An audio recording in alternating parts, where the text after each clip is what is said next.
Step 1, wake up early, gonna rise with the sun. Step 2, get some good, some food in you. Step 3, think real hard about what you wanna be. Step 4, everybody just do your thing. Wake up, today's gonna be a good day. Wake up, today's gonna be a good day. Wake up, today's gonna be a good day. Wake up, today's gonna be a good day. Wake up, today's gonna be a good day. Wake up, today's gonna be a good day. Wake up, today's gonna be a good day. Wake up, today's gonna be a good day. Yo, set your affirmations, aspirations. I got shit to do, the aftermath of preparation. Good food, good mood, blood in circulation. One step at a time, yeah, that's how you make it. Set a goal you control and the steps you take them. I try to pick one thought, have some concentration. And if I make a mistake, it's called education. I try to do this every day, call it replication. Wake up, today's gonna be a good day. Wake up, today's gonna be a good day. Wake up, today's gonna be a good day. Wake up, today's gonna be a good day. Wake up, today's gonna be a good day. Wake up, today's gonna be a good day. Wake up, today's gonna be a good day. Wake up, today's gonna be a good day. So life ain't easy, yo, I think there's a reason, though. Ups and downs, just like every different season, yo. Sometimes I'm high, other times I'm barely breathing, though. I always gotta fight and hide from the demons, yo. Negative thoughts are poison, they rot. Head full of flaws, so here come the clouds. They'll never stop unless I can swap all the bad for the good in my head when I'm lost. Yeah, so I'ma fake it till I make it. Positive thoughts are overtaken, I got patience. One day at a time is how you operate a cadence. Afloat, you grow, you show yourself a foundation. Stay away from all the shit that causes temptation. I know that I like to do it cause of sensation. I live my life in my head like a narration. Don't expect greatness, do my best, man, I'll take it. Wake up, today's gonna be a good day. Wake up, today's gonna be a good day. Wake up, today's gonna be a good day. Wake up, today's gonna be a good day. Wake up, today's gonna be a good day. Wake up, today's gonna be a good day. Wake up, today's gonna be a good day. Wake up, today's gonna be a good day. Wake up early, gonna rise with the sun. Step 2, get some good, some food in you. Step 3, think real hard about what you wanna be. Step 4, everybody just do your thing. See, I don't know about y'all, but like for real, I don't mind being talked about. My problem come in when they start making stuff up. So you can talk about me all you want. It is what it is. You know, it's either I did it or I didn't. I said it or I didn't. Whatever the case is, I don't care. I let whoever think whatever, feel whatever. That's on them. You know what I'm saying? But it's the making up part. It's the lying part. It's the adding on to part that always get me. I don't mind being talked about. It's when y'all start lying that bothers me. Welcome to the Bullhorn Betty Coffee Club.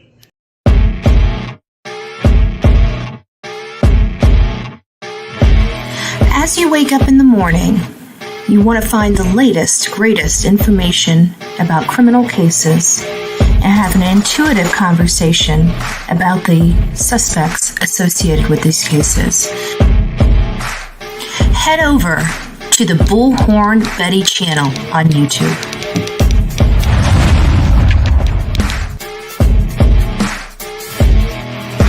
Get breaking news right here on the Bullhorn Betty channel. Welcome to the Bullhorn Betty Coffee Club. Enjoy your stay and enjoy your day.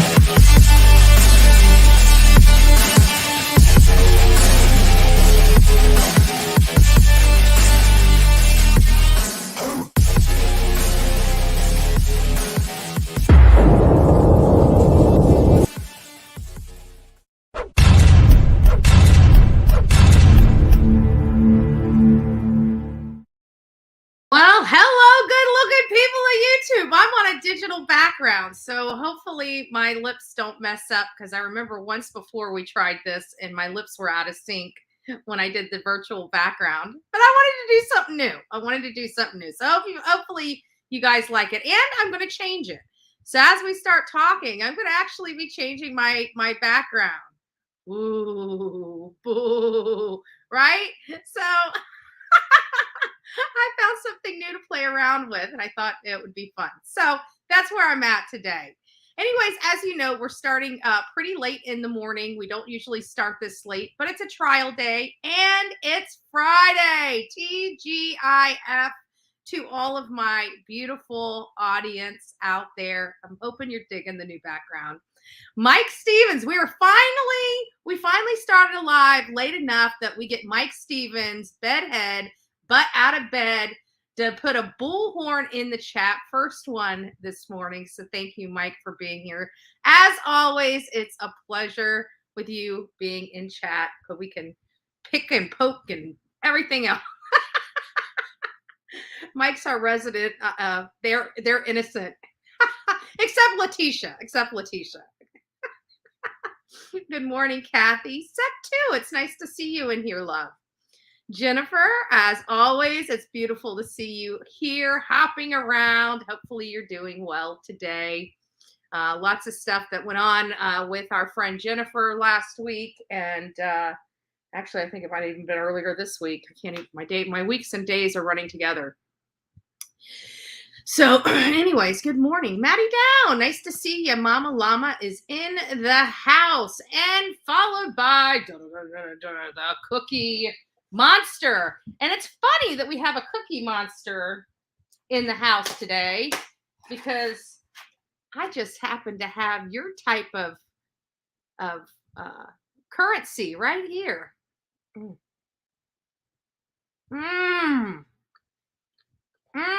That's so good. I don't know. I'm challenging you on who the Cookie Monster is. And that wasn't planned, guys. I just happened to have the cookies sitting next to me, but don't tell anybody. Don't tell anybody. We're on a diet. We're on a gluten-free diet. Good morning, Sonia. Miss Margaret, nice to see you. 3 flying doves. Good morning, love. I hope you're having a wonderful day. Followed by Buck Cherry Lover, Unicorn 1. Nice to see you. Midnight Nurse Carla. Who else do we have in the house? We have a lot of people. Ola. Oh, geez. Ola Diao. You got me stumped. Oladio. I'm sorry for butchering your name. You're going to have to give me the pronunciation. Athena, it's nice to see you here this morning. May is up in the house nice and early this morning. Good morning, May. I hope everything's going well for you. Bean Feathers is in the house. I still got water in my eyes from laughing at you guys from the Cookie Monster joke. I don't know what it is. I start laughing, my tears tear up. The Real Me Too. Nice to see you here this morning. Gigi for life. Thank you, Gigi, for Gigi sent me something. I'm actually looking into something that she had sent me. I think that's what we're covering this. We're covering briefly, I think. Hold on, let me go to my email real quick. See if it's the one that you sent. Oh,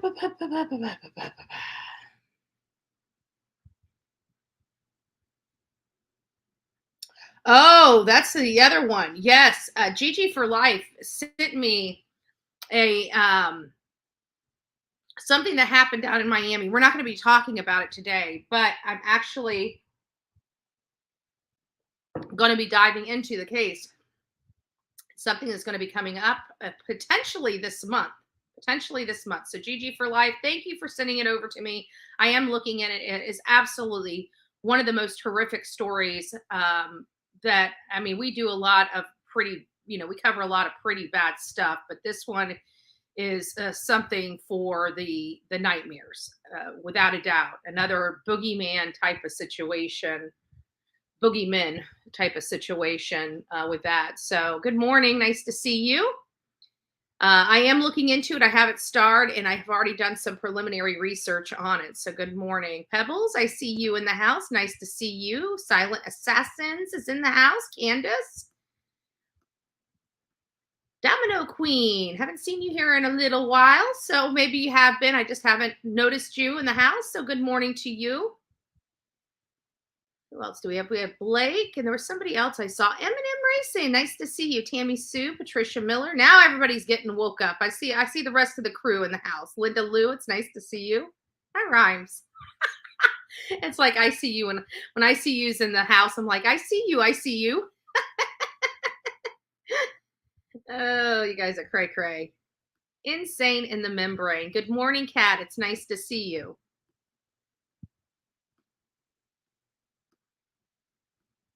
Who else? Anybody else that I have missed? Good morning. I am so sorry that I missed you. Real Me Too says, if you haven't seen Psychic Reverend Donna, she was one of the ones who sent police information which solved Vallow case. She did reading 4 months before the kids were found and knew every graphic detail. Wow. You might want to call Vanity Fair and let them know. Because they dogged Reverend Donna. They dogged her in that article. They tried to dog me, but all they could really say about me is they didn't like one of my thumbnails. They didn't. She says they said I was, well, you guys read it. We discussed it. She needs to send that over to Vanity Fair. Thank you. Thank you for keeping us updated on that. Suzanne, it's nice to see you in the house. Good morning. And who else? Let me just get some Sweetie Pie. I see you. Maria Brown, nice to see you as well. I'm getting down to the country woman. I see you. Old Granny Southern Wolf and Old Rusty Kettle Ranch. It's great to have both of you in here this morning. Again, we are, for everybody else that came in that I glossed over or missed, good morning to each of you. I see Ollie in here. And May, oh, thank you, May. God bless you. I don't know why you didn't tell me. I had something. It usually gives me a little notification at the top that somebody donated. It didn't do that. Thank you, May. It's nice to see you. I hope everything's going well with you. Team Summer. I see Mike already posting this morning. I think we got everybody else. Anybody else that I missed? Whatever's in the house as well. Caroline, I see you. And Lisa, it's nice to see you guys here. So thank you all for coming to this segment. We have a little bit that we're going to go over this morning. But before we do, I want to get to my the reading of the language of letting go to get everybody started on the right day, this beautiful Friday. The weekend is here, guys. Like, even if you have to go to work, you should be putting a pep in your step. Like, it's Friday, right? It is Friday, TGIF. We are so happy that we worked all week and now we get to figure out what we're going to do this weekend. And I want everyone, before we get started, you know what? In our coffee club every morning before we got started, Dixie, Kentucky girl, it's nice to see you. Good morning, love. Good morning. We used to always say good morning to each other. We used to tell us what the temperature is in our area and where we're from. And if you don't want to say like city or state, just the state is perfectly fine. And we all got to know each other a little bit better. And we got to know what the weather was throughout throughout the world, because we've got some people in here that are from overseas. And so it's Florida. I'm from Florida, guys. Manatee County to be exact. And I don't know what kind of temperature it is outside. I haven't been out this morning, but I can tell you just from what I'm looking at outside, looks like it's a little like maybe partly cloudy. Looks like maybe a hint possibly of showers. Good morning, guys. Okie. Hi, honey. Okie Crime News is in the house. If you guys haven't had an opportunity to sub up to Okie Crime News, she is a really good, she looks into these cases. She has a heart. She's in it for the right reason. She's been giving us updates and will continue to give us updates on the Athena Brownfield case, because that's kind of really close to her. She was able to get out on scene very quickly after Athena Brownfield was reported missing and then ultimately found deceased. So just a wonderful person, just trying to make a difference in the world. So, and if you trust me, if it's coming from this channel, she works hard and she keeps her nose to the ground and in the cases. She's not into all the drama and stuff like that. So if you guys want, please go up and sub up to Okie Crime News. I'm pretty sure in the near future, her and I will be collaborating on a case or two. I just love her personality and her demeanor, so I can foresee it. So make sure you guys sub up to her. So today, Friday, April 28th, and I love this. I was going to do the journal. We were flip-flopping between the journal and our normal book of Language of Letting Go. And, it really depends on whether I'm getting, and maybe I shouldn't be so selfish, but I am, right? And I read it and see if I get something out of it. And if I get something out of it, then I'm like, maybe I'll read this. If something is, if I read something and maybe it touches me too sensitively, or I think it might touch like an audience member too sensitively, I usually will gloss over it, because at the end of the day, we want people to have great health, but we don't want them emotional. And on Fridays, it's like, this is our fun day. We worked all week. I want an inspirational messaging, not an emotional one, right?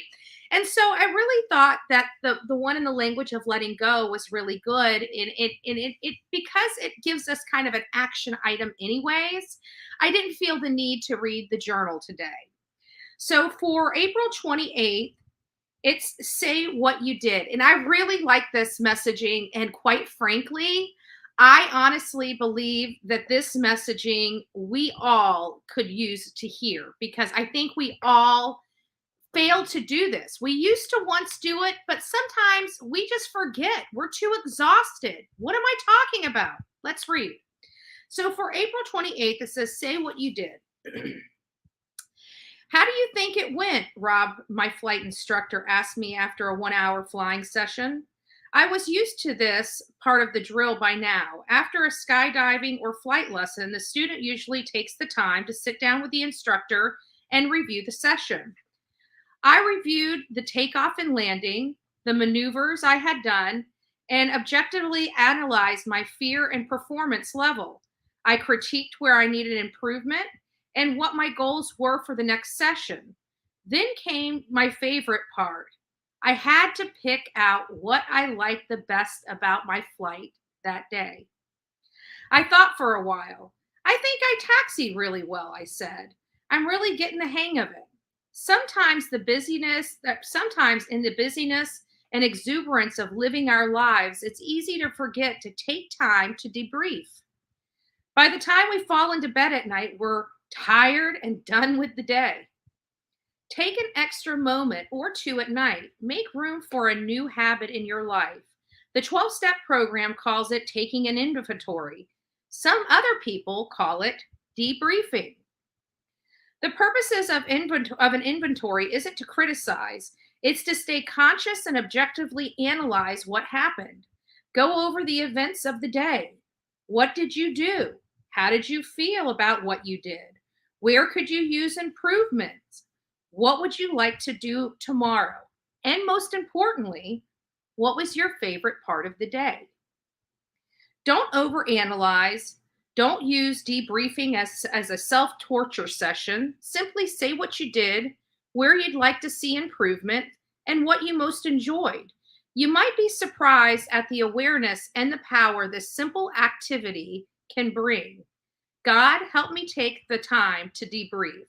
So the activity is, if you have a spouse or a roommate, make a regular ritual out of doing a debriefing together. Can be a great intimacy building activity. You can encourage your children to learn to debrief from the day at a young age, or you can debrief with a friend over the phone at the end of the day. You'll not only get to know yourself better, but you will also become closer to the person too. So I thought this was really good. And it kind of goes back in the day when we were growing up. In my generation, when you had dinner, you all sat down at a table. You sat down at a table. You didn't have TV on. You didn't have the cell phones or electronics at the table. We didn't really have any cell phones or electronics when I was growing up. You had a TV. You might have had a game console like Tetris. But that was about it. It was Atari. That was it. Atari back in my days. And you but we sat down at the table and the parents would say, you know, how was your day at school? You know, did you make any friends? You know, you when you were growing up in my generation, you kind of debriefed. You know, your parents sat down at a dinner table and talked to you about your day. This day and age, people are hustling and bustling to this activity, that activity, living out of McDonald's and you know, Burger King, or when they're home, they make dinner and they're all sitting around the, you know, in the living room watching TV. They're not really communicating with each other. And sometimes during the day we feel left out, or we just don't really, you know, by the time we go to work, come home, feed the kids, clean the house, clean the kitchen, clean up after the, you know, the mess we just made cooking dinner for everybody, we're checked out. Good morning, Dumpling. It's nice to see you. We're checked out. We're just ready to go to sleep and get back up on that rat wheel again in the morning, you know? And maybe it's time to take our much needed break from the day and say, you know what? Maybe this didn't go as well as you know, maybe you had a discussion with your boss, you know, maybe it was a discussion with your boss about a potential raise.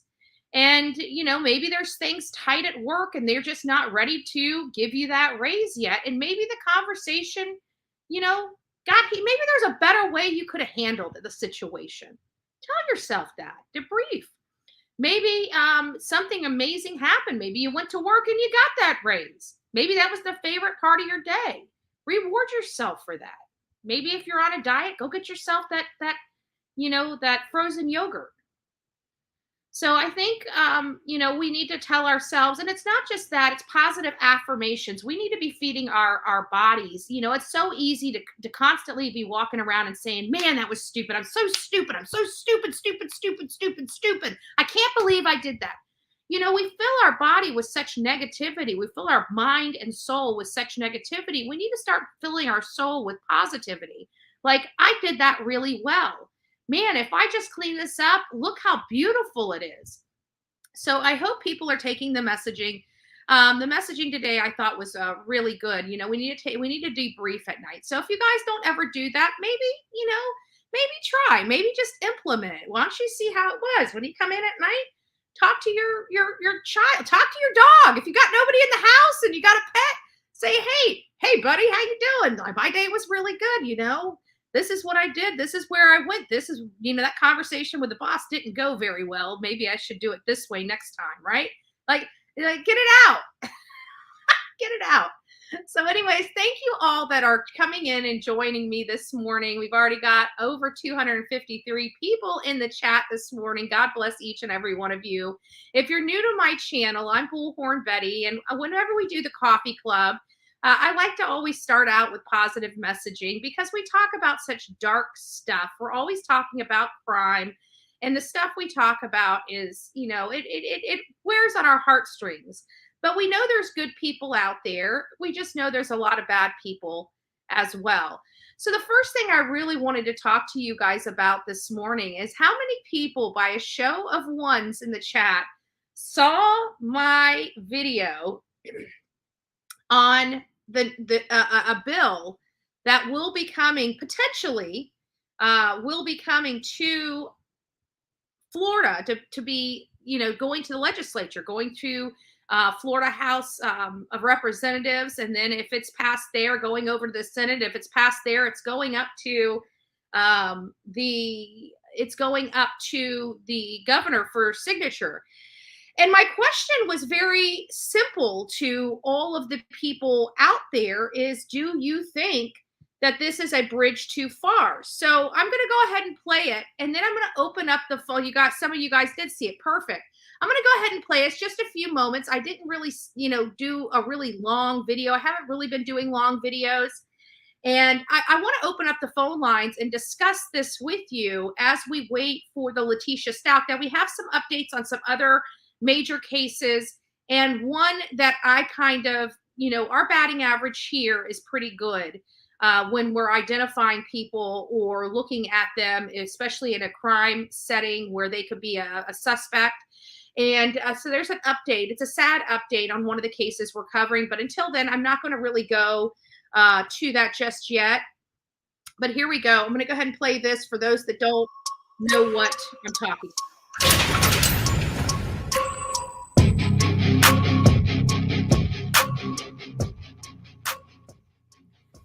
Hey guys, Bullhorn Betty here. So something just came across my newsfeed and I am just kind of floored with it, but I think it's kind of clever. But a piece of me still believes it might be a bridge too far. So here it is. This article is about making RSOs, registered sex offenders, be required to put a fluorescent green license plate on any car that they own, lease, and or operate. And here's the article right here. Bill would require Florida sex offenders to use a special colored license plate. And I'm curious what my audience thinks about this. This is an article coming out of Tampa. Just wanted to. So what I'm doing with this is if you guys want to watch the rest of it, you can go watch the rest of it. I didn't want to spend too much time on it. But it sounds like a lot of people in here read. So what they're trying to do is they're trying to pass a bill that would cross. And now we cover a lot of bad cases on this channel that have to do with people violating females' rights, children and older. You know, we did just have that Uber driver, an adult Uber driver in Tampa that was sexually assaulted when she was going to deliver food. Somebody in the parking lot just came up to her with a gun and forced her back in her car and made her drive to an apartment complex.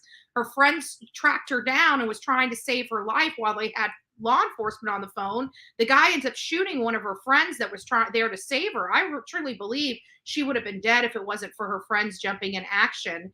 But, you know, there's a lot of sick people out there. And this is not just for, you know, underage predators. This is for all predators. And here's my stance on it. I think this is a good idea. But you know, I have the legal side of me kicks in on these issues. Like, we don't like sexual predators, period. We can all agree we don't like these people. We're terrified of them. We're terrified of our children being around them, and anything to keep them, keep us to be able to look at them and know them and be able to identify them quicker is a godsend. But on the same token, we have laws in place that govern our government. It's not laws that govern the people. Our Constitution is what governs our government. And from a legal standpoint, I would think that this is unconstitutional. And here's why.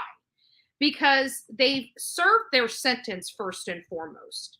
This has got language in the article that it is for cars that the actual RSO leases, owns, or operates. It's the or operates that has me a little concerned, because now you're putting an onus on somebody else that didn't do any type of crime. They didn't do any type of crime, repeat offenders. And I think people, I think the situation is they need to be locking these predators up longer and longer, especially for these underage children. But even when you get above, I was watching a movie and it had some statistics in it yesterday. And this is the statistics for adult women. And this was as of this movie, which was from years ago. So, and I'm sure the statistics have changed and probably are more elevated than this. But what I was seeing is only 30% of women that are raped actually report that. 30%. And out of that 30%, about 7 or 8% are convicted. So you've got like all these people that have done horrendous stuff to people that are walking among us that are not even being charged with the crime that they committed. And so, when we do have somebody that has been charged and convicted, we want them identified, but at to what end? Because, we have to look at that they did serve their sentence. This is, I kind of see this more in an effort to embarrass as opposed to be there for legitimate, lawful purposes. And so there's where I get my hang up on this. It's not that I don't think that these people, because in my opinion, I don't think people that are sexual predators ever get fixed. And so me believing that, I definitely want to identify anybody as quickly as possible that may have hurt somebody, for my own protection. But we also just can't think of ourselves. We have to think of what are the constraints of our laws here in the United States. And is this a bridge too far? So I want to open up the phone lines and get your thoughts on this, because I know that we have a lot of opinions on this even when I put the poll out, many people believe that this is something that's necessary, and kudos to them. And, we hope that other states pick up some stuff like this. So again, I'm just curious in your thoughts, and you can be anonymous because we're already up. Let me share this instead. There we go. So you're anonymous. I don't even have to pull it up. It's already pulled up. You guys can call in now if you so choose, and nobody will know who you are. You don't have to provide me your name. If you don't want to, you can say your stage name or something else. But I'm curious, do you think this is a bridge too far? And if not, do you think this should be something that everybody should do? And how would it affect, say, people using somebody else's car, or the RSO using their car?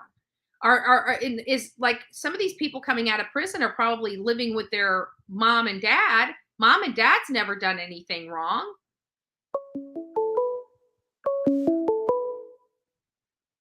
This is Betty. Hey, Betty, it's Turkey Man. Hey, Turkey Man. What do you think about this license plate stuff? Well, I've got mixed on this. Mm-hmm. I really have had some dealings with this situation from a pastoral, direction. Yeah. Being a pastor, and there's some things that I really would love to be able to share, Right. that I can't. But I've had to deal close with this. I tell you, dealing close with this, I think that there need to be some things added to this, because you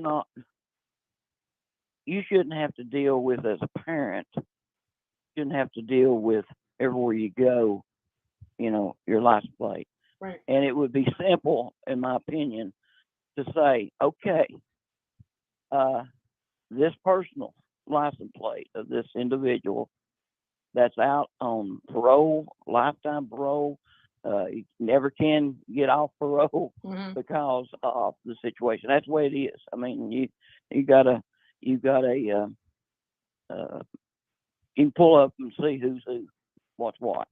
And also, here in Tennessee, it tells what vehicles they drive or are supposed to drive. Mm-hmm. But this would be take care of it, in my opinion. Number one, on his vehicle or her vehicle, whatever it would be, they have to have this. Yeah. But you, as the parent or whatever, if you're going to allow them to drive your vehicle, then you have to have it. Yeah. But you don't have to allow them to drive your vehicle. That's true. But most parents would, because they're wanting their child to become an upstanding citizen, and they're not going to go buy a car for them. They're going to let them use their car while they get most parents, hopefully. But they have that choice. Yeah, that's true. That is okay. True. Because then it's hard. The individual I'm talking about has switched 3 or 4 vehicles, be driving and not be driving his own vehicle. Right. And you have to look it up to see whose vehicle he's driving. And the thing about it is, that parent that can do those things could give that individual a good vehicle to drive, mm-hmm. but it has to be that. I'm just saying, there's vehicles they could run into to do and change and to keep up with. And my story would be long, and I don't really want to get into it. But Miss Betty, sometime you want to talk to me, we will talk about this off the air, me and you, because there's some I've got some insight on this. Yeah, well, I And definitely like some insight on it, and so yeah, I will definitely reach out to you.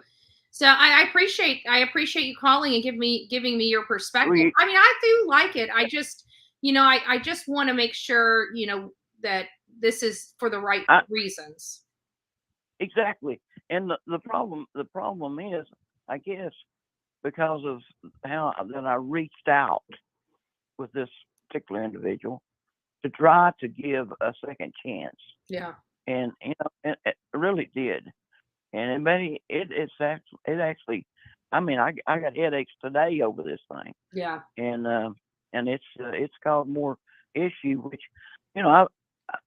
everybody ought to have a second chance, but that would be a second chance. Yeah. Second chance is, this gives you an opportunity to really be what you say you are. Yeah. Because I'm just telling you, the problem is, you've got 3 vehicles at your house, and that individual say, come and get your vehicle and drive it all over the place, and then come and get another vehicle tomorrow and drive it all over the place. That's what I was dealing with. It was he had his vehicle registered, and he had mom and dad's that he drove. He's supposed to be, but I'm just trying to tell you is, the mom and dad was feeding this thing. Yeah.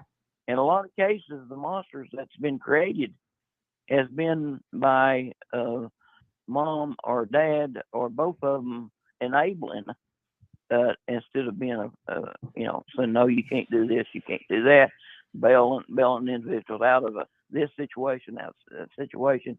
So I've got, like I say, I've got real mixed emotions. Mm-hmm. Your rights, everybody ought to have a second chance.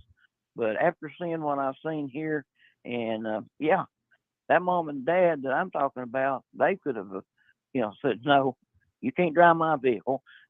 If that's not that good a vehicle, instead of paying your rent and everything else that I see people paid, I'll get you a good vehicle and you can come pick me up in that vehicle. Yep. But I think it's a target on people that really doesn't have no dog in the fight. Right. By putting on that bodies. But there's a way around that.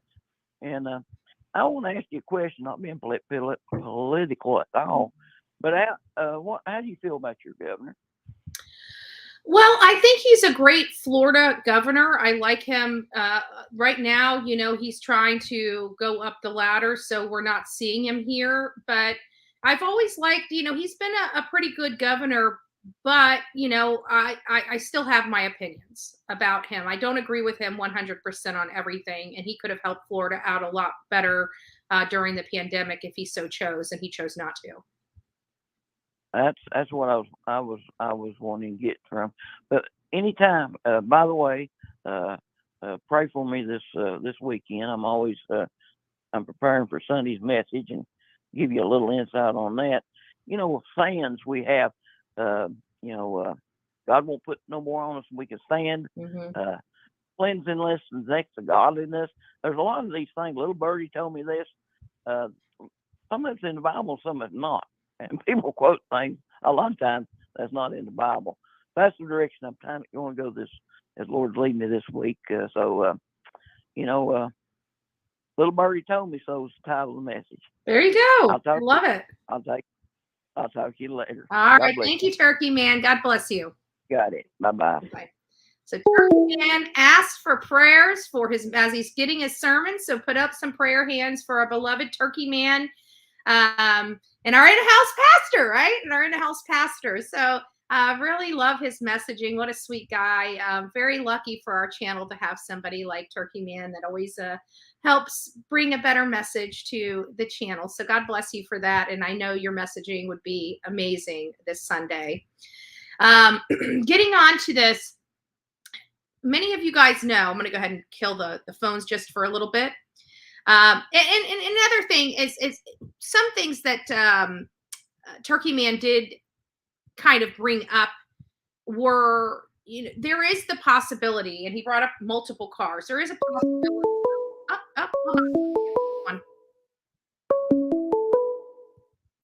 Well, good morning, Miss Karen. How are you? I'm doing well. Yeah, I watched you come on last night and bring this up. I've been conflicted on it. I'd have to say I'm probably not too much for it, only in the sense I mean I think it's going to be dangerous. You get someone driving by that might get triggered if they're a victim and decide to you know pull a gun, hurt some. You know what I mean? Great I think it could perspective. go the wrong way. Great What's perspective. that? Yes. Yeah, that was my first thought. I'm like, that could be really dangerous. Then what happens if you get a child that's got a parent that is they're gonna have that on their plate, and that child has to go to school or has to drive around with this parent. I mean, I've heard of people that have done things out in the park. Have to go to the bathroom and just out in the open, and they get put on the registered list. You know what I mean? Yeah, there I are just think it's some very people dangerous. that, in my opinion, were overzealous prosecution that got them on the list, and their case shouldn't. And I agree, there are some situations where we have like that, absolutely. But I would like to expand on it being a trigger for some people. I think you're absolutely right. It's a great perspective, and one that I was going to dovetail in. It puts a target really on that RSO's back. Especially, well, let's take, for example, say the girlfriend of the RSO, or maybe the RSO is a girl and the guy is borrowing her car and just so happens to be talking to a little kid, and somebody sees the license plate and decides to beat his head in because he's talking to a little kid and he's not even the RSO driver. He just happens to be driving the car with the plate. Yeah, that was my thought. I mean, people do borrow cars. You know that I borrow my dogs all the time. Yeah. But that was my biggest thing. I would rather see like what's his name, that from Florida, the sheriff there, Grady, Oh when he yeah. goes out and Pretty puts bad. them, blasts them on TV and Mhm. stuff like that, or more monitoring, like like the GPS monitor. If you're repeat offender, they should be able to keep track of you, so that if you're going to schools or you're going to parks, you're around Yeah. children where you shouldn't be. More monitoring. I mean, I know therapy doesn't seem to help these, repeat offenders, but I just feel bad, like for a child, if it's so, how many parents do this to their children that we now hear of, which is, really heartbreaking, and they have to drive around with this parent. You know what I mean? Yeah, yeah, and and not only that, but I mean, I even like the driver's license. I don't really have a problem with the driver's license having some kind of designation, whether it's red, sexual predator on it or something. That's more discreet and very, only certain people will see that, like law enforcement when you need to hand them your driver's license, or cashiers that, when you have to use a credit card or buy cigarettes or a gun or something like that.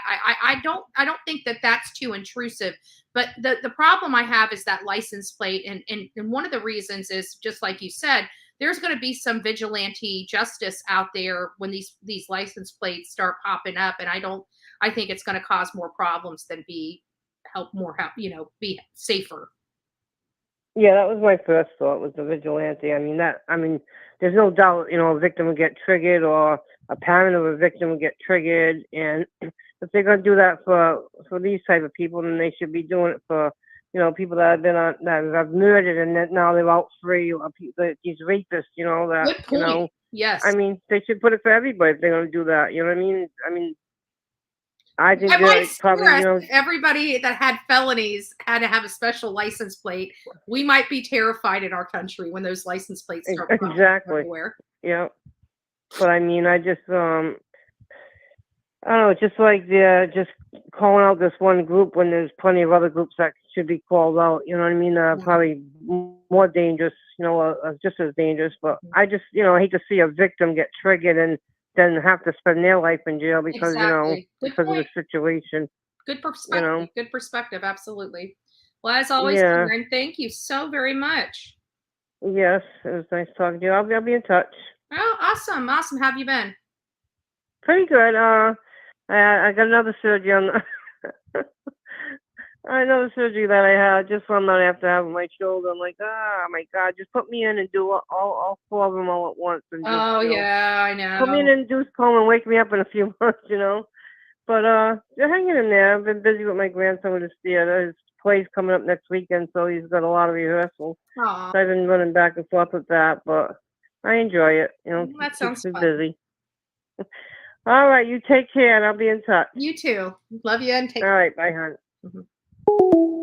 So there we have it. That's a great perspective Karen brought up. And, the other perspective that Turkey Man brought up was the, multiple car situation. And, I'm going to tell you guys a story, whether it's right, wrong, or in between. And statutes of limitations have run out, so it doesn't really matter at this point. But one of my DUIs, and I can see where this is going to happen. So when I got my first DUI, which was in my early, like 20 something, I can't even remember. It was like 20 some odd years ago. It was really long time ago. They didn't have these requirements to breathe in a machine to get your car, to go. And you gotta. I think it's quite dangerous, personally speaking. You're driving down the road and your thing's triggering and will shut your car off driving in the middle of the road if you don't grab the blower and be able to breathe in this thing. But back when I got my very first DUI, that was not an option. That you had it potentially an increase of insurance. But when I had that DUI, my car was in my father's name, my insurance was in my father's name. I owned nothing, right? I'm 20 something. I own zero. And so I wasn't even required on my first DUI to have special insurance because I didn't own anything. So I was able to skate on that requirement. I did 6 months. Well, it was another many years later that I got in trouble again. I got a DUI a second time. But this one acted as a first DUI. Similar, they could only grade me on the laws as if this was my very first DUI. And the reason why is because there's a law that basically say if there's so many years between the very first DUI and your second DUI, the second DUI will classify for purposes of, classify as a first offense. But this time, now they have, the breathalyzer requirement, the new insurance requirement, like all this stuff, right? And now I own stuff. And so the first thought I did was, sign the car over to my husband and get it out of my name, thinking that would relieve me like it did many years ago from certain requirements. But they said no, that you have to have this machine, and they don't care what car you put it in. That's what they told me. They don't care what car you put it in. It could be your mom's car. It could be your aunt and uncle's car. It doesn't matter. This machine is required to go into somebody's car, and anybody that uses that car is required to breathe in that machine before they turn it on. And I'm thinking, this is nuts. Like, I don't know how these people that don't have vehicles that got DUIs do it, because who's going to want that machine put in their car? Just so somebody can. So but long story short, I ended up purchasing a secondary car. I ended up spending like $2,500 because that machine was not going into my new car. And so I ended up buying a car and sitting out in front of the house. I drove it maybe once every 2 weeks, just so it got the numbers that it needed to do. I'd go out there and crank it every single Saturday, every morning, 7 a.m. and blow in the machine and turn and let the car crank up so the battery didn't die. Because if the battery died, you would fail. If it disconnected from the machine, you would fail. So I can see something like that happening where somebody will game the system. I gamed the system at that point in my life. I was all about me and not following the rules and trying to find ways around the rules. So I can see people like that doing that, where they're just going to buy a car and put it in their name so they get that special license plate and say, this is my car. This is the only car I own. Meanwhile, girlfriend's buying them the Lexus and putting a tag on the Lexus, and they're driving that Lexus around, and nobody's the wiser. And they could be preying on people. So I just think the whole license is not well thought out. The license plate to me is not well thought out. And then you got the array of other stuff going on, from, this potentially causing people to trigger, causing men, seeing somebody in a car, watching them intently, now so any movement they make, they're going to jump all over them if they feel like it's bad. And you're talking about somebody that could have violated the law 20 years ago and never violated the law again, now required to have this license plate on the back of the car. So I don't know. I'm just letting you know that I think this is a clever idea. I just don't know if I like it. I really don't know if I like it because of the array of reasons, and the most notable, the one that Karen just brought up. So, getting on to some other information. Many of you guys know that we were talking about this beautiful little girl that we heard horrific things about. Her name is Oakley Snow. She was not even 2 years old and disappeared from her father's house. They believe that her mom and her mom's boyfriend abducted her and took her back to Indiana. In Indiana, they found her in a dresser in an abandoned house or building, and that was her final resting place. Well, when I looked at we brought the story up on here. We've been covering it several times. You know, every morning we cover and talk a little more about the case. But when I saw the mom and the boyfriend, the first thing I said is, I can tell you, just when the mom was up, I can go back to that point. I said, we have a mom that looks like she's on drugs. And then that was before we saw the video of the boyfriend, or the photo of the boyfriend. And then it kind of summed it up for me. And I was like, this is definitely, without a doubt, two people on drugs trying to take care of this child. And then we learned that this child lived a horrific life, an absolutely, utterly horrific life. Let me see if they're ready, if I can join. I want to make sure that I may end up we're going to join this, the trial from the website, and then we may go over to the app. I'm not sure, because even though I can't expand the app too much, and I can't mute it. It has a better quality video going through. So we'll see. We'll monitor it. And see where it goes. But we were talking about Oakley Snow, and I was talking about, just by looking at these folks, I can tell you that there's drugs. There's a drug problem here. And that was even before the boyfriend with the tattoos on his face and up his neck and all this other stuff. I said, the girl looks like she's on drugs. Well, here you go. This is the reality of the situation. The missing Oklahoma girl was last seen being carried out of a drug house by the mom, and is likely found dead in the drawer. So this was when she was being found in the drawer, but this was before this article was just submitted yesterday afternoon. And yesterday earlier, we were talking about it, and the day before we were talking about it. And so now it is confirmed that there was absolutely, without a doubt, drugs involved in this household. And she was probably, we don't know what she was subjected to. We do. The autopsy, I believe, has come out, and I believe she was suffocated, asphyxiated, as my understanding, but I could be mistaking that, because I'm covering a lot of different cases right now, or monitoring a lot of different cases right now, that I could be skewing some of the facts in this case. But just for all intents and purposes, we're just going to read this. Authorities in Oklahoma have released new details in the case of 1-year-old. Now they changed that. It used to say 2-year-old. The reason why it says 1-year-old is because they realized that she was killed before her second birthday. So she was only 1 at the time, almost 2. Has been missing since February after remains believed to be her were found 30 miles away from where she was last seen alive, according to multiple news reports. The mother of Oakley May Snow, 20-year-old Madison Marshall, allegedly claimed in a new document obtained by Coco 5 that her boyfriend, 25-year-old Rowan Waters, killed the little girl and hid her body in a dresser in an abandoned home in Morgantown, Indiana. The remains, which authorities said appear to be those of a blonde-haired girl, were badly decomposed and have yet to be positively identified as the toddler. Morgan County coroner reportedly said identification could take 2 to 4 weeks. So we're not going to know her identity. We can assume that it is her, but we're not going to conclusively know until that autopsy with those results does come back.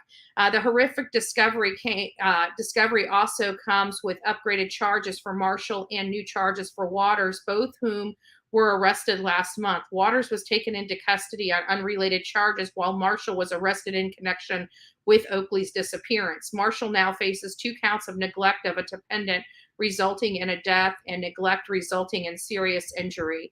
So, and of course, the boyfriend half has the murder charges of Oakley. So just a horrific case. But you know what? We always talk about on this channel what makes a horrible parent a horrible parent. And it's very simple. The combination I've seen, and I repeatedly see from case to case, is a history of violence, drugs, and or alcohol. Those are the combinations that I see in every one of these cases. I have not yet seen somebody that doesn't. Well, I guess Letitia Stout. We haven't seen a history of violence in her, nor have we heard of a drug issue. But she definitely does have mental issues. I don't think that rise to the level of insanity. She's just evil. But, again, that's just my take on it. What were the defining factors in her case? So even with our list of, violence, drugs, and alcohol, that's still just the majority of the cases. We still have outliers like the Cannon Stout case, where there seemingly appears that there's no drug issues, no alcohol issues, no history of violence in the home that we know of. Now, we heard of a lot of heated conversations. Now, I don't know if those ever got violent, on Letitia's side or Al's side.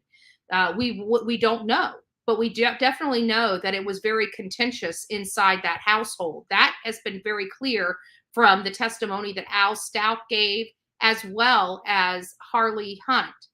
So, this is just a sad case for me. This is a beautiful child. And from other reports that we were reading about Oakley Snow, is that she has had this horrible life since she was born. She's never had really a chance. Her poor little body has been abused since she was born, and she's now gone. And it's just so sad that nobody stepped in to help. Nobody. And one of the stories that Gigi for Life sent me is a similar story where there was so much contact with the Department of Children and Family Services that the child should never have lost her life, and did, after repeat, not just people calling in. You're talking about school officials repeatedly calling the Department of Children and Family Services. And they kept these kids in this home with this abuse for years, until one of the siblings died. And we're going to be going through that. I'm working on a video for that particular case. And the people that are involved in that case will most likely be heading to trial this year. And hopefully this is a trial that's been delayed for 12 years. 12 years. So it sounds like the trial is going to start this month. So I'm trying to find out the details of this trial to see if it's going to happen. We will most likely be coming live from this area, doing some due diligence and getting our ducks in a row. And we will be bringing that story to you. Hopefully, if all goes well, we'll be bringing this story and the trial to you live from the Bullhorn Betty channel. So just something to, I ended up killing the wrong page. Sorry, guys. So some more information from Sleuthy Goosey. I monitor her page because she does have a lot of great information. She does sleuth very well. She does think of out of the box. She knows how to, when a question comes up, she gets to the bottom of it. And I like her reporting. So this is related to the Brady Giglio. So she says, good morning, y'all. Some clarity this morning, open to supporting evidence, but don't think BF is involved or lied or didn't tell LE something. I think it's along these lines of the example below. I think someone else's actions put her in her current position. So Sleuthy Goosey is giving an example of what she believes may have happened. And here's the example. Detective Jones is handling a rape investigation and develops information of a potential suspect who was seen leaving the scene in a white pickup truck. The investigator displayed a photo lineup to the victim, and she identifies the suspect who does own a white pickup. No forensic evidence connecting the suspect to the crime was initially discovered.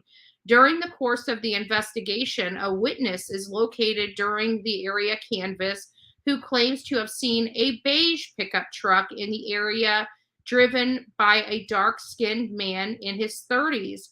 The identified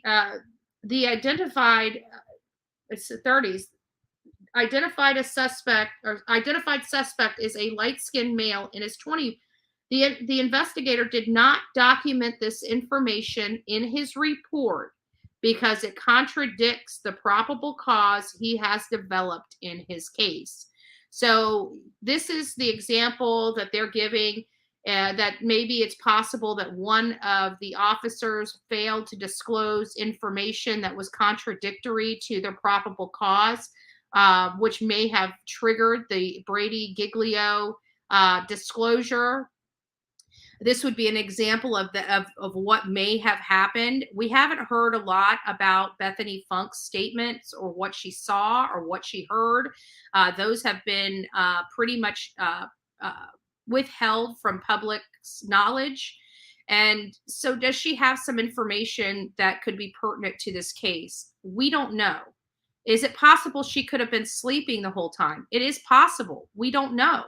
We don't know what her statement is. But what we do know is that there is a disclosure filed by the prosecutor, the state, in this matter, stating that there was some exculpatory evidence that was not disclosed to the defense. And they put in there an abundance of caution, the Brady disclosure. Was that related to Bethany Funk? Because so far, the only other point is this potential of Bethany being a material witness with exculpatory evidence that could help clear Brian Kohberger's name. But is it? That is the question I would like to know. Is it? Because quite frankly, Nancy Grace believes this is a big old, intimidation factor from the defense on one of the surviving witnesses. So I've got it here. I just wanted to read or listen to just a few moments of this and take your thoughts on it. The motion to terrorize and torture one of the two surviving victims. That would be a young lady, Bethany Funk. So Nancy Grace believes that this was a tactic to intimidate a witness in light of there not being a gag order, in an effort to cause people to talk about the case and speculate that Bethany Funk may have some groundbreaking information that's going to get this monster released and back into our society. I don't know, but let's listen to the rest of what Nancy has to say about this. NKE. We also know about Dylan Mortensen, who also survived the slayings. Dylan, as you know, is a witness who lived on the bottom floor along with Bethany Funk. And Dylan Mortensen reportedly woke up hearing sounds in the night, didn't understand that what she was hearing were her roommates being literally slaughtered, sliced, stabbed, mortally wounded till they bled out in their own beds. She heard something and she thought actually it was one of them playing with the dog upstairs. Let me just go past this just a little bit because we already know that information. Let's get right here. This is what testimony, a secret, until Brian Kohberger, at the time they didn't know it was Kohberger, but until the killer was apprehended and in jail. Remember, Brian Kohberger's dad comes and picks him up at WSU, Washington State University, and they drive home for the holidays over 2,000 miles to the family home in the Poconos. It was only after police raid the Brian Kohberger family home in the early morning hours, arrest him, extradite him safely back to Idaho, and put him in jail, do they reveal what Dylan Mortensen saw? And that's right. If you guys remember that, we had no knowledge of anything related to Bryan Kohberger. We had no knowledge of him at all. They were on his scent around November 28th, 29th, somewhere, within a couple weeks of Bryan Kohberger, after the killings at King Road, that there was according to the Brett Payne affidavit, there was a Wazoo security officer that was there looking for any possibility of a white Elantra. They did identify a white Elantra. They turned that stuff over to the police about this potential white Elantra that's owned by Bryan Kohberger. They start looking into Bryan Kohberger. And in the report how we say suspect vehicle number 1, it's probably because they've had several white Elantras and had to follow several different assailants, potential assailants in this crime. And so that's why they tagged his as suspect vehicle number 1. They may have attested his or put his as a vehicle number 1 because he may have been seen in 2 cars. We don't know. We don't know the facts. We don't know the facts of the case. But I can tell you that Nancy Grace believes this was a stunt. This was an intimidation stunt from the defense. I'm curious to hear what your thoughts are as to whether you believe that this was a stunt by the defense. I have to think that it possibly is a stunt. Think about it. Nobody is talking about this case. Everything coming out is alleging that Bryan Kohberger is guilty. I mean, outside of a Reddit, thread or a couple Reddit threads that basically state that they believe that there's a possibility of Bryan Kohberger being innocent of the charges. There's really not a whole lot out there that's getting a whole lot of publicity about the innocence of Bryan Kohberger. And could this be the reason why they chose this tactic, this strategy, to help get their story out, or at least put in the minds of the people watching this story closely that there is a possibility that one of these witnesses have exculpatory evidence that would essentially free Bryan Kohberger of these charges, that somebody has the goods, the prove that Bryan Kohberger isn't responsible for this heinous act. There's not a whole lot on mainstream media. There's not a whole lot going through social media outside of the few Reddit posts that I referred to that ever even indicated that Bryan Kohberger has been innocent and not guilty of these charges. Because like I said, when we read that Brett Payne affidavit, now this was prior to the Brady Giglio disclosure filed in this case by the state. That Brett Payne affidavit, and I said this from the beginning, if everything in this affidavit is true, remember me saying that? I always kept prefacing that when I talked about the affidavit from Brett Payne. I said, if everything, because we were having the discussion on DNA and whether that one little speck of DNA really, put Bryan at that house, and is this DNA like this major, I mean, it does attach him to the house. I'm not disputing the relevance of having DNA at the location of a quadruple homicide. What I'm saying is it's the sprinkle on top. It's not the case. If they removed that evidence from the trial and say that they cannot produce the fact that his DNA was at that property, it doesn't change his guilt in my eyes, because the Brett Payne affidavit didn't really focus on the DNA evidence. It really didn't focus on eyewitness testimony outside of the little bit that Dylan was able to provide in that affidavit.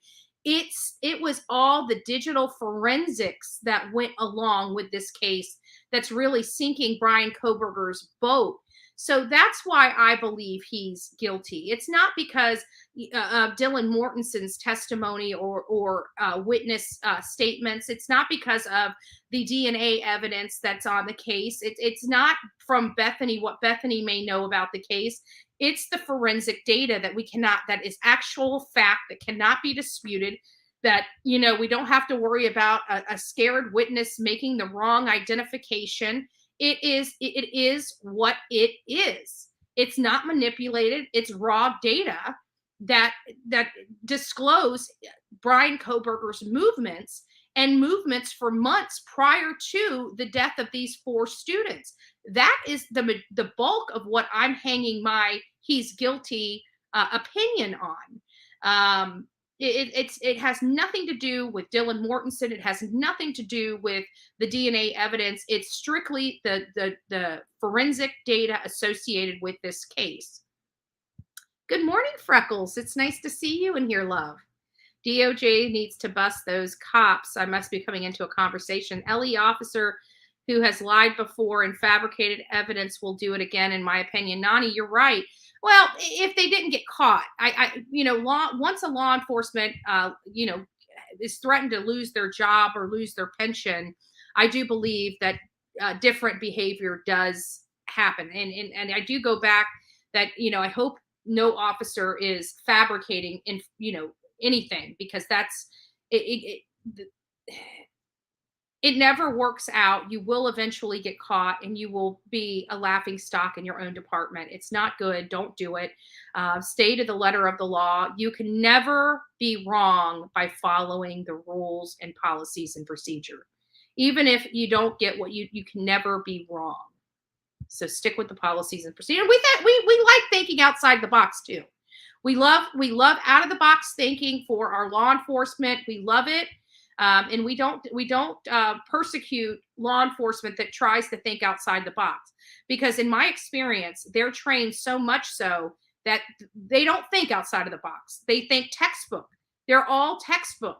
And I feel like if they taught these officers or these detectives and investigators critical thinking and other different, instead of being, they just don't think. And a lot of the times, in my opinion, a lot of they're too textbook, that they don't expand. They don't expand past the textbook. And that's where sometimes things get a little skewed. And when you need to think outside the box and you don't, it could literally mean a conviction or non-conviction. Good night. Good day. Be kind. It's nice to see you in the house, Stephanie. It's always nice to have you as well. Go to bed. No, I'm just joking.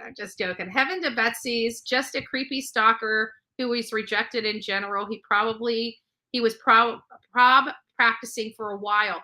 I think we all have the sentiments of this, I think we all kind of have when it comes to Brian. Oh, I forgot to change my background for this conversation. Hold on. We got a background for it. We got a background for this. There we go. For this conversation, we need to have the appropriate background, right? The boogeyman. We're talking about the Idaho 4 boogeyman. And in this particular situation, I think we've all believed that Brian Kohberger has some kind of history, whether he's been caught or not. We truly, in our heart and soul, believe that he has done this, stalked people, watched people, burglarized homes. We believe he's gotten in and out. And not only that, do you guys remember when we were doing this case? I don't know if you guys remember, but we started digging into all of I did a record request with the Washington State, not Washington State University. It was the Pullman, Washington Police Department. I pulled all the records that happened. I think it was within a half mile of his apartment. And there was a lot of creepy crap that went on. Lots of creepy crap. Like somebody seeing a footprint on their bed in their windowsill. Another person saying that they left the house and locked the door. And when they came home, their opening in the attic was open and their front door was standing wide open or locked. Like somebody had been there. I keep wondering, were these test runs for Brian to see if he could sneak into a house, and not only just sneak into a house, but stay there undetected. I do believe that that he would have done something like that. I don't think that this was, and I called it before we ever heard about it. I said, when I first got to Idaho and went and previewed that house the first time, the first thing I said to Olivia is, there is no way one of their friends from that university, their 20-something-year-old friends, did this. I even went as far to say, I don't believe this person is older than 30. I said that to her. This person is not older than 30, because our serial killers are typically in their 30s and 40s, typically 35 and up. White males, that's statistics. But when I got here, something told me that this was a younger person, but it wasn't as young as their friends. And I also further stated that I truly believe that this person has been there multiple times and was going to go into the home and withheld that, sat out there, and just for whatever reason decided not to carry out the act that day. And this must have been the time that he had the energy and forced himself to do it. But then we found out that he's been to that property over 12 times. That freaked me out. You know, a lot of this stuff is, when I say these things and I go out to these cases, a lot of these things are just my theories, my opinions. You know, you don't know if they're true or if they're untrue. And that's why I'm so, you know, when I first started out here on YouTube, I never really separated my opinion from fact. And it did kind of frustrate people. And I realized, you know, now being online long enough, and that it's very important for me to let people know what the true facts of the case are and what my opinions are. So I have been, over the last year and some months, I've been very good to say, here's the facts and here's my opinion, or here's my theory, or here's my speculation or my hypothesis. It's never, oh, thank you, Tammy. God bless you. God bless you. Thank you so much, Love Bug. So I had, when I got there, I kind of, it was weird. I don't know. It just, things just speak to me there. And it's not like a psychic medium type of speaking. It's more of, I have experience in certain things that I get a vibe or something like that. You know, I've lived a rough life. I've been around a lot of people. I've been around manipulators. I've been around, you know, to be honest with you, I've been around face to face with murderers before. In some of the dealings that I've had, especially in my rougher times, you know, some of these stories I cover, some of the details of these stories, I can tell you that it's scary, because some of them match some of the situations that I myself have been in. And that's scary, because I'm here and they're not.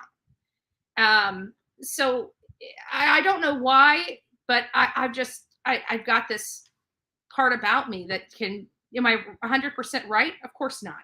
But we have a great batting average on here. And I have to believe that's due to great experiences and great critical thinking and problem solving.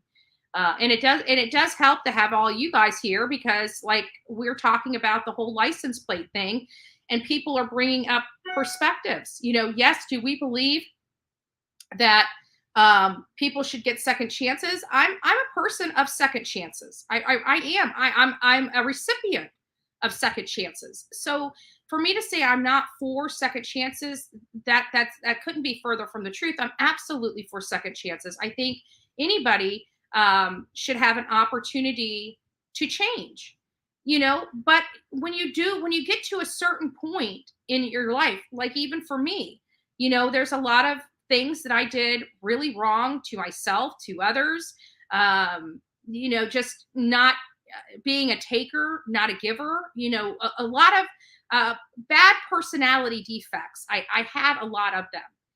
And I had to change myself in order to be a better person. But it wasn't just about changing myself.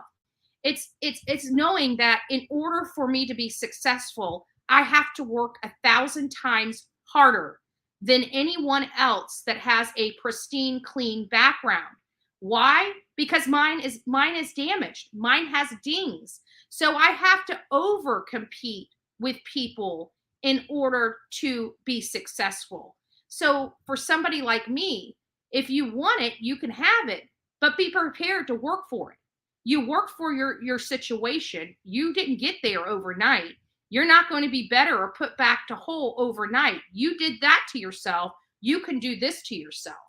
You can either be a piece of crap or a great person. It's up to you how you choose to wake up every day and you choose to live your life. But just because yesterday you were a piece of garbage and a piece of crap doesn't mean that has to be your realization today. So again, and it kind of dovetail right back over, segues right back over to our messaging this morning, right? To our messaging from language of letting go. It dovetails right back to that, because what you need to do is debrief at night. What did you do today? What would you like to improve? What was the best part of your day? And what would you like to accomplish tomorrow? It seems very simple to do, and it makes you a better person. So I do believe in second chances. I don't believe Brian Kohberger would ever be redeemable. I think this is another person that is just wired wrong. He's been wired wrong for a very long time.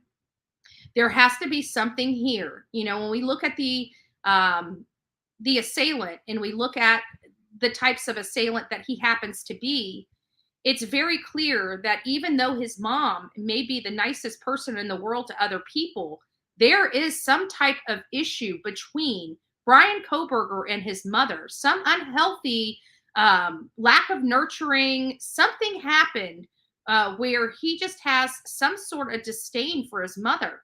And a lot of people that are serial killers, and you look into their past, it has to do with their mom being absent or the lack of nurturing from their mother that triggers some of this stuff. So I don't know if that has to be it, but he may appear on the face to have a great relationship with his mother, but statistics, you know, granted, statistics is based on the law of large numbers, and there are outliers out there. He could be an outlier. I do want to preface that, but in the grand scheme of things, I have a funny feeling that his mom was too busy nurturing other people that she lacked nurturing him, which helped trigger a lot of what's going on. And this is just a common theme in these types of killers, is that connection with their mom. I don't know why. It is what it is. It is what it is. So in this news segment with Nancy Grace, there was, you know, she kind of went over a lot of information related to the standard for this type of hearing, you know, for a preliminary hearing, and how, you know, this really is just to show that they have probable cause to make the arrest, to bring him in, to go to trial. And she went over those elements. Let me see if I can find those elements. I might be able to find those elements. Give me just a second. I know she had a conversation with an attorney here in Florida, but I watched this whole thing, and I think I've got her. Maybe it's right here, possibly. Let's see what this has to say. Because her interview with police is still under seal. We know a little bit about what Dylan Mortensen said, that she saw the killer, we think to be the killer, a white male coming out of the house. She froze. They're both lucky he didn't come kill them too. But what if, let's just spin it out, what you're saying to its logical conclusion. What if she also woke up and went to the door and saw something? We don't know that. What if she slept completely through the entire ordeal? We don't know that. What if she had seen Kohberger before? All right, so that's not right there. So maybe it's a little further down, but I wanted to get to the exculpatory. This motion by Nancy Taylor, it says she, quote, may be a material witness. They don't know, because none of us know what's in her police report. So what do you chalk this up to, Dale Carson? Well, it's a desire to get back in the public view and to perhaps polarize prospective jurors. But of course, you and I both know that she could voluntarily come back. The fact that she's resisting is, from my perspective, a good thing. So they think that's a good thing. But in this whole article, they start talking about, that this is not the avenue that they should be bringing Bethany Funk into. It goes back to, this is not a mini trial. This is just a trier of fact, whether they have enough evidence to bring the charges against Brian Kohberger. Now, they can go over this entire circus with this preliminary hearing by taking their evidence to a grand jury and indicting her that way. Indicting him that way. And this would prevent this 5-day circus that's going to, undoubtedly go on for this preliminary hearing. We don't know what's going to be proffered at the preliminary hearing. But in the preliminary hearing, it will disclose a lot of facts, that we have not known. So I'm definitely going to be there if this goes on. I'm waiting until May comes around before I solidify the trip details, because I want to make sure that they're not going to go the route of the grand jury. So we'll see how that goes. Either way, we're going back out there. It's just a matter of whether we're going back out there in May or whether we're going back out there in June. Now, mind you, if they go grand jury route, then there is no possibility that we will be a privy to the grand jury. We're not going to be notified of the grand jury. We're not going to know to be there for the grand jury. We won't know until it's all said and done. And I would think that would be the route the prosecutor would want to go, unless he wants the public to finally know what is going on and what the truth of the case is. Because in the preliminary hearing, whether or not it's televised, whether or not they allow the courts, we will be there, and we will know exactly what is being said and what is being presented against Brian Kohberger. We're not going to miss that. This is a huge case, and I'm hoping that we can get pooled coverage, so I know where to pull videos and stuff like that from, especially after I come back home from this trip. But Brian Kohberger, but this whole situation. But anyways, Nancy Grace goes in and says, this is not really the way to do it. That's why we have exclusionary rules and motions to suppress. So if there's any evidence that's deemed that it's prejudicial to the defense, they can suppress that information. This is not the place for evidentiary rules such as exclusion or suppression. This is not the place for it. However, there is in the law that things that could be suppressed or will be suppressed cannot be used in the preliminary hearing for probable cause against their client. So I think maybe one of the parts is they were wanting to bring Bethany Funk in to kind of suppress some information so it didn't go into the decision process of the judge as to whether there's probable cause at this preliminary hearing.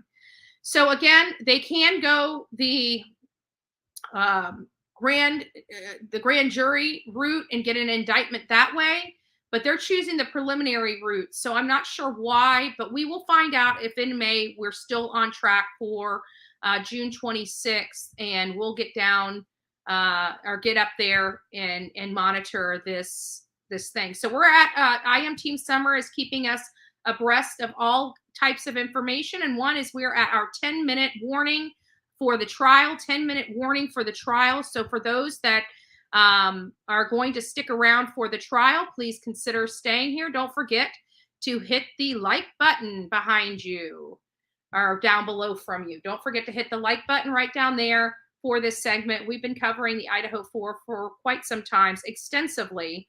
We're bringing the information that we're uncovering, and we're providing our opinion on the information that is available. So right now, there's this situation with Bethany Funk from the defense. Is it shenanigans?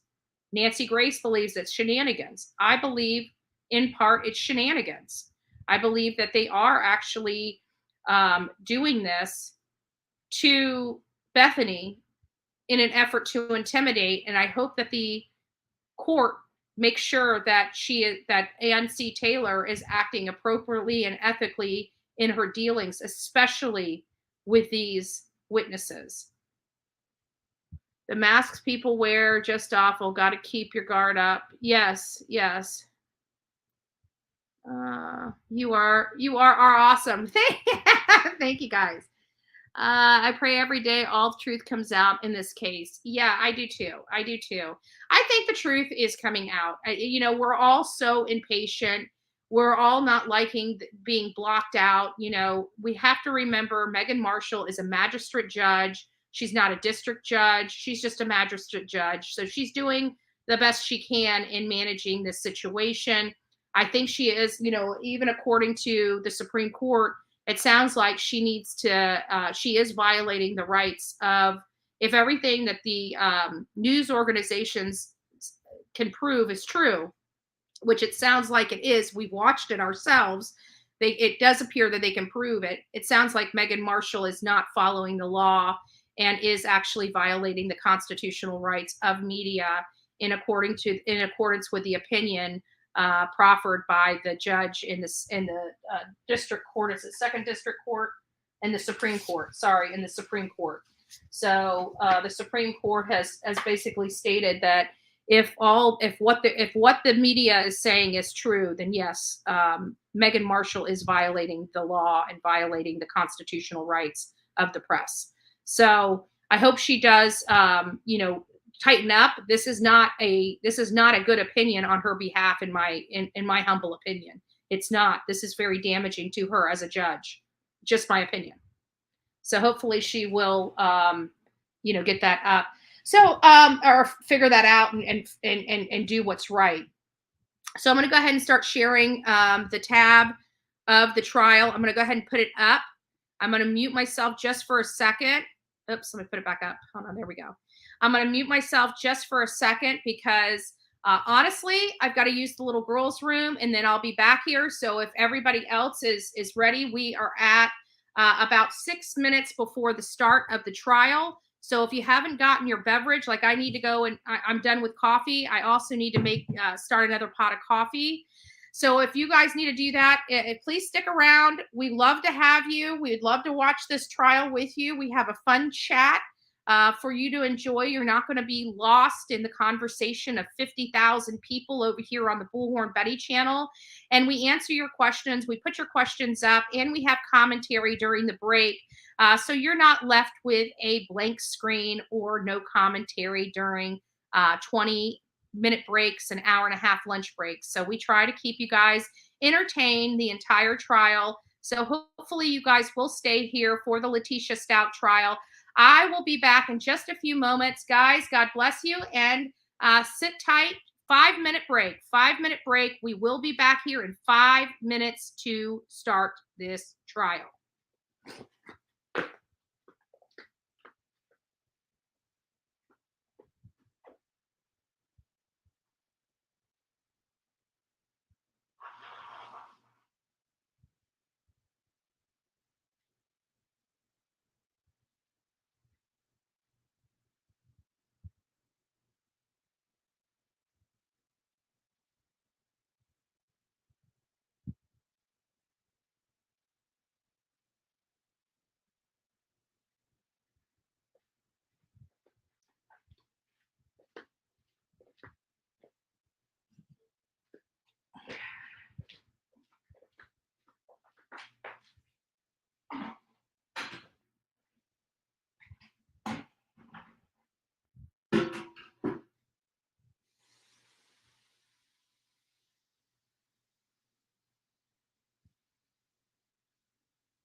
I know you guys can probably hear me. I'm just making some coffee, and then we'll be back over there. But the trial should be starting any moment now, so just sit tight. I will be back with you guys to commentate.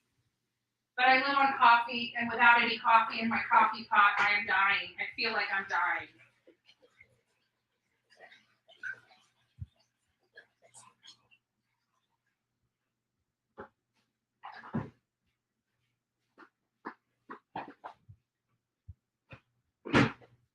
And my garbage can lid broke, which sucks. But that's okay. It's Friday.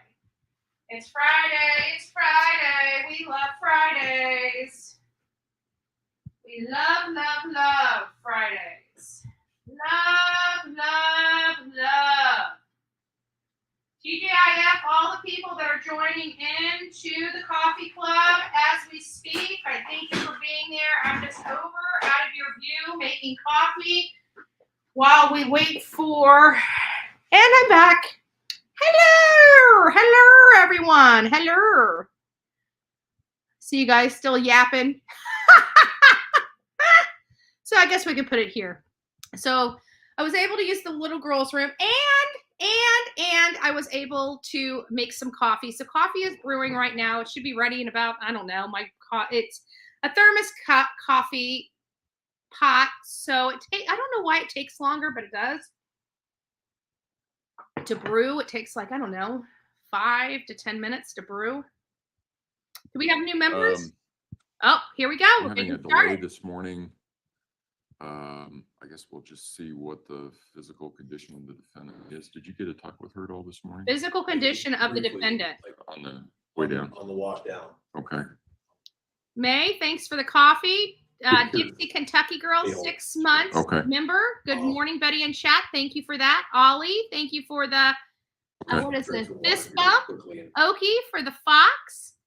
And ZA gifted 5 Bullhorn Betty memberships. I guess we'll see where we are. We'll give her some time. We'll see where we are. And this morning, maybe touch and go. And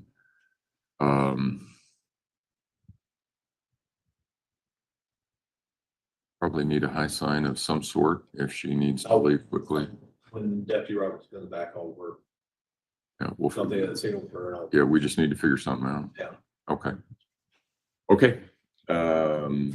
Then court will be in recess for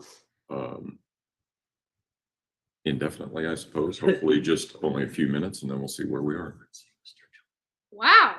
Is there anything else that we need to take in? Just so the court knows, we're going to be playing lengthy clips this morning.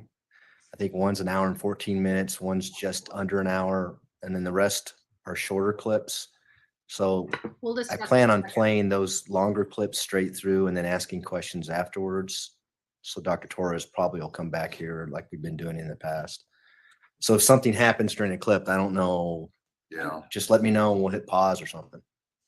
That's what I'm trying to. Yeah, because it sounds like that first one would be, and we play that first one, and then that would be about break time. Yeah, I've got some introductory questions. We'll play that hour and 14 minutes, and you're probably right. We'll probably be close to a break. Okay. I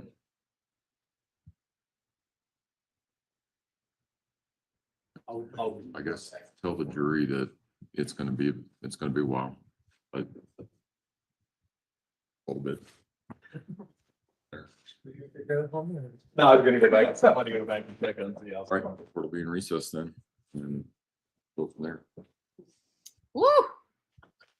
If you guys didn't catch what was going on, I'm gonna keep this up here, and if they don't kill the feed, if they kill the feed, then I'll pull it back down and just talk to you guys. But what I'm understanding here this morning is that Letitia is not doing well. Apparently, there's something going on with the defendant. Might be. Until but this fall. is not a sweater vest. This is a full sweater. Well, but you know what I'm saying. It, you know, I was freezing here. Yeah. Well, I don't feel like it. But you're right. It probably will be both. But it sounds like to me that Letitia's not at the court for fighting with them, not to be there. Like March. Nothing. Yeah, that's all right. It was gonna be a. It was gonna be a. I think a gas fire here. Yeah. Yeah. But hopefully, see if we can hear anything that's going to be interesting for us. Supposed to get that way. It was. We were up at our. We live up in London, so we were supposed to get snow. We're getting snow. I live in the More Bluffs area, and they didn't say anything about it. It's supposed to get windy and kind of cloudy last night. We got a ton of rain last night. Did you get snow? A little bit. You know, it was about 35, 36 degrees, so it didn't hit. Yeah. Yeah. We get to hear the attorneys talking. Oh, yeah, sure. Thanks. Hot mic.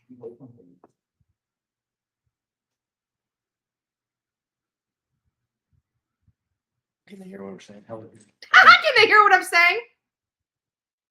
can we have them turn them off? I'll have to turn them off. They're about to kill the mics. Those are on these. Yeah. Okay.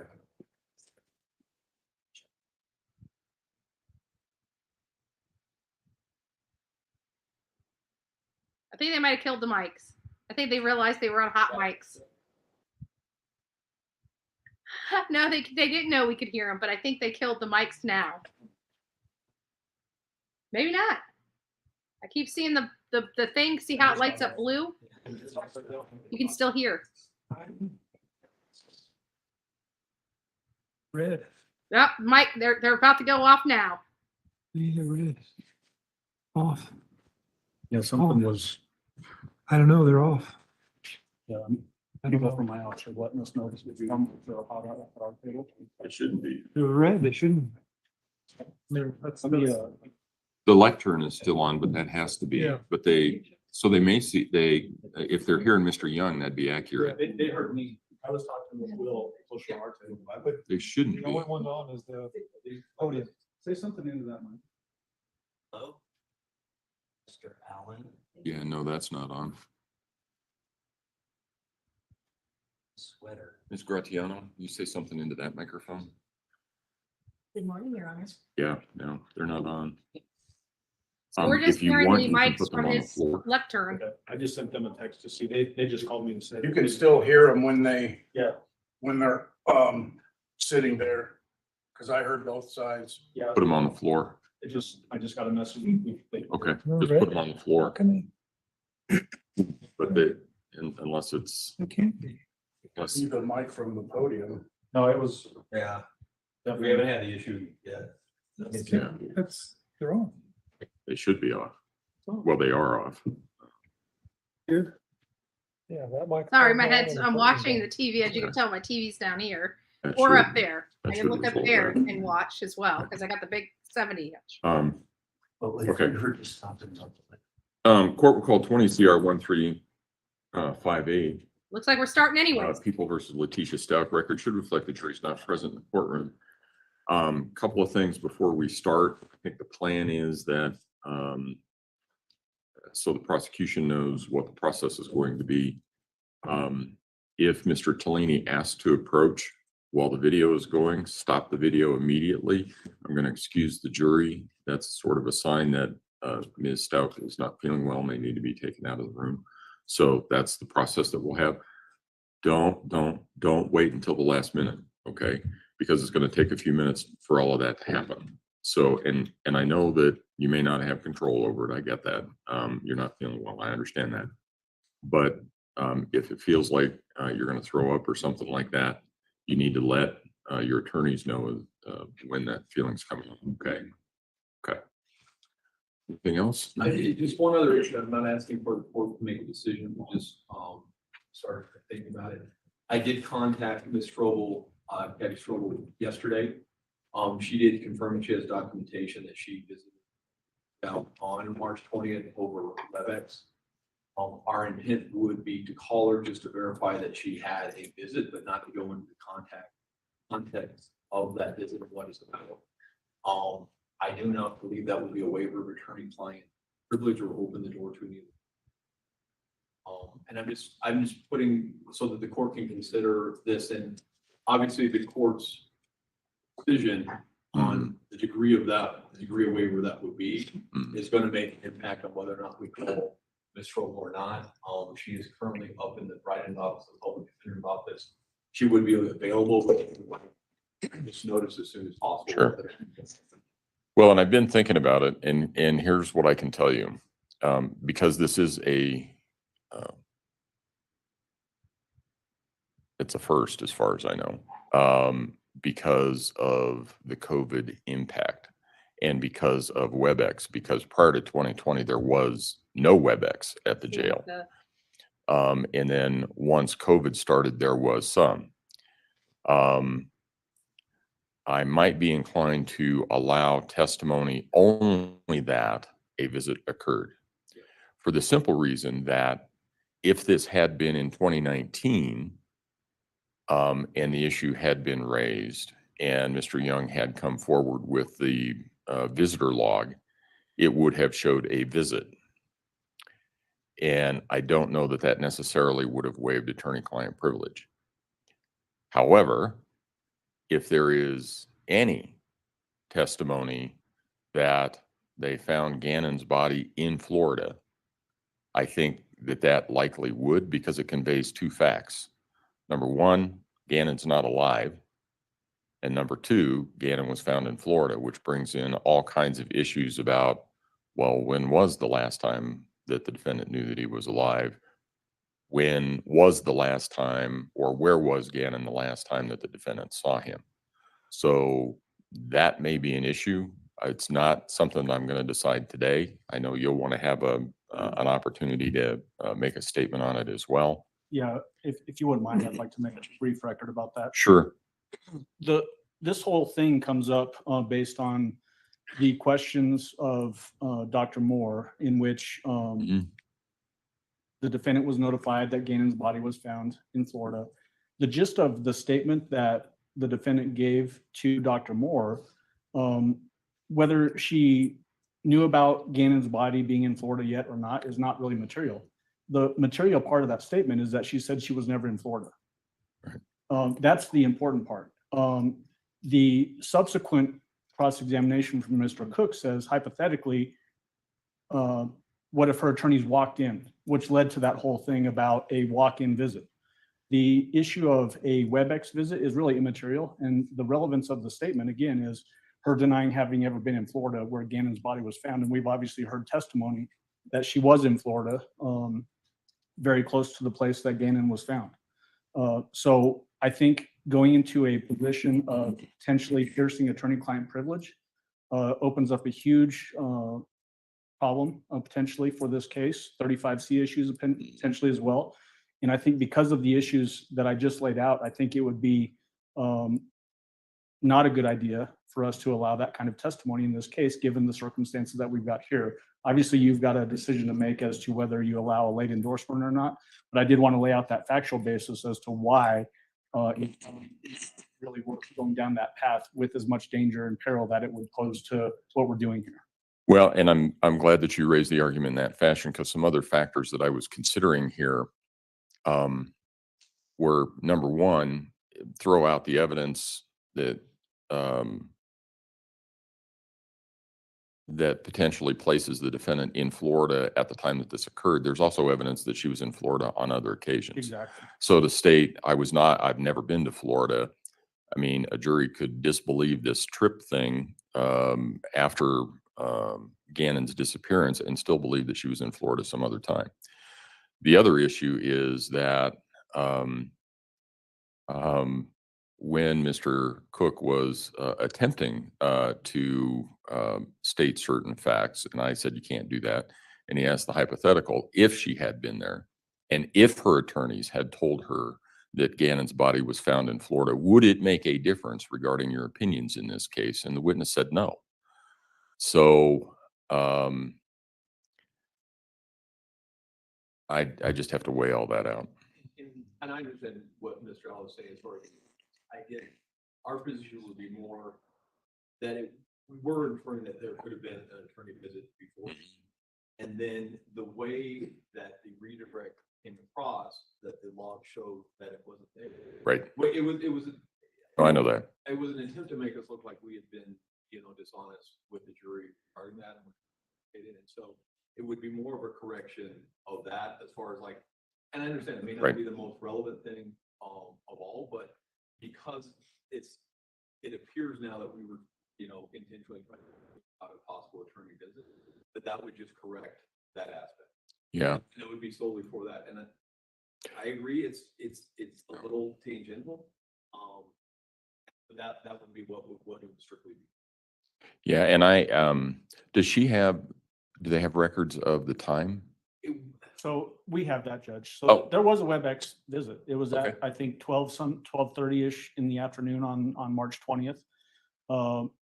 For purposes of laying out that timeline, the media started reporting on it at about 12:15-ish. I'm giving you rough estimates here. seems difficult to believe that they were able to get that information that quickly, get a WebEx set up, and then do all those things, but it could happen.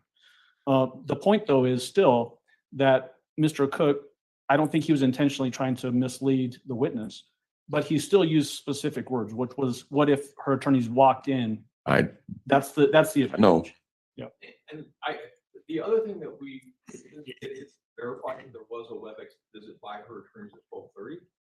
The other possibility would just be a stipulation to them that her attorneys did have a WebEx visitor on 12:30 on 3/20, and then there's nothing else other than that. And I think that would solve, the issue. But part of, the thing is that things are fluid. Right. And we're getting information. Thank you, Melissa. And the time frame and how we're presenting the questions is also different. Generally, generally it would be a walk-in visit. So if you're given information that there was a visit, and then the question is phrased that way because somehow I blocked disassociated that we get WebEx back. But so I don't think it was Mr. Cook doing that. But like I said, I think the judicial stipulation could solve all of the problems and not present some of the issues that we have. But I'll let, I said, that's just something to think about. I think it's something that everybody can think about over the weekend. And obviously the other issue would be, I'm sorry, I'm blanking on the witness's name. That was Dr. Moore. Dr. Moore, I don't know whether she has the date, but I don't know that she has the time. She must have, because it's been referenced in in a lot of other questions. So there must be a time as to when she had this conversation with Ms. Stout. And again, it wasn't immediately obvious to me at that point in time whether or not that conversation would have occurred before the WebEx or not. But there's a lot of things, a lot of moving parts. I think we can talk about it further on Monday. It's not a decision that has to be made now. It looks as though Ms. Stout is feeling better. So I think probably our time would be better used by moving forward with what we have as opposed to debating what we might do. And go from there. Just to clear up your questions, though, about Yes. timing of everything. The WebEx visit on WebEx that day on March 20th was at 12:35. Dr. Moore's notes is dated March 20th at 6:27 p.m. So it would be after the visit from Ms. Strobel. Thank you. The one thing that I want to just have as a point of consideration is that if we then go into a stipulation or the court makes some statement to the jury about that there was a WebEx, there's no indication, and nobody's alleging this from defense, but we also don't want it to appear that we were misleading the jury, which we weren't. Oh, I know that. And if that sort of a stipulation comes in, that potentially could lead to a juror thinking that we were intentionally misleading the jury. And I know that's not Mr. Tling's intent. So we just need to think about those dynamics as well. No, and I think that's fair. So we'll Maybe I'll talk to this family. Maybe we can come up with something. Something that can satisfy both of us. Something there was a WebEx visit, but the law that Mr. Young was looking at didn't reflect that. So, and we'll talk, and I think maybe we can come up with something to take us out of the courts. Yeah, and I know that see 320, that would have been right on the precipice of all of the changes. So it was new for everybody. It was. So okay. Let's go ahead and bring the jury in. It sounds like you're going to ask Dr. Torres some questions. Dr. Torres, if you would resume your seat in the witness stand, I remind you, ma'am, that you're still under oath. Does he have a trash can? Does he have a trash can? All right, guys, here we go. You guys want it on Letitia? How do you guys want to do this? You guys want it on both?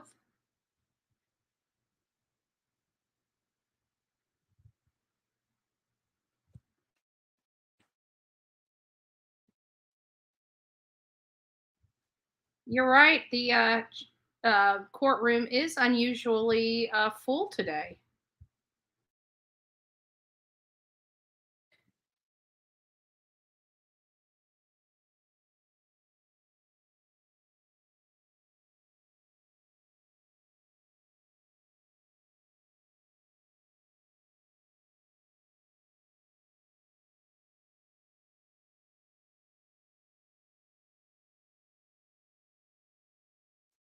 All rise for the jury, please. Tolerable.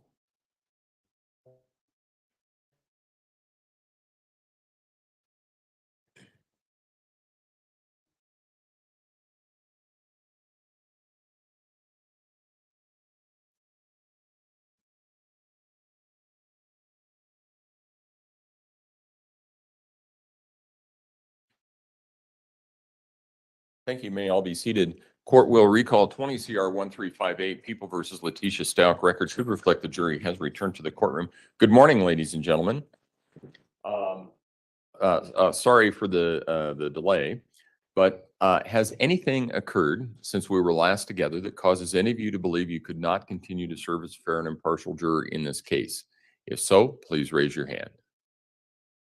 No response. All right. When we took our break, we were in the midst of the testimony of Dr. Torres. That's where we will resume. Mr. Young. Thanks, Senator. Good morning, Dr. Torres. Good morning. We're going to show a longer clip here of your forensic interview with Ms. Stout here shortly. But before we do that, I want to ask a couple questions about the forensic interview itself. And you as a forensic interviewer, a forensic psychologist, what are you trying to accomplish, especially when you ask an individual about the reason why they're there, the crime or the event that happened that puts them in that situation? At this part of the evaluation, what we're trying to do or what we're trying to get at is the defendant's story, their perception of everything that had happened to them, what they were thinking, what they were feeling, what actions they took. This is important to an evaluation of insanity because as an evaluator, we are trying to get at what symptoms of mental illness, if any, might be impacting those emotions, those behaviors, intentions, motivations, and the perception of reality at the time of the actual offense. So it's important for us to get from the defendant's own mouth their story. And so is part of that role where you may ask them questions, much like a lawyer might do in a cross-examination? Wait a minute, you said this on such and such day. Now you're saying this. What do you mean by that? Is that something you would do in a forensic interview? That can come up, and it's going to depend upon what the inconsistencies might be. There can be inconsistencies that are maybe less relevant to the particular issue of sanity, in which case we might not ask questions about that. But if there are inconsistencies that are important to our understanding of what they're trying to communicate to us, then we will ask about it. And in Colorado, would it be common practice to have an attorney present during this forensic examination and the attorney cross-examine subject on inconsistencies and things like that? That is not common practice. And why is that? I believe I may have mentioned it the other day, and we don't allow attorneys to be in the evaluation room, particularly because we have concerns that they might try to interfere or try to influence the defendant one way or the other. This would go for defense or prosecution. Since we're there as neutral evaluators for the court, we want to have our own opportunity to ask the defendant questions.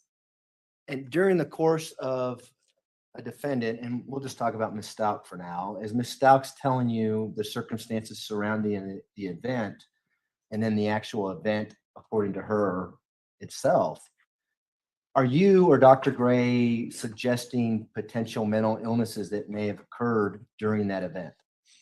No. Why?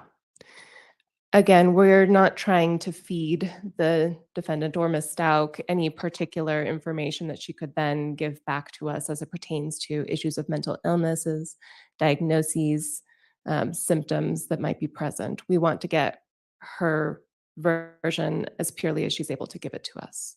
And would that be standard practice for forensic psychologists, forensic psychiatrists, Friday, in Colorado, not to do that, not to suggest diagnoses to the subject as you're interviewing? Correct. And so with that, Dr. Torres, we're going to play this video clip. It's about an hour and 14 minutes long. You're more than welcome to sit back here during if you like. But Your Honor, at this time, we would be publishing People's Exhibit 725 in its entirety. Over here. Yeah, we're going to play it from over here.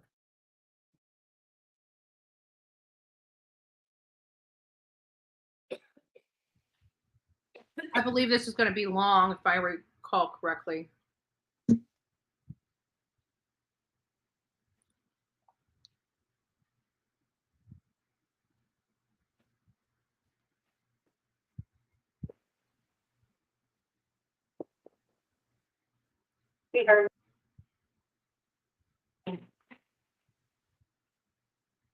There are some audio issues with their playing of it.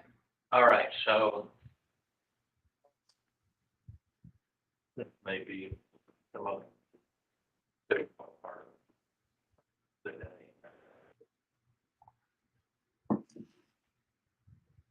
To talk to us about what happened on the day of the event.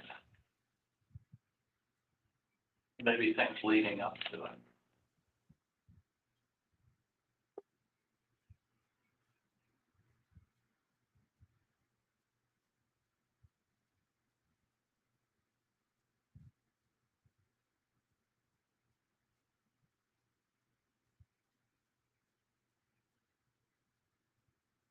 Where do you want me to show you?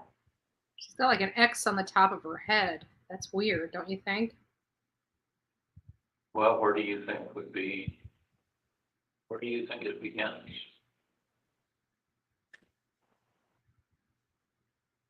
Well, I already told you guys before that I was going to leave, right? And I was just waiting to get everything in order. Get back somewhere else where I could be, mentally okay and not have to deal with like these people that wanted to find out about this car accident. So I had to escape from them. So I started planning to get a place to stay. I was gonna work as a flight attendant, get all that information like I told you guys for landing back. Then stopped working at my job. I thought I was gonna pay again. I was a job for it. I wasn't because I still live in Colorado. So no matter where I went in Colorado, the mob, the mafia, I got people looking into it, investigator to find out where he's from, but I had to get away from him. So I got a new job and all that, was getting ready to go work as a flight attendant.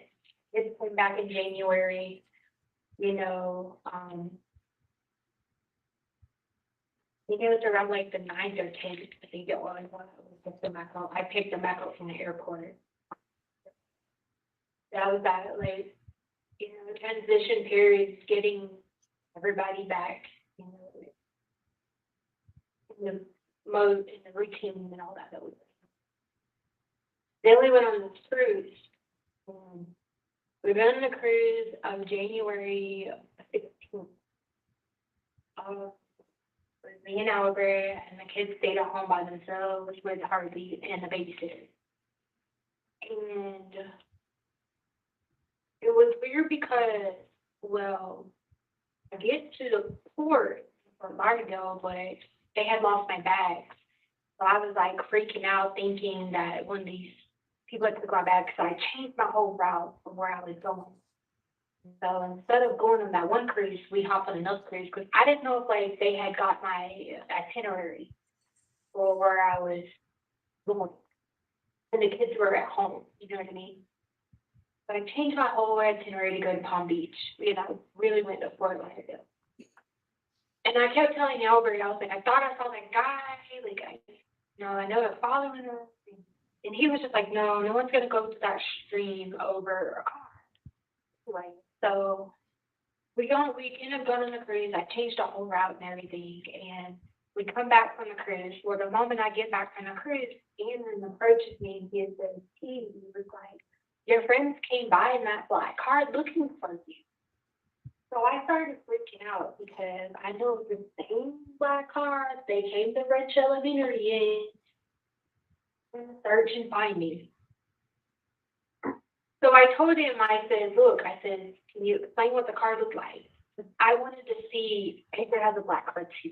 So I was like, well, it could be Edgar's car.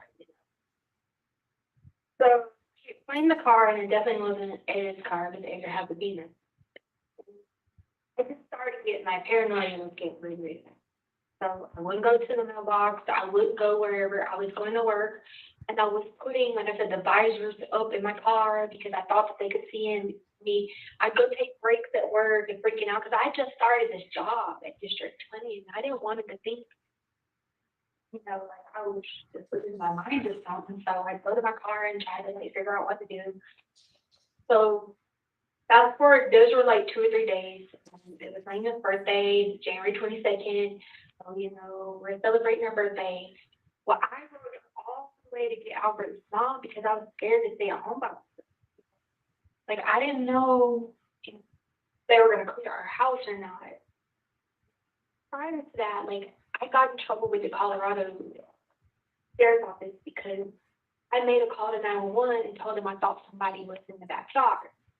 Well, they send people out and they find out that there was nobody in the back. They say there's nobody. They look at my alarm status and they're like, you could get in trouble for making false reports to the police, right? This is right in that time frame. And so I rode to the airport to get Albert's mom on Elena's birthday, and I basically wouldn't leave out of people's sight. You know what I mean? Like people that could be around that I knew could help protect me, whatever. Fast forward on a couple of days, I was trying to go to work. This would be all over the place, And so January 26th, that was the day that Kobe Bryant had died in a helicopter crash. And we were going to go to church that day. Well, there was this guy who was saying he was Michael the Archangel now. That's why we didn't go to church on January 26th. It was a Sunday. Now, first of all, close all where my faith is in Jesus. We had a business card that said Michael the Archangel. So I'm thinking, I even asked my, attorneys this, and they've asked me back and forth, why do you think this man was doing this? He was trying to keep us from going to the church, Turn the car around. So we're just gonna go on a hike because, Kobe Bryant died. I love Kobe Bryant.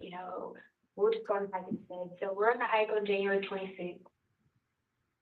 And I'm talking to the kids about everything, and the woman was wanting. He knew I was packing boxes. He knew about the flight attendant job, whatever. Wanting to go with me. I said, geez, you don't have to wait till Wednesday. I said, because I'm gonna talk to your mom to make sure the flight attendant goes. Through whatever. When we were on this hike, as we were talking about this, the thing that happened earlier with the whole Michael the Archangel, that's when something started telling me that we don't have to be a white family to jump. Because if it be a black family, it would never make TV. Which you guys know that would be definitely true because there's a lot of racism still in this country. So throughout the day, this kept happening with the whole Michael the Archangel guy, And I'm like, why is this? I didn't know if the people were getting him to come and pose as Michael the Archangel, to get him to come there, if it had anything to do with the size of the accident, that was the leg accident or what. So finally I told the kids, I said, look, let's just go on home. You know what I mean? The day's been too much of a hard day. Let's just go. Hannah was complaining with his stomach because he had food all over. Whatever. Yeah, like I told you, his back on that problem. Well, we get ready to go home. I hadn't gotten dinner yet. So I leave him and back home, he's taking a bath or whatever. Me and Lena go get food, do whatever. Riley was at work. So we come back, feed him, do everything, like a normal thing. But my mind is still sitting there about this whole. I feel like it was God trying to tell me something. this whole arch. You know, so my mind was stuck on that. So I was like, let's call it early night, guys. Let's just, you know, accident happened that day with the whole helicopter. It was just like not a good day that normally we have on pilot. So then we leave. I'm sorry, so yeah, we go get happy, let's come back. Call it a night. And I'm in the bed, just like relaxing or whatever.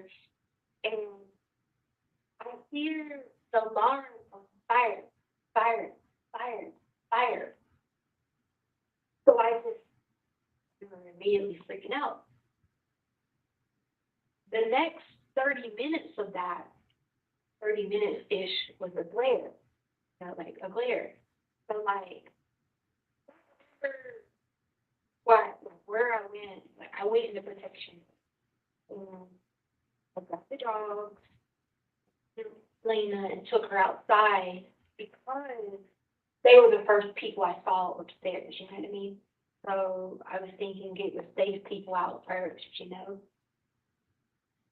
But I come back and get ready to run down the stairs to go back to get G, and I had socks on. So I slipped down the whole stairway or whatever. That's how my blood gets on the baseboard. I bumped my head against the baseboard because I was running so fast down the stairs to get down to where I see smoke at this point. As soon as I see the smoke, I go into panic mode, like I like have flashbacks for, you know, like all the fires I've experienced. Going back out the front door again, and then realize Shannon's downstairs. Go back downstairs. And then I went back down the stairs again, and Shannon's on the sofa, and the fire is around the sofa. So I reach over to grab him, and when I do, he was like wrapped in the covers. So I grabbed the covers, I pulled the covers, and when we both go on the fire, last part of that was just being down on the fire. I didn't remember anything again until we were in the truck, but all of us were safe in the truck. So like, I don't remember running out at that point in time. I know that I did because the alarm doorbell camera showed that we run out the house.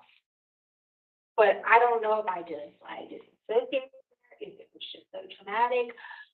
I don't know what happened from the time we went down in the fire to going out to the car, except my doorbell, you know, the cameras and stuff. So they have camera footage. Go out, we get in the car, and I just pull off. Because again, you know me, I'm a runner. That was it, to just run away. He's hysterical, Lane's hysterical. I'm trying to figure out what is going on. Is the house burnt down? Do we have a house to live in? You have to remember, for me, a fire is this size, and it's huge to me. So I go back to this house because there's this fire. But like, the gas tank was on empty, but someone kept telling me, just keep driving. Your car's just going to go on empty anyway. Just keep going. Don't worry. Your car's just going to keep going. Don't worry. Somehow, in between that time, I end back up to the house. Again, that was a gap that I don't remember. But I text Harley according to the messages and says, it's okay. There's a fire. Everybody's okay. And I send her a picture of the fire. Harley's freaking out, like, okay, I'm on the way home. Is Gannon okay? I said, and I wrote her back on the message, and I said, he has some burns from the fire, but everybody's okay. So Harley comes in, the house is like, smelling like smoke or whatever. We're opening windows or whatever. Harley basically took charge on that part. She started just opening windows. I'm like, Mom, it's okay, calm down. So I was all hysterical all over the place. And they all wanted to, like, everybody just sleep together, you know, because to me, all I could keep thinking about was if I couldn't have got to Gannon, he'd have like burned up on the fire, you know what I mean? So I was just all over the place. Well, we all decided to lay on the sofa together. That was on January 26th. So we're all just laying on the sofa together, just trying to like figure out the plan. Like I said, it's okay. I said, I'll have one of my friends. He goes by the name Guam. I'm not going to give his real name.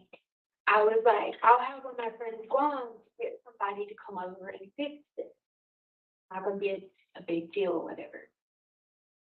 And then that's where this whole like video goes on. And about the fire, why did he said it, whatever. I remember I told you earlier, I record everything. I wanted to have that too, I didn't know how it started. I was upstairs when it started. And so he's telling me that he set the fire, but he didn't mean to set it. It was like all of that. We're just trying to come up with a plan to fix it. Now, you look at the video, people took it out of context. When I say we can sell the sofa, I don't mean you can look at our house. We have plenty of it. You guys think the country is flame top, meaning we can get a new sofa. So that got taken out of complete context of what we were saying. Especially I think my missus say I was all hysterical. Well, we all were just on the sofa. I was like, I'm gonna get someone to come fix it or whatever. I told you. They formed the number to the garage. I said, hey, we're going to go to work tomorrow, kids will be on school. If you can get someone to fix it, just replace the carpet, whatever, I'll pay you whatever. So like, I have memory, out and in up until then, right? But where the gaps came in was what happened during that time frame. So I hear the garage open at some point during the night. I don't know if I was having a nightmare, or I don't know if the garage was really opening. I don't really know because I was so heightened about this fire. So I kept going through the house thinking that there was someone in the house. And I kept running up down the freaking garage, kept coming open. I'd open the door to the garage, nothing. I didn't see the garage being moved or anything. Again, I don't know. I remember coming back in the house and I was just like, I woke up again. I guess that's when I text my boss. I don't remember this part. The message went to my boss that said that my stepdad had died. I remember my stepdad died when I was 19. But I didn't snap back out of it until later on. That really wasn't the same day that my stepdad had died. So then I think I hear somebody in the garage again.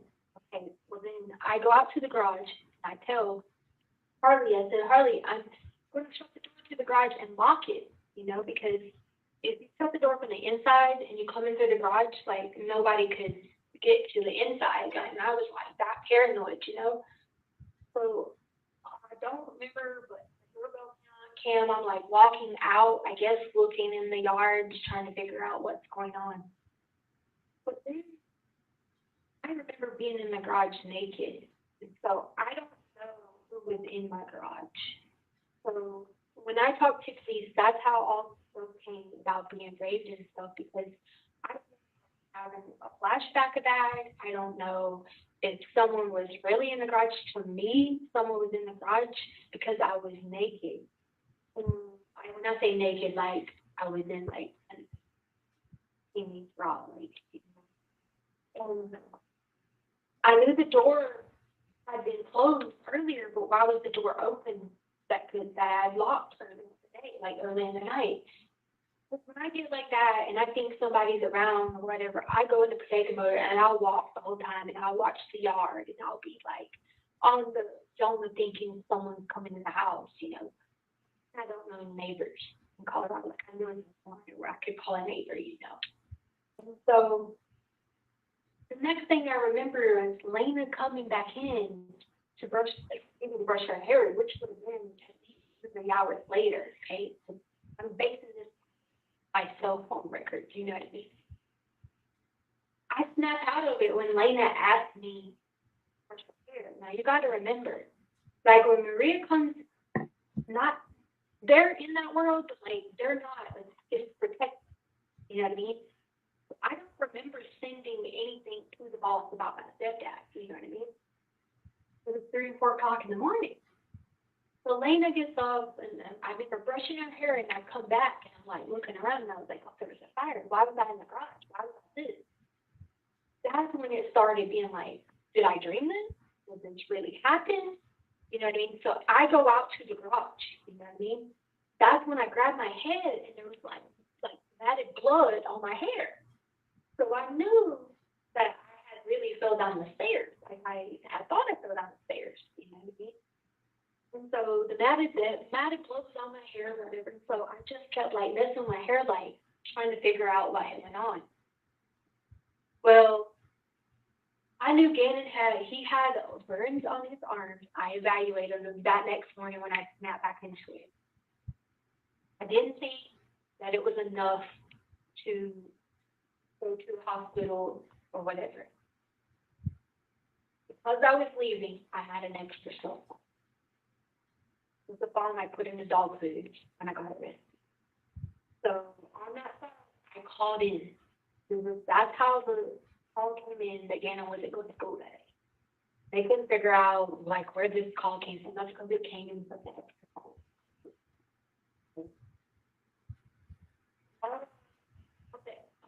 Fully told him that Gannon told me he still was doing He's upset. He doesn't want to smell around the kids when he has this accident. So we stayed out for the day. I realized on my phone that I had sent that message to the boss, and I was just like, what is going on? Like, I didn't remember sending it, but I don't know why was I thinking about my stepdad, what's going on, and I kept having these, at this point now, it became flashbacks from the garage. And I was like, who was in the garage with me? But the whole time it was about Eduardo, which is the guy that Guam got to work to fix the carpet or whatever. That's who I kept like having flashbacks with in the garage. So we go forward, whatever. I told Gannon, I said, he said he wanted to stay home. I said, no, you said my friends in the car came by. I don't want you here by yourself. You're going to go with me. I said, go grab your cover. You're going to go with me for the day. I don't want you here by yourself. Now, typically, I let the kids stay home by themselves because I researched Colorado law and it says that it was up to the parents and their discretion of how I believe we had to stay home. So I never had a problem with it. They would get off the bus before I get home. No issues. We had an alarm. You know, they had cell phones, everything. But so my paranoia was so bad that I was like, no, you're going with me. So we did the cover. I moved the cars. And don't remember that part, but it's on the camera. Moving the cars. And I drive the truck for the day. I go get a bike. Part of the moving process will be boxes like that. So I was glad that the truck was left for me to use. You know. So me and him get in the car. I think it says around like no, before we get to 10 o'clock. Albert never writes the stats at all that night about anything. So the next morning, and he's like, oh my God, I'm fired, right? And I looked at my phone and I didn't see anything. So that's why at first I thought, did the fire really happen? Because I never got a message back from Albert, you know. But then that morning, he messaged back, and I said, yes. I was like, he's okay. So that's when I sent a picture of Gannon in the bed that morning. Okay? So I was like, yes, he's fine. He's laying down. You know, he didn't go to school today. I called it in. I'm not going to work. I didn't go into explaining to Albert about me sending a message and losing my mind, don't know what's going on about. I don't want him to be like, you know, freaked out 1,000 miles away. So I told him, I find that let's just go out comical, shopping Buddy for the fan. day. Remember, we go Welcome to the go crazy get crew. coffee We call that family. morning. We go get like Dunkin' Donuts. I think they had me at Dunkin' Donuts. I don't remember going to the gas station, but they had me at the gas store. Just basically going about shopping for the day. However, when I get to the PetSmart, see black cars come by PetSmart. And you'll see parts on the freaking camera at PetSmart. Gannon's got his switch in the car laid out. Remember, I told you he had burns in his arms and a few right here. Now, when I say they were very small, we're talking like centimeters, okay? They were anything that you would think that they needed medical attention. The car comes by PetSmart. So you see me on the cameras at PetSmart running back to the door, like looking out. My first thought was I wanted to make sure G was okay in the car because he was standing in the switch. Well, the car came back by. I go back into PetSmart, come back to the door. And like if you watch the camera footage of the PetSmart, you see me going back and forth to the door. Like, how did they know where I was at this point? And that wasn't Edgar's car because Edgar had the Beamer. Okay. And it was not a Beamer. So I leave the PetSmart. I think they said I bought something again. I don't remember. I leave the phone. Now this is the only phone I had, which was Gannon's phone, because I was trying to hurry up out to the car. So I leave the phone at the PetSmart according to the GPS on the phone. So we go out and finish the day. We get Valentine's candy, and I'm like questioning Gannon the whole time of like, what did they think else when they came to the house? What did they look like? You know, like trying to get the best information I could get out of him because he was pretty good at like his age. Like, you know, like, okay, he's little. Like, if you say, was it a purple shirt? And no, it was not purple. It was blue. That's, you know, so I knew I could get good information from him. So then we were driving on a back road, okay? The only reason we took a back road was because this was called 25 was backed up. And so we took a back road to go to Castle Rock. And this guy lived in Castle Rock. But we go up to the site. Then we're going to ride by this address that was on that police report. And I was going to ask him to please stop. Like, whatever he wanted. Did you want money? Like, I didn't do anything to your car. I wasn't involved in this accident. Like, you have all my information. Now, the insurance had already deemed I wasn't responsible for it and that I was on a plane. So I was going to think about, you know, like, talking to this guy. I probably would have chickened out when I got there, but that was my mindset. So we go on this back road, which I think is called County Line Road. We go on County Line Road, and Gannon talk about with the castles. And so I'm like looking for the castles to try to like show them the castles because there was like some castles that are like. Then I got mixed up, and I was like, oh shoot, I don't have a cell phone to see how to get out of here because at least a cell phone. And so I couldn't figure out how to get out there. So I'm like doing U-turns, U-turns. And then I freak out because I thought the guy walking was my stepdad. That's why I was telling the police and the people that I was trying to like back the car up and go back forward because he could be dead. And I don't know if it was just from that morning because I sent my boss that text message or what, but he was on that road. So I backed the car up, go back again, and I'm freaking out because he's dead. This point is when I realized I'm not stable enough to be in fights, just going to talk to people or anything. So I parked the car for a minute, take a break or whatever. I don't know how long the break was. I remember taking the break. I remember tapping me on the back of the shoulder, like, T, we gotta go, like, gotta get late from school. That's when I snapped back into it. And I remember driving the car back out the highway, like out of the county line road to go back to the house. So remember I told you I was talking again throughout the day, you said something about these kids that were bullying. Not him, but Lena.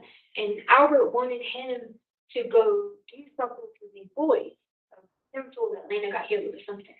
I was going to go talk to that kid. That kid's mom lived on Wando. So we come back into the neighborhood, into the part where Wando Drive was at. Now, rewind a few days prior to that, him and the kid had been called They're like the Smartie candy and they're like rolls. Well, they had been caught a few days prior, like, stashing the Smartie candies and like they were doing drugs or whatever. My opinion was he should not hang out with kids. Over like this. So I was going to go try to talk to this parent.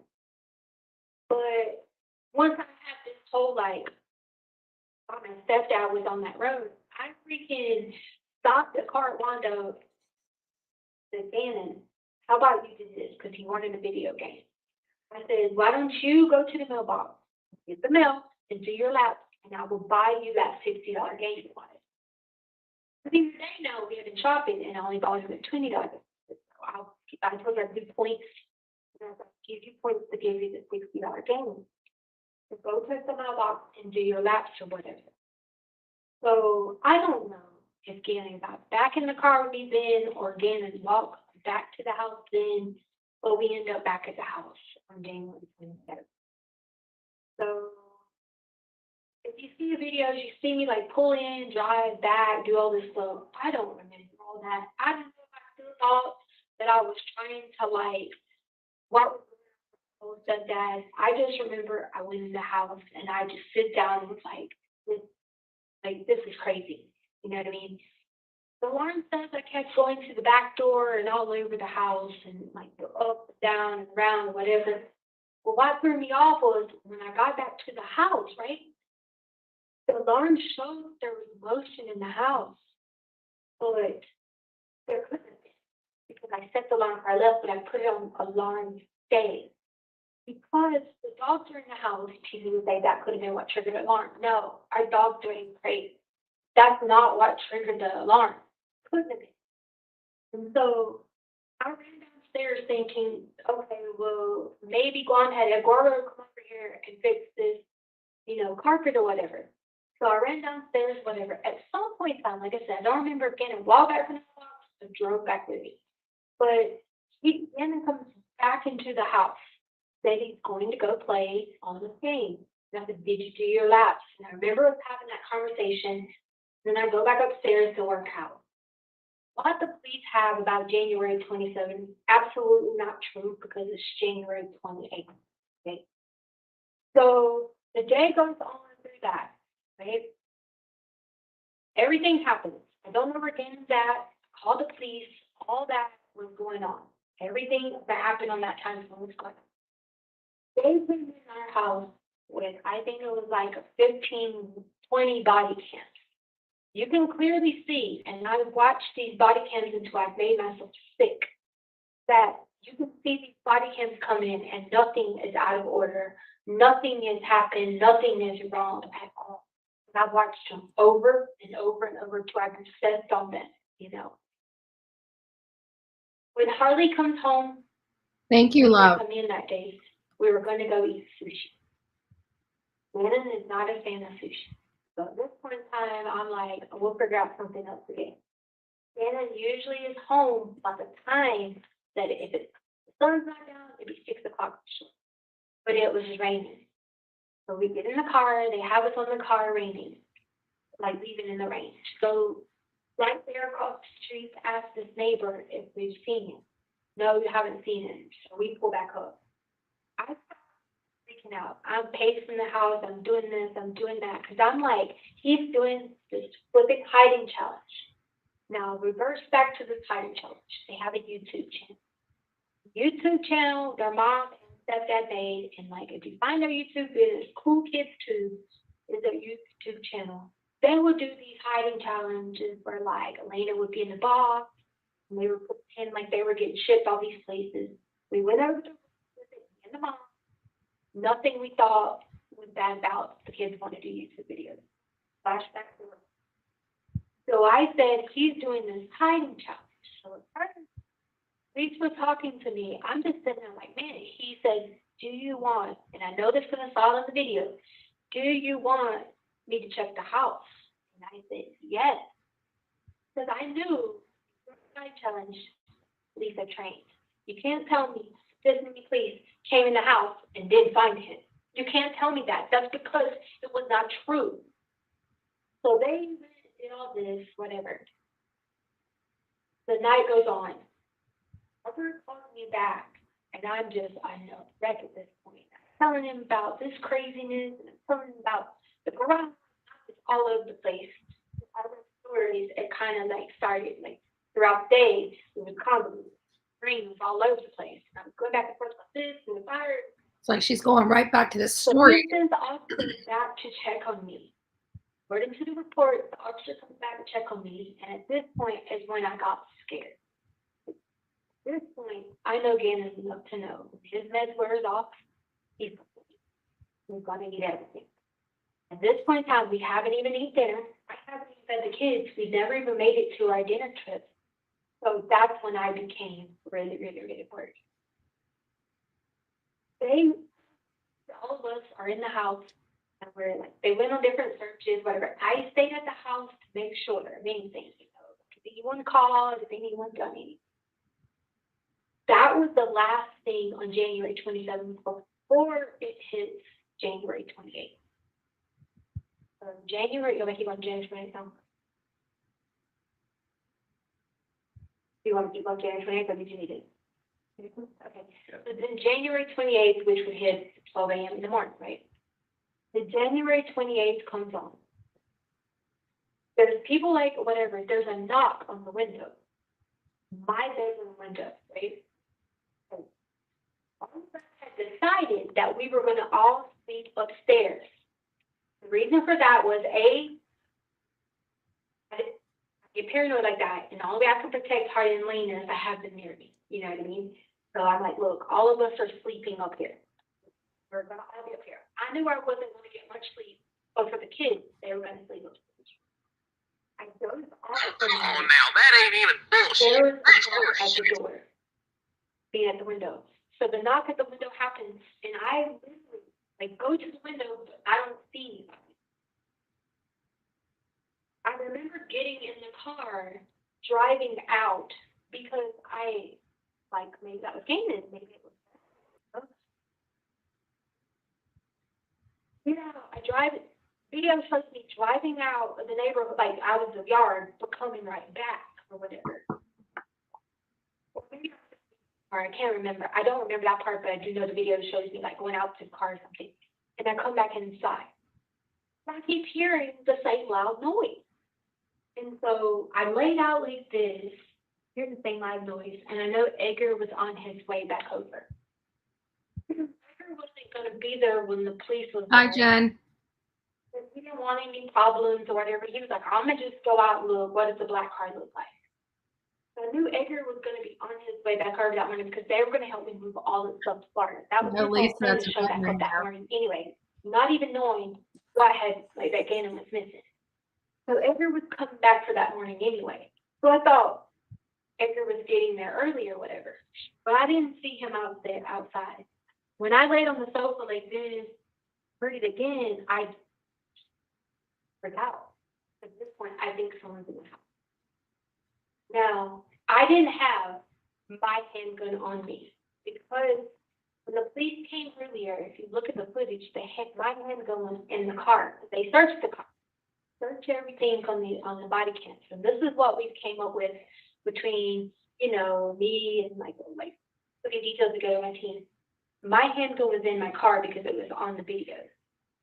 So I don't know if I went the back door or if he came in through the garage. But I kept telling him I keep hearing someone in the house, and he was like, "No, you're just paranoid. You're just afraid. You don't know where Gannon's at." So again, me, Harley, Edgar, Angelica, that's Edgar's family, and Lena were all in the house.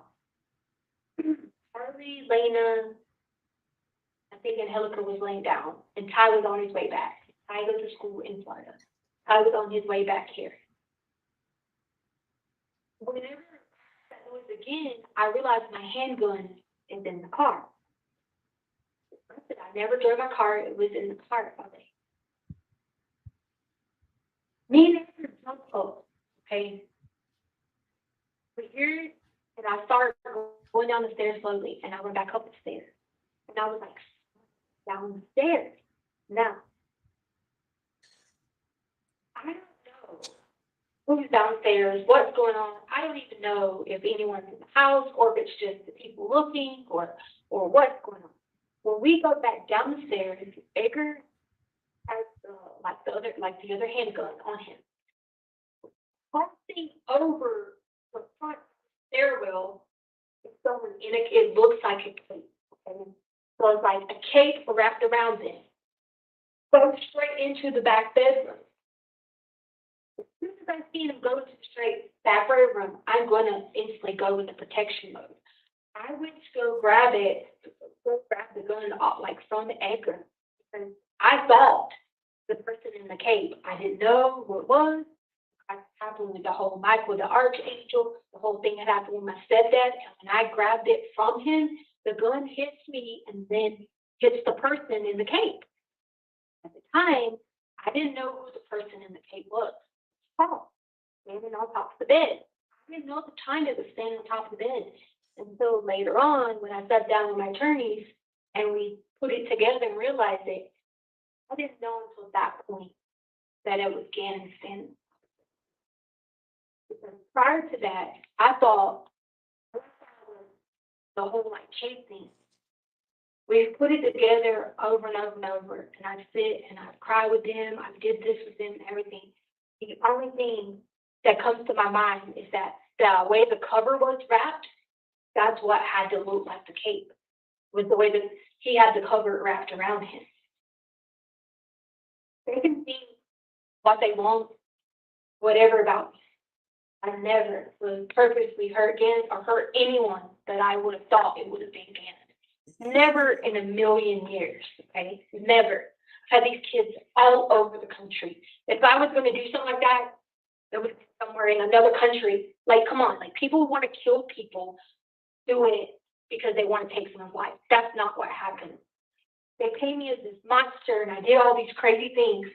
I never once knew it was Gannon. I, in fact, didn't even know it was Gannon until later on. The reason I did is Lena, I guess the noise woke Lena up. If you read the report, Lena told you that she helped carry Gannon's body.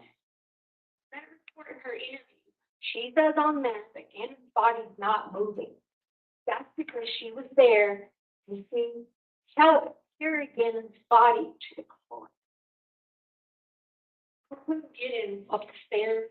I didn't even know it was Gannon at that time until I moved it. I lose it. Like I am all over the place, like screaming, crying. That's how Lena hears me. Lena's helped me. Now Harley's still asleep. She hasn't woke up to read any of this. It's a hard sleep. Lena helps me tote Gannon up the stairs. I'm throwing up like blood, the side of him. Like I literally don't. Gannon is still alive. Gannon is barely talking. Okay? We try to get him up steps. We did. I'm like all over the place. We get out the garage to go to the car. And I blanked out because at this point I think I was in complete and utter shock. And I know I'm throwing up because I see all this later. So when I tell you I know I'm doing something, I sit back and written a timeline and look at everything and figured, this out because I was just on it. I remember being in the car on the passenger side and we were taking Gannon to the hospital. But I was on the passenger side, okay? Now my leg's bleeding, which if you look at the footage from the hospital, you can see where I got hit with a bullet. Okay? So my leg's bleeding. And that's probably why there was a little bit of my blood on the car. I don't know at this point. I don't know if she went back in the regular party. I don't know anything because I remember waking back up in the car and being like, there's no palm trees. Now you say, what is palm trees? In South Carolina, when you go to the hospital and those palm trees, it's on the Grand Strand. That's why it's called Grand Strand. The beach, and then there's palm trees. I didn't see any palm trees when we were in the car, so I didn't think I was on the right road. I was in the passenger seat, not in the driver's seat. Next thing I know, when I wake back up, I hear a loud noise, like a howling noise. Like, the noise. And it reminds me of like when my grandpa died, and he made like this noise. That was the noise I heard. But I wake back up and I'm in the garage, in the car. Now we look at camera footage and my car does go out 5 minutes. So leave the neighborhood. So what we put together is that it must have been when I went out in the car hearing the noise, that must have been when Gavin took his last breath and I was still out of it. Go back in and park the car. Or come back to until Lena must have came back outside to the car. And Lena's asking what's going on, what's everything. I go in the house, Harley's face, Lena's face, they're all just like white, like they've seen a ghost, like they don't even know what's going on.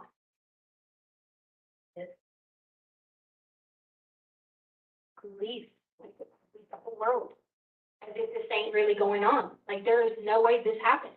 Like there's nothing wrong, y'all. Everything's fine. He's gonna be fine. He's gonna be home. That's when I started going through like all the motions of, you know, going to go get this part, because to me it wasn't really going on. Like this was, you can't even compare this to a nightmare. To have gone through that, you can't compare it to a nightmare. That is far from a nightmare.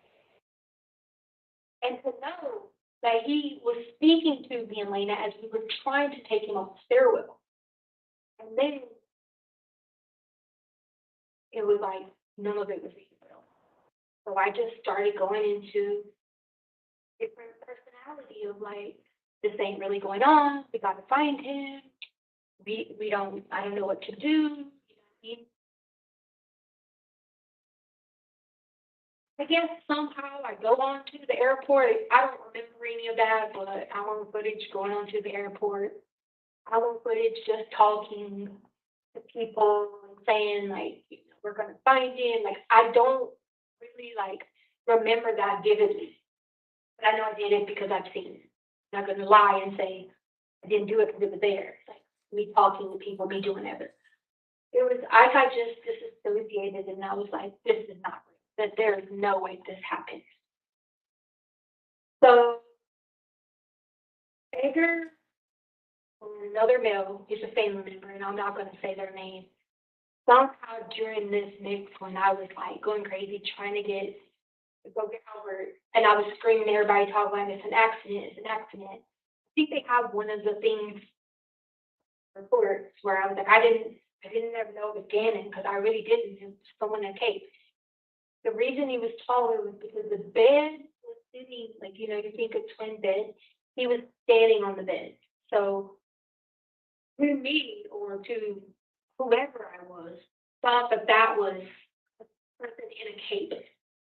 That's the only reason at all that the gun would have went. That is the only reason. And like I played this back, like I said, 50 million times in my head, like, was I in the right mind to turn the light switch on? No. My mind was in the protective mode because he wasn't there. The police was there. He wasn't there. Where was he at? Like, this was somebody in the house. It was probably someone trying to molest him. It was probably someone trying to hurt one of us. So what I was already going through with my stepdad earlier in the day, Maria could have thought it was my stepdad. We could have thought it was anyone who was trying to hurt anyone else in the house. She's going to protect. That part of me goes in protection mode to protect everyone else about me. So there was never a moment. So there's no murder. There's no hurt. There's no intent. Look, I had everything I wanted in my life. Career, this, that, you name it.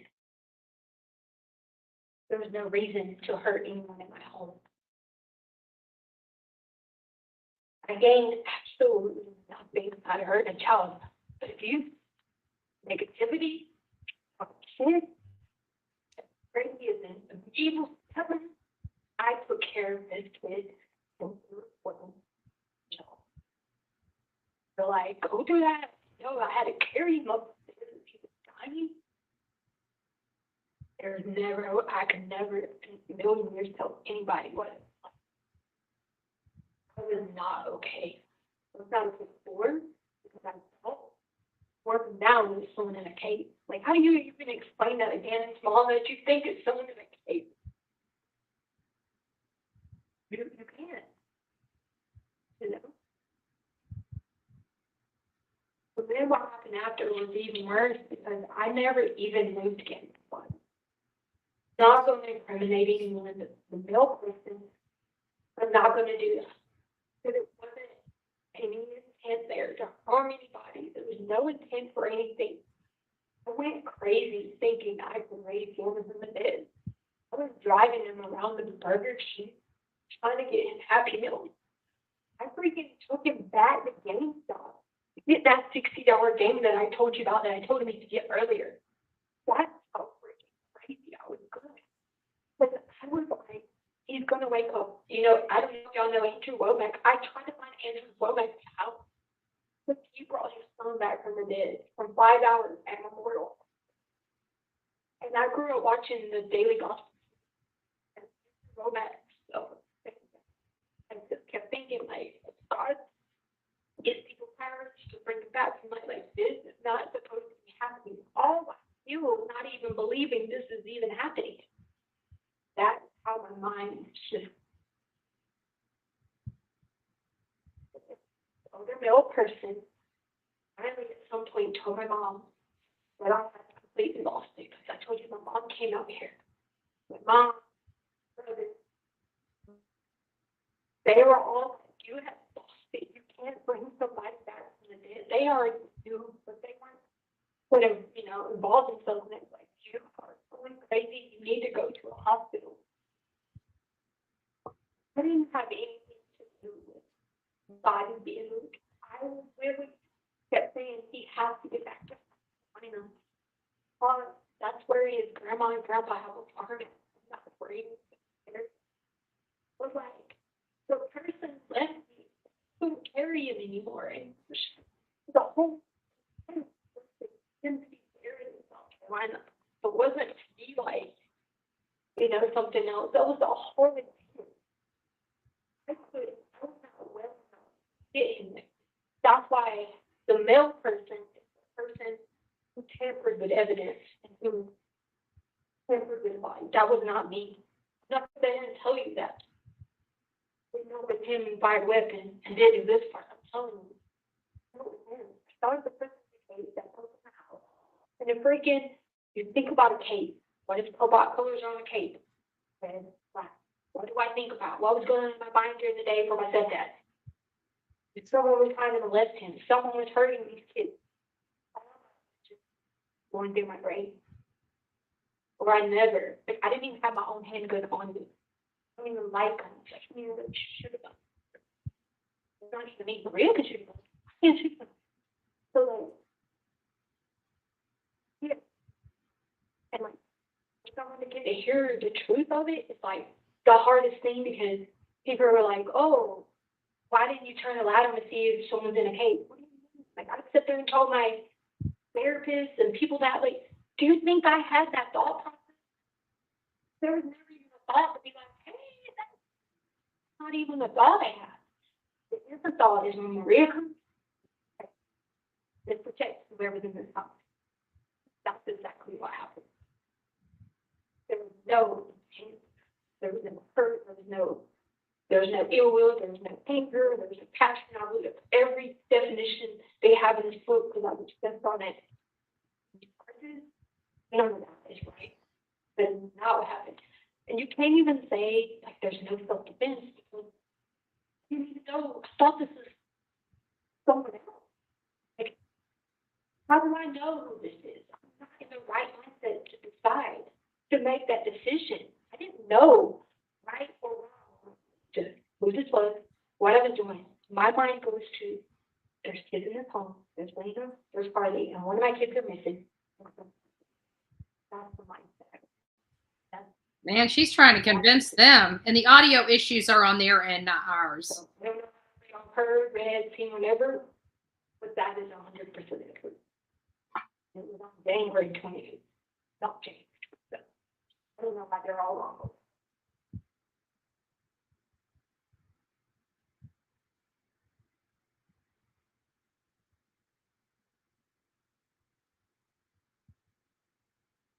And so you don't know how his body ended up in Florida. Am I correct? No, so, okay. So leaving, they helped me pack. So because people were going crazy in the neighborhood, they were like threatening to kill me, like all this. So the police allowed me to leave. They came and helped me pack. There's body cam footage of them packing the van up with my clothing and the police are there. They allowed me to leave. Okay? I'm still in that mindset of like, I don't know what, like, this can't be going on. This is worse than a nightmare. This, in my mind, it kept being like, I'm going to wake up and this is just one of these bad dreams. Like, that's how it kept saying, like, this is not happening. Like, there's got to be some camera pops out any moment for some show or something. I don't want to call it denial. It was more so of like, it was not reality. That was not. So they helped me load the car up. There was another male person who, again, I'm not going to say their name because at the end of the day, they're still my family. He was trying to protect me and was like, you need to stop. You need help. Like, you've lost your mind. He was trying to protect me. I'm trying to protect him. I just kept saying, I'm going to Florida and I'm going to drop my stuff off and then I'm going to go to South Carolina because I knew that's where LaRonda and Mac lived. And I just kept yelling that to them. LaRonda and Mac live there. I got to go talk to them. And I know this only through their interviews, what they've said to my people. I just kept yelling. Got to get to LaRonda and Mac. Somewhere in my brain, I guess it recognized LaRonda Mac or, my parents, his mom, dad. And like, oh, those are the only people that ever helped me. So like, one part of my brain was like, just kept that I gotta talk to them, I gotta talk to them, I gotta talk to them, So I get in the car. I don't remember really driving. Like, they have me on stores where I go in like stores to buy stuff and I swear on my breath, I don't even remember going in these stores. I just drive. I'm not even a driver. I ride on planes. So for me to even be in a car that long, that's how much I was out of this world. And then at some point in time, I'm supposed to like meet them and they call me and they're like, you're losing your mind. We're not going any further. We're not going to South Carolina. I could not get down up very him because my mindset kept saying, I'm taking him to South Carolina to his grandparents' farm so he can have a proper burial. Because if he would have been buried, like, if Robert would have had control of it in Colorado, he would have never, like, let Mom be involved in anything. You know what I'm saying? So, like, I just kept saying, let's go to LaRonda and Max. They can make a good decision. If they don't know what to do, they can help me bring you back to life. That's when the mill person intervened and kept saying, you're losing your mind. You can't bring somebody back from the dead. And I have to protect them, too, because I'm not going to go out saying their name. Common sense, you can put two and two together, the middle figures that were here, but you never hear it out of my mouth. At the end of the day, still. And he was just trying to like figure out why I was going crazy and help me at the same time figure out like this is really reality what's going on. But that was the only reason he ended up in Florida because when they left me, he never wrote. Like, his body was never with me. His body was never in the car. They pulled the whole van apart and seen that there was no DNA evidence at all. And then he was never in the van that I drove on myself. Never, ever. It wasn't until I get to Florida and I'm telling everybody, like, we have to bring back life. LaRonda could help. Those individuals who flew on an airplane and went to Florida after they got off the airplane. Listen, I could not pick in enough to carry him anymore. That is the only reason. Or else, I don't know, my investigators have asked me, what was your plan? Was you just gonna pull up at the farm in South Carolina? And I said, I didn't have a plan. There was, in my mind, that's probably what I was trying to think about doing, is getting to Rhonda and Max, but like, there was never a plan. Like, I don't know if I was gonna pull up there and, you know, lose my mind, tell them what had happened. I didn't know. I just knew running has been part of my life. So running always makes things disappear. Like, it's not real. So I was under the impression that this was all just a nightmare, that as soon as I got away from this, I was just going to snap back into it, and this was not what it was. But it never happened that way. Then I started, like, when I was in South Carolina, I was telling people crazy stuff. I wasn't eating, I wasn't sleeping. I just kept saying to people, it's not what you think, this is not what happened, he's gonna come back to life. And like all my friends in South Carolina kept being like, what do you mean he's not gonna come back? He's gonna come back to life. What is going on?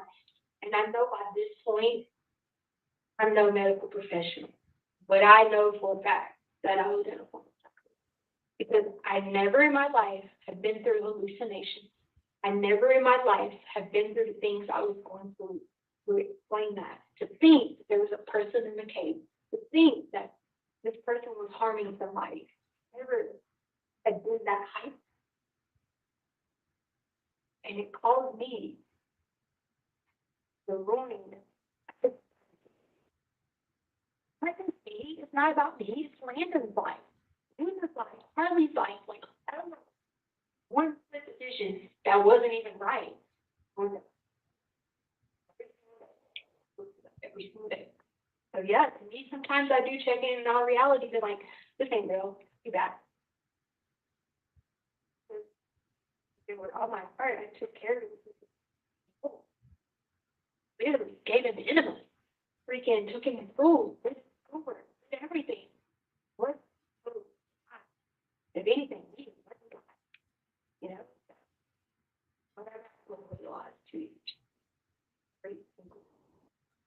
Then people make up these things about stab marks. It's not stab marks. Those were from the fire. I've looked at the autopsy report to the point that I've memorized it. They say like 1.2 centimeters, 1.4. We're talking centimeters of fire. I don't care what they say. There was never anybody doing anything, slicing, dashing, whatever the hell the news puts on there. And that's not true. There were marks from the fire, which was exactly what I told them. They were on the arms and chest. Just what I told them when I was going through these stories, and my brain was so convoluted.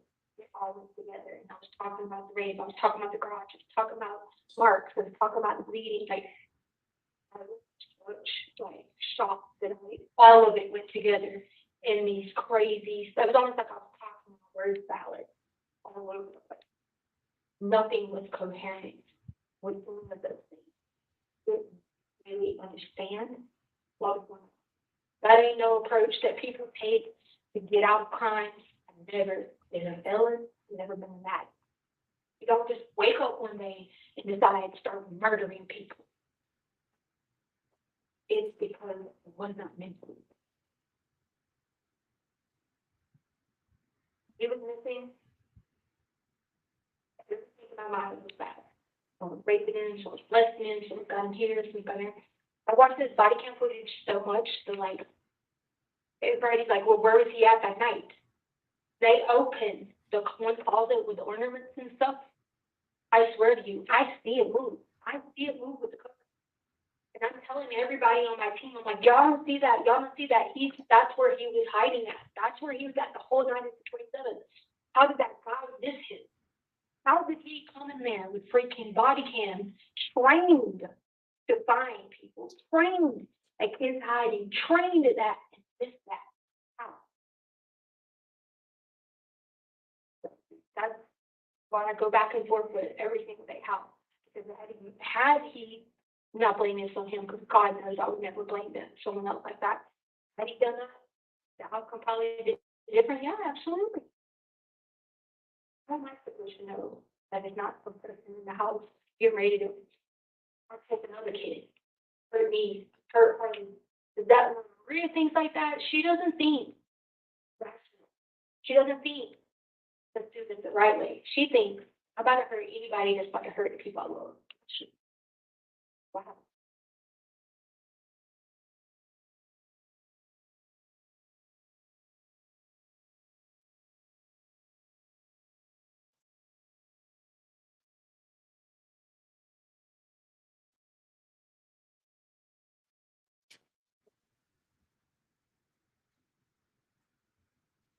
Curious if she's going to see anything more. So I'm just going to sit here and wait.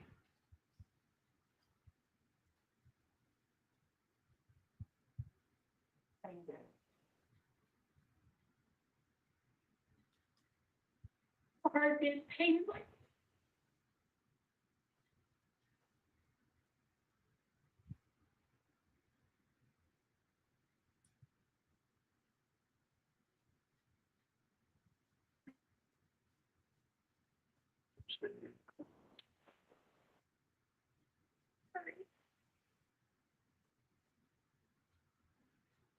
you just don't know how bad I just be wanting to sit down. Excuse me. With Landon. Excuse me. I can't change my mental state. But you gotta know in your heart it was not her getting it. I didn't go my whole life teaching kids. Never heard like I have no history of anything. Like even the FBI testified on the stand and the prelim was like, there's no history of any kind of abuse. She did not abuse these kids.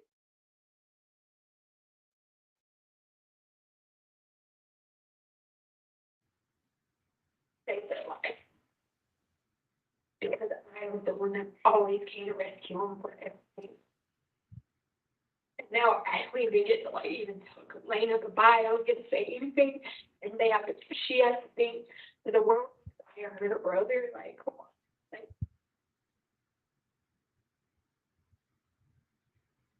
oh,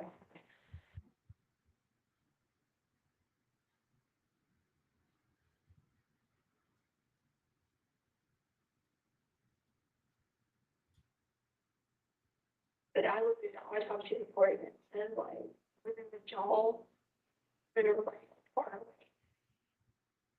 And I'm like, but I always like try to sit there with them, try to piece together any of these pieces I'm missing. Like what point am I missing this part? I'm missing this part. Everything is like the evidence is all consistent. Like, you're gonna get listen if you're gonna kill somebody, you don't shoot them in the jaw. Murderers kill people. Most female people who kill people are psychopaths and they poison people and they do all these harm. Not even knowing it's them and it hit them in the jaw. And they paint it as this murder. Just for like some children, like come on. Never had a scratch on their body. Ever in their life. Ever. So this is happening. And try to get these people to like understand that is the hardest thing ever. Because had I not, maybe if I hadn't been going through it, I was going through the day thinking my stepdad was still alive. Maybe like trying to replay everything. Maybe it's like I wasn't worried about these people not letting stay home that day. You know, maybe you wouldn't have left because I thought the whole car situation, people trying to follow me from the stupid car accident thing. Like, and I tried thinking that might have switched, that might have kept me from being at the state I was in.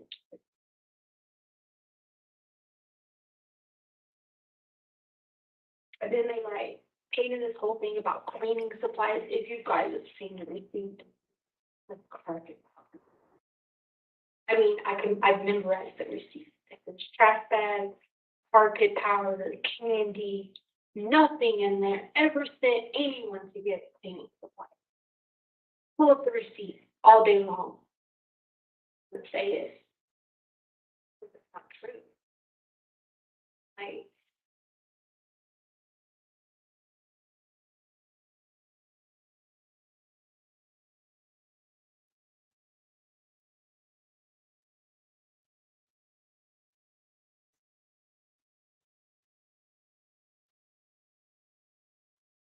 understand it's a lot. Well, it's been a very long day.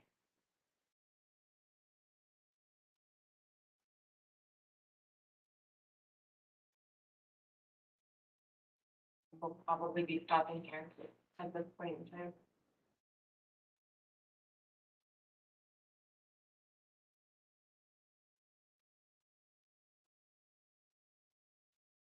We'll wait.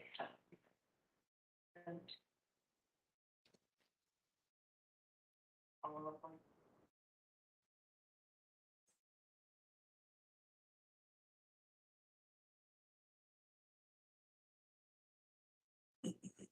You guys hear like a lot of like stuff getting known to like what people do and stuff. Whatever you do, please just don't ever take the whole mindset these people took. You won't ever find it in my history. Ever. You said ever nothing like that comes to children.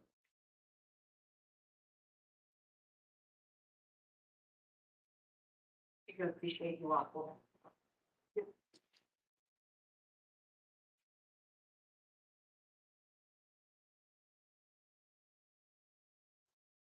Worked pretty hard to consider all of the.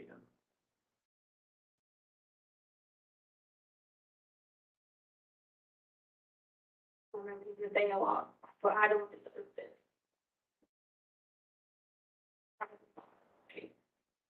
At all. Some people would just be like, oh, I have nothing to do with it or none.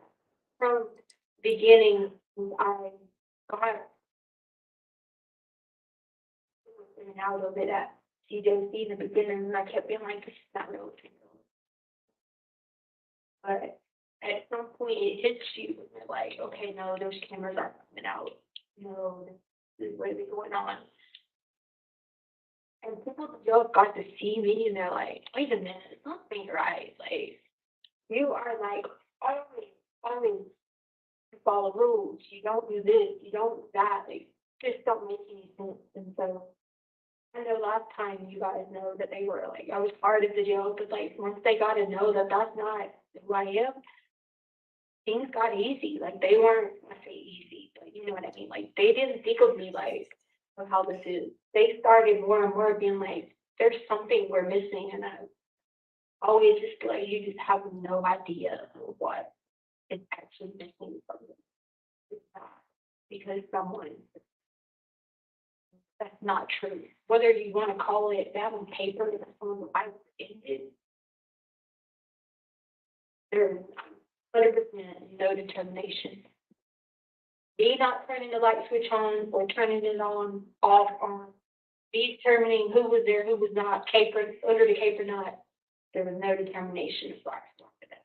And I've read that, every part of that book I told you I read it. There was no determining black because in the reason these kids in this house, they need to be protected. So that, like, whether he was alive that day or not alive that day, I still struggle with that. Like, I'll still be at the jail, like, thinking he's there, having these nightmares, or whatever. And I'm like, I don't even know when this will stop. Like, I didn't know where to ever stop. Like, he's doing those things.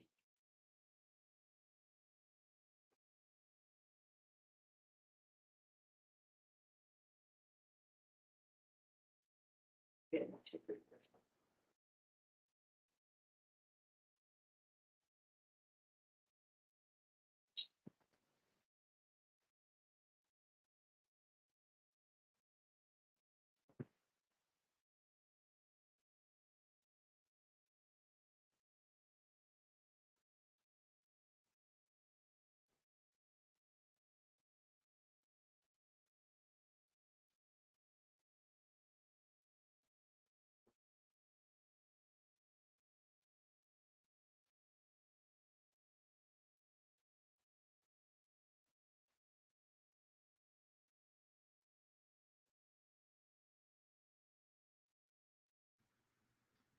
Okay, it looks like this is. All right, ladies and gentlemen, I think we'll take our morning recess. If I can have everyone back in the jury room at say 10 till 11, we should be able to start on time at that point. Again, don't discuss the case with yourselves, don't discuss the case with anyone else.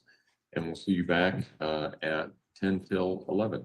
All right, for the jury, please.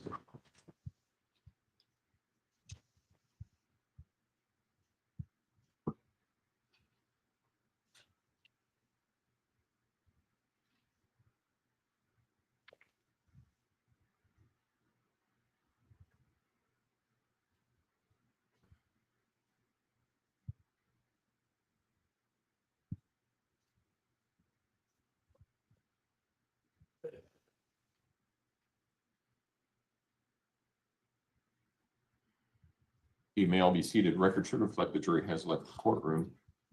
Is there anything we need to take up outside the presence of the jury at this point in time? Prosecution? No, you are. Yes. Okay. All right. All right. Court will be in recess then. All rise.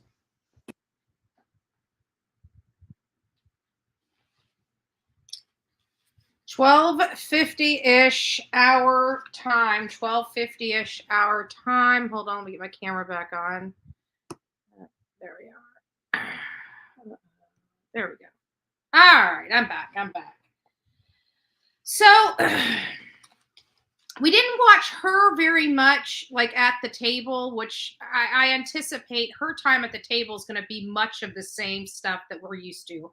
Her having her head hang down, her hair in her face, her being kind of disconnected to the proceedings going on.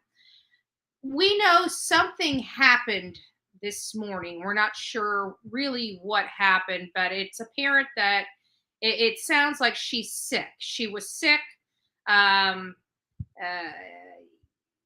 Maybe nauseous, sick.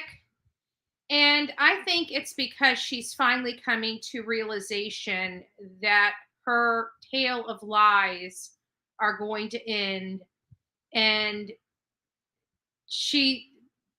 I think this expert testimony from the state is very damaging to her defense, because we're watching her and as we're watching her talking to this forensic psychologist, she's kind of, if you notice, she was kind of telling them what she has. She was kind of telling them, that she didn't do this, that she was insane. She used a lot of legal terms as well when conducting herself with these forensic psychologists. It seemed like I can't remember what else she used that was kind of a term, but she was talking about evidence and other stuff. She was just talking about stuff that I thought was pretty interesting, as far as the legality. She was trying to remind them, of like legal jargon. And she was trying to tell them, like, I wasn't in control. I was insane at the time. People even said so. And, so it was like, and she was always trying to refer to somebody else that supported this for her. So I just found it interesting. It just seemed like she was telling them instead of answering their questions and allowing them to diagnose her as, this being insane at the time. So, and then this tale that she's telling them is yet another variation of, I think it was a couple different, like a variation of one story, but it incorporated a couple of details from different stories, if I'm not mistaken. But maybe you would give this like her this confession, so to speak. You might give it at least. It might be half believable if it wasn't for the web searches, right? So she's trying to turn this around, that this is some kind of PTSD reliving of events because, her stepson had a cape on and she didn't know it was him and she thought it was her stepdad or whatever she was trying to state that triggered her, that made her put her in this defensive mode. But you would believe all that. But then we have to remember the testimony before, that brought in the searches from her Google, which, was saying, I hate my stepson, or I dislike my stepson. What should I do? I don't like my stepson, so should I get a divorce? And her defense in that, when they did cross-examination, said, but you can't really tell when she did those searches.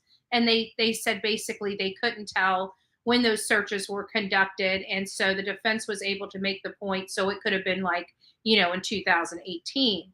And they further confirmed that it's correct, that they cannot say that with specificity the date those searches were conducted, just that the searches had been conducted. So, if we didn't remember those web searches, then it would be plausible that this new story that she's telling these forensic psychologists in her sanity testing, right? It might be half believable.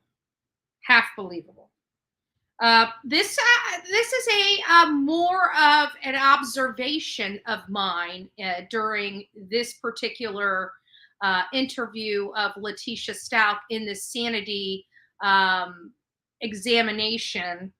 And this was really the first time we really saw any kind of authentic emotion from Letitia Stout. And the reason why I say authentic emotion is because I believe that this was the first time she came close enough to telling the actual events that the thought of it visibly upset her. And I don't think it was because she was upset that Gannon's dead, but that I think this is the first time she had a face that she was capable of doing something like that herself. I still believe she thought this through, but I think for whatever reason, I think that is what made her draw from those emotions. But this is the first time, and I don't think those emotions were for Gannon. I think those were for herself, is what I'm trying to say here. But you heard her voice kind of shaking at the beginning. She kind of pulled herself together. But the more that they dived into how did Gannon get put in the back of the van, it seems like that's when she finally had to admit to herself as well as others that he was dead, even though she refuses to take responsibility that she did it, even though she knows she did it. The more they get close to talking about how, why, and how were you able to transform, who put him in the van, how did this happen? She just seems like she danced around that question. I don't think if we got, maybe I missed it. I could have missed it because I was taking notes, I was listening, but sometimes even when you're listening so hard, you miss some of the most important information.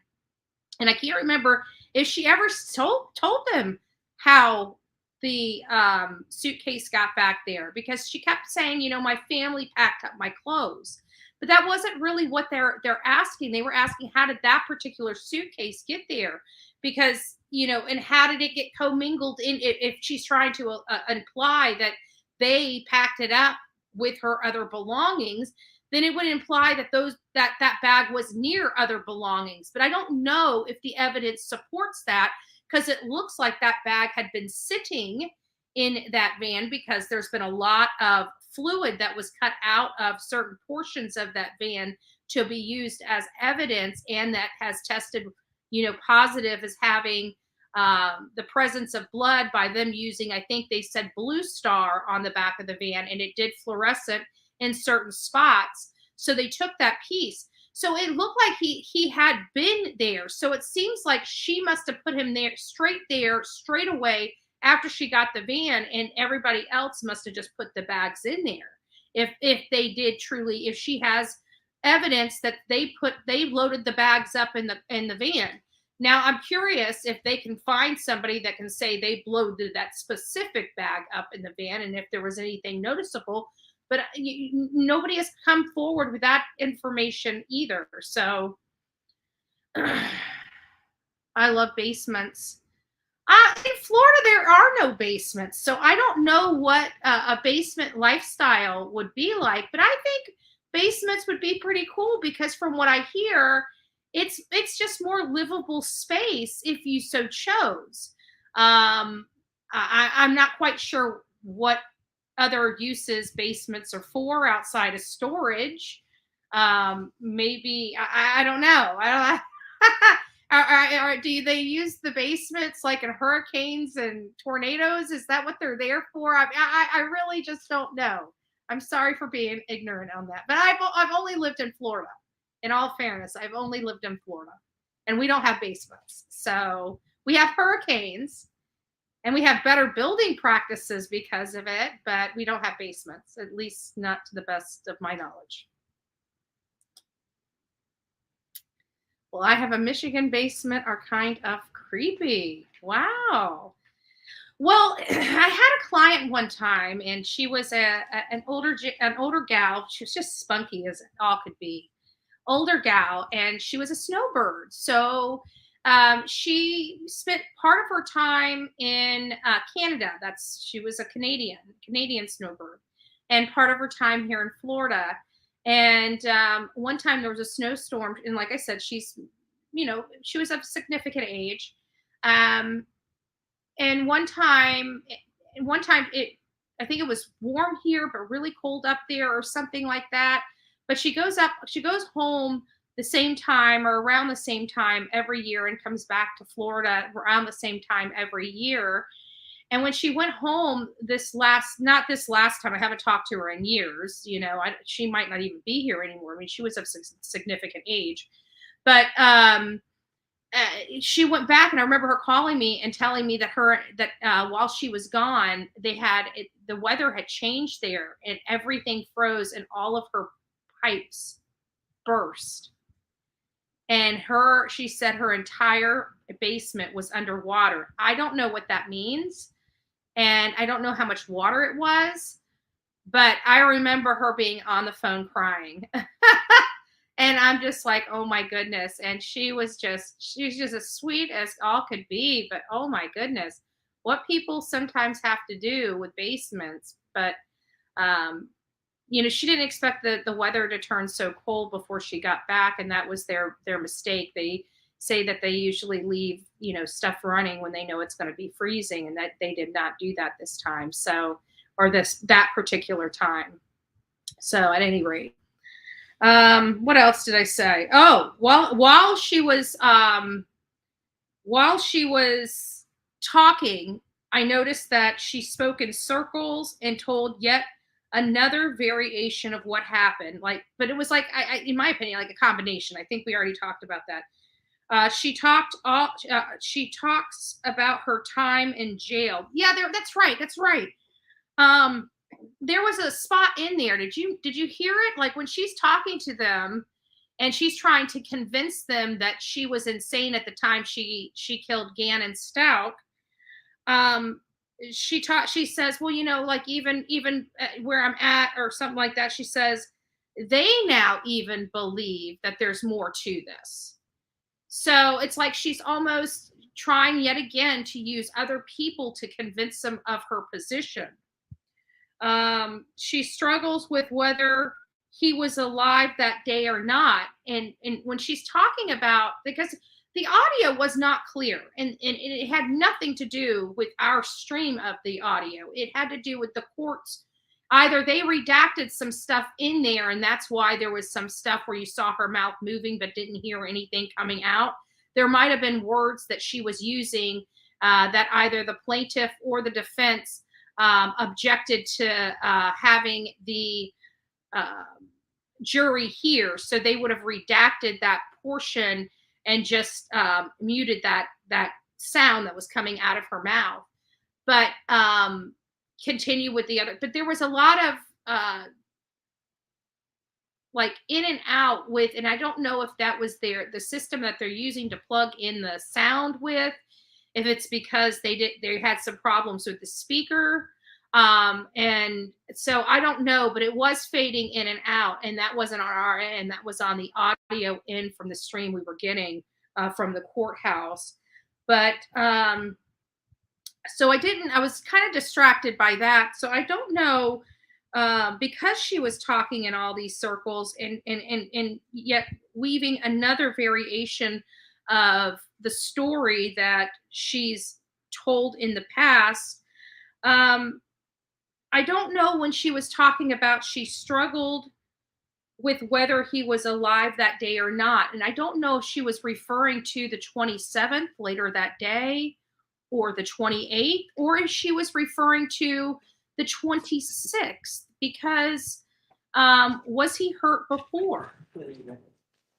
All right, court will call 20 CR 1358, People versus Letitia Stout. Record should reflect the jury is not present in the courtroom. Is there anything we need to take up at this point in time, Mr. Young? No, Your Honor.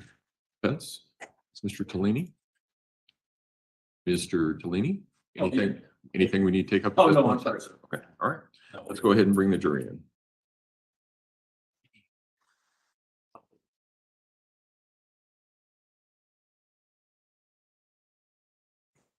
Let me tell you something about this morning that came in.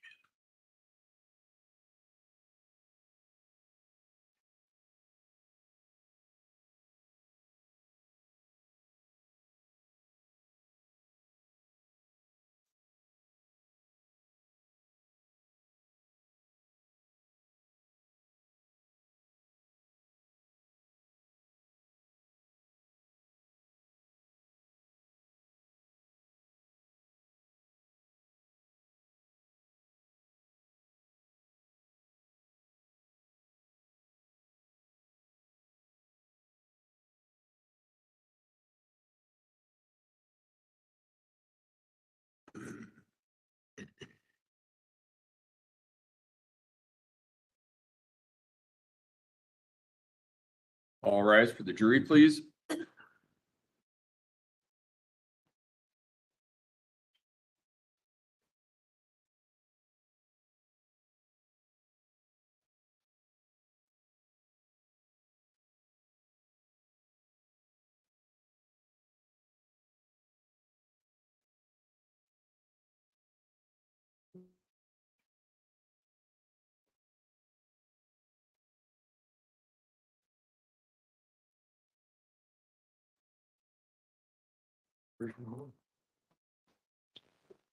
Dr. Torres is probably here in the microphone.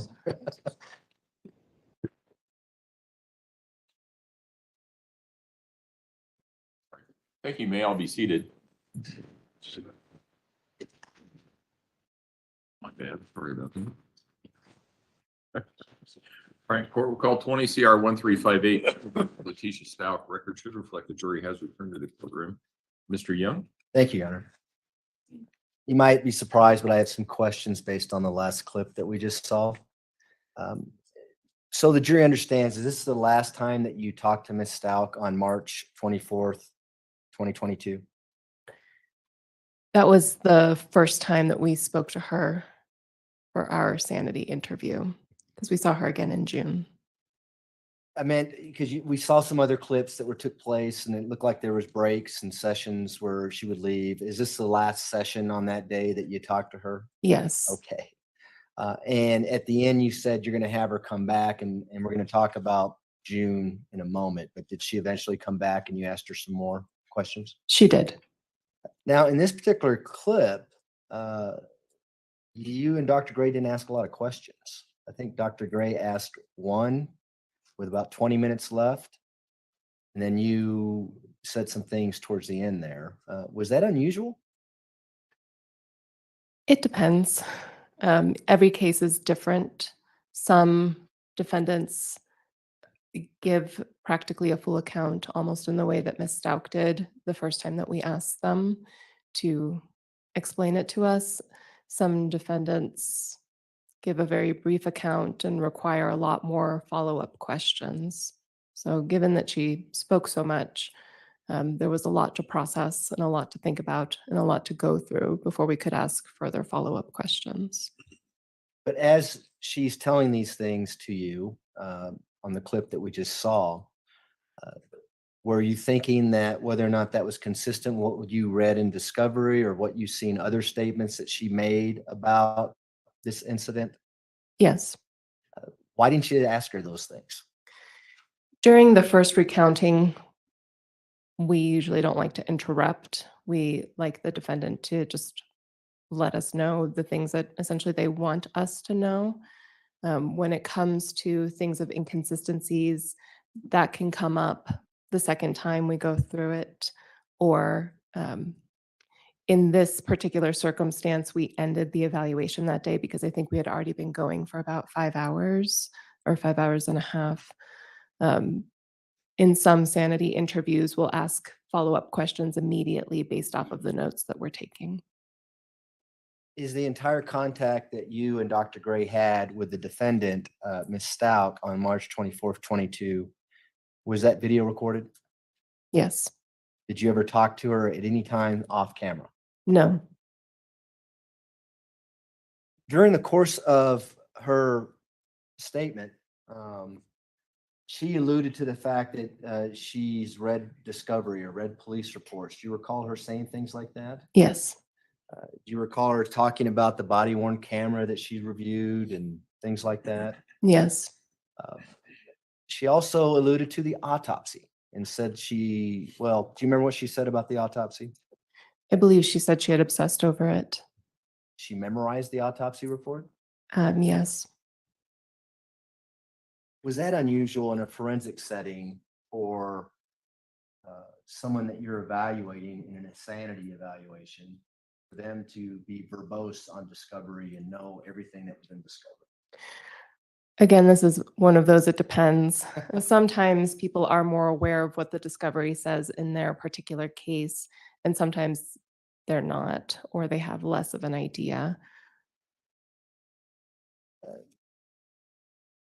Do you recall her using terms such as psychosis, disassociated, things like that? Yes. And are those terms Told ya. commonly used in your everyday conversations with people? Not in everyday conversations with people.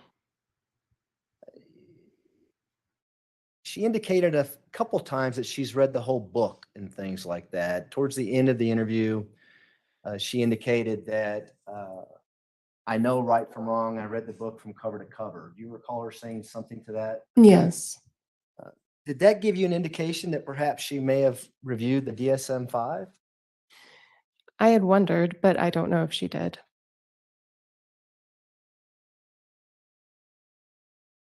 You know, may we approach?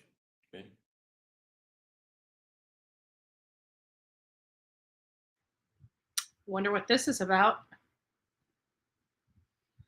So they're about to go down a line of questioning that this, obviously the state is concerned there might be objectable grounds from the defense or something to that effect.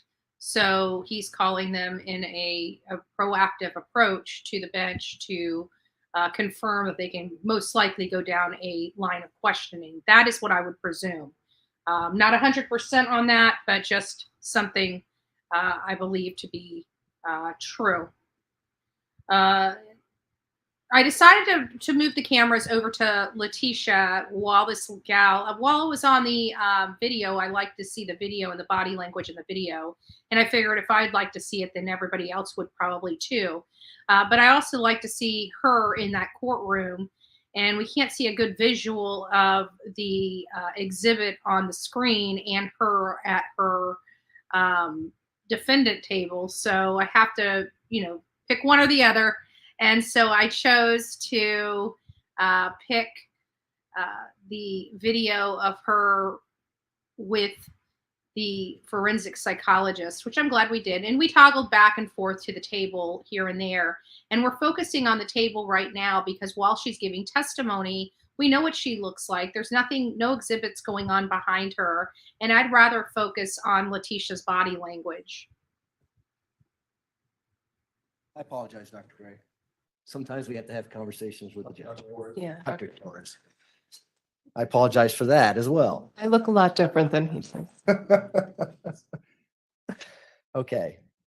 So we were talking about her knowledge of using words like disassociation, right from wrong, and psychosis. Are those not not necessarily the right from wrong, but is disassociation a term that is in the DSM-5 in regard to dissociative identity disorder? Yes. And does it state in the criteria in the things that might be apparent in someone who suffers from that mental illness, the terms of people may disassociate? Yes. And what does disassociate mean in general? Disassociation is it's a term that is used when a person is no longer able to integrate things like memory, perception, awareness. It can be seen in a few different ways. I mean, we talk about dissociative amnesia, so not integrating memory, forgetting that you've done things. We've talked about more normal components of disassociation that we just reference as absorption. So like when you're so absorbed in a task that you are not really aware of what's going on in your surroundings. But pathologically, there's amnesia, there's derealization, and then there's depersonalization.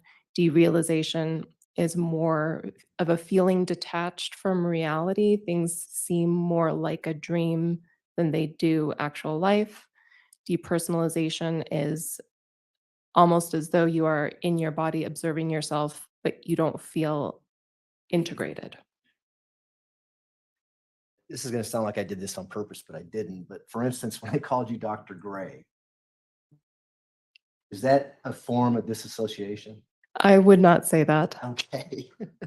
I'm not going to ask you then what it is, because I'm afraid of what the answer might be.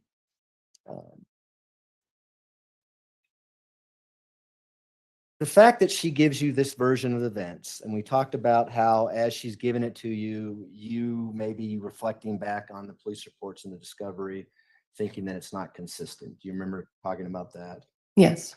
When she brings up this thing about going to church, kind of at the beginning of the interview, based on what she's telling you happened on January 26, 2020, do you recall that? Yes.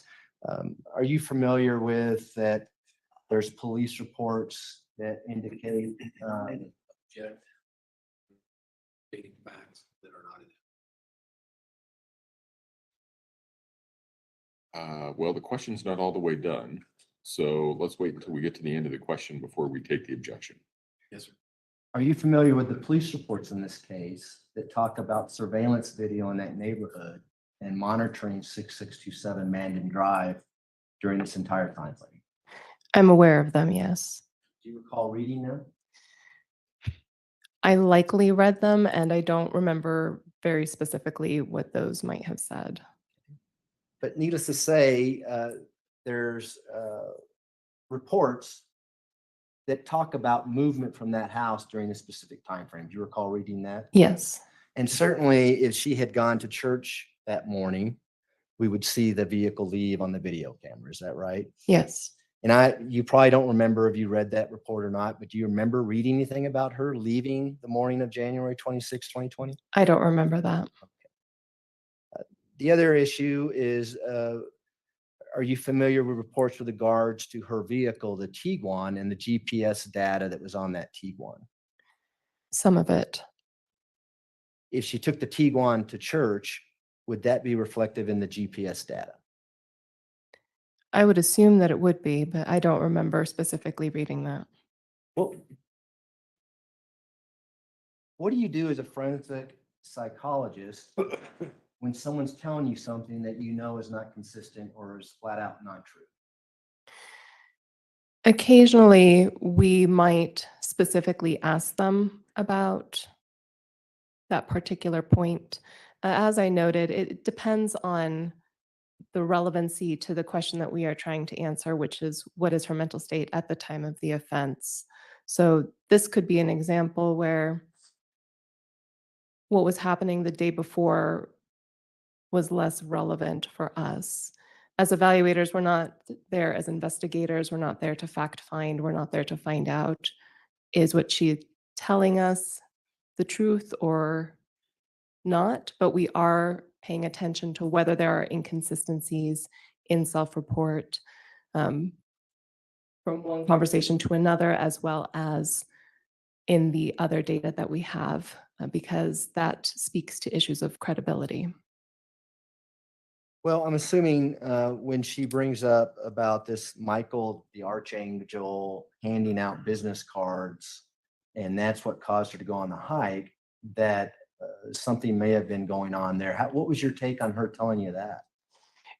That particular point, I did have a question about it, but ultimately I don't think that it comes down to very much. It doesn't seem to be an issue of psychosis or dissociation. If it is true that there was an individual there handing out cards, it was just another point in her day. Okay. Do you recall her talking about the video? The court reporter needs to take a drink. Wait. Okay. Do you recall her talking about a video that she made with regards to the burns on Gannon, how she video recorded everything? Yes. Is there any significance as to when the video stopped recording?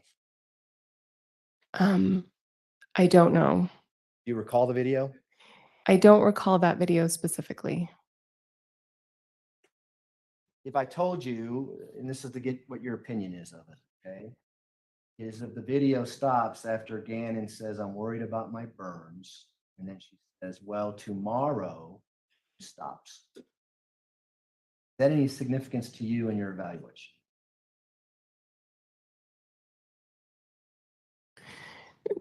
For the purpose of our evaluations, it just helps corroborate that there were burns on Gannon. I don't know about the severity of the burns, but it's interesting that he was worried about them.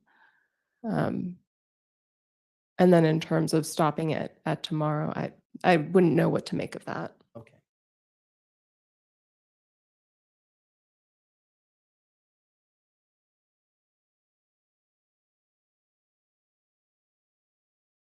She alludes to her stepfather several times during her narration here. What did you and Dr. Gray take from that? The references to the stepfather, to me, sounds like she's trying to tell us that she was having flashbacks of her stepfather. At this point, I think we've established her self-report that she had an abusive childhood. So that is our take specifically whenever she mentions him, is that she's trying to make that point. And does she refer back, as she mentions her stepfather, as to why she would text her boss at 4 in the morning or close to 4 in the morning that morning saying, "I'm not coming into work because my stepfather got killed in an auto accident"? Mm-hmm. What was your take on that? I think it's curious that it happened at that early in the morning.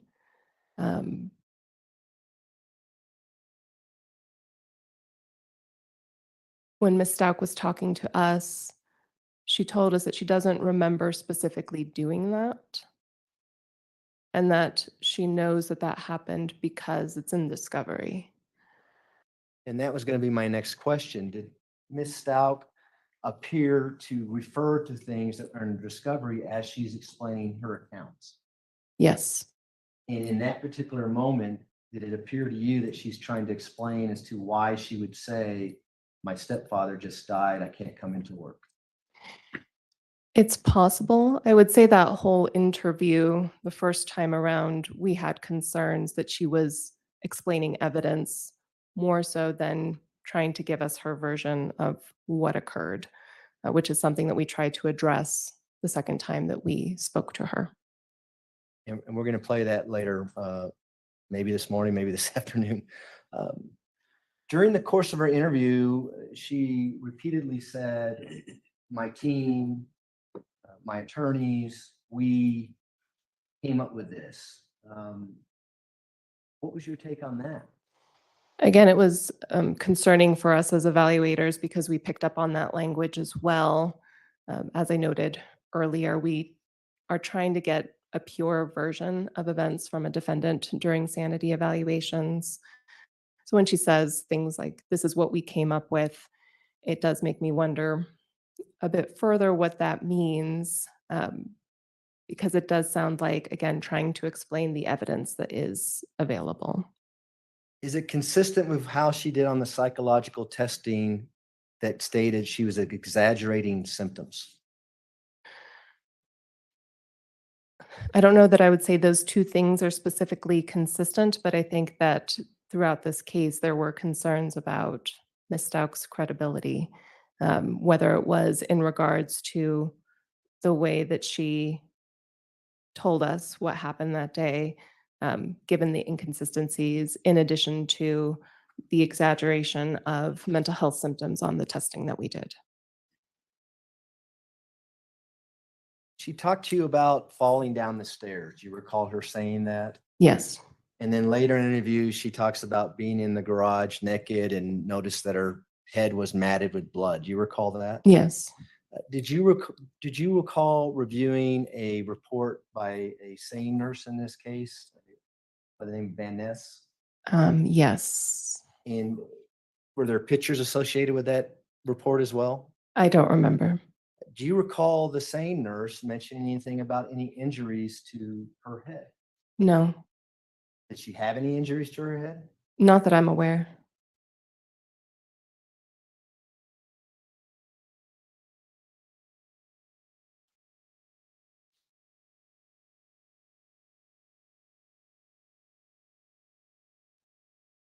During the course of the interview on several different occasions, she wanted you to know that Gannon was killed on January 28th and not January 27th. Do you recall that? Yes. From reviewing the police reports, what is your understanding as to when, at least from the police reports, the killing happened? The police report suggests January 27th. And would that have been sometime between 2:30 to 3:15 that afternoon? Sometime in the afternoon. And so it's real clear that she's telling you it didn't happen then. It happened the early morning hours of January 28th, sometime after midnight. Is that what your recollection is? Correct. Which would mean the police had already been in the house. They looked around the house. She told you she memorized the body worn camera as well. Do you recall her saying that? Yes. What was your and Dr. Gray's evaluation of that? For us, again, the timing of it was less relevant to the question that we were trying to answer. We do know that there is that discrepancy in terms of what the police reports say and what she is saying. Was part of her, was your opinion was that she was trying to convince you that the police had it wrong? At least in terms of when the killing actually occurred. And is that something that if someone truly suffers from dissociative identity disorder and they're having some kind of amnesia because they go into a different state of mind, would that be consistent with that? I would expect if somebody was dissociating, there would be more of that loss of time and potential disorientation, switching from one state to another.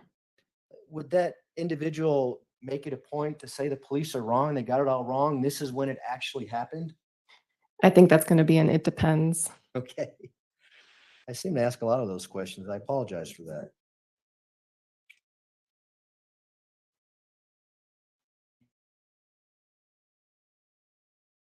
Now, when she's talking about the incident that she says happens on January 28th, 2020, sometime after midnight, just so we're in reference here. She talks about, we all decided that all of us were going to sleep upstairs. Do you remember her saying that? Yes. And she's referring to herself, Harley, and Lena. Yes. And then she goes into the details as to what she thinks happened to Gannon. Yes.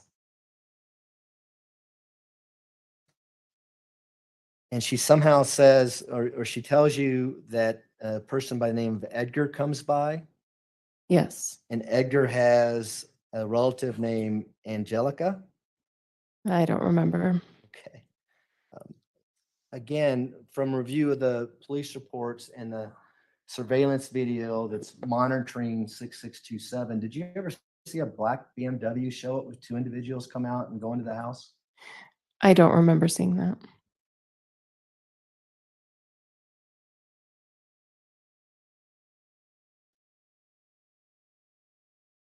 She talks about her and Edgar going downstairs. Do you remember that? Yes. And what do you recall her saying that she sees as they're going downstairs? She says she sees someone in the house, someone who's wearing a cape. And in your expert opinion, is that when, if it happens, a triggering event occurs and she changes into Maria Sanchez? It's a little hard to tell from her self-report. It seems as though that's what she's trying to imply to some degree, because she talks about going into protection mode, and she often references Maria as the protector. And at the same time, in her self-report, it seems as though she's explaining what she is seeing, presumably as Letitia Stout, in terms of seeing someone in a cape. And that's what I was going to ask you about is someone who has dissociative identity disorder, are they going to be able to recall what happens as a different person? I know that's a weird question, but I think you understand what I'm saying. Once that triggering event happens. In terms of how Ms. Stout has explained her dissociative identity disorder, she doesn't have access to Maria. She can't tell us what Maria is thinking at any point in time. So I would think that if Ms. Stout had dissociated into Maria, there would be a lack of awareness or understanding or memory for that period of time from Ms. Stout's perspective. And would it be common if someone is truly legally insane at that moment? Would it be common for them to say, I blacked out, I don't know what happened after that moment? That happens a lot. Does that happen a lot in criminal cases? I suspect it happens often enough in criminal cases. Where insanity is an issue. Where insanity is an issue, it's common, I would say, for people to have periods of not remembering, especially if they are having some sort of acute mental health crisis at that moment. So in this particular case of Ms. Stout, if she had dissociative identity disorder to the point where it turned into a severe mental disease or defect as defined in the insanity statutes, would you expect her to have recall of the events that took place after she went to a different persona? I would expect her to report more loss of memory for those things. I think that answered, I think we're saying the same thing. So you wouldn't expect her to give you details about Gannon standing on the bed with a blanket around. Not if she was dissociating at the moment. And did she ever explain to you and Dr. Gray how she could go from protected mode, where Gannon was part of this protected mode, to killing Gannon? We never asked her that question specifically. However, her self-report to us implies that she didn't know it was Gannon and that she thought it was somebody who had come into the home, possibly an intruder.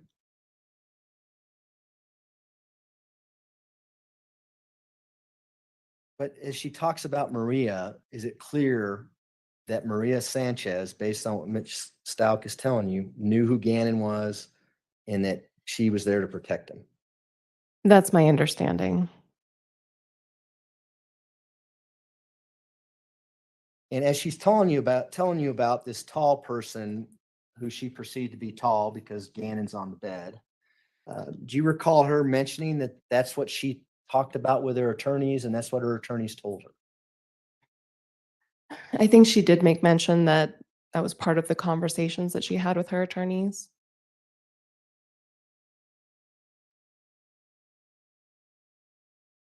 And you know the circumstances of how Gannon was found in Florida? Yes.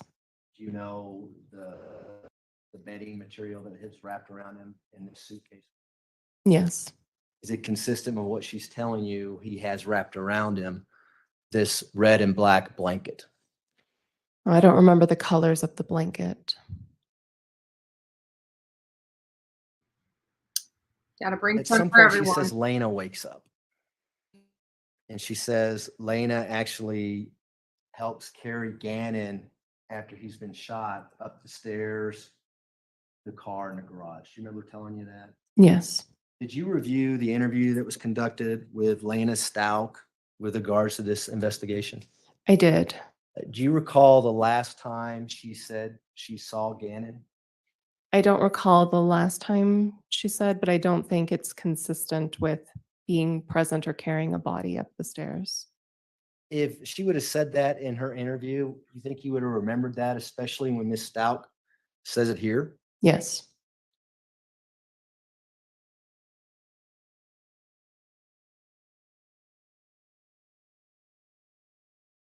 Do you remember other interviews that Miss Stout gave where she talks about Lena coming home from school and that she had to do her laps and went to the mailbox and rode her bike and didn't come into the house? Yes.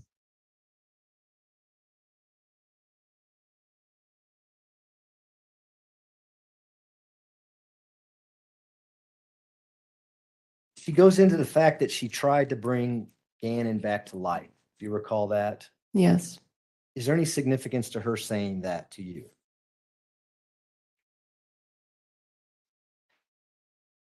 We considered that. So I'd say that it does have some significance. However, as it pertains to the issue of insanity, again, insanity is such a narrow focus. This is stuff that would have happened following the actual shooting. So it doesn't speak so much to the time of the offense as it pertains to the issue of a murder. In terms of the charges of tampering with a deceased human body, it has more weight on that. So it was interesting to us that she said that she took the body from one place to another and then even was hopeful to find this Mr. Womack to have some sort of resurrection. And do you recall Lena saying anything about that in the review of her interview about them driving around trying to bring him back to life in the car? I don't remember her saying anything about that. Do you remember reading any police reports or seeing any surveillance video of that happening? No. She also tells you that she got hit in the leg with a bullet. Do you recall her saying that? Yes. What was that all about? I don't know. We didn't follow up on that. Had you read or seen any medical reports or anything that said she had been shot in the leg with a bullet? No.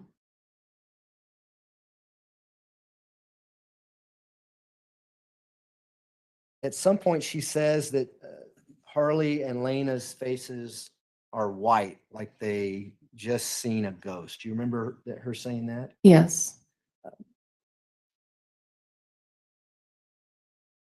Would you expect Harley to recall that if that actually happened? Yes. Would you expect Lena to recall that if that actually happened? Possibly.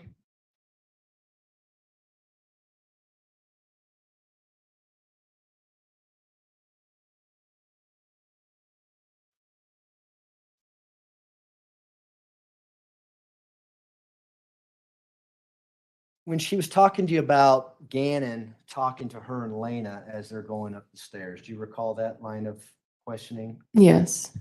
She said that she was switching, or she was having different personalities at that point. Do you recall her saying that? As they were going up the stairs? Yes. Vaguely. Any relevance to that, to your opinion? If the events occurred as Ms. Stauk has said that they did, to me, it would not surprise me that somebody might go into some sort of shock. And if she had a mental illness like a dissociative identity disorder, it wouldn't surprise me if that would cause some sort of a reaction or exacerbation of symptoms.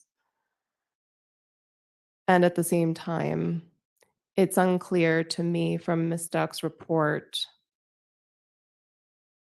who she was dissociating into or what exactly was occurring, how much of it was her or one of the personalities that she shares worlds with, as well as when events occurred, when she looked at the body to find out it was Gannon's body, given some inconsistencies. I'm going to use the word you used, if this happened, if she's switching personalities and going through this disassociated state, would a family member notice that right away? I would think so. Would Harley notice that right away? I would think somebody would see something. Would her brother Dakota Lowry notice that right away when he got it? Potentially. What about Al Stout when she picks him up at the airport hours later? Would he notice something like that? I would think so. In fact, in the DSM-5, does it not state that family members would certainly notice something obviously strange with an individual who suffers from dissociative identity disorder? I would think eventually, if it was a severe presentation of dissociative identity disorder, we've talked about how sometimes it's subtle and it's not readily visible to other people when somebody's switching from one state to another. But that being said, family members might notice a loss of, family members might notice that person reporting a loss of time or even seeming to forget things that happened in the day, potentially even forgetting who they are. It just depends on how the specific illness presents in that person.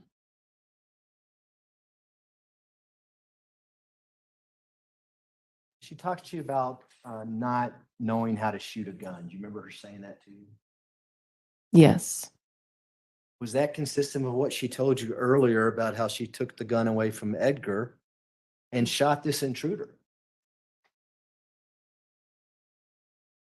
It is somewhat inconsistent, and at the same time, I could see somebody saying that they don't know how to shoot a gun, but still being able to carry out that act. Is it common for people who own guns not to know how to shoot them? I would hope that people who own guns know how to shoot them.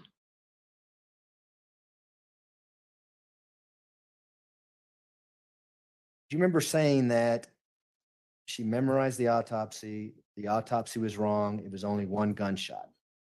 Yes. You remember attributing the stab wounds to saying they weren't stab wounds, they were burn marks? Yes. What was your take on that? Her inconsistency with what actually happened in the death of Gannon stuff? Again, it was noted that her self-report of the events didn't line up with the police reports or the other evidence available. And did she ever mention to you anything about blunt force trauma to the head that was in the autopsy report? No.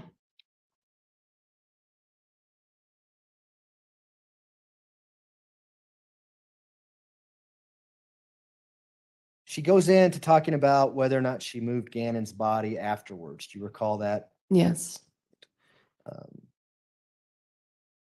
She said she didn't want to incriminate anyone, and so I'm not going to tell you a person's name. Do you remember saying something like that? Yes. Did you see any indication in the police reports or anything that you reviewed indicating that someone helped her move Gannon from A to B? No. Is it pretty readily noticeable in the police reports that Gannon's body was taken to the Palmer Lake area first? Yes. That his body was then picked up Yes. and then later drove to Florida? Correct. And did she at any time explain how all that happened? No. In fact, Dr. Gray, I believe the question that was asked with about 20 minutes left was, so you don't recall going to Florida, or words to that effect? Do you remember that question? Yeah, he had asked how the body ended up in Florida, or we were trying to clarify her statements because she seemed to be suggesting that she was not involved in that.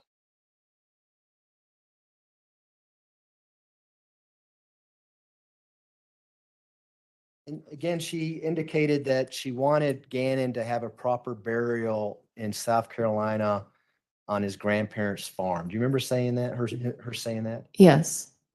Is that inconsistent with not moving the body to the East Coast, I guess? It would imply that at the time of the shooting, or around the time of the shooting, that she had some thought that the body should go to South Carolina.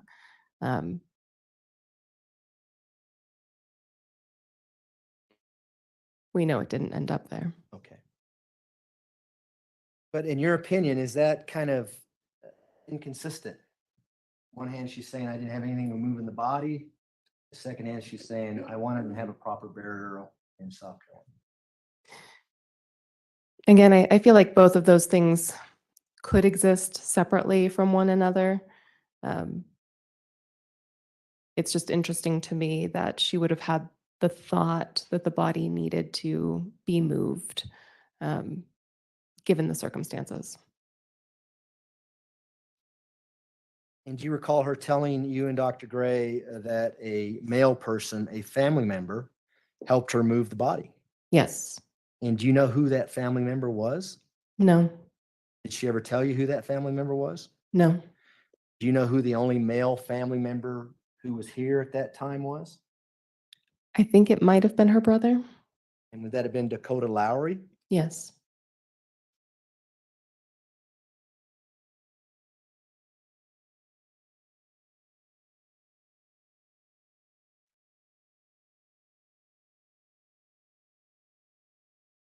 You can just have a second, Your Honor.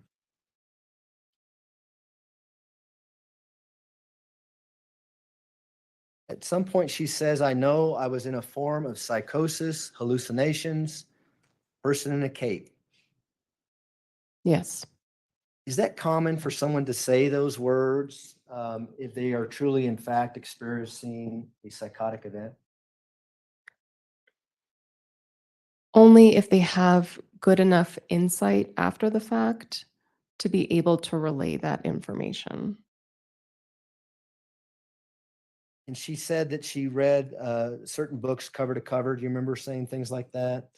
Yes. In specific, when she was talking about, I didn't know right from wrong, I read a book cover to cover. Do you remember saying that? Yes.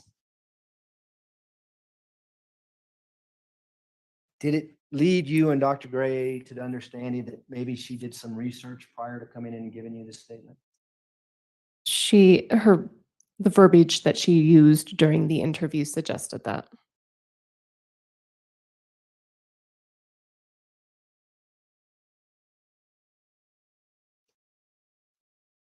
And when she said that, is that when she said, I'm telling you the 100% of the truth? It was on January 28th, not January 27th. Yes.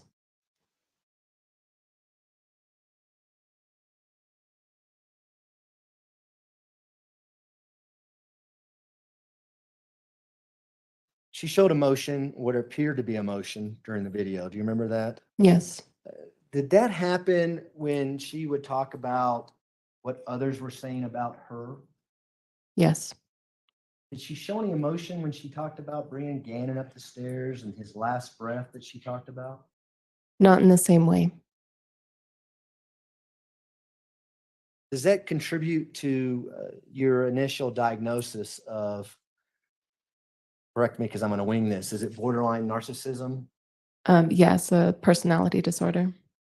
Is that the narcissism you're talking about where she cares about herself? I think it can be expressed in that manner.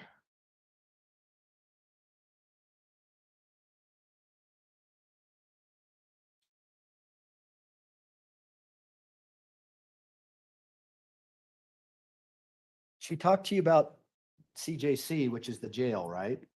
Yes. not being real. Do you remember her saying those words? I don't remember that so clearly. We won't ask questions about it, or I won't ask questions about it. Towards the end of the interview, she says, females who kill people are psychopaths. They poison people. Remember her saying that? Yes. Do you recall from the autopsy whether or not Gannon had quite a bit of hydrocodone in his system when he died? I remember reading that somewhere. Now, she comes back on June 29th, 2022, correct? Yes. Was that date already in plan, or how did that date come about as for her coming back for you and Dr. Gray to interview her? That was the soonest that we could set the interview, given some vacation time, but also we were waiting for some documents, I believe, from Mr. Tellini as it related to possibly interviews with family members. We were waiting for something else in addition. And so up until this point, had you made an opinion with regard to Ms. Stauch's sanity? Not yet. You're still gathering information? Yes.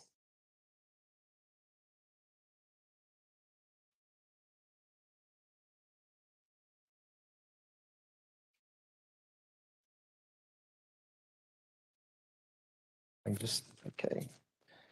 So at this point, I'm going to play a portion. Let me see how much time we have, Your Honor. Do you want to start it now, or do you want to wait and? Counsel, approach for a minute. Yes.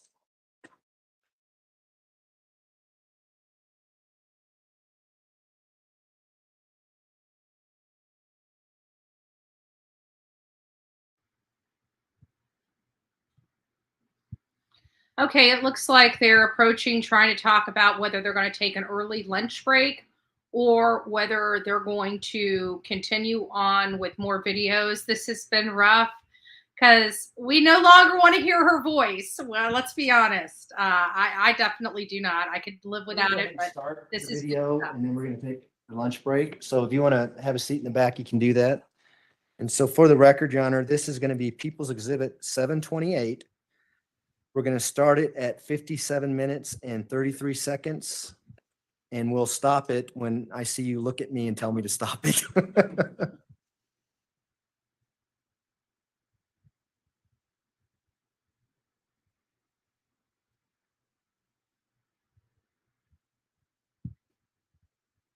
Around dark, Charlie comes home, we go get stuff we're supposed to get, or whatever. And at some point, we were gonna go eat sushi. That's when we started. Would have been Friday, maybe 5, 6 p.m. or whatever. So then we started looking for Gannon. One of us texts Albert. I don't have any of the contact numbers of anybody that was there. So when the police come out, which was not till I thought must have lost track of time, but I was just confused because he was doing the hiding challenge. We would come out hiding by dark because we would have to eat dinner.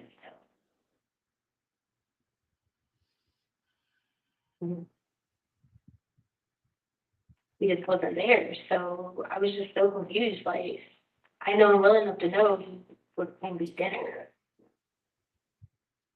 So that's why I didn't get worried. So when it got really, really dark, because at that point in time, I'm like, hold on, but then it was raining outside.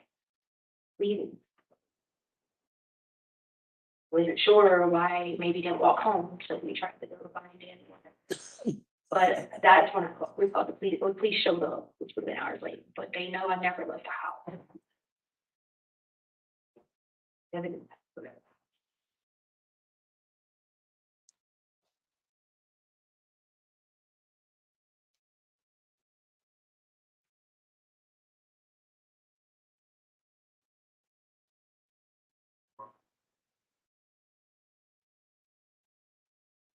So the cops came out, looked around the house, they did interviews, blah, blah, blah. Parents, because I couldn't figure out where this hiding spot was at.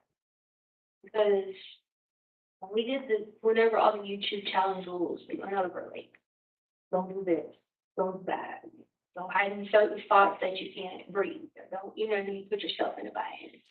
And the kids have their own YouTube channel, so they did this when they went to their moms too. So,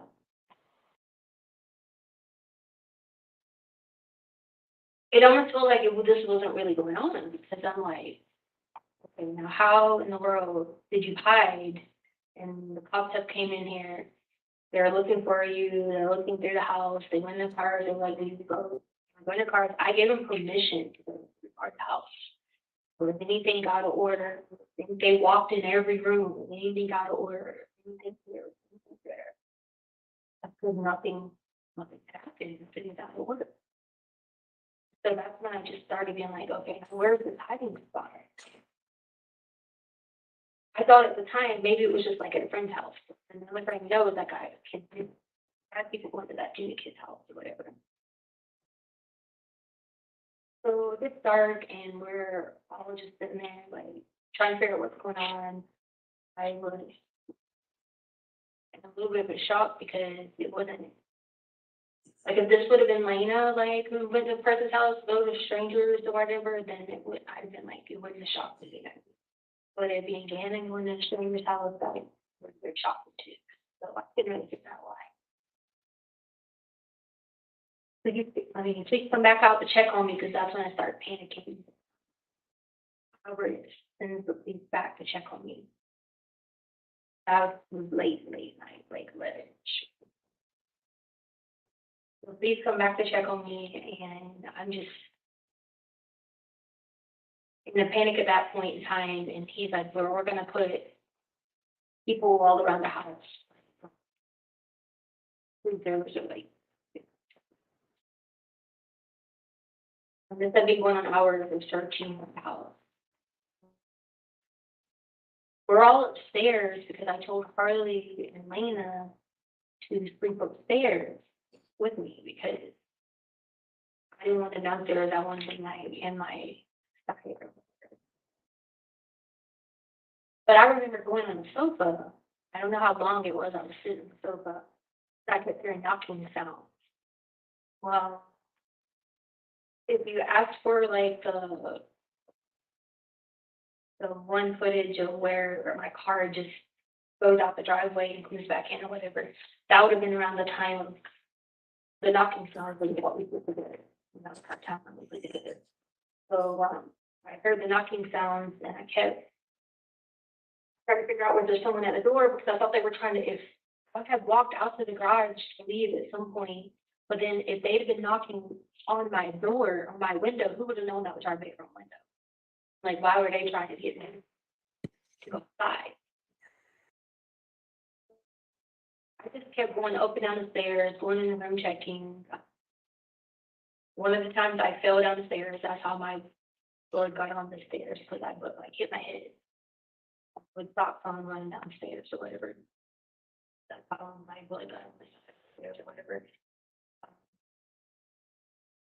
Kept hearing knocking, I kept going and searching, I kept asking girls if they hear that. Then Ty's dad came by. We're still coming during that during the late night or whatever. At some point I remember laying back on the sofa and kind of like dazing out for a while because honestly I thought this was all just like from the nightmare I was talking about. But then, hear the noise, I run down the stairs. I don't know exactly how. My handgun was inside a car. I had already, like, earlier, like, is this your handgun? Yes, I told him, no, be careful, there's a handgun in the car, like, all that kind of stuff. So, I don't know if he had my possession. I died, I got possession of them. I said, I don't know, at some point, somehow, I saw come across the vision down the stairs, it's like someone's shadow. I seen a shadow running across. I ran back up the stairs, started freaking out, and then came down the stairs. There's a shadow, there's some moving object, body moving in the house or whatever. Then I didn't hear anything, and I heard a loud noise when I was back upstairs. If you've seen the views of the house, there was top floor, bottom floor. So I was going up and down trying to figure out, where these noises were coming from. So I heard the loud noise upstairs. And his room was in my room. So when I was in my room, I heard it on the end. At some point in time, either I grabbed it from Edgar and it looked like someone in a cape. Or he was there. I would have. My stepdad used to wear these like. Are you familiar? If you're familiar with like the Native American culture, they wear these like regalia things. He had this whole red and black thing. Dad shirt killed his mom, and it was like someone in red and black. I don't even know how quickly it happened. I just kept hearing Ecclesiastes 3:3 in my head. Ecclesiastes 3:3, Ecclesiastes 3:3. I'm still, like, because obviously my stepdad, when he died, he got carried 602 feet on the car. He got hit and died. I roamed around the road. I'm sure it was fast. But that was just what I kept saying. My head, make it fast. Ecclesiastes 3:3.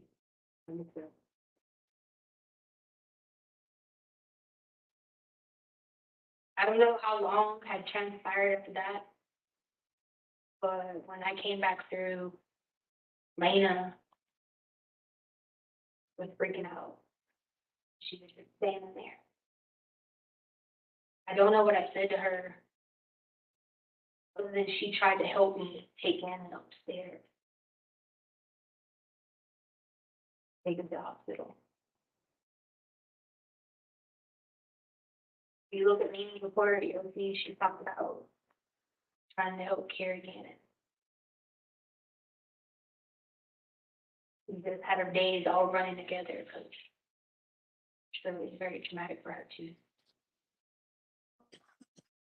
But when we tried to take Anna to the hospital, to the car, and go outside, I don't know how long I was sitting in my car. I just was in the passenger. Like I was in and out. One minute I could see myself on the passenger side. Next minute, I couldn't figure out who was driving the car. And I didn't see palm trees when we tried to pull out. And that's why I think I must have thought I was in Carolina, because there's palm trees going to the hospital. If you've ever seen a picture of like how like Rodeo Drive goes down with palm trees, that's exactly how it looks in Carolina. Then you go down to the beach and there's Grand Strand Hospital there, which I've been to many a times. Yeah, that's Grand Strand. Then on, I think I was complete and shocked because I was trying to like get a better life. Because if you think about it, like there's a lot it went on in the Bible where Jesus was able to Jairus' daughter bring her back to life. Many situations where he gave his disciples the ability to bring people back to life.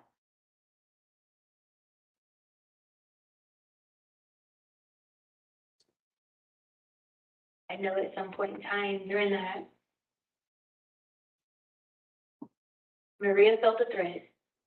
What she does is a child molester, who hurts children, someone who rapes women, Not to mention what was going on in the garage. That's the way she protects me. Eliminate a threat. But we're me and Lena are sitting there trying to go to the hospital. Like, I'm realizing, like, what is going on. Road kicked in.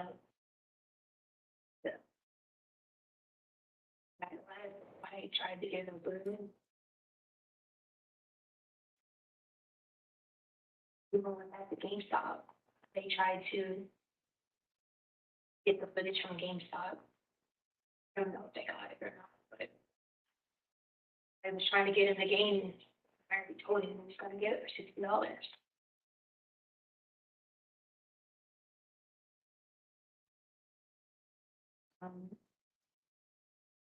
Edgar was with me during that time, but I don't know where he went during that time.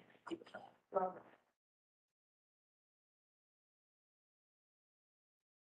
going back through, and I was sitting in the car again on the passenger side.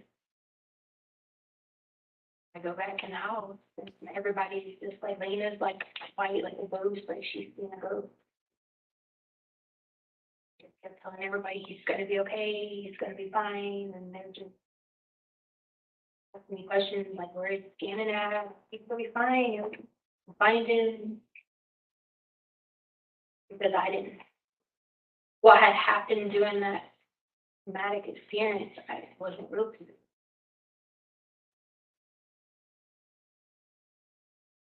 You gotta imagine if you were just somewhere and then all of a sudden you're trying to bring somebody back to life and then now you don't know where he's at and you're telling everybody it'll be okay. Coherence, all a gap. A little bit of coherency, a gap. As you can see, if you look at the evidence from then on, it just spiraled. Telling people about getting me. What was going on? I was trying to piece together what had really happened. You know. At some point, I know it was Maria telling them about Mike was dead. That was what she would have done. Eliminated someone who the molester. So the stories that are on the evidence are all over the place because I really didn't know how to put together a pieces. I had time memories here and time lapses there, and then visions here, visions there. 1 minute I was in Carolina, 1 minute I wasn't.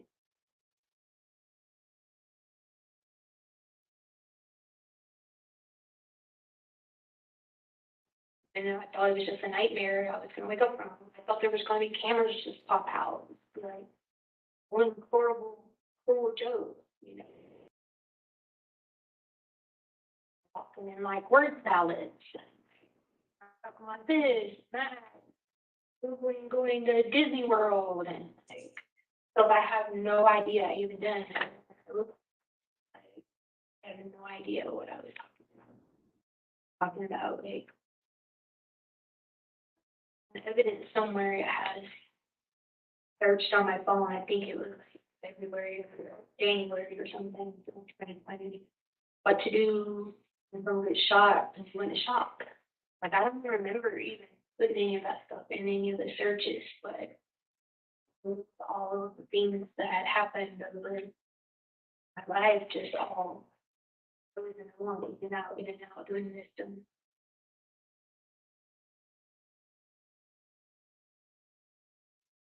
And I stopped it at 113.41 just because I thought that might be a good spot. Okay, all right. All right, ladies and gentlemen, we will take our lunch break. If I can have everyone back in the jury room a little bit before 1:30. We should be able to start on time at that point. Again, don't discuss the case among yourselves. Don't discuss the case with anyone else. Don't do your own independent research about any aspect of the case. If you go out for lunch, try not to get blown away by our Colorado breeze. And we will see you back at 1:30. All rise for the jury, please.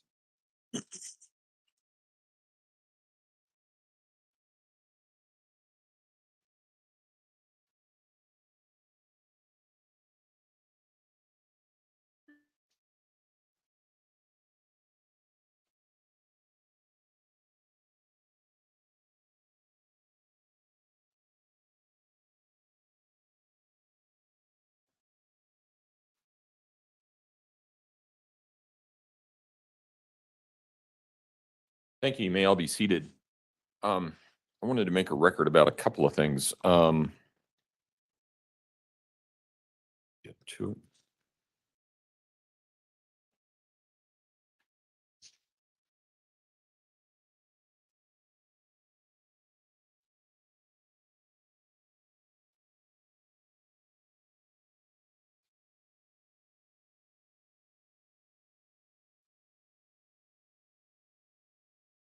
Oh, nope, I guess not. I already made the notes. Exhibit 728, 727 and Exhibit 728 have been officially admitted. When my court reporter came in this morning, she gave me an extra sheet because mine ended at 726, so I was adding some things in. That but it was a looks like sheet I that got came them. from us, Judge, just so that Okay. you were tracking with that, yeah. Okay. And we have not yet gotten to 729 through 734, but it looks like those are Dr. Lewis's, so we'll deal with that on Monday. So I'm okay there. I just wanted to make sure we were all on the same page regarding exhibits. And then I wanted to talk briefly about something that occurred. I don't remember what time it was. It was about an hour ago. It was when Mr. Young had asked to approach the bench.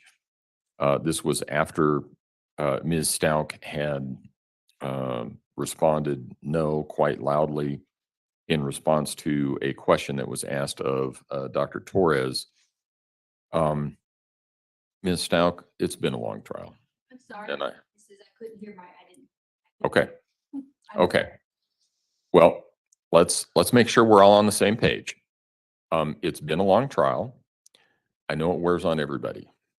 And I know that it has to wear on you especially.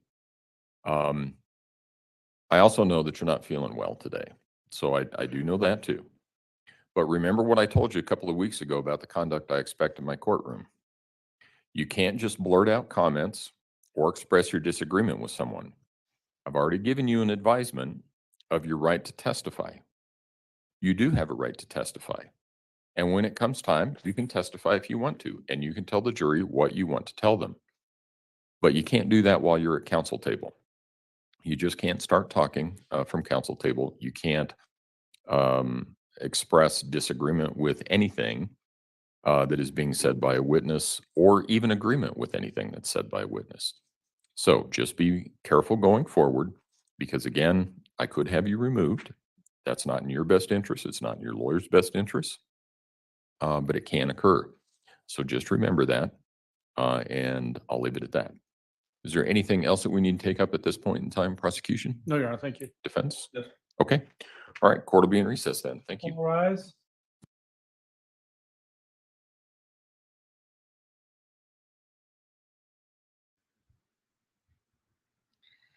Letitia never seems to amaze us. I don't even know what to say. I didn't hear it. I personally did not hear her voice something out, or if I did hear it, I didn't pay attention that it was coming from her. You know, you never know what outside, you know, my hearing, all that stuff. So whatever. That was I mean, it's the judge. The judge has talked to her seriously an awful lot about her conduct. And the jury has also talked quite a bit about her conduct throughout this trial.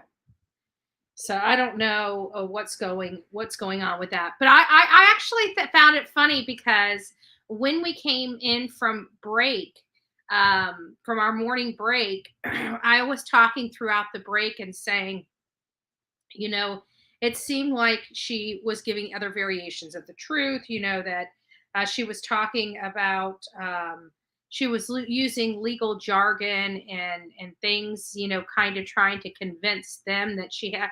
And it was funny because as soon as they come back from break, that was the kind of questioning and the angle that the attorney started going down. I just thought it was, you know, it's funny because, but it's noticeable. It's noticeable. That's the problem. That's why, you know, many pick up on it that have been doing this a while. It was noticeable that when we were watching her, it wasn't, you know, they were asking for her side, but she wasn't really giving them her side. She was trying to convince them that she has all these problems that, you know, well, I don't know how to say this.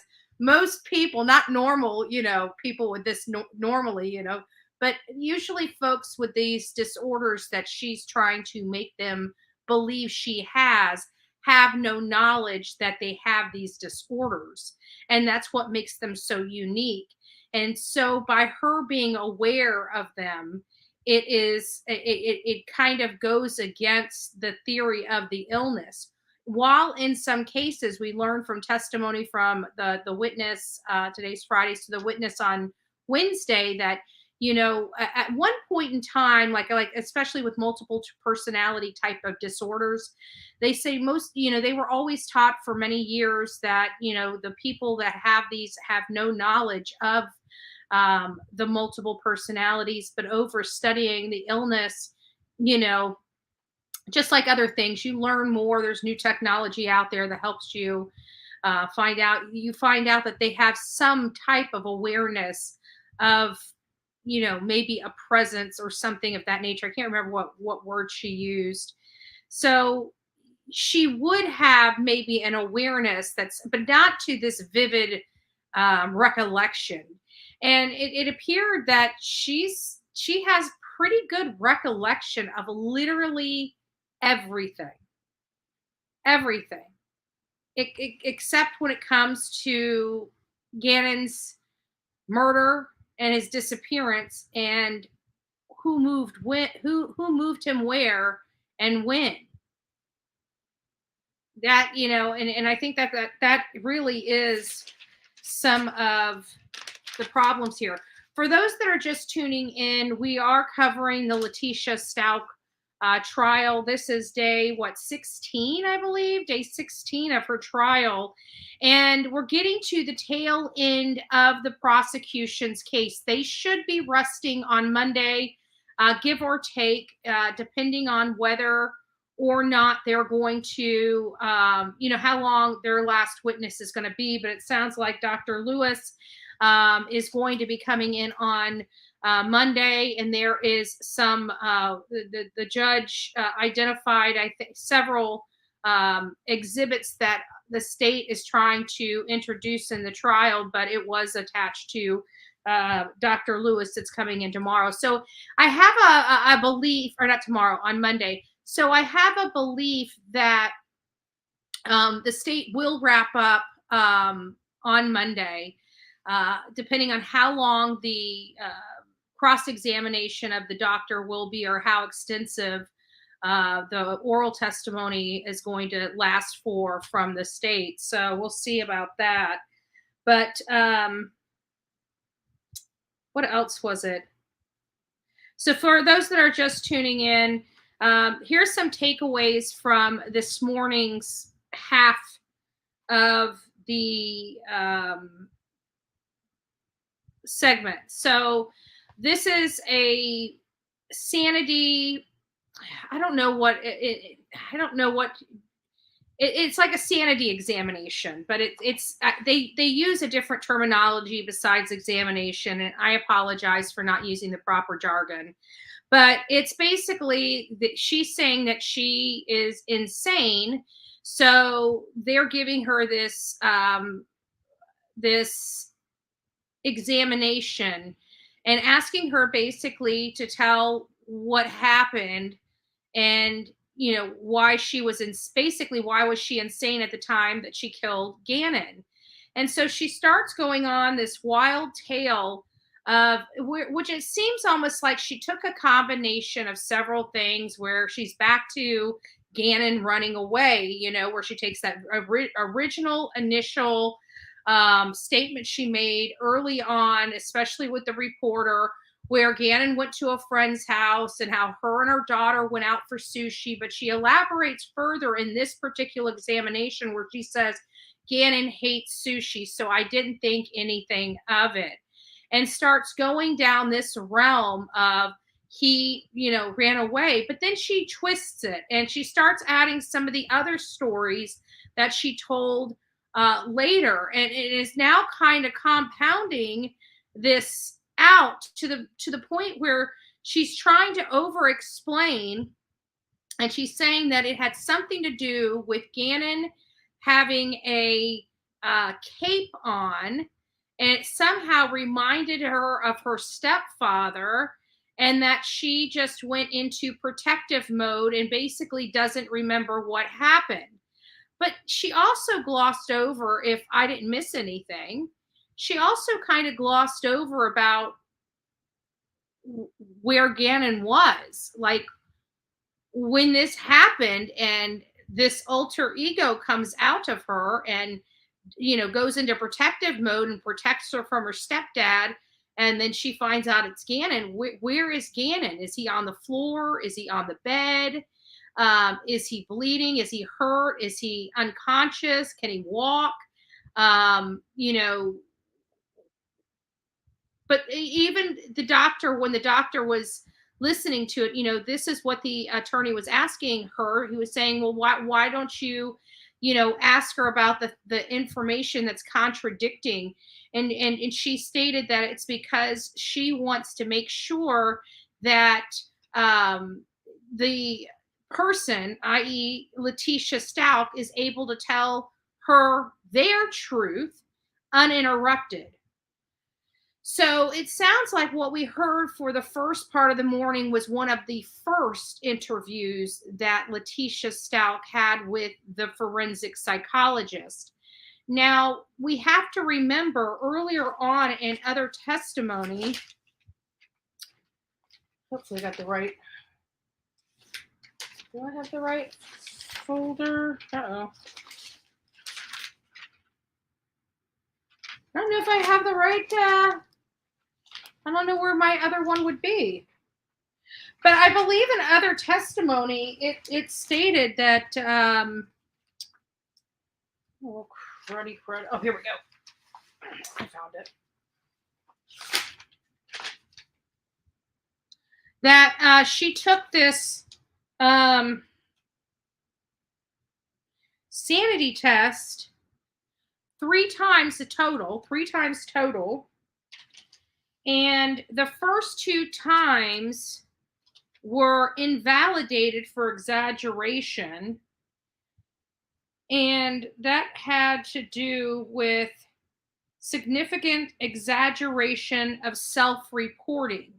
So what they were explaining is she was self-reporting all this stuff. That's basically her trying to convince them that she has these problems. She did that so much in the first two tests that they actually invalidated those two tests for exaggeration.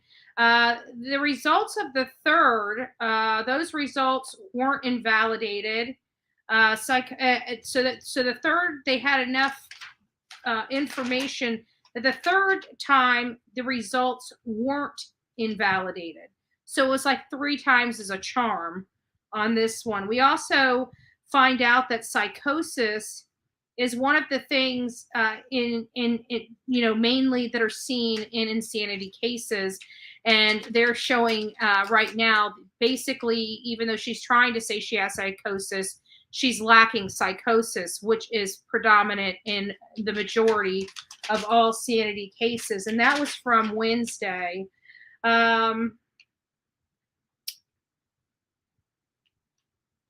There was a lot of information from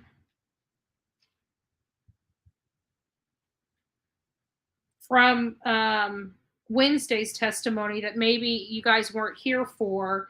And they did talk about personality disorders. And I think the problem here is you're going to find the defense is trying to stretch this, what Letitia does have. Now, Letitia, I'm not disputing. I don't think anybody is disputing Letitia does have problems. She has a lot of major emotional and mental problems. There's nobody disputing that. There are people all over this world that have major emotional and mental issues. They don't go around killing 11-year-old kids. So that's one thing. The second thing is those emotional and mental issues don't prevent her from understanding right from wrong. right from wrong. And that is what is required under Colorado. And so what we were hearing is her attorneys were really cross-examining very harshly the state's experts, because they were trying to seem to make the nexus from this borderline, borderline personality disorder to something similar to schizophrenia. And that couldn't be further from the truth. While there are some major issues with this borderline personality disorder, it's more self-defeating than anything else. But what they were really seeing, and what they were previewing and discussing when they were talking to Letitia Stout, is the personality disorder, this borderline personality disorder, and borderline narcissistic features. So that was interesting to hear, the narcissistic features. So they're not saying she doesn't have problems. The problem is that she's not insane to the definition the state needs to be. She needs to be insane for the state to get off of this trial with not guilty by reason of insanity. Nobody is saying that this woman doesn't have problems.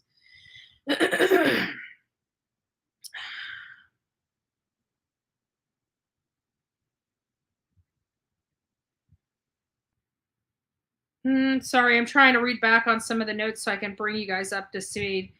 And part of her statement that she had previously said is that she says that she has flashbacks, and that's when Maria Sanchez comes out. And if you don't understand what I'm talking about Maria Sanchez, the testimony or the video that we were just watching, where she's starting to explain to the forensic psychologist what happened that day, and she's talking about she has to be in protection mode.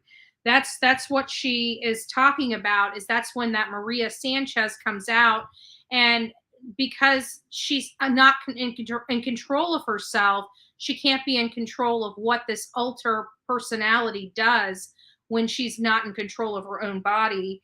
And this Maria Sanchez apparently is equated to this protection mode feature she goes into. And we also want to remind you that in this testimony that you heard earlier today, the expert, the forensic psychologist, she says, I can't remember what she said. I just lost my train of thought with that. I apologize. I'll get it back though.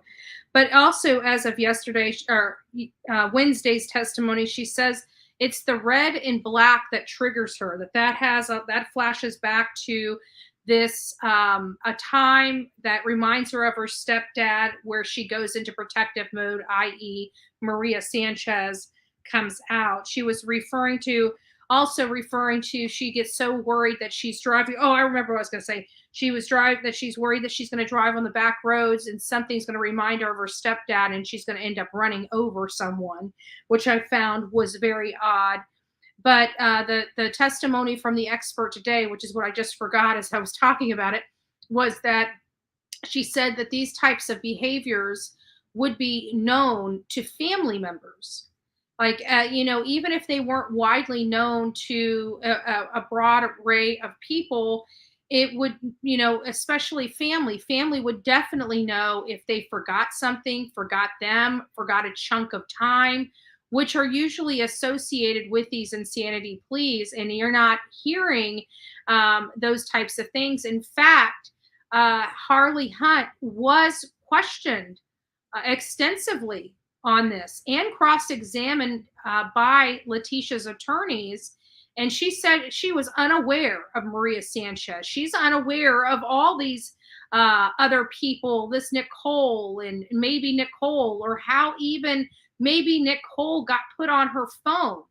Like, she doesn't know it. So if the one person that has been there from birth with her, you would think that one person would know more than anybody else, whether or not their mother had these gaps in times or showed any type of mental instability to the degree of not knowing right from wrong.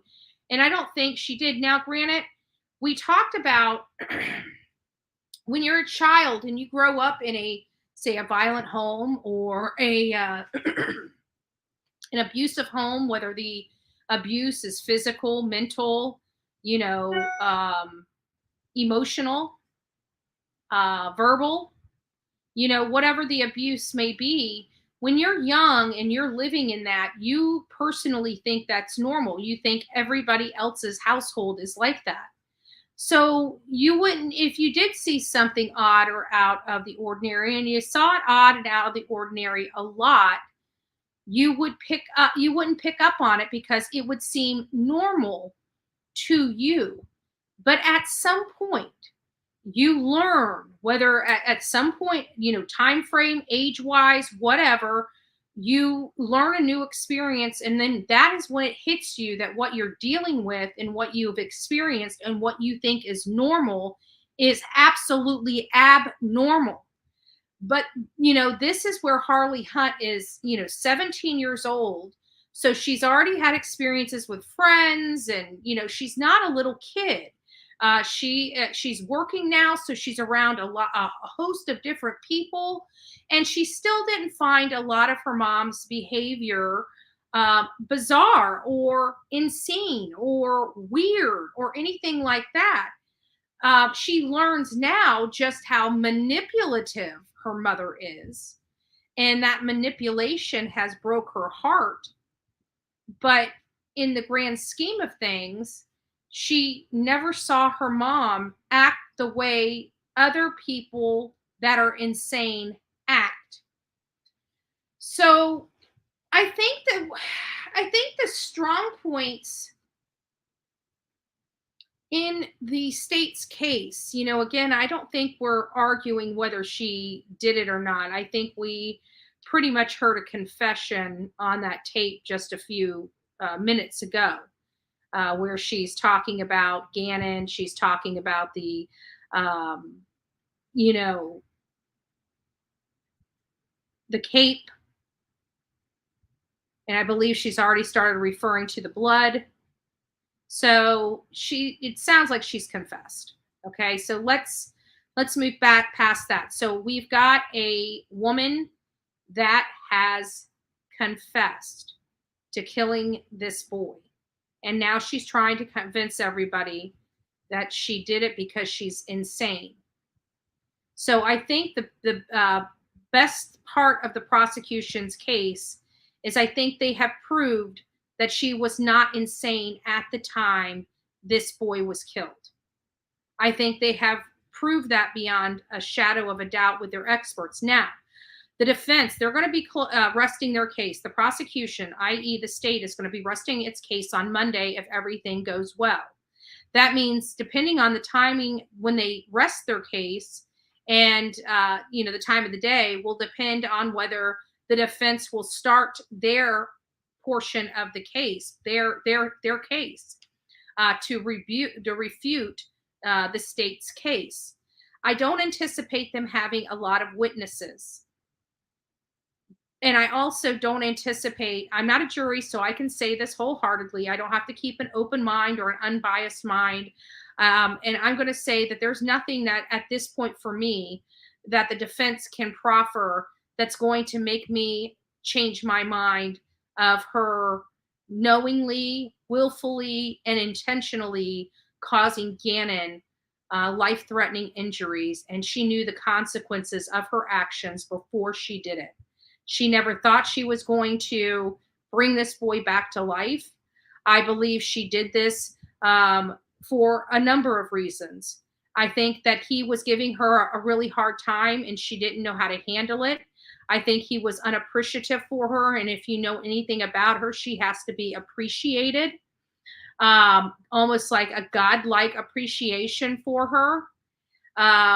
I think this was a way in her mind. She thought that this would bridge her and Al closer because they'd have to partner up to look for Gannon, knowing this whole time she killed him and disposed of him. I think that's why she kept saying, I want to come back and I want to help look for Gannon and we need to be a family and work on this together. And why is your C wife over there? How dare her? You know, like she was angry because Gannon's biological mother went out there and wanted to find her son, her missing son. Like, I don't know what woman in this world would ever blame if you were with a father, whether you're married to him or just dating him, and that man's son or child, I don't even care what sex the child is, that man's child is missing, whether it be kidnapped, run away, or whatever, and the other biological parent wants to come over or wants to help. I don't know anybody in this world that would be jealous of that. It would almost be like expected. Like I would be angry if a step parent didn't go, or a biological parent, knowing that one of their children is missing, didn't go directly there immediately as possible. Like I would kind of frown personally upon that if you know what I'm saying. Hey, Saint Rocketel, nice to see you. He did nothing wrong. She is just evil. Oh, absolutely. Absolutely. But again, you know, you would think that would be the case.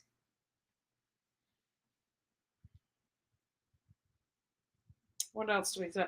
Oh, another thing for those that are just tuning in, not yesterday, on Wednesday, I also found something really bizarre that was said during her testimony. Or not during her testimony, during the other, actually, I think it is this same witness here, but it was the testimony earlier. It was on Wednesday.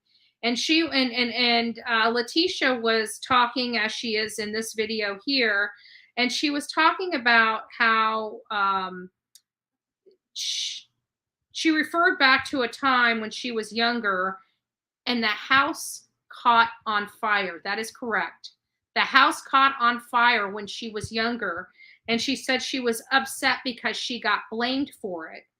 But she was cooking for her siblings, and she got even in more trouble from her mom because she called 911, which had something to do with her mother's deductible on the property or something to that effect. I'm not sure which, but I just thought it was eerie because right in and around the time that Gannon was alive, right before his death, there was an incident with a candle and a burn spot in the floor and wax melting a couch and burning Gannon.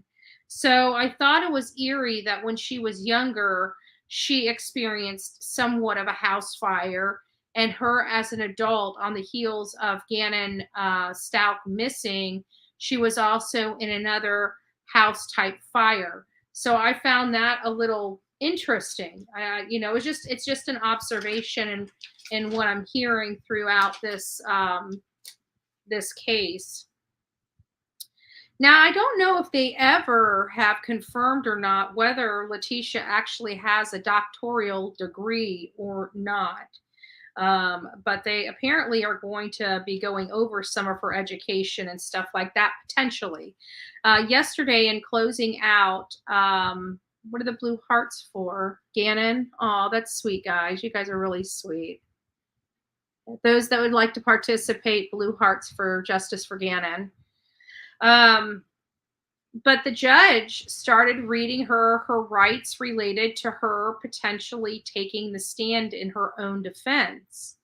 And this is, he is required to do that by law, which he did. He hasn't asked her for her answer yet. He actually explained the law to her, asked her if she understood it, and even explicitly told her that he did not want her answer just yet, but he will be seeking it soon, to please think about it long and hard before he responds to her as to whether she is going to go on the stand. And he further explained that if she goes on the stand, She has to go through cross-examination from the state. So we don't have an answer whether or not she's going to go on the stand. Alec Murdaugh surprised me. I didn't think Alec Murdaugh would be foolish enough to go on the stand. But when you're backed in the corner and you're such a manipulative person and you're so cocky and you think you have what it takes to know what makes everybody tick, and you go on the stand knowing you're guilty of sin, I think it causes problems because you don't realize you can't possibly think of everything that's going to be asked of you. And people are laser focused on your body language, on everything that you say, everything that you do. And I just think that it is a very poor decision to make, but they make it anyways because they, in their mind, believe that they can change the minds of the jury. I can tell you at this point, at least 95% of the jury probably hates this lady. Absolutely is disgusted by this lady even breathing in that courtroom. That is what I truly believe. And then we've got her statement on this earlier before the break, before the morning break. We discussed, she was talking about yet this ridiculous story where she kind of blends several stories together. And she's basically saying that she didn't do this, that she would never hurt Gannon, that it was because she must have thought Gannon was her father or her stepfather. And everybody would, potentially not everybody, would halfway believe maybe her story if it wasn't for the web searches. Do you guys remember that? The testimony where someone talked about the web searches on her computer or her phone, I don't remember which, where she says, I don't like my stepson, what should I do? Another one stating, I don't like my stepson, should I get a divorce? There was a few other ones potentially about it. And even another witness, they were grilling her on whether or not, it was the FBI agent after they arrested her in South Carolina for Gannon's death. He went in there and spoke to her, and she's trying to convince him that Gannon was her favorite stepchild, that she really, really liked Gannon. And it was brought to her attention. Well, it wasn't, it didn't say, anything about, stepchildren or stepdaughter. It only said stepson. So, it kind of, it doesn't bode true. And then now you're hearing in this new story that she's telling this forensic psychologist under this sanity exam is that she believed that it was her stepfather. So why the searches on her computer? And also, if you guys missed it, and you may want to go back and watch it, the beginning of this interview process, because this is really the first time we see Letitia ever show any emotion. It's the first time she ever showed any emotion. But you know what? If you look at it in the context it's not for Gannon. Let's give me a second. Let's see if we can go back. Let's go back to that and we'll watch that. We'll watch that right now. Let's go back.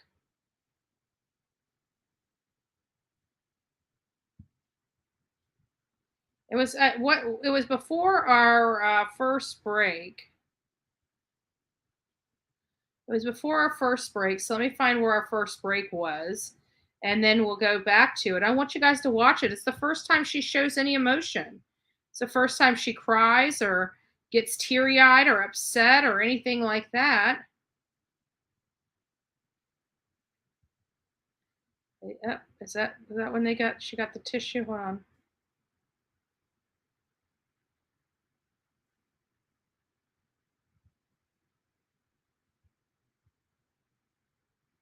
Sorry, guys, give me just a second. Okay, there's the first break. All right, so here. Let's go back to watching what it was.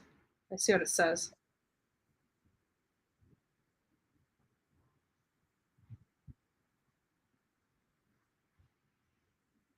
Yeah, let's go back.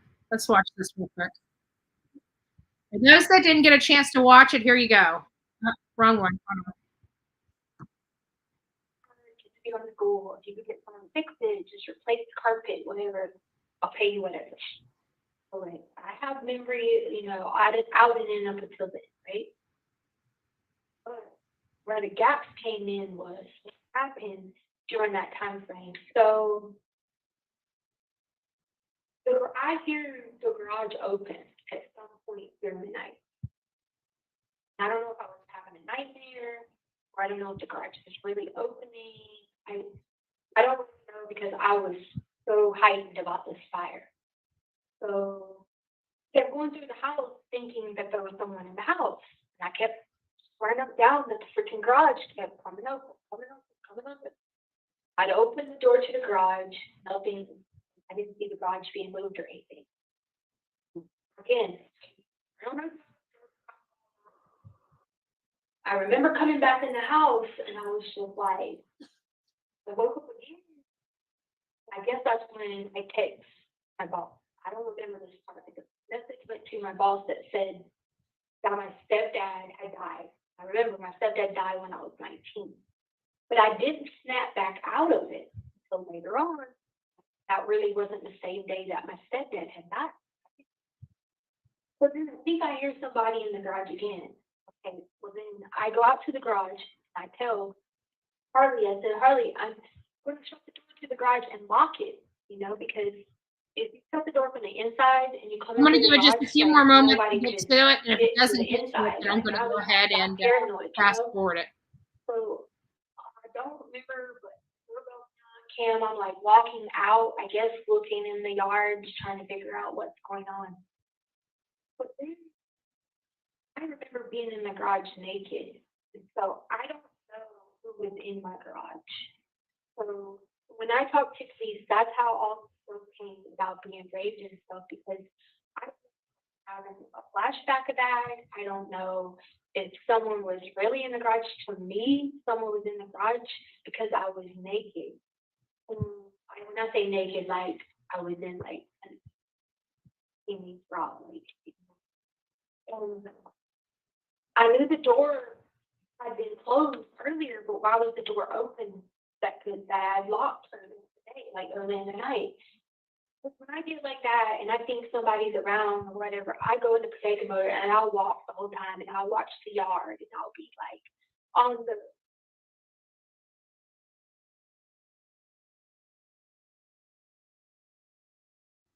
Remember that protective mode, Maria Sanchez. She's talking about it right here. She goes in that protective mode. Remember that. Only thinking someone's coming in the house, I don't know neighbors in Colorado. Like I knew where I could call a neighbor, And so the next thing I remember is Lena coming back in to brush her hair, which would have been 3 hours later. This is on the 26th. This is when she's referring to it's January 26th. Okay, I'm basing this on my cell phone records, you know what I mean? I snapped out of it when Lena asked me, now you got to remember, like when Maria comes, they're in that world, but like they're not, it's protected, you know what I mean? I don't remember sending anything to the boss about my stepdad, you know what I mean? It was 3 or 4 o'clock in the morning. So Lena gets up and I remember brushing her hair and I come back and I'm like looking around and I was like, oh, there was a fire. Why was I in the garage? Why was this? That's when it started being like, did I dream this? Did this really happen? You know what I mean? So I go out to the garage, you know what I mean? That's when I grabbed my head and there was like matted blood on my hair. So I knew that I had really fell down the stairs. Like I thought I fell down the stairs, you know what I mean? And so the matted blows on my hair, whatever. So I just kept like messing with my hair, like trying to figure out what had went on. Well, I knew Gannon had burns on his arms. I evaluated him that next morning when I snapped back into it. I didn't think that it was enough to. The next morning when she snapped back into it, she's referring to now January 27th, the day that everybody believes that Gannon lost his life. Go to the hospital or whatever. Because I was leaving, I had an extra cell phone. It was the phone I put in the dog food when I got arrested. So on that phone, I called in.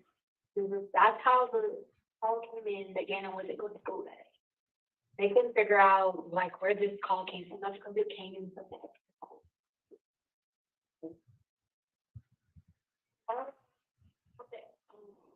Told him that Gannon told me he still was doing he's upset. He doesn't want to smell around the kids when he has this accident. So we stayed out for the day. I realized on my phone that I had sent that message to the boss, and I was just like, what is going on? Like, I didn't remember sending it, but I don't know why was I thinking about it. And what you find in this entire interview, this examination, this insanity and examination, she keeps talking about she can't remember this, but she has great detail about every aspect of every single thing until it comes to his death and in his whereabouts. Just boom, all of a sudden. And KB Investigates says it the best right here.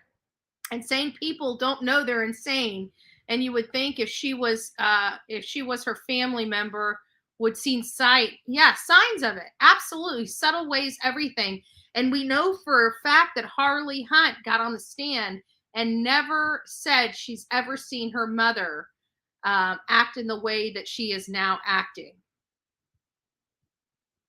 I said that what's going on, and I kept having these, at this point now, became flashbacks from the garage.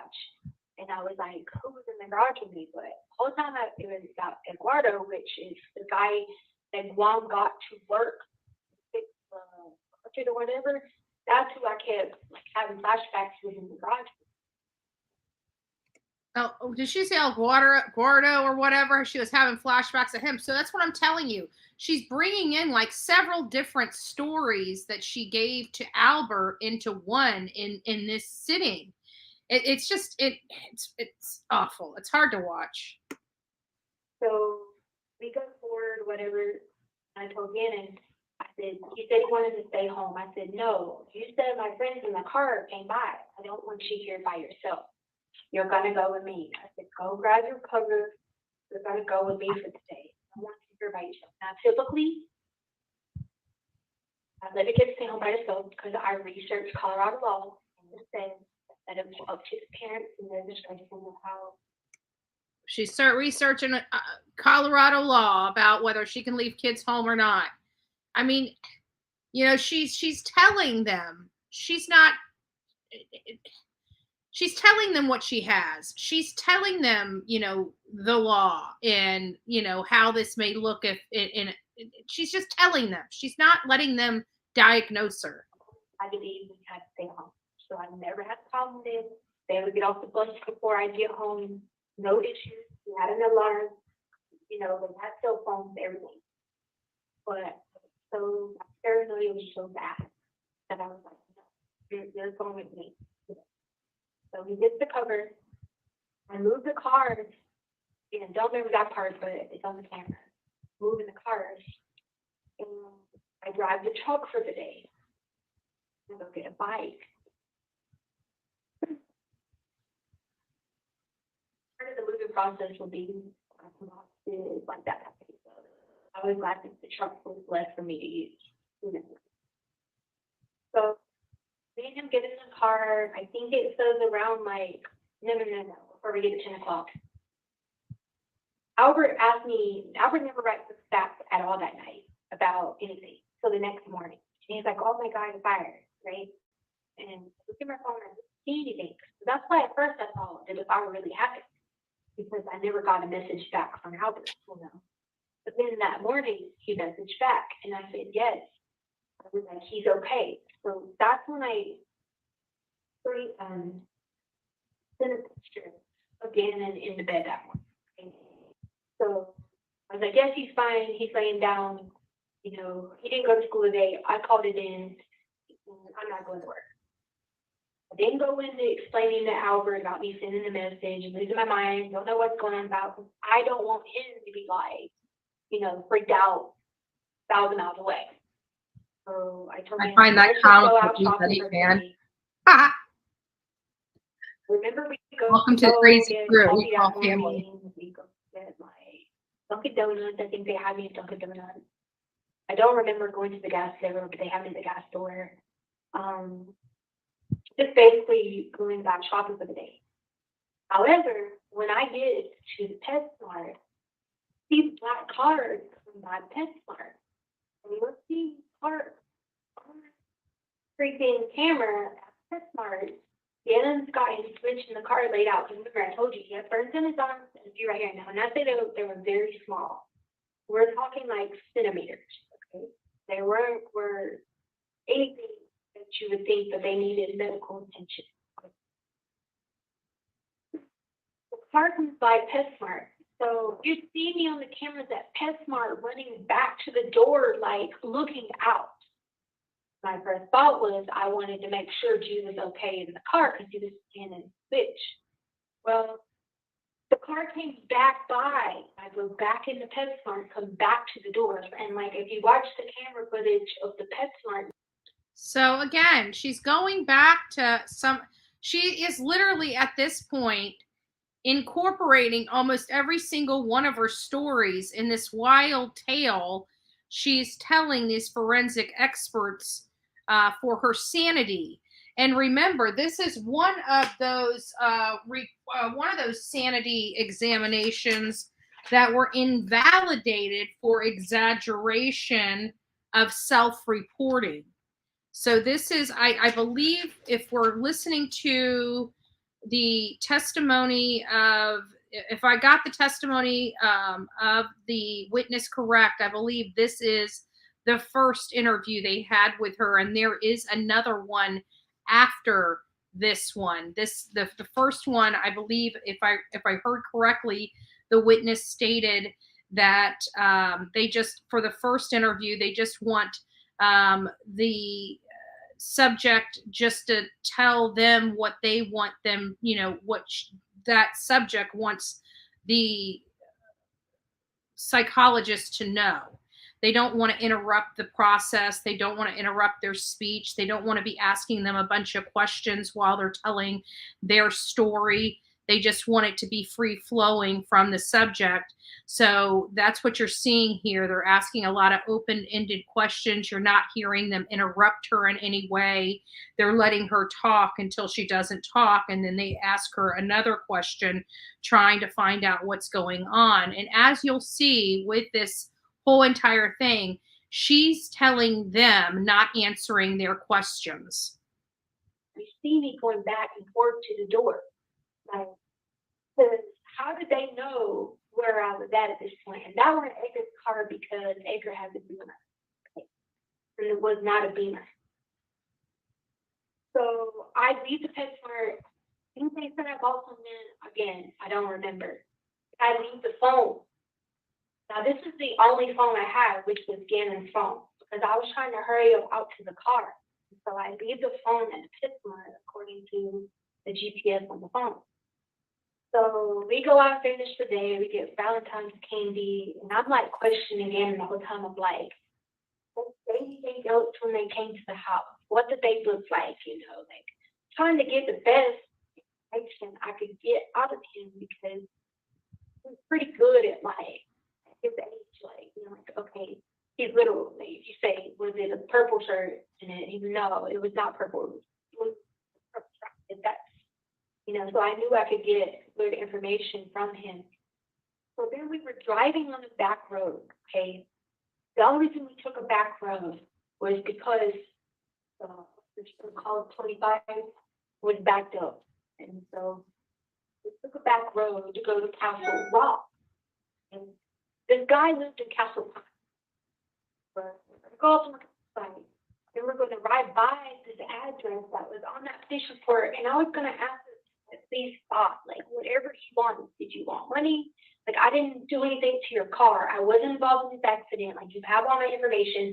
Now, the insurance had already deemed I wasn't responsible for it and that I was on a I plane. don't know how we got to this So I was conversation. trying to think about talking to this guy. I probably would have chickened out when I got there, but that was my mindset. So we go on this back road, which I think is called County Line Road. We go on County Line Road, and again talk about the castles. And so I'm like looking for the castles to try to like show them the castles, because there's like some castles that are like. Do you see how she just runs around and around? She says all this insignificant information. They're asking her for her story for insanity, and she's giving them a grand tour of her driving experience. Like, she is not even, and yes, Joy, she jumps around entirely too much. She's, I mean, this whole thing, if you, like, I'm listening to it. This is the second time we're listening to it today. And I thought I just wasn't paying attention or something, but I'm listening to it now. And it's still confusing the heck out of me. Like, I don't get it. She knows she's here for a sanity evaluation, and she keeps running to these examples, skipping over a lot of key information and running to these examples to show how she doesn't remember this or she doesn't remember that, telling them. Now, how do you know you didn't remember if you don't remember? KB Investigate says, I think the reason she wanted to represent herself in the beginning was to be able to get the discovery info that she would be entitled to strategize and see what the prosecution had on her.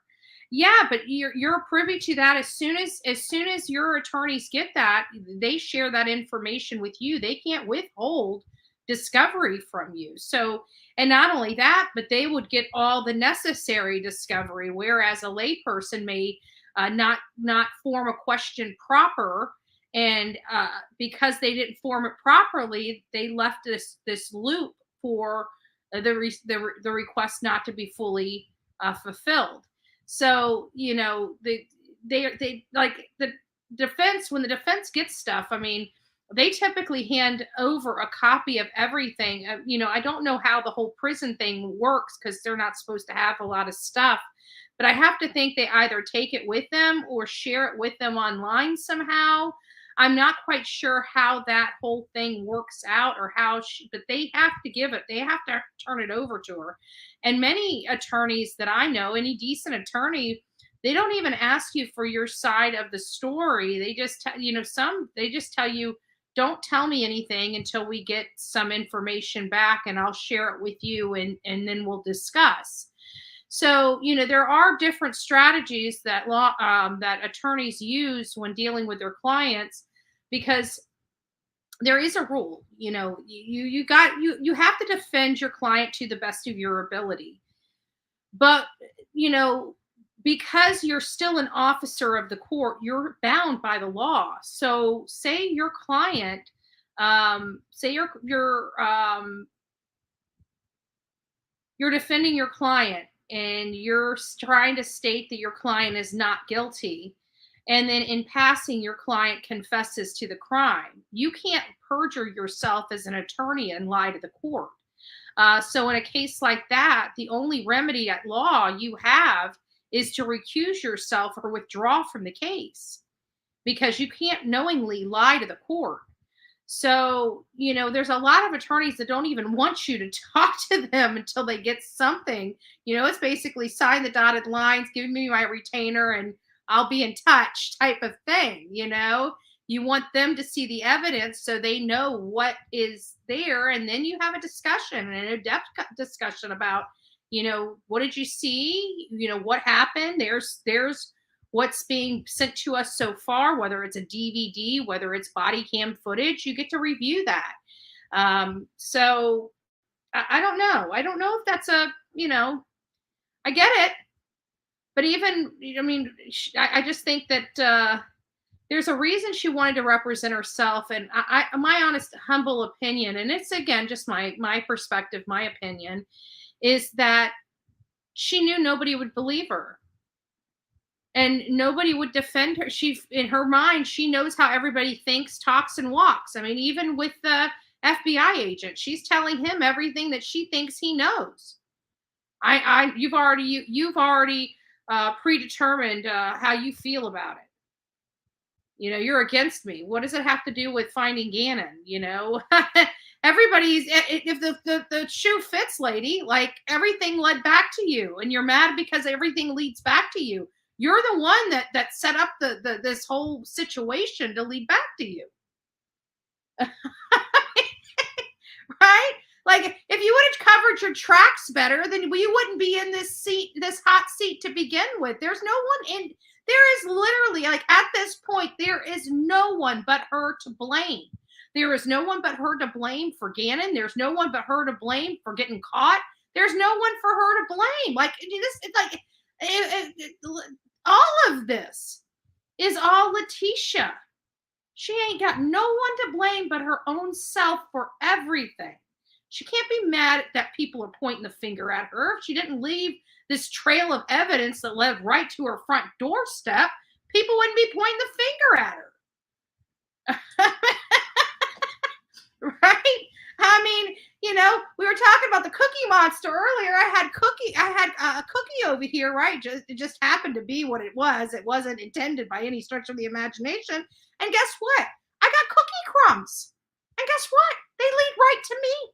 They sure do. They don't lead to anybody else in the house. Well, there's nobody else in the house to begin with. But they don't lead to nobody else in the house. They lead to me. You know why? Because I didn't use a plate, right? I didn't cover my butt. I didn't make sure that I didn't leave crumbs that led right to me. When she demanded Al give her immunity for her help to help find Gannon, I knew she was guilty. Amen to you, Julie. Amen to you. Absolutely.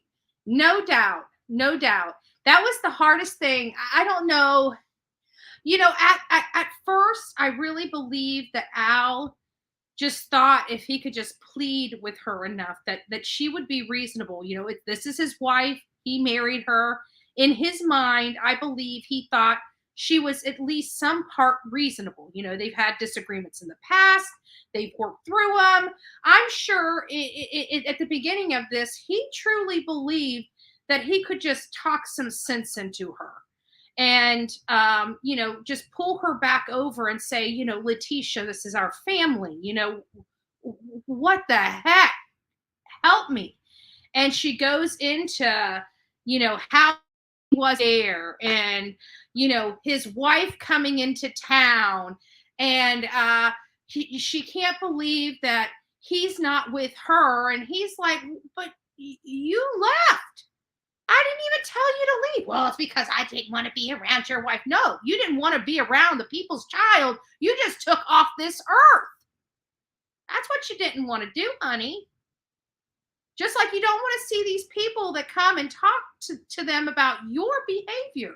You got to put your head down. You got to put your hair in your face, because you don't want to face your consequences. You're finally getting to realize this is not going to end well for you, and therefore you're starting to get very sick to your stomach. I'm glad to see that you're feeling a little better, and whatever you thought was going to happen didn't work.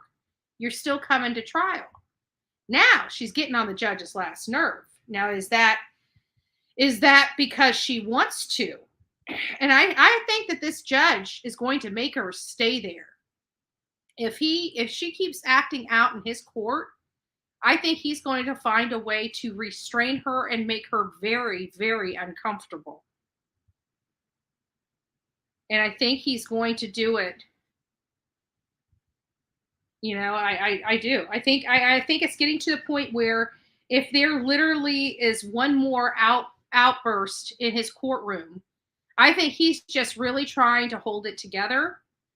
The judge, I think he's really showing leniency and not wanting to disrupt his court with, you know, having to shackle her, or he's showing great restraint. He's showing great restraint in his courtroom, and he's being very diplomatic with her, which is really, really good. He doesn't have, I'm like, this is like this fourth or fifth time talking about her conduct. Trust me, he doesn't have to be this diplomatic. I mean, we like the judge in Alec Murdaugh's case, right? Remember? He was awesome. He wouldn't have put up with this that long. Right? Like you're one and done, baby. Like we're on like number 4 or 5 with her outburst. And Sean, she had an outburst with one of they were asking one of the lady that's up here, the dark-haired expert on forensic psychology, and they went to ask a question, and she outburst no loudly, loud enough that it disrupted or made people's head turn. That's loud enough in a courtroom, right? She's to be there and remain silent. You know, and the judge reminded her she's more than welcome to take the stand, which he just on Wednesday gave her all her rights related to whether or not she's going to take the stand in her own defense, and even cautioned her not to tell him an answer right now, to, you know, digest it, really think about it, that this is a decision for her and only her to make. This is not her attorney's decision. This is not anybody else's decision, just hers. So, and then he reminded her again today that she can't have outbursts. She has every opportunity to get on the stand if she so chooses. If not, then she is to remain silent. Pretty simple. And then he went on to further say that he can have her removed from the court. And to me, that seems like almost what she wants to have. Thank you, B. Betty fan.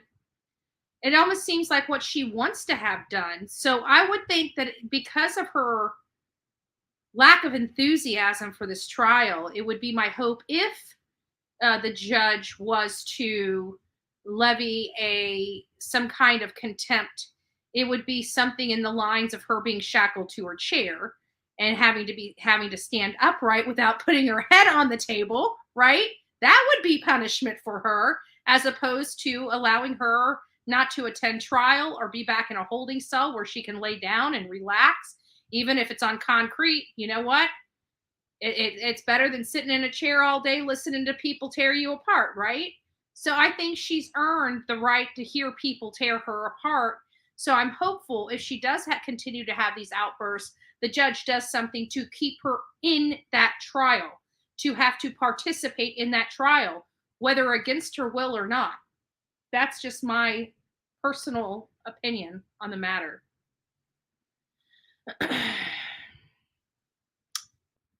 Peace, love, and life. It's nice to have you in here. And everybody else that's joined in, thank you for coming here. This is the Bullhorn Betty channel, if you don't know who I am. If you do, we're just watching the trial of Letitia Stout. We have about 30 minutes. We're going over some of her testimony, well, not her testimony, but some of the video footage that we have not been able to see prior to this, at least our audience prior to this. And this is of her one of her sanity examinations that she had, and this is what she was saying that happened. And again, she had to take this sanity examination. They used a different word other than examination. I can't remember what they said it was, but it was 2 times were invalidated for excessive exaggeration of self-reporting, basically saying that she has these problems. And so it was only the last and final test that she took that went, that they were able to validate. So this is one of them. And I believe this is the first one. And there's still another one, if I recall and we may be listening to the next one on this next that we've listened to before we took the lunch break. I'm unsure. So I'm going to go ahead and get back to this. But just didn't want to dovetail because that did catch my attention. I wanted to chat about that. And so we'll just keep going with this.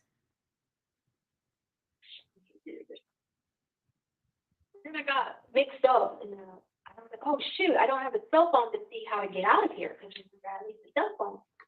And so I couldn't figure out how to get out there. So I'm like doing U-turns. And then I freak out because I thought the guy walking was my stepdad.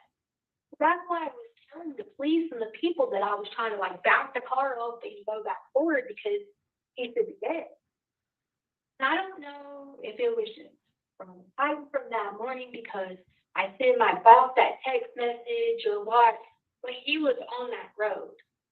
So I back the car up, go back again, and I'm freaking out because he's dead. This point is when I realized I'm not stable enough to be in fights, just going to talk to people or anything. So I parked the car for a minute. Also, this is on a side note. Sorry, I didn't mean to pull you guys away, but you guys were with me. Most of you guys were with me when I went out to St. Pete to cover a case of a 2-year-old missing, Taylon Mosley. His mother was killed in the apartment. The father of that boy, Thomas Mosley, was the one that killed his mother and threw the boy into the lake alive. They ended up finding the boy in the mouth of a gator, but were able to fire around at the gator. The gator released the boy. The boy was still intact. And it's just now coming out of WFLA on Twitter that the prosecutors are seeking the death penalty. They're going to be seeking the death penalty for Thomas Mosley, which killed Passion Jeffrey and threw a 2-year-old boy in water to drown and be eaten by gators. Alive. Literally alive.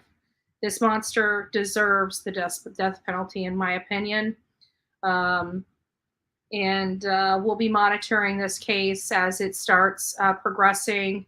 And since it's just right over the bridge, we will be attending this hearing live for everybody to see. This is just a very sad case. I'm sure a sad case of domestic violence of a girl that went to college, really tried to get out of where she was at and to try to provide an amazing life for her and her son. She had just graduated. She had just been in this apartment for right about a month, I believe, a month. And this was a beautiful apartment. This was a beautiful and safe place that many call home. And it's just sad, and to see where Thomas Mosley, not that, living in certain parts of the area, people are, but it's the lifestyle. And it just seemed like he was more of the gangbanger lifestyle. I don't know him personally. I haven't looked into him, but just from where his upbringing is and where, I can put those two pieces together and say he probably was a problem kid.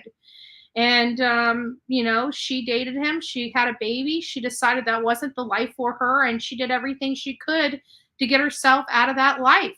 And she lost her life doing it. And so did her son. And so it's just a sad case. But I applaud the prosecutor in this case. And again, I love living here in Florida. I love law and order. We don't play. And I'm thankful that I can say that. I'm thankful I can say that. And you know why I travel this country? Because I want to instill in every other place, law and order is important. And it's not when it's not stupid petty issues you need law enforcement. It's whenever you got a loved one that's missing, when you need the cavalry. That's when law enforcement matters. That's when law enforcement matters to you. I'll tell you that.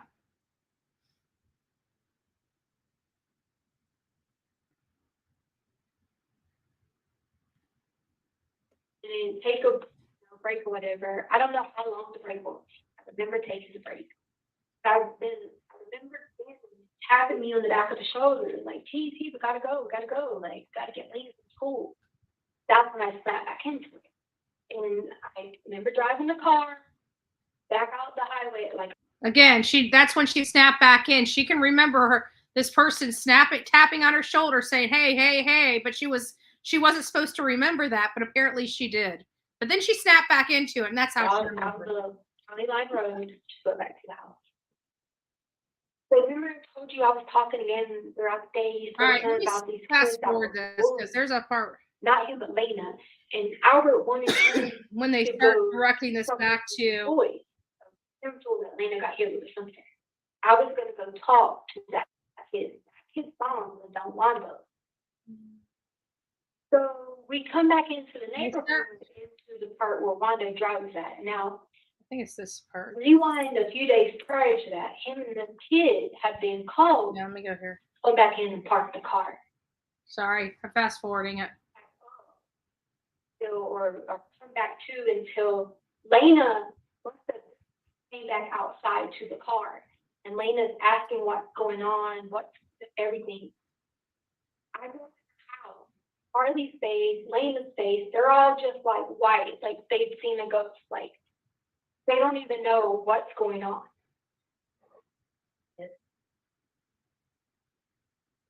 Police, like the whole world, as if this ain't really going on. Like there is no way this happened. Like there's nothing wrong, y'all. Everything's fine. He's gonna be fine. He's gonna be home. That's when I started going through like all the motions of, you know, going to go get this part, because to me it wasn't really going on. Like this was, you can't even compare this to a nightmare. To have gone through that, you can't compare it to a nightmare. That is far from a nightmare. And to know that he was speaking to me and Lena as we were trying to take him off the stairwell. And then it was like none of it was real. So I just started going into different personality of like, this ain't really going. She started going into different personalities. Again, something she would not know. This is something she would not know if she's doing it. Or have a vague, super vague, dreamlike recollection of it. Going on, we got to find him. I don't know what to do. I guess somehow I go on to the airport. I don't remember any of that, but I want footage going on to the airport. I want footage just talking. But she remembers changing into multiple personalities. To people saying like, we're going to find him. Like, I don't really like remember that vividly. But I know I did it because I've seen it. I'm not going to lie and say I didn't do it because it was there. Like me talking to people, me doing everything. It was, I got just disassociated, and I was like, this is not, that there is no way this happened. So, Edgar, another male, is a family member, and I'm not going to say their name. Somehow during this mix, when I was like going crazy trying to go get Albert, and I was screaming, everybody talking about it's an accident, it's an accident. I think they have one of the things reports where I was like, I didn't ever know it was Gannon, because I really didn't. It was someone in Cape. The reason he was taller was because the bed was sitting, like, you know, you think a twin bed, he was standing on the bed. So to me, or to whoever I was, thought that was a person in a cape. That's the only reason. At all that the girl would have went. That is the only reason. And like I played this back, like I said, 50 million times in my head. Like, was I in the right mind to turn the light switch on? No. My mind was in the protective mode because he wasn't there. He wasn't there. Where was he at? Like, this was somebody in the house. It was probably someone trying to molest him. It was probably someone trying to hurt one of us. So what I was already going through with my stepdad earlier in the day, Maria could have thought it was my stepdad. Maria could have thought it was. She could have thought it was anyone who was trying to hurt anyone else. She's going to protect. That part of me goes in protection mode to protect everyone else around me. So there was never a moment. There's no murder. There's no hurt. There's no intent. Look, I had everything. There's no intent. Who uses that kind of language? There's no intent. That is lingo mumbo jumbo. That's legalese. She's talking from a legal standpoint, trying to tell them that I'm crazy. Believe me, I'm crazy. This is why I'm crazy. Because Maria took over. Maria protects me. I take it Maria must have thought it was my stepdad. How would you know? Wanted in my life. Career, this, that, you name it. There was no reason to hurt anyone in my home. Except you didn't like your stepson. So much so you researched it. I gained absolutely nothing out of hurting a child. But if you negativity. There it is. She's finally having to come to grips that she did this to a child. And the thought of it is killing her. But she's not sad that she killed Gannon. She's sad about herself doing it. It's still about herself. It's still, even these tears she cries is still about her and her situation. Not about what she inflicted on somebody else. Crazy as an evil stubborn. I took care of this kid and so like, go do that. No, I had to carry him up because he was dying. There's never, I could never in a million years tell anybody what it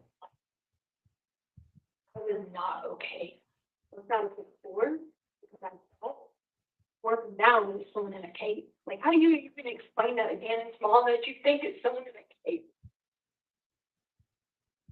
You can't. You know? So instead of explaining it to the mother or trying to explain it to a mother, she ends up calling that same mother a cunt for coming to look for her son and leaves a home because that C is in her house and she felt pushed out. Right? How do you explain that?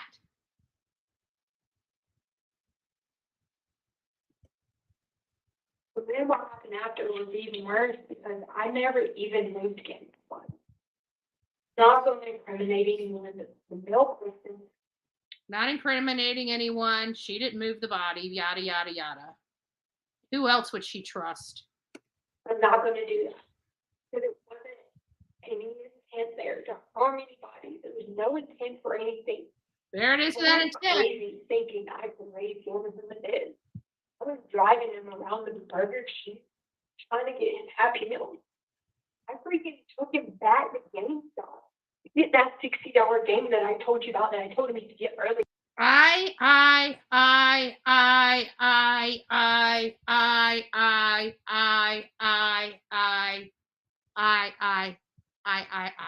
Here. That's how crazy I was going. That's how crazy I was going. Not that's how crazy I was. I was like, he's going to wake up. You know, I don't know if y'all know Andrew Womack. I tried to find Andrew Womack. But he brought his son back from the dead from 5 hours at Memorial. And I grew up watching the Daily Gospel. And Womack stuff. I just kept thinking, like, God gives people powers to bring it back. And like this is not supposed to be happening. All you not even believing this is even happening. That's how my mind shifts. Older male person finally at some point told my mom that I had completely lost it because I told you my mom came out here. My mom, brother, they were all like, you have lost it. You can't bring somebody back from the dead. They already knew, but they weren't sort of, involved themselves in it. Like, you are going crazy. You need to go to a hospital. I didn't have anything to do with body being moved. I really kept saying he has to get back to him. That's where his grandma and grandpa have a farm. That's where he was. Was like, bury him anymore. And the whole thing was him to be buried in South Carolina. It wasn't to be like, you know, something else. That was a horrid thing. I was not well enough to get him there. That's why the male person is the person who tampered with evidence and who tampered with the body. That was not me. Not that they didn't tell you that. We know with him by a weapon and did this part. I'm telling you. That was him. That was the person who did that whole trial. And then freaking, you think about a cape. Let's go about colors on a cape. And what do I think about? What was going on in my mind during the day for my stepdad? If someone was trying to molest him, if someone was hurting these kids, just going through my brain. Or I didn't even have my own hand. Since she is such a pathological liar, it's hard, you know, you ever want to say, I mean, obviously something's happened to this woman to make her, because there's types of diagnosis, like even the borderline personality disorder is linked to childhood trauma. So I believe she's had childhood trauma, but to what extent? To what extent? Good on me. I don't even like him. I can't even shoot him. It's not even me. Maria can shoot him. I can't shoot him. So like, yeah. And like, someone to get to hear the truth of it is like the hardest thing, because people are like, oh, why didn't you turn the light on to see if someone's in a cave? What do you mean? Like, I sit there and told my therapists and people that, like, do you think I had that thought process? There was never even a thought to be like, hey, that's not even a thought I had. It is a thought is when Maria comes, it protects whoever's in this house. That's exactly what happened. There was no intent, there was no hurt, there was no ill will, there was no anger, there was no passion. I looked at every definition they have in this book because I was just on it. None of that is right. But not what happened. And you can't even say like there's no self-defense because you need to know. I thought this was someone else. Like, how do I know who this is? I'm not in the right mindset to decide, to make that decision. I didn't know right or wrong to who this was, what I was doing. My mind goes to there's kids in this home, there's Lena, there's Carly, and one of my kids are missing. That's the mindset. Man, she's trying to convince them, and the audio issues are on their end, not ours. The audio issues are on theirs, not ours. That is 100% true. Sorry. Nuts. These things. I gotta hide them for myself. So, again, we're listening to her, and you saw her tear up. The only time we've seen, in my opinion, ever, genuine emotions from Letitia. And now you see in the concept in which they were. It was when it was coming down to her having to try to admit that it wasn't her that killed him. But it was followed up by, I did this for him, and I did that for him, and I. It sounded like she didn't feel appreciated by Gannon, or, you know, she felt like she was sacrificing so much for him and he didn't understand. He's 11 years old. They aren't going to understand. Kids don't understand. Are you kidding me? They are dependent upon you for everything, and they do it as ungratefully as humanly possible. I mean, that's part of teaching a kid manners and respect and stuff like that. But, you know, leading by example is really good. And it sounds like if he was having behavioral issues, it didn't sound like Al was opposed to proper discipline of his kids. It seemed like all she had to do was make a call and say, look, he's being disrespectful, and I think he needs to go a week without any electronics. I don't see Al saying no. And I see Al probably stepping up to the plate and saying, hey, buddy, look, I can't be there with you. She is, and you have to mind her. But it looks like they could have had that kind of relate. But, if you don't ask, we talk about with April in our language of letting go, we talk all the time about communication, especially this month of April. It seems like this month of April is all about communication and different types of communication and, just saying what you mean, meaning what you say, and, not reading between the lines, and just a lot of great communication stuff. It looks like that had they had some communication amongst them, this whole story would be much different. Do I think special circumstances existed in what got this little boy killed. Again, we talk about some of the key elements in parents doing despicable things to their children is usually household violence, domestic violence, drugs, and alcohol, or a combination of them, or all three. This is a little bit different. This is more mental illness, I guess, would be. And I don't even want to tag this as mental illness, because this lady is just evil. People have her emotional and personality disorders, and they don't do what she did. So, it sounds like her sister. I wonder if her sister's going to take the stand. That would be interesting. I wonder if they're going to try to get the sister on the stand, almost to be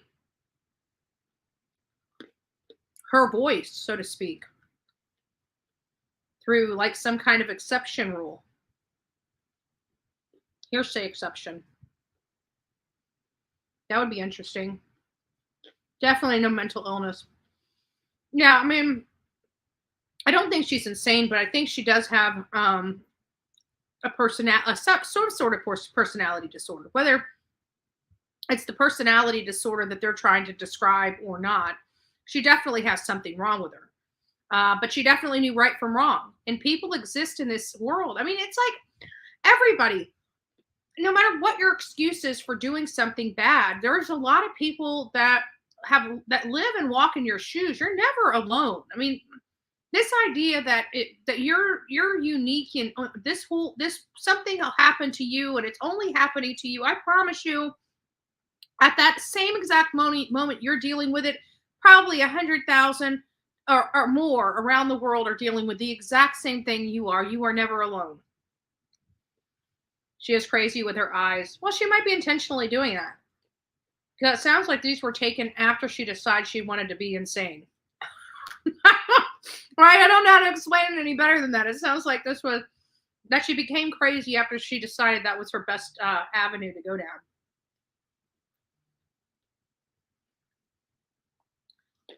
Yes, disorders, but yes, she knew right from wrong. Yep, I believe that too, KB.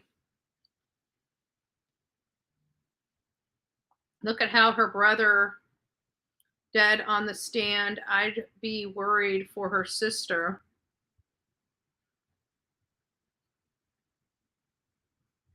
I think after these videos, they should call Al and Harley back to testify. Ooh, interesting. Interesting, the real Me Too.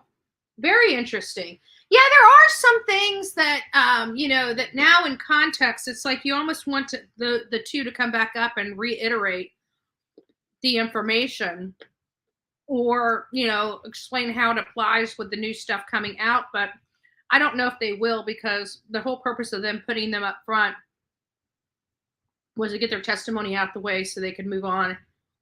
I haven't seen Harley back in that courtroom. I think she's checked out. I think as far as her mom, I think she's done with her mom. I mean, win, lose, or draw. I really think that she's done with her mom. If she didn't know right from wrong, she wouldn't be there. Yeah, there wouldn't be all these stories. Exactly. And not only that, but Dale, this one, she's kind of incorporating all the stories into one. Like, how do you do that? How do you end up trying to find a nexus between all these wild stories? And she changed Alguardo to Edgar. And did you hear her talking about when she was Edgar? And he didn't have a BMW, is what she said. Like, what? Edgar? Who the heck's Edgar? Court will recall 20 CR 1358, People versus Letitia Stalk. Record should reflect the jury's not present in the courtroom. Is there anything we need to take up at this point in time? There you are. All right. Assume we're going back with Dr. Torres at this point? Or, oh, no, that's right. We're in the middle of the Yeah, video. we'll just Okay. play when the court tells us to. Okay. All right. All right. Do we have everybody? Yes. Okay. Let's go ahead and bring the jury in then.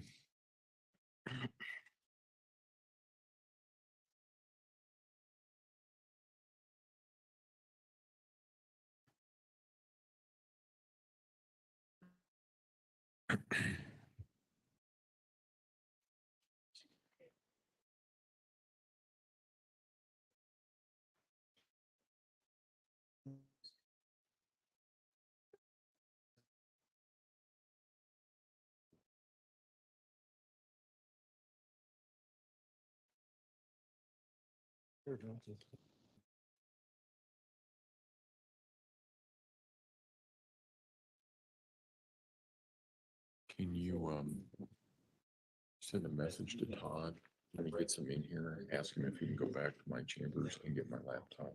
I left it on my desk and just needs to unplug it. I just forgot.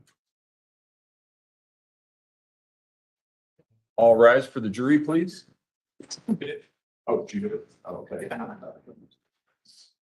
I just forgot.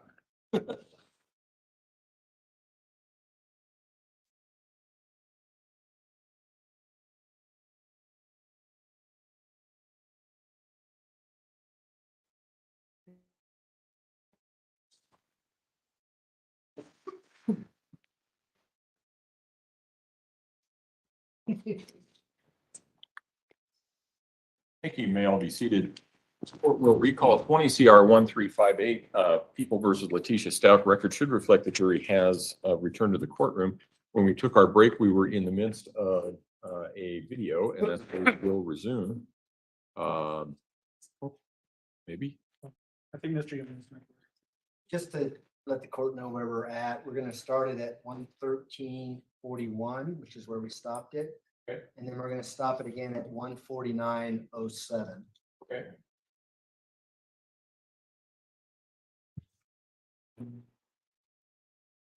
Like, I have a hard time even believing. Like, some days I just like hanging out in this one space until things clear up in my head. Some days I'm in a bad depression and despair because I've never ever the one thing I prided myself on. If I wasn't consistent in my life on a lot of areas, I'd be in and out doing crazy stuff all over the place, very impulsive, manic, doing this, doing that, but I've never, ever.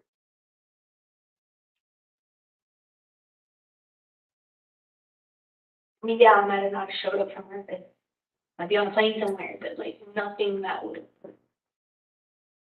anyone ever take. You're like the singer, that's hardly, you could ask anyone. Talk kids, had them across the country, this place to that place. Like sometimes I would just be manic and get everybody in a plane and end up somewhere. No one ever. But it's a part of life. We sit all together and looking at evidence, and then you look at evidence and you're like, that's When we spoke to you last time, you had mentioned that you thought it was an intruder escape, and that you and Lena had moved the body before you even realized. right. Yeah, that's what I was saying. We got to go to the hospital, but like I didn't know it was until we got to. We have to go out the house, up the stairs, or whatever. Like, I never even knew what was going on until we got to it. And I heard that noise. And I was like, oh, yeah. Yeah. And I guess my question is, why even where the body was, why move it? That was the question I can answer for you. That would have been something that would have been like an instinct from another part of my body to do, because it definitely wasn't to hide or conceal or do any harm in any other way. 100% probably more than likely that would have been like Maria's interpretation. Like, you know what I mean, looking back and forth. In Maria's mind, if it's a person who is child molested, then they need to be eliminated. To be honest, I know you guys have a hard job, but there's not a person here that can stand speed. That's just natural. Rape. There was definitely a lot of the in and out and definitely switching back and forth. Because I didn't even realize. Not even the thought of being an intruder. It was more so the thought of someone in a cave. I told you the cave was red flag. To me, if I had been having thoughts of me and my stepdad throughout that whole time prior, there. It's not even dead. And I'm haunted with that off and on my entire life. Like, him being there, him being in a certain situation, or me being back in that house that I grew up in, or in the night terrors of all the abuse that we had lived through. So that's why it would be.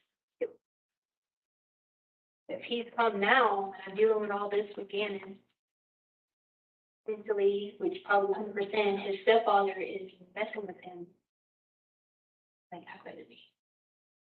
It's just how protection instincts work. Right? If you were to give me a test on protect instincts, I'm scored 90%, because that's how my brain works. And I think I got Marie upstairs, Lean upstairs. So, and how Maria works is it's not always to eliminate people, like take them out. It could be just to remove people from the situation with everybody. And she has extreme power to that, you know,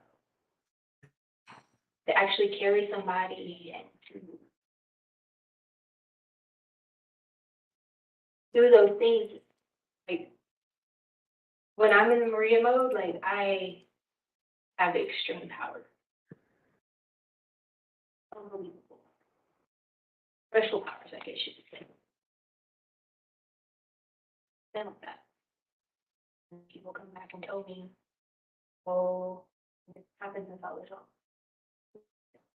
Police reports, so when I was young.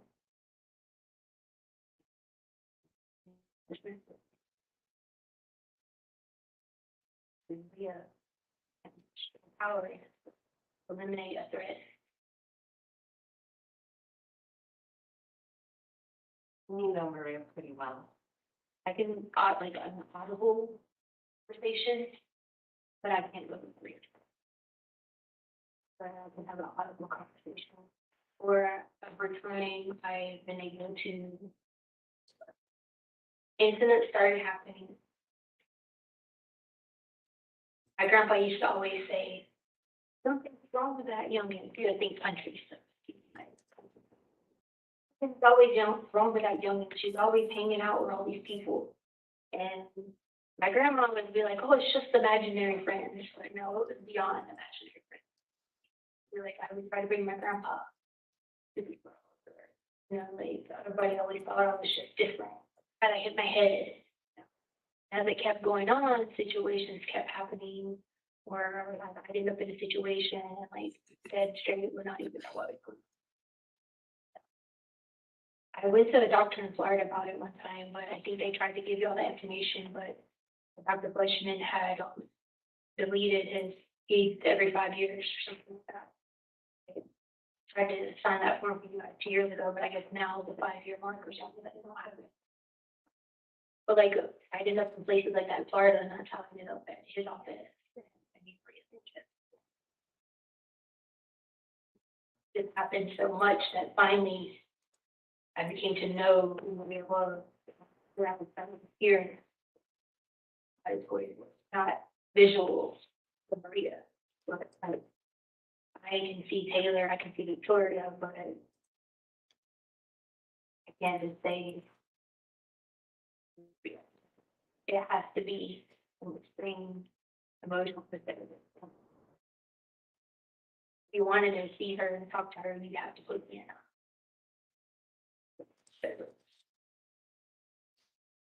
Did you say you can have a conversation with her, meaning you can ask for something and she? Yeah, because like the people that come and see me, they've been coming up and they've been trying to figure out if I can find out why I have so much traumatic stress about drugs.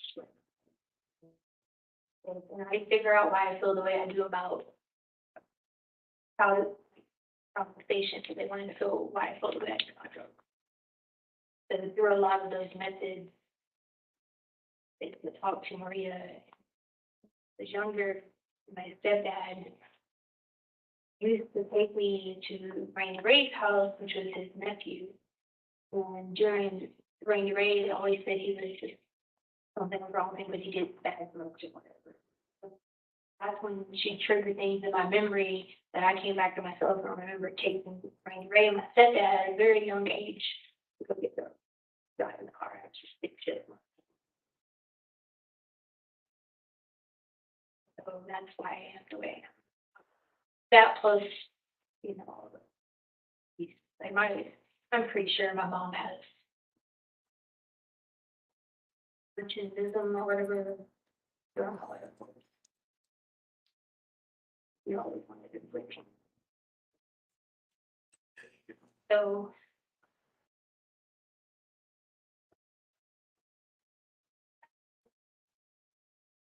So, sorry, going back to what I was asking before.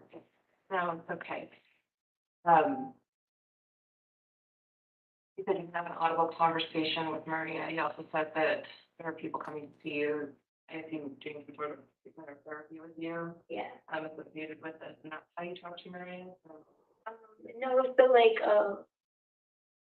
it's been a couple weeks that we've been doing this, but they wanted to know why I felt that way about drugs. So, you know, when someone kind of gives you a certain small thing, like you start having those intrusive memories. Like you could not remember something, but then see something that like triggered that memory. And so as I was doing that, it triggered that memory, and that's how I could hear Maria and have the conversation with her. So it was part of those methods that we're doing. Find out. And who's doing these methods with you now? Whoever might be offered.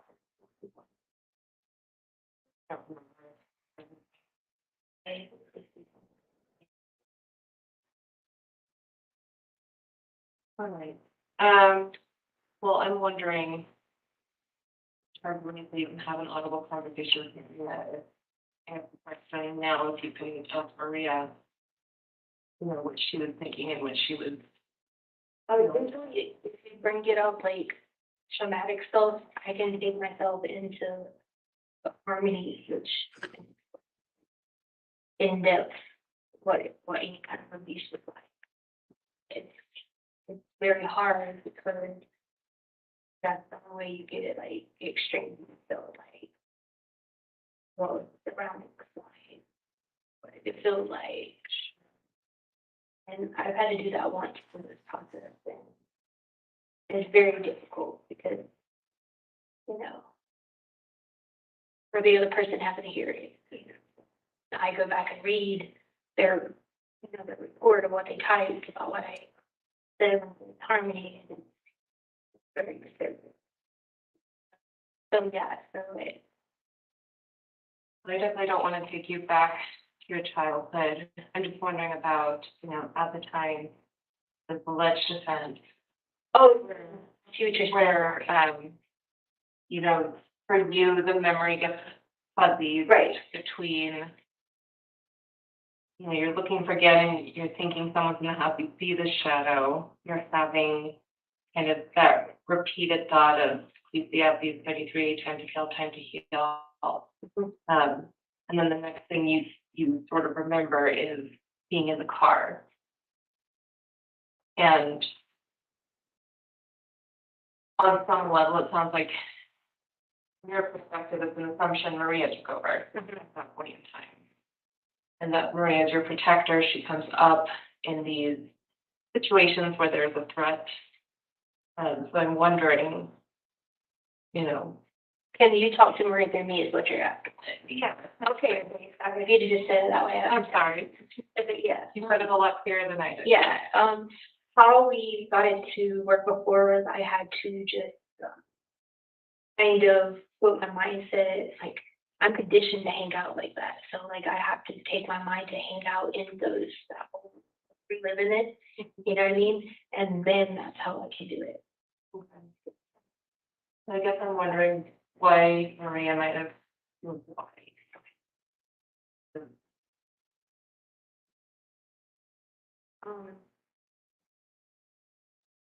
I don't think you guys have any of the stuff, because like how we did it before was we had like the evidence. She's doing one. We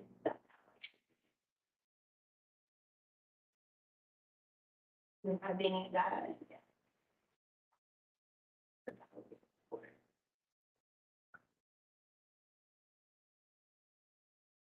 We have to have something.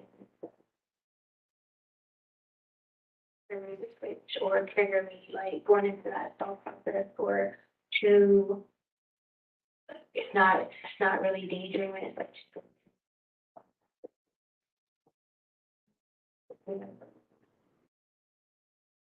we have to have something in order to do that in order to hear.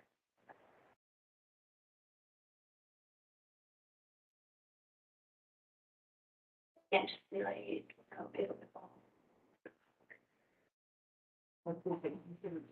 Yeah, yeah.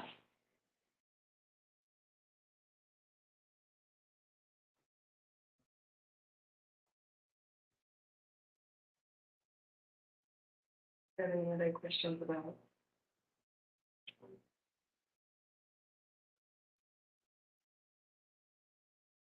I'm still a little unclear about but these gaps. When you can't remember, is that when? Usually when I can't remember or when there's a blur around me, like let's say I would be in one of those states right now. You guys could be in here and I never even know you're in here. Move around would not be the same. You know what I mean? So during any time, so okay, let me explain to you from how it started. So when I would get abused, sexually abused by my stepdad, I started noticing Leticia, but then I didn't want Leticia. So if I trained my brain to go somewhere else and would harm me to abuse. So that way, if anyone, like when the counselors and stuff like that at school would ask, you know, like, me, Leticia, have you been abused? I always kind of like, no, because harm is the question that we So, back to what you were asking, that's why those gaps come into play, because I can take myself to the world. Like, when one of the worlds is Christina, and how Christina works is when I was younger, my mom used to leave me by myself, take care of the kids, and she would try to leave my stepdad with me. But then she'd leave us by herself with this place, and I would be taking care of kids while she was on his house. So that's how Christina came along, and she's a gymnast. So like, if I have a gap or I go somewhere, I go to when I was a child, I go to Christina because that was during the time of the Olympics, the 1996 Olympic Games. everything in my house became like a gymnasium and apparatus. So everything around me was like that. Not like crazy stuff where people be like, oh, there's an alien. It's just that the surroundings are like that, where you're like, my body gets put in the surroundings. And that's how I had, so that's why whenever there's a gap in it, I went to this place and then something else. Or I make a mess of things if I deal with the trauma. Really.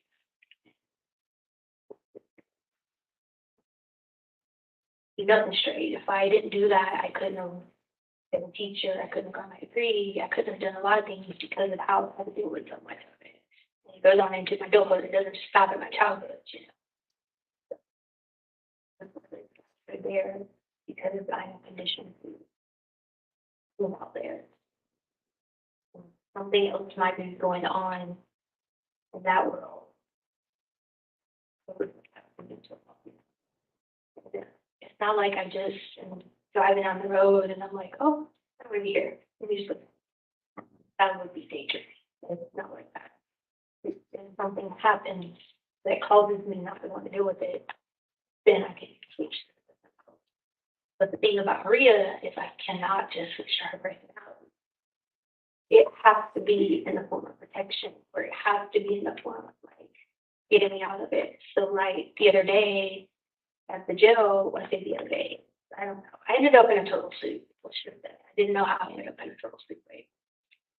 And so I'm trying to let you see how that gap works.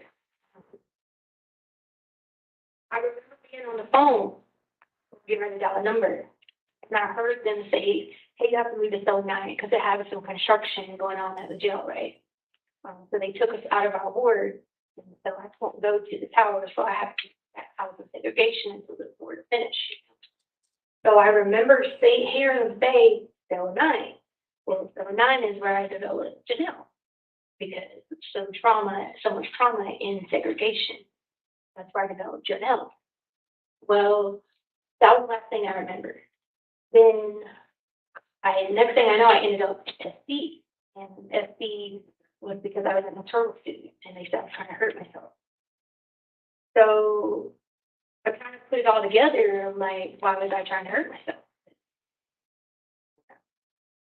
But what happened was the trigger from cell 9 brought back the memory of the fact that I was going to have to be able to survive in segregation right now, meaning, you know, no book, no radio, no food, nothing, started us, all that, because there's an instruction that apparently I called my friend Amy, Maria, I called my friend, and she was talking in another language. And during that time, they said that I went upstairs at my body, Maria, and the deputy gave me a play-by-play. Deputy Lee said that because she was watching from another camera. She said that Maria looks this way, looks that way, and then tries to jump off. So you know how the jail, they have the rails, and there's like rails like this, tries to jump through the rails. But once I was able to come later on, like piece everything back together, Maria had called my friend, she was talking another language, and then she tried to rescue me. How she tried to rescue me was, she wasn't trying to kill me, she was trying to like bungee jump off, because in her mind, I was bungee jumping off. But I am the one that ended up in the turtle. So then I had to go through the whole protocol of, why are you going to hurt yourself? So the deputy, when she came, Deputy Brower came to SC, is when I came back through. She said I was talking to her first, as Maria, but then she was like, when I came back to myself as Leticia, she said, you were just Maria. And then I was like, why is my turtle suit? But then once I got everything back together, you could piece it together. So answering the question, what you just said, that's how it works. So the only way I'm left to piece stuff back together is like the evidence stuff, or like, okay, well, this has got to be clearly you on the camera, and I see myself. Okay, yeah, that's clearly me on the camera. Looking at it, like that's me. I don't know that I'm there, you know. That's kind how, I don't know if you understand what I'm saying about moving gaps, but it's not like I'm just like, hey, I don't remember. It's, I'm not there. So, like when you find yourself in Orlando, Mm-hmm. who gets you there? Well, I found out through this, is that fire?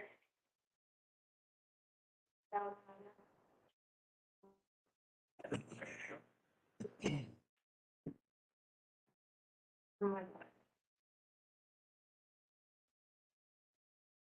I will bet you large money to drill. Mm-hmm.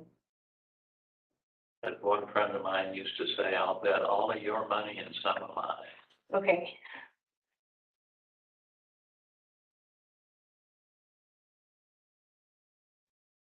Where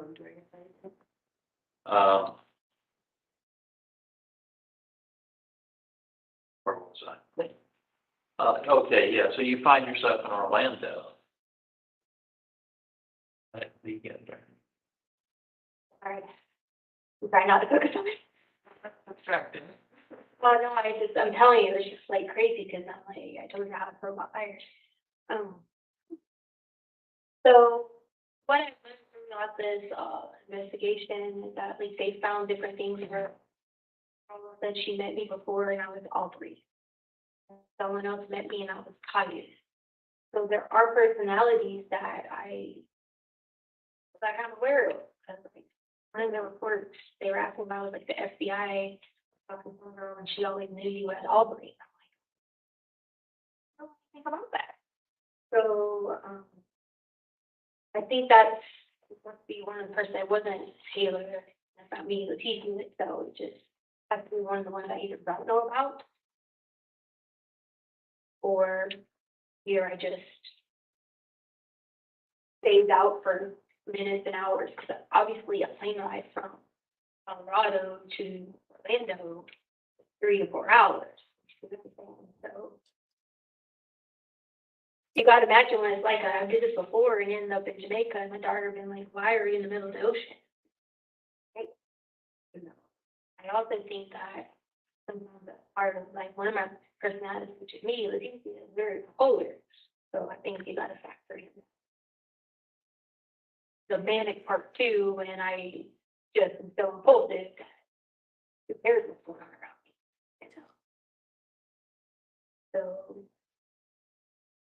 I've been asking myself this question for years. Been places like schoolwork and not even know that I did schoolwork.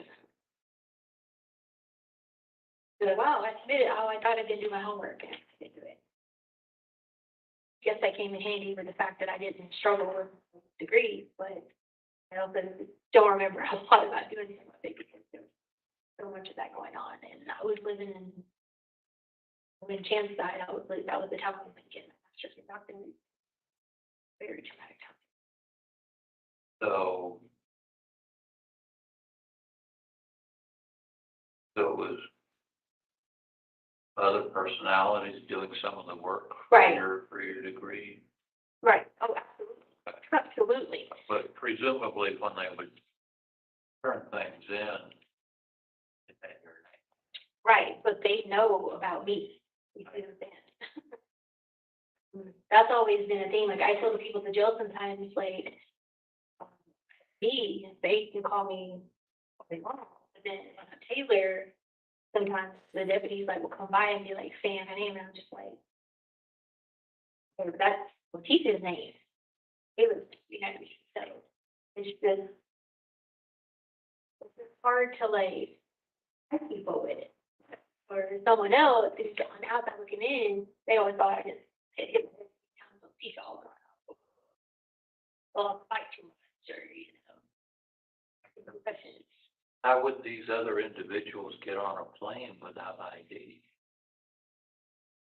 And control of my body. So now they do know that I did have an ID and everything that was Maria Sanchez.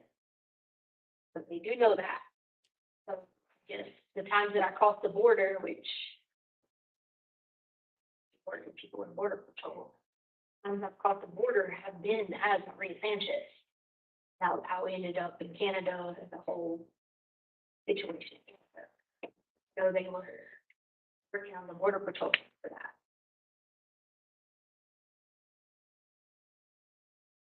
But that's why, like, on some of the questions, when I answer and I'd say, like 5 or 6, 4 or 5 or 6, because, like,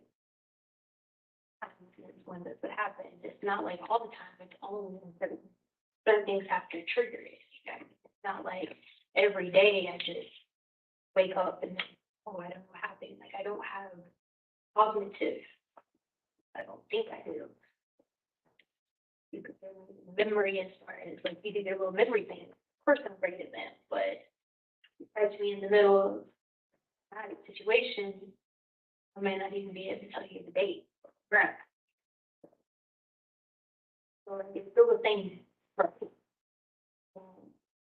When I was talking to the people that come and see me, like, at the jail, like I said, I had to hit my hand, but I didn't feel it hitting my hand. I hit my hand in Maria. So when they come back and show me all the pictures of how my hand looked, and this girl had, she had drugs or whatever, and she had like, and she was in depth stuff or whatever. Last thing I remember is I tried to get the deputy's help, and then they hit me. So when I switched to Maria, that was a perfect example. I didn't remember anything after that because her instinct is protective. So when I hit the wall, it's Maria, and then hers. So by the time I came back to myself, they're all like, "You need something for your hand." Hurt my hand. But I do, the reason the whole thing happened with the shit is because when I was little, I wanted a dog. And some of the dogs were dirty, we're not allowed to have dogs. So they used to make me sleep outside, and like, first. She was like, "Here, dogs put shit everywhere, dogs are gross," you know, so that's another example of why Maria was coming, because a situation like that, I'm not gonna be the one getting shit thrown me. You know what I mean? I'm not gonna be one solved.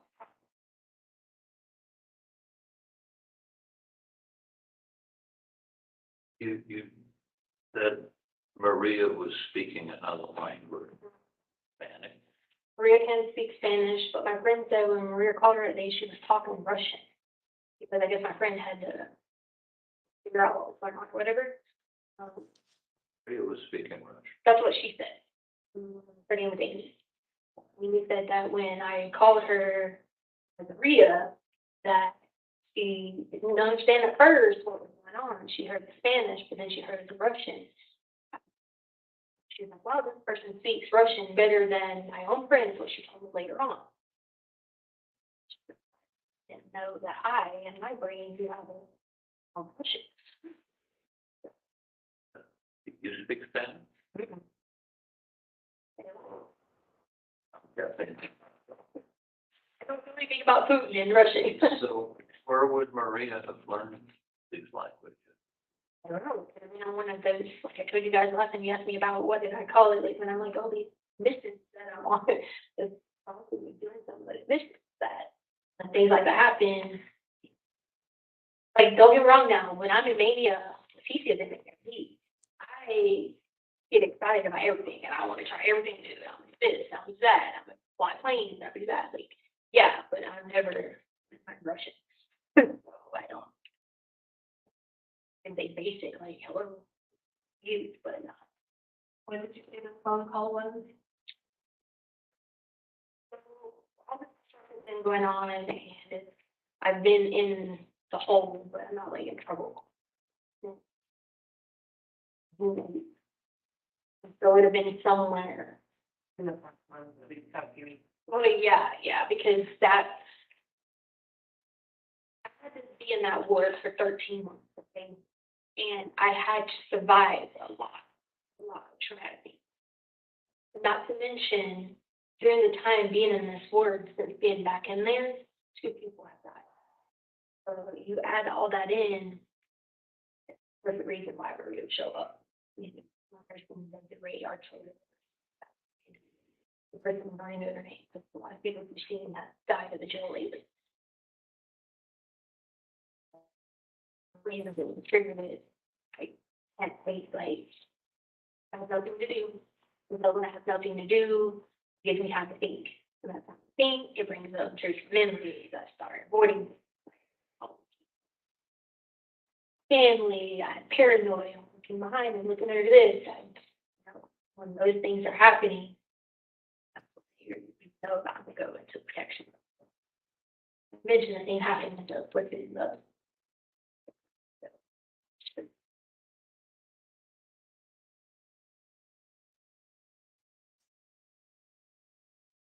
And like as Leticia, I have a jaw problem. You know, like TMJ. Oh, okay. Yeah, but like, but they give me like a certain diet and stuff for me when I'm at the jail because I have TMJ in the dog. But like if I'm Taylor, I could eat whatever and it don't hurt my dog. Craziest thing, and people be always like looking at me like that. That's how they kind of can know the difference, you know. Yeah. How I Forget. One item here for one. Yeah.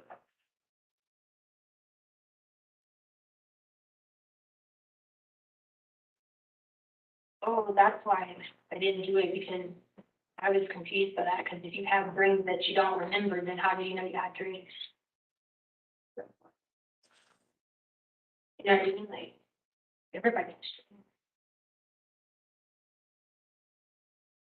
Okay, so you're just not sure how to answer that. Right, and like it says having dreams that you don't remember the next day. How would I know if I don't? Yeah. Unless I'm reading that wrong. That's just how I. No, that doesn't make sense.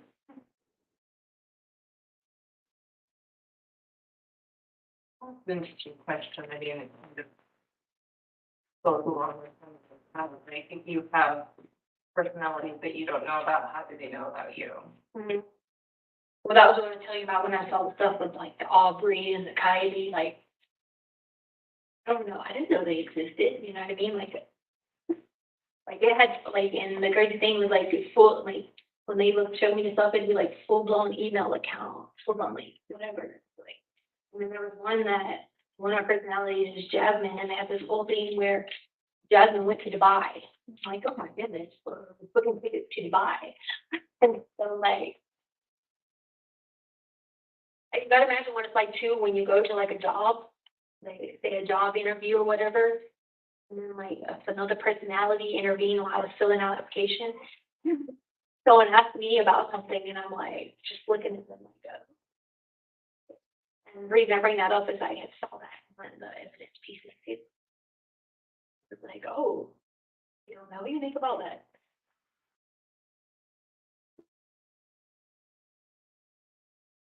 We stopped it at 149.07, Your Honor. Dr. Torres, we take. Dr. Torres, if you would resume your seat in the stand, I remind you, ma'am, that you're still under oath.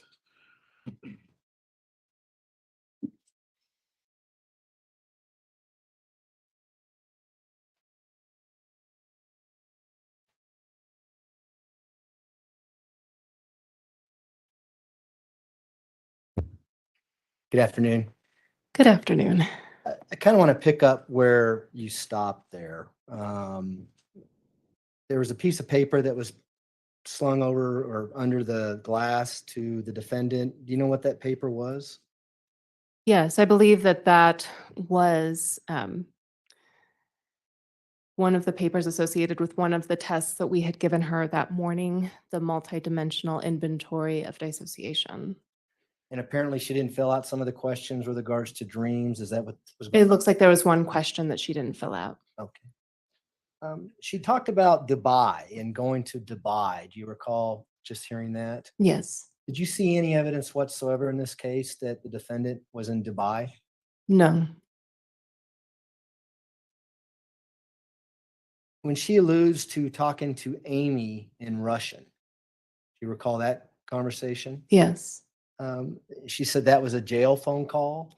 Yes. Did you have recorded jail calls from the defendant to various people in this case? We did, but I think that they were closer in time to her to her arrest.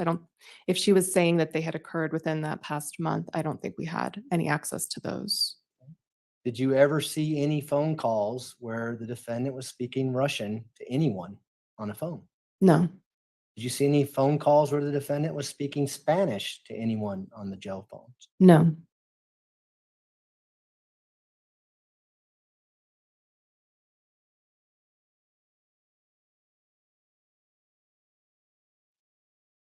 Some kind of alarm went off during the interview. What was that all about?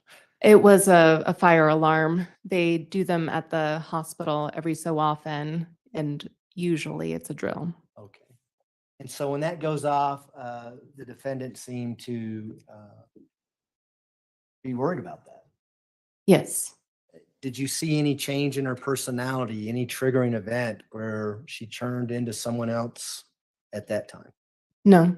Did you at any time during either this interview process or the interviews in March? No. You asked her a couple times if she could talk to Maria. Is that what you were asking? Yes. Did you ever ask to talk to Maria yourself? I think we were addressing that with her in terms of whether or not we could have access to Maria to ask her some questions. And as we saw, she explained that it doesn't exactly work that way, but she did say that she could have some sort of audible conversation with Maria, which is what, again, we were trying to ask if that could be possible. But then she seemed to suggest that the only way to do that was if she herself was under some sort of emotional distress or triggered in some manner. She talked about bringing out some of the discovery to put her in that particular mindset. But we were not prepared to do anything like that with her. Now, is yours and Dr. Gray's insanity evaluation the first insanity evaluation that took place with the defendant? Yes. You're familiar with Dr. Lewis's insanity evaluation, that the interview was in November. The report came fairly close to trial, before the trial started. Yes. When she says how we got it to work before, when she turned into Maria, was there any context given about that? It's unclear. I know we asked her if she had said that she was seeing someone at least for a couple of weeks. We had asked if that was some sort of therapy or treatment that she had been undergoing. She seemed to imply that it was, but it was never clear to us exactly what sort of meetings she was having as it relates to that, as she told us that she was informed not to talk about it, so we left it alone. Would that be a reasonable triggering event for someone who suffers from a dissociative identity disorder, showing them a photograph, for instance, out of discovery? I honestly don't know. Okay.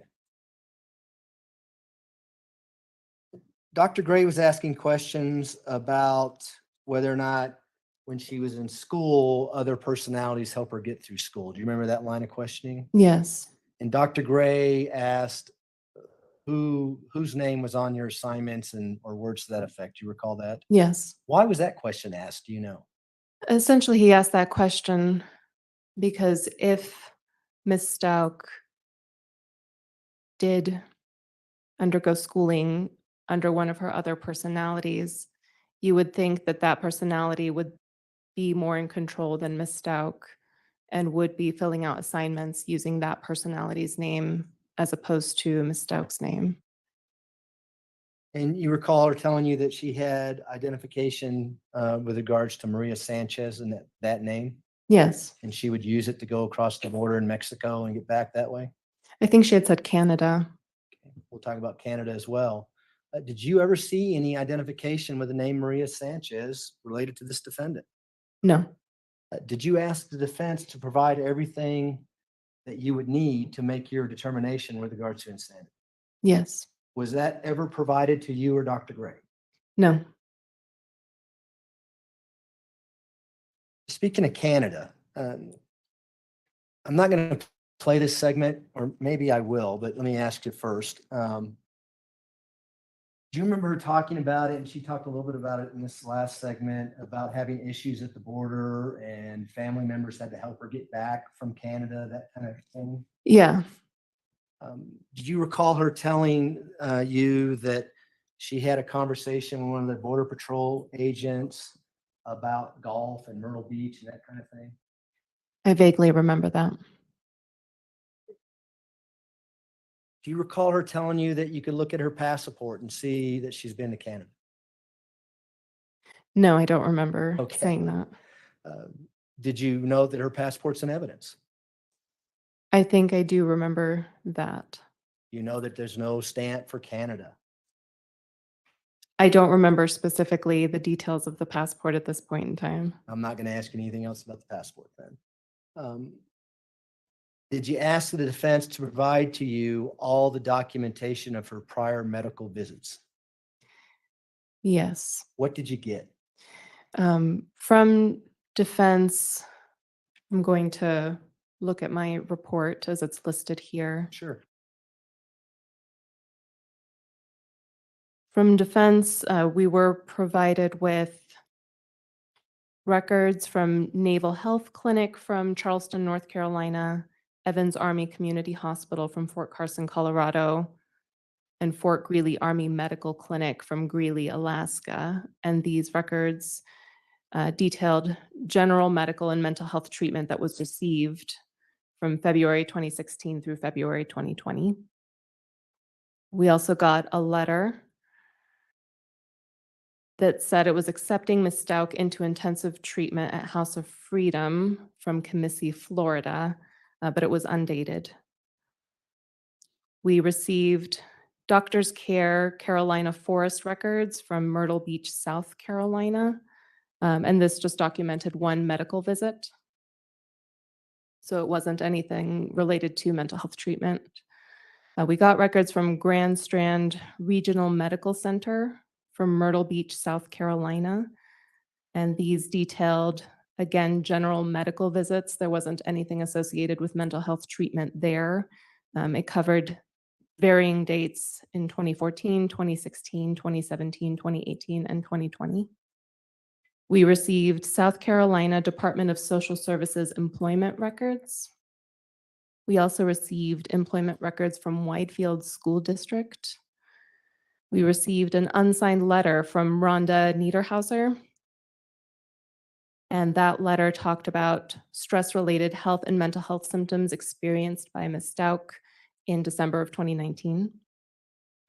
We received emails from Ms. Stauch to State Trooper Rusty Sanchez related to some accident follow-up that she references to us in our interviews. We received Humana military records. This only detailed bills associated with general medical and mental health services from 2015 to 2018, but there was no details. It was just billing. We also received a number of documents that were authored by Defense's social worker, Mr. Kyle Varville, that were related to in-person interviews that he conducted with different individuals who were familiar with Ms. Stauch. Any of those documents that you just read, did they have anything to do with any inpatient psychiatric treatment? None of them. You alluded to Dr. Niederhauser's visit in that report. Do you recall in her medical record whether or not she asked the defendant if she had any prior psychiatric treatment or psychiatric inpatient treatment? If Dr. Niederhauser asked that? Yes. Is it in her medical record? I don't remember. That is a question that is typically asked, but there was no indication of inpatient psychiatric hospitalization. Do I need to show you her medical record, or do you recall it not being in there? I recall it not being in there because I don't recall it being in there. But I'm also happy to look at it if I'm misremembering something. No, and I guess that's a good way to put it. Obviously, if it was there, you'd probably do some follow-up to see what that was all about, right? Yes. Same thing when she booked in the jail. I think we talked about that yesterday. She denied having any prior psychiatric treatment, either inpatient or outpatient. Yes, I think the only time she's really mentioned the inpatient psychiatric treatment would have been from that hospital that she wasn't able to tell us what hospital it was in Canada. I want to go back to you trying to talk to Maria during this last segment we saw. Did you have an opportunity to look at Dr. Lewis's interview with the defendant, Ms. Stout, in November of 2022? Yes. And did you see times where she was able to at least appear to have Maria come out and talk to her? Yes. Did you see any triggers, anything that she had to use to trigger some kind of traumatic event to have Maria come out? It didn't appear that there was anything associated with a traumatic event during those particular interviews. In one portion, does she appear to write something on a piece of paper, slide it over to Ms. Stout, and then Ms. Stout responds using her right arm, and it goes back and forth, and then she switches to using her left arm? Yes, I do. Then Maria somehow appears and she has a conversation with Maria, and Maria has a Spanish accent. Do you remember that? I do. Now, you didn't get an opportunity to go back to talk to Ms. Stout after that evaluation, I think. Correct. Anything about that interchange impact your opinion as to whether or not Ms. Stout has dissociative identity disorder? No. Why? In terms of dissociative identity disorder, we've talked about what it is and what the criteria is. And throughout this entire evaluation, we've always had concerns about potential feigning and exaggeration. The reason we have those concerns is because the things that Ms. Stout talks about are symptoms that pretty much anybody who has watched movies or had some sort of access to television would know that this is what multiple personality disorder, dissociative identity disorder looks like in terms of speaking about amnesias, blackouts, different personalities. We've talked about how the typical presentation for a dissociative identity disorder tends to be more subtle, and at the same time, how someone would have seen something, someone who was close to Ms. Stout. But there's no corroborating data from collateral interviews or even from the mental health record. Ms. Stout talks about having this mental illness since she was 16 years old, and it's never repeated anywhere. Essentially, individuals who have genuine dissociative identity disorder do experience significant problems with their functioning. Usually it does rise to the level of needing some sort of psychiatric treatment, probably inpatient hospitalization. Those individuals are disturbed by what they are experiencing. And there's a quality to dissociative identity disorder that is involuntary, and it's not something that can be controlled, which is why it is disturbing to those individuals. They tend to be overwhelmed by the symptoms that they are experiencing.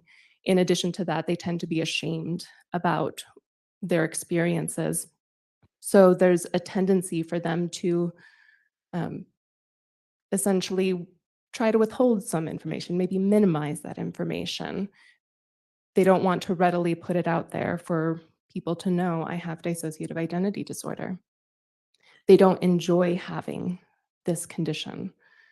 And Ms. Stout's presentation in our interviews would suggest otherwise. One of the most striking components to me is that she doesn't particularly seem to be disturbed by having all of these personalities ending up in different states or different countries. And that's meaningful to me. So taken together, the lack of substantiating information outside of Ms. Stout's self-report is not enough for me to be convinced that she actually has this illness. And did you consult with Dr. Gray with about the reasons why you felt it wasn't there? Yes, Does he agree with your conclusions? he does.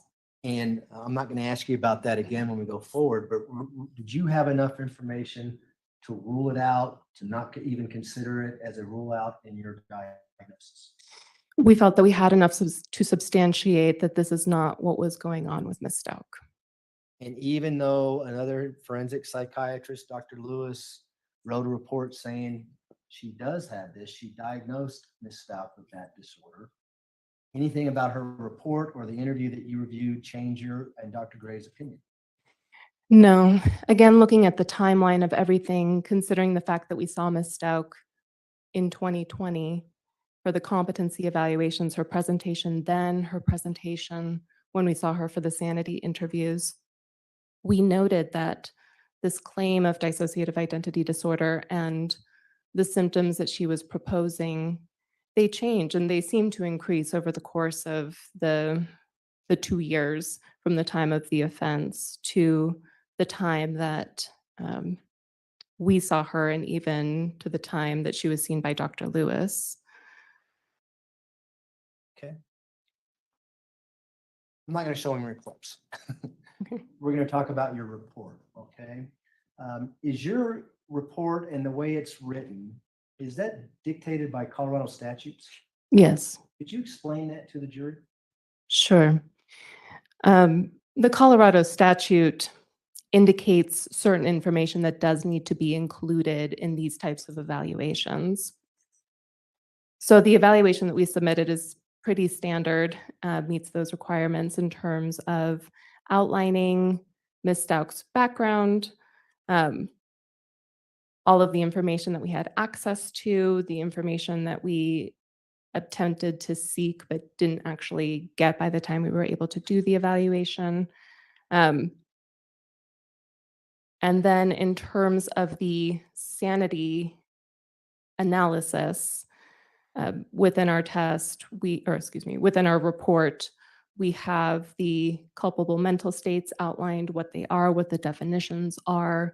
We have the general account of what occurred from the police reports. We have Ms. Stout's self-report and the analysis of whether she, one, has a mental disease or defect as is defined in Colorado statute. And then we would have gone into the analysis of how does the mental disease or defect impact the behavior at the time of the crime, except Dr. Gray and I determined that she doesn't meet that threshold for a diagnosis that would be considered a mental disease or defect here in Colorado. And I want to talk about that a little bit later in your testimony. Is part of the insanity evaluation in Colorado also include another competency evaluation as part of that? Yes, it does. Please explain that to you. For these types of evaluations, regardless of whether the individual has already been evaluated for competency, it's important to address the issue of competency at the time that we are doing the sanity evaluation. That step comes first before we get into the defendant speaking about what happened to them at the time of the crime, because we want to make sure, since mental health issues are usually involved in these types of referrals, we want to make sure that the individual is not currently experiencing symptoms of mental illness that would impair their understanding of the evaluation that they're doing, of their defenses, of moving forward with this. So it's an ethical component. It's in the statute as well that it's a part of these types of evaluations.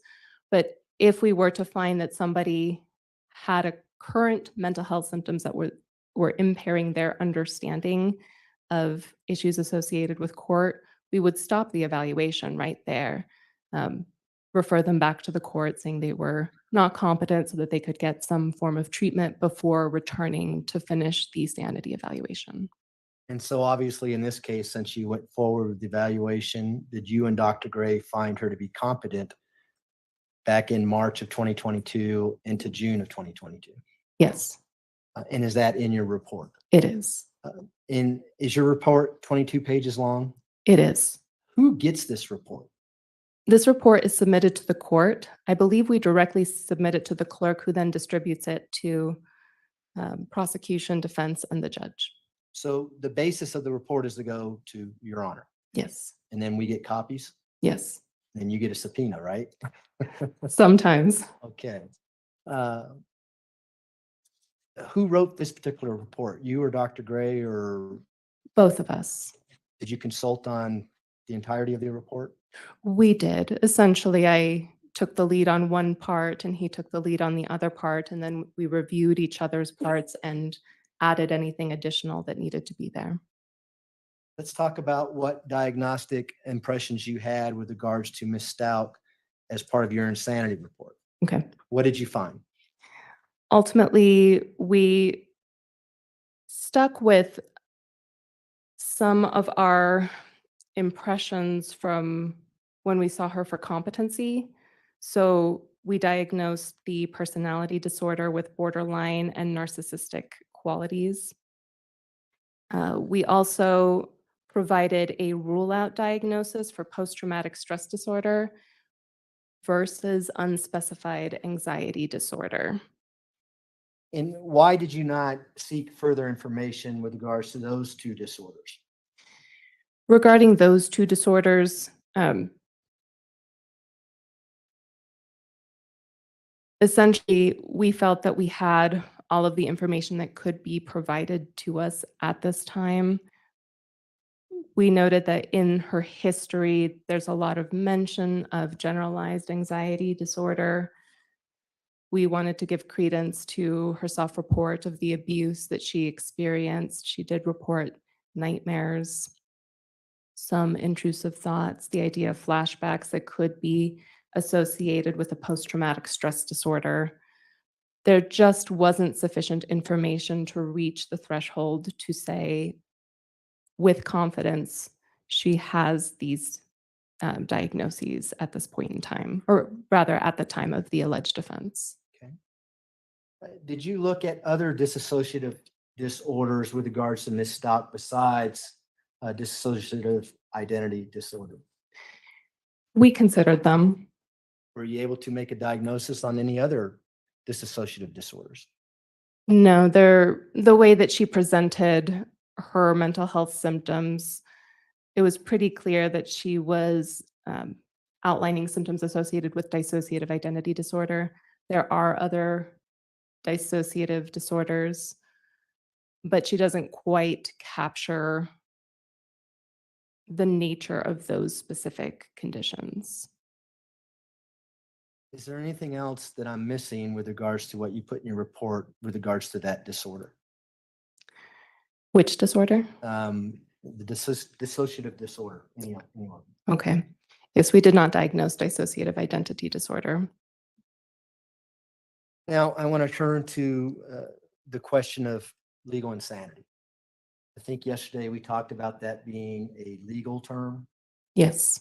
Is there any relation to the type of disorder that you may diagnose someone with to insanity, the legal definition? Here in Colorado, it's a mental disease or defect, and the definition associated with that is essentially a mental health issue that impairs somebody's understanding or perception of reality. Is that kind of the first step in the evaluation, or in Dr. Gray's evaluation with regards to legal insanity, to see whether or not there is, in fact, a mental disease or defect? Yes. If you do not find a mental disease or defect, do you stop there? Essentially, yes. If there's no mental disease or defect, then there can't be anything that impairs their capacity to form intent or their ability to understand right from wrong. Both of those things have to be tied together. So if one condition doesn't exist, then legally there would be nothing impairing the definition associated with the sanity evaluation. And so, just to make sure I understand you correctly, are you saying that the mental disease or defect has to be the cause or the reason why an individual may not have the capacity to know right from wrong or have the capacity to form the culpable mental state. Correct. So if that's not there, there's no reason to look at the other two, correct? Correct. I want to do that anyway. Is that That's all right? fine. That's fine. Yes. What are some of the things you look at in determining whether or not someone may have the capacity to form the culpable mental state? For that, we look at what the specific culpable mental states we're talking about, which are included in the definition of the charges. I believe I may have said this the other day, but in these charges, we have the culpable mental state of with intent, knowingly, and recklessly. All of those have specific definitions. With intent, the definition is whether that person has essentially a conscious objective to create or have the actual action associated with the statute occur. So more simply, for that one, that's related to tampering with evidence and moving the body. So is that action done with intent, with a conscious objective in mind? Whenever we're considering that, we're thinking, what does it mean to be conscious? We are looking at somebody's ability to think, reason, form judgments. We also take into account issues associated with emotions as well, to see if there's anything that is making it so that that individual is incapable of forming intent. It's a very high bar to meet. I'm not sure that I've ever seen somebody who a mental illness lacks their capacity to form intent. Certainly, intent can be skewed because of irrational thoughts, things like delusions, but that doesn't necessarily seem to be the case here. So we also look at the other culpable mental states, which are knowingly. And knowingly is just, do you have an awareness of what is going on? So again, we consider, what does it mean to have an awareness? You have to be awake, conscious, have some sort of understanding of what's going on. Recklessly, the definition is... And Doctor, I'm going to stop you there because that doesn't apply anymore in this case. Okay, thank you. But there is another culpable mental state that I want to talk to you about. Okay. It's called after deliberation. Yes. Okay. And I'm just going to read you the definition of after deliberation, and then ask you some follow-up questions. Okay. The term after deliberation means not only intentionally, but also that the decision to commit the act has been made after the exercise of reflection and judgment concerning the act. An act committed after deliberation is never one which has been committed in a hasty or impulsive manner. Okay? Have you heard that definition before? Yes. And I really want to talk about the facts of this case with regards to that culpable mental state. Are you okay with that? Yes. When you look at this particular case, do you look at the facts that are presented to you, for instance, things that Ms. Stout did before the crime? Yes. Do you look at her actions during the crime? Yes. And do you look at her actions after the crime? Yes. And are all those things taken into consideration when you and Dr. Gray are deciding whether or not Ms. Stout is legally sane or legally insane? Yes. Tell me about that. What did you look at in this case with regards to the facts when we talk about after deliberation? When it comes to the facts, there's a lot of information in the police reports that outline Ms. Stauch's whereabouts. Even afterwards, there's a lot of information that outlines her whereabouts, varying stories that she told to the police as it pertains to what actually happened with Gannon. We take that into account. I feel like when we're conducting a sanity evaluation we do tend to focus more on what it is that the defendant is telling us in terms of their perception of what happened. Hopefully, what they are telling us is somewhat in line with what the facts of the case are. However, even in this particular situation, Ms. Stauch outlined having some, she says, paranoia. I might say it sounds more like a hypervigilance or being on guard that someone is watching her or tracking her associated with this accident that occurred. And the accident did occur, so it's not a delusion. It's a reaction to something that did happen in her life. We are very focused on the time of the actual offense and her perception of what was going on with her, I'm going to refresh as well as because what's going the on lip sync, afterwards. so just bear with me. All of those times we are looking at, is there some sort of mental health issue that is impacting her behaviors, her thoughts, her thinking?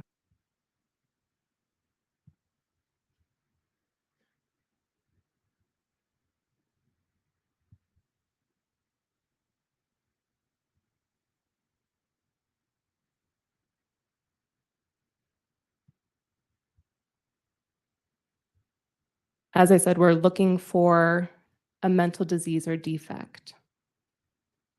And if we can identify what that is, we are looking at how does that impact the behaviors, the emotions, the motivations, the intentions that are happening throughout this period of time. In terms of what happens afterwards, there is always the question of how does the person respond to the actual crime? Does the person call the police themselves? Does the person try to hide evidence? Does the person run away? All of that's important when considering whether somebody's insane at the time. And what's even more important is the why, if you can get to that. Fortunately, in a lot of murder cases, you don't get to that why, right? Correct. And that's usually because there's only one person who survived who knows why. Oftentimes. Now, we didn't talk about the capacity to know right from wrong, but it sounds like you incorporated that into your answer a little bit. Is that what you were saying? Perhaps. I know I was saying a number of things. I mean, we're looking at both of those definitions as it pertains to the issue of sanity. And we've gone on about capacity to form the culpable mental state. And the other one is whether or not a mental disease or defect impairs the individual's capability to understand right from wrong. What about the autopsy report and the nature of Gannon's injuries? Does that help you and Dr. Gray evaluate whether or not she had the capacity to form the intent to kill or the capacity to form after deliberation with regards to it? Autopsy reports give us some information in terms of what happened to a victim factually, but it can't tell us exactly what was going on with the person who committed the offense. What about the capacity to know right from wrong? The fact that Gannon's body was discovered in Florida and the evidence suggests that Ms. Stauch drove his body left. Does that impact any opinion with regards to the capacity to know right from wrong? Again, I don't know if it's so much those details that weigh in on the analysis of somebody's capability of understanding right from wrong. For us, it's whether or not there's a mental disease or defect that would undermine or impinge on that ability. And Ms. Stauch, even if we were to believe that she had a dissociative identity disorder, she speaks about how after the actual act of shooting Gannon or the person in the cape, how she dissociates and that it is her personalities that are trying to help cover up what it is that occurred. even so, there is no particular mental illness that is impacting Ms. Stauch's ability to understand what is right and what is wrong. And there's no clear mental illness that would appear to impact any of the personalities that she told us about as it pertains to understanding right from wrong. Oh, Does that also apply to her decision making, her ability to make decisions? Does a mental illness come into play when you're rendering opinions as to legal institutions? Yes. Same analysis?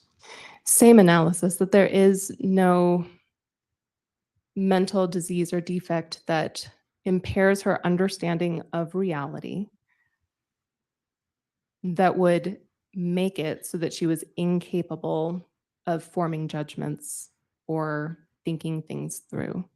Even in her own words, at least as it pertains to the shooting, Ms. Stauch talks about how she thought that there was an intruder in the home. She reaches for a gun. She hears these words, Ecclesiastes 3:3, time to kill, time to heal. All of that suggests that there is some capacity to form some intent. She's not lacking in that.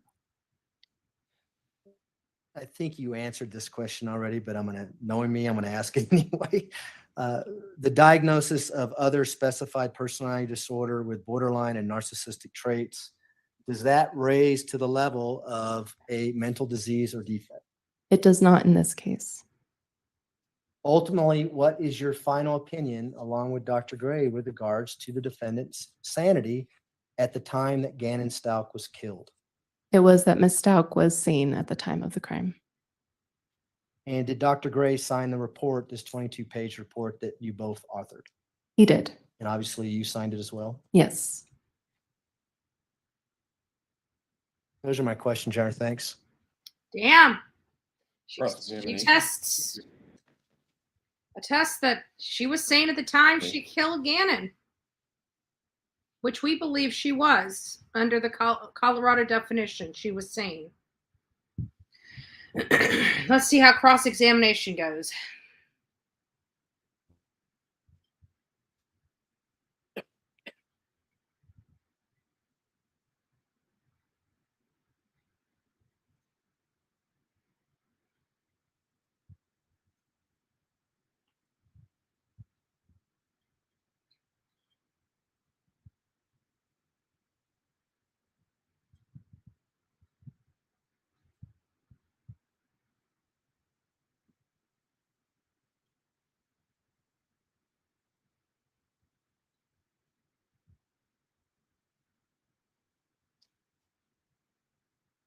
Take your time, guys.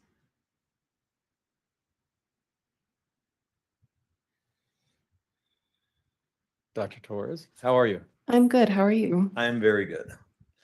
I want to kind of first just clear up some procedural history on this case, so I think that everybody has a little bit better understanding of how some of this stuff occurred. You're aware that myself and Mr. Cook are not Ms. Stauch's first set of attorneys. Correct. She had a different set of attorneys for a little over a year. Yes. And those were the ones who were actually involved with the first competency evaluations. Yes. And then at some point in time, Ms. Stauch was pro se. I feel like I vaguely remember that. Okay. And are you aware that when somebody is pro se, they would be given all of the discovery and access to the body worn camera and everything else for the period of time that they were representing themselves? Yes. That goes to the question so that somebody else had said in the comments earlier, remember? The fact that she had reviewed all the stuff and had access, there's nothing, I mean, there's nothing wrong with that. I agree. Okay. And then at some point, I think it was May of 2021, myself and Mr. Cook took over the representation of Ms. Stauch. Yes. And when the statute, the not guilty by reason of insanity statute in Colorado is kind of designed for a flow of information from you to me and me to you and the district attorney. It's trying to get everybody as much information as possible. Yes. And generally, when you guys, if there was something that came up in one of these interviews, sometimes then you would either email me or call me and said, can you get this type of documentation that we're looking for? Yes. And there was efforts. I mean, it appeared to you, there was efforts. We tried, when you guys asked for stuff, we tried to get it to you. I agree with that. Okay.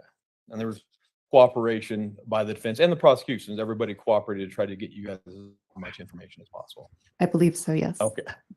Gotta love my And neighbor. just to be clear, Can you see it? you don't judge differently information given by the defense than information by the prosecution. And what I mean by that is you were given reports written by my social worker regarding interviews that were done in South Carolina. Yes. You don't necessarily disregard that or give that less weight or reliability or credibility than you would necessarily with police reports. Correct. The social worker is a professional person, and a professional person, you would assume, is going to try to give you accurate information. Yes. And kind of, on that train of thought, is there concern by forensic evaluators at the state hospital regarding implicit bias? Could you say more? Well, and I'm asking this, and I'm doing it, not making any accusations or disparaging or anything. I'm just exploring the implicit bias. You would agree with me that things are difficult at the state hospital right now, as far as staffing, bed space, and so forth. Okay. Yes, it's having its difficulties. Okay. The state hospital is actually currently under a contempt order by a federal judge. Yes. And that's in regards to competency. Yes. And that's in regards to that the state hospital had been taking too long to get competency evaluations done for people that are in custody. Yes. And it puts a strain on the state hospital. I would say yes. Okay. And there's actually a significant backlog for people who are in custody in jails to get into competency evaluations completed at the state hospital. That remains true. Okay. And if Ms. Stout was to be found not guilty by reason of insanity, she would more than likely be housed at the state hospital. Yes. And if she was housed at the state hospital, she would take up resources at the state hospital. I can see what you're trying to say. And I would say that that doesn't go into the analysis of a sanity evaluator. And to the best of my understanding, the beds that they have set aside for individuals who are adjudicated not guilty by reason of insanity is separate from those that they have for people who need competency restoration treatment. No, and I understand that as well. But as far as one of the issues at the state hospital is a lack of staff, is as far as like forensic nurses, other forensic types of staff, that's difficult at the state hospital right now, correct? They are having that problem, yes. And wouldn't somebody who, regardless of the bed space, if they were on, you're adding an extra person who has been adjudicated not guilty by reason of insanity, isn't that person going to take some resources away as far as staff? I could see that, but again, as an evaluator, that's never something that we're considering. I know, and I understand that. I understand the professionalism of both you and Dr. Gray. But is there, I guess that's my question, is there any concern that there could be implicit bias? So a bias that you're maybe not even aware of that could affect the evaluation? I don't think that there is an implicit bias in the way that you are describing it here. Obviously, biases are a thing, and we do our best to check our biases as often as we can. Okay. And then, like I said, I wasn't meaning that in a disrespectful way. I was just asking questions regarding it. So thank you. Let's talk a little bit about, first start with disassociation, and then we'll kind of move on to dissociative identity disorder. Okay. Have you ever actually treated anybody who had dissociative identity disorder? I have never treated anybody with dissociative identity disorder. Have you ever diagnosed anybody with dissociative identity disorder? Not yet. Okay. And so then when you are presented with something that you may not have a ton of personal experience with, what both you and Dr. Gray will do is you'll go to literature to see, what is this social identity disorder? How does this look? How does this present?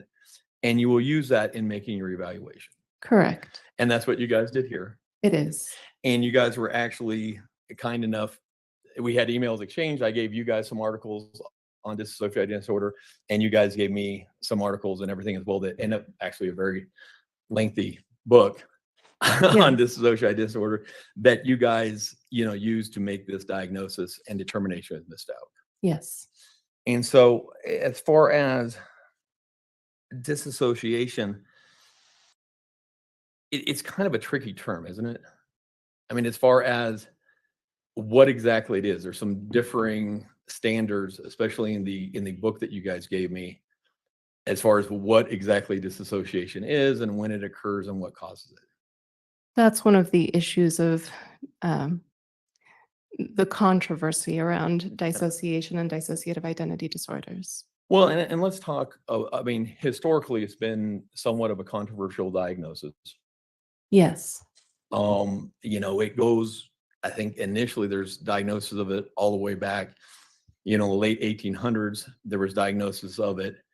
It was kind of there and thought of a lot. And then it kind of, as we started learning more about the brain and how the brain chemically works and everything like that, it kind of fell out of favor. Would that be fair to say? I think that's fair to say. And then we had, kind of pop back up again in the 80s and in the media and the movie Sybil, which everybody watched as a kid, or at least I did. And it was kind of in the forefront nationally, but still there was a lot of controversy regarding it amongst the mental health community. Yes. But it would also be fair to say that in the last 10 to 15 years, there's been a lot of scientific study and data that has come forth to kind of confirm that disassociation actually occurs and is a real and actual phenomenon. I think that that's fair to say. Okay. And while the exact definition of what occurs off, it's more or less, it's an altered state of consciousness. Dissociation? Yes. Yes. And it can be anything from, I'm like I do almost every night for the last month and a half. When the day is done, I get in my car and I leave my office, and all of a sudden I'm home and I have no memory whatsoever of the drive. That's kind of a disassociation, isn't it? Yeah, they describe that as a normal, Yeah. non-pathological type of dissociation that anyone can experience. And that kind of gets me into the next thing that I wanted to talk about. Disassociation, some of the literature and everything kind of breaks it down between adaptive and maladaptive disassociation. Okay. And adaptive disassociation could be when disassociation is positive and it helps a person, in their day-to-day life, and it's useful for them. I feel less familiar with the research that makes this particular separation, but I am following you. Okay. Well, I mean, as far as the altered state of consciousness and disassociation, I mean, to some degree, in kind of personas. I mean, and some of it Where's the uses question? personas and disassociation a little interchangeably, but oftentimes people have different personas. He's adaptive. testifying. Why aren't they For objecting? example, we talked about this with Dr. Grimmett, when I come into court, I've got a tie. I speak differently than I do with my children. And once I come into the doors and everybody's Objection, here, I don't leading the have to witness, think, okay, think like a objection lawyer. here. I take on the persona of a lawyer. And that's a different persona that I have with my children. Sure, we all tend to behave differently depending upon our context. Yes. And kind of the theory or the thing with dissociative identity disorder is that is amplified to a degree that it's become non-adaptive or maladaptive, that the person has different personas within them, but they don't have the authority or ability to control the shifting between the two of them, and they're much more pronounced as far as the differences between the personas. I think that that is a fairly accurate description of one of the criteria of dissociative identity disorder. And again, for it to be a disorder, it would indicate that it's impacting my life. And so by just calling it a disorder would indicate that I don't have the ability to control it. Yes. And that's one of the things that you're using as far as whether or not somebody has that disorder or not, being able to control it would be much more like me. I'm a lawyer here, and then when I go play with my kids, that I'm not serious. I cannot believe Right. It becomes a conscious decision, so to speak.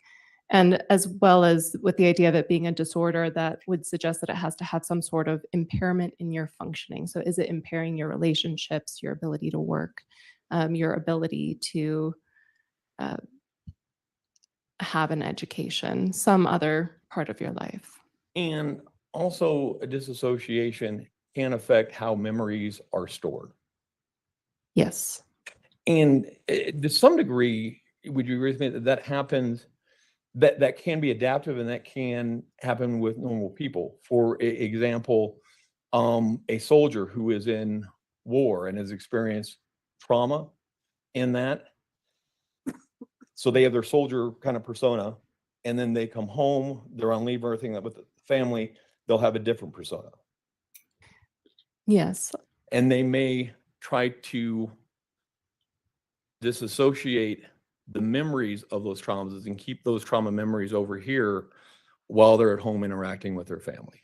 Like just trying not to think about it? Yes. And trying to keep, and it's easier because that memory, and this is part of the theory of disassociation, because that memory was stored when I was in my soldier persona, it's a little bit easier to keep it over there when I'm in my other persona. Okay. Then have you seen some literature that reflects that? Again, I haven't specifically read anything that outlines it in that matter, but I'm following you, and I believe that that is something that can happen. Can happen, and that would be adaptive. Yes. And in people you're exposed to a lot of secondary trauma in your job. Yes. They're exposed to a lot of secondary trauma in their job. I'm exposed to secondary trauma, and keeping that memory at bay when I'm at home with my children may be an adaptive or semi-form of disassociation. Man, he's making a strong. I don't know that I would use that term. And at the same time, I think that that is something that we all naturally do. And again, then part of the theory when we go to dissociative identity disorder is those memories are stored with the other persona and they don't necessarily have access to it. Sometimes, yes. I mean, and that's kind of in the theory, and kind of going into that, into how dissociative identity disorder is informed or caused. I mean, the literature is pretty much in agreement. It's almost, as far as dissociative identity disorder, is almost always and exclusively caused by childhood trauma. There is a very high correlation with that. And generally, it's not just one instance of childhood trauma. It is complex or long-standing childhood trauma. I think it either has to be fairly severe, it can be prolonged, and everybody responds differently to the issue of trauma. Sure. And I guess that's actually a good point. Not everybody who suffers childhood trauma, not everybody who suffers complex childhood trauma develops dissociative identity disorder. Correct.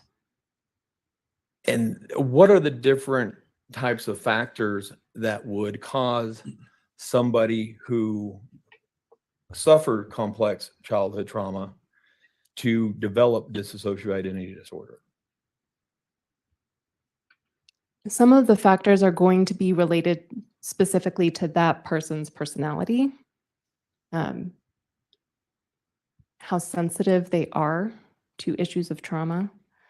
Some of them might even be related to the context or environment in which they are raised and whether they have support in place to help them deal with trauma versus not having that. Especially The lengthy book that you gave me, a lot of it, sometimes it talked about how this social identity disorder can be connected or can kind of grow through attachment, especially disorganized attachment. Yes, it is, again, correlated with that type of attachment style. And just what is disorganized attachment? Disorganized attachment, like I'm going to take a step back from that question. It's a much lengthier response. There's different attachment styles. All of us have some sort of attachment style. There's healthy attachment styles, and there's less healthy attachment styles. Secure attachment, that is when essentially you've been raised in a family, you've learned to trust your caregivers.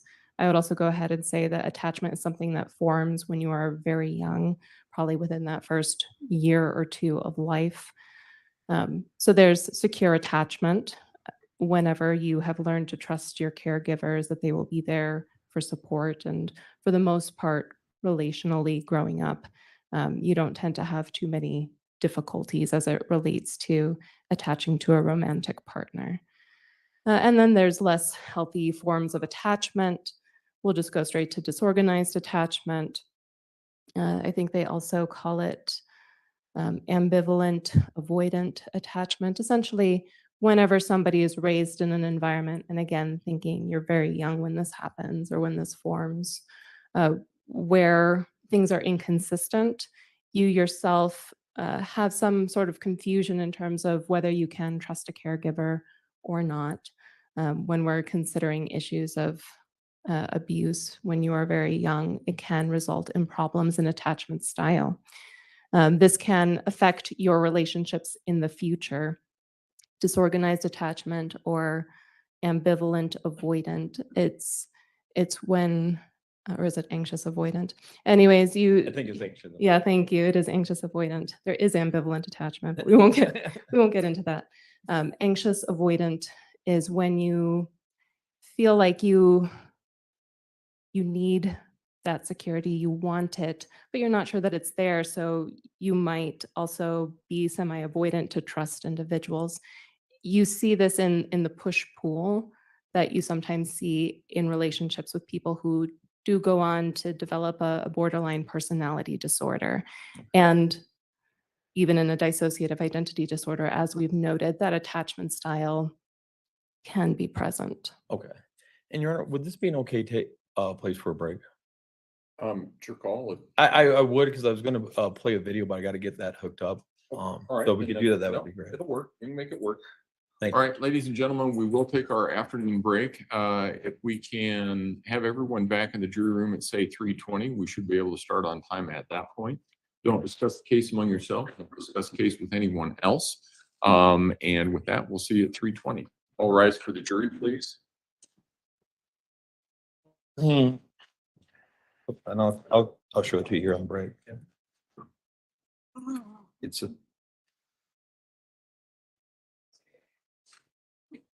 We're gonna show them some of that clip. Yeah, I'm gonna show, it's from 3:24. They can use it on this one if you want. Well, Do you know the You're timestamps? gonna hook it up. I'll hook it up. Okay. Wait, I don't have the exact. Well, actually, I do. It's 3:24. What day and what clip? It's the March 21st at 34:20. I don't think we're Why supposed I'll to be play it hearing later. that, but just we'll so- Yeah, because I'm listening. Yeah. No, that's why. Yeah. All right. Thank you. Record should reflect the jury has left the courtroom. We'll be back at 3:20. Thanks, Judge. Sounds good. Just for you, heads up. What time, Your Honor? 3:20, 3:20. All right. 3:20, 15 minutes. So 15 minutes, they'll be back. I'll just keep it like that. We'll watch it when they get back. No big deal. So, they finished up the examination or the testimony for her, the state's witness. State decided to in questioning, and so now the defense is cross-examining, and of course they are trying to get this disassociated personality entered in. But here's the issue. I don't think, it doesn't sound like she's ever been diagnosed with that.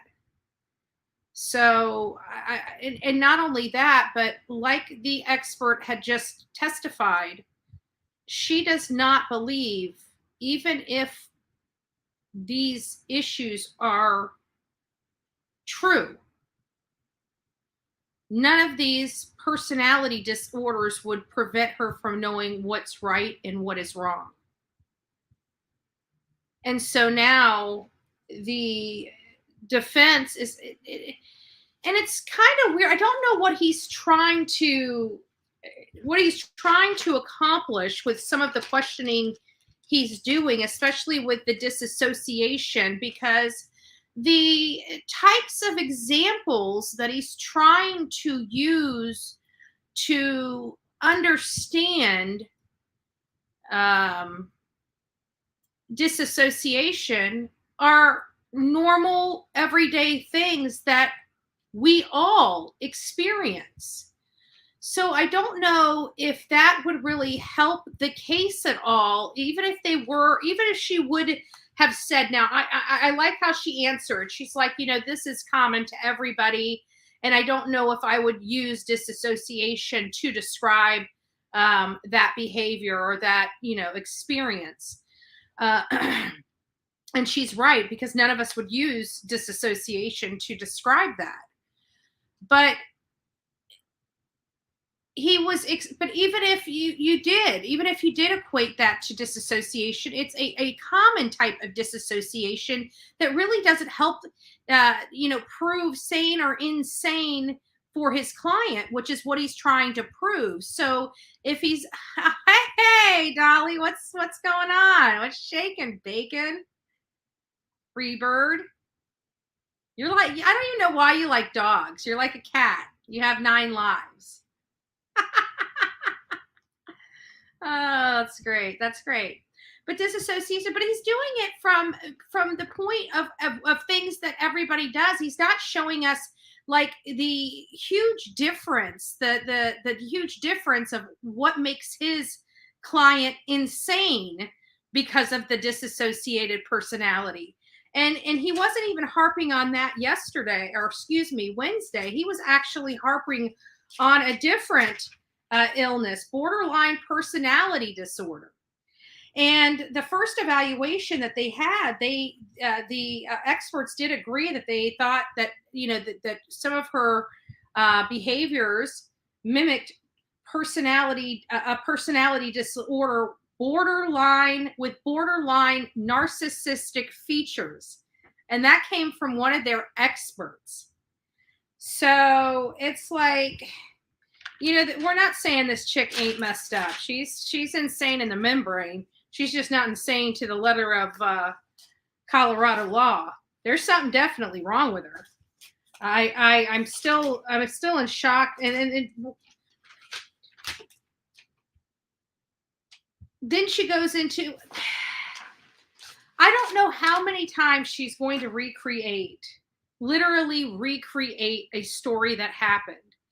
This story that she said, because I know Dolly hasn't been here. This chick is crazy, yeah. But I know you haven't been here all day. We're listening. We listened earlier to Letitia sitting down for one of her sanity exams. And she's telling, I think it was the first one that she did. And she's telling them literally like a combination of every single story she's told.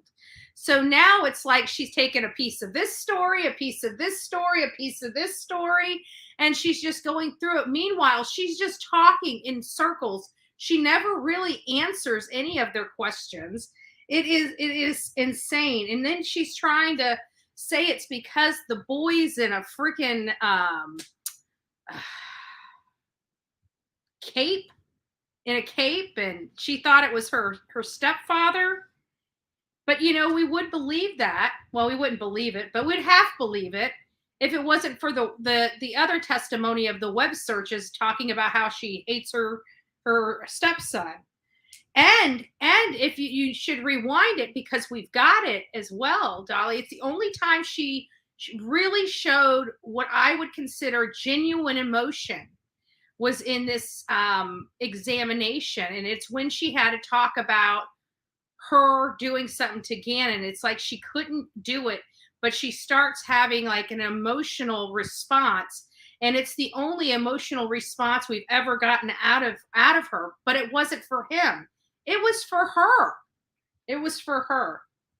And she kept talking in circles, and when she was talking to the examiners, the psychologists, she was literally telling them why she's crazy and telling them what she had. You can't make this stuff up. I swear to God. I swear to God, you can't make this stuff up. But that's what she did. That's what she did. And she's trying to say that, and even in her own statement, she's like, she's basically trying to say that she drove around with Gannon hoping he was going to wake up, and took him to McDonald's and took him to the GameStop to pick up, the game, the $60 game that he wanted. And, that's how crazy she was becoming, is what she said, instead of that's how crazy I was. So I don't know. This chick is pretty nuts. And she kept using legal jargon and legal words like evidence and intent. And then she kept contradicting herself as well. So, and it looks like, if you just FYI, since you're in the room, might as well tell you, might as well finish it up. It looks like the state is going to rest on Monday. It looks like the state's going to rest on Monday, and then it'll be the defense. So it looks like next week, this trial will be wrapped up. We might be having a verdict, depending on, where the jury is in this case. Who knows? By Friday of next week, we may know whether this chick is guilty or not guilty by reason of insanity. But she did finally admit that she killed Gannon. And these were the first tapes that I've seen where she doesn't take responsibility. It's Maria Sanchez that comes out, and when she's in protective mode, and she doesn't know what Maria Sanchez does when she's in control, but somehow knows when she's in control. It's really bizarre. I don't think she quite thought that through. It was really weird. So, Dolly, what are you doing? What are you doing, my friend? Did you just wake up, or did you just wake up?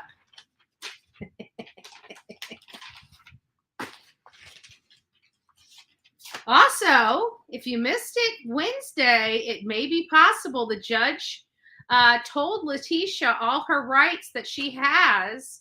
She has all her the rights that she has, whether she's going to go on to or testify in her own defense. The judge told her, don't answer him now. He just wanted to give her, he's required by law to read this thing to her, to tell her rights, whether it's, how it's her right to remain silent, or it's her right to have her story be told, but not to tell him right then and there. He wanted her to sleep on it and think about it, but that was a decision for her to make, and her alone to make. She said she understood the judge. So I'm wondering, we should probably poll it here. Let's do a poll. Who thinks, we have 160 people in the chat, which is not bad for this late in the day. How many people believe that Letitia Stout is going to take the stand in her own defense? One, if she's going to take the stand, and two, you think she is smart enough to keep her mouth shut? I want to hear from you. What do you think? Is she taking the stand, or is she not?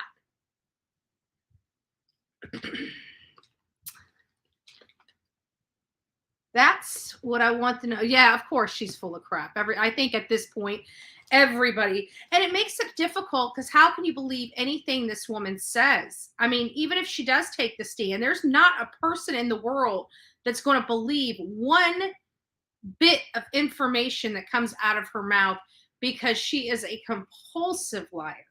Like literally a compulsive liar. You want to know when she's lying? Her mouth is moving. It doesn't matter what's coming out of it.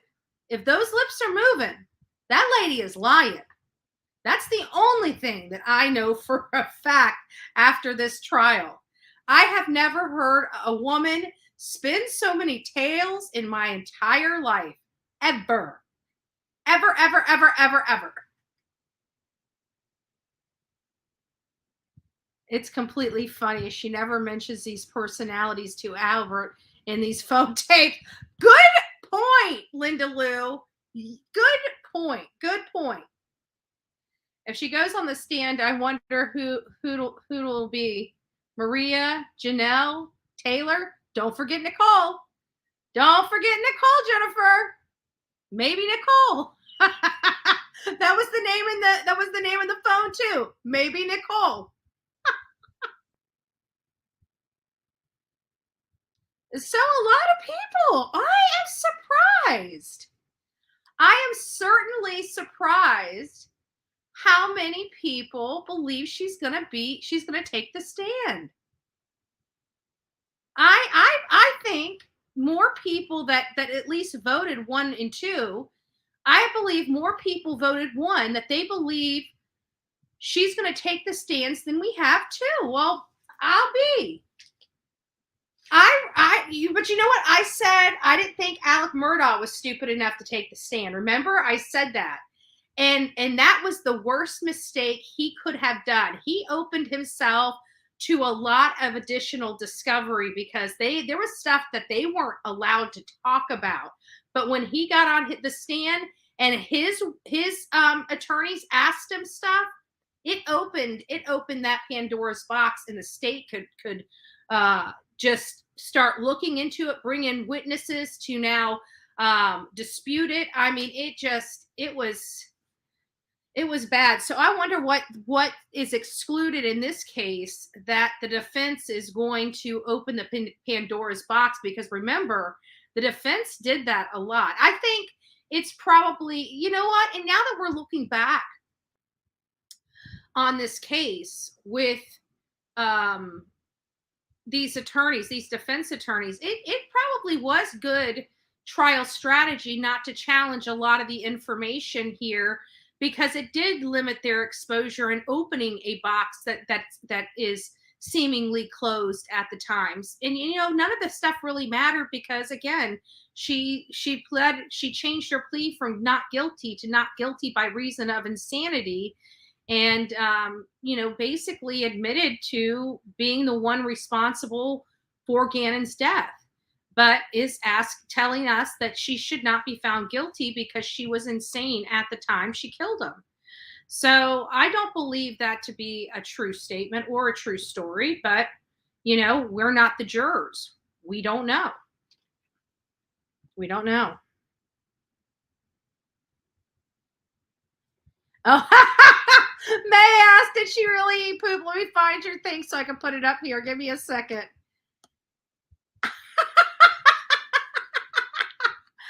Well, you know what? Here it is. I think that she told them that story. And if we know anything about Letitia, we know she is a liar, pants on fire type of gal. So while I really don't know if she did or not, I know that there is a story circulating to kind of bolster her claim that she was crazy, because even the witness up there said, we heard the claim, but we didn't find it. I believe they said they didn't find it true. So I don't know. I think it was just a ploy or a story that would help bolster the insanity plea that she is, the insanity defense that she is stating here. So I don't know.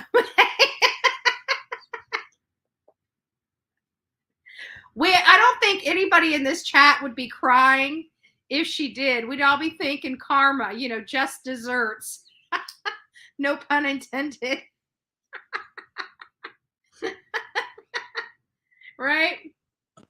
Yeah, I'll be seated. Thank you. All right, guys. Court call 20 We CR got it. 1358, I was People able to versus talk for Letitia 20 Stout. Record should reflect the jury is not present in the courtroom. All You right, run we're in it going from back. Right, yes.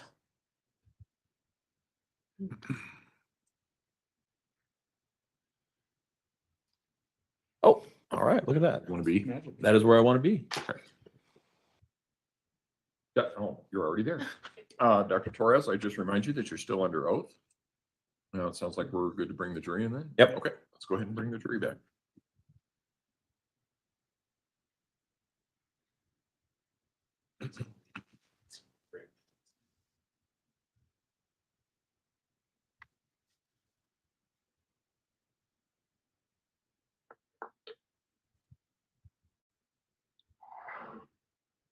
Looks like they're fixing some cameras or something or other.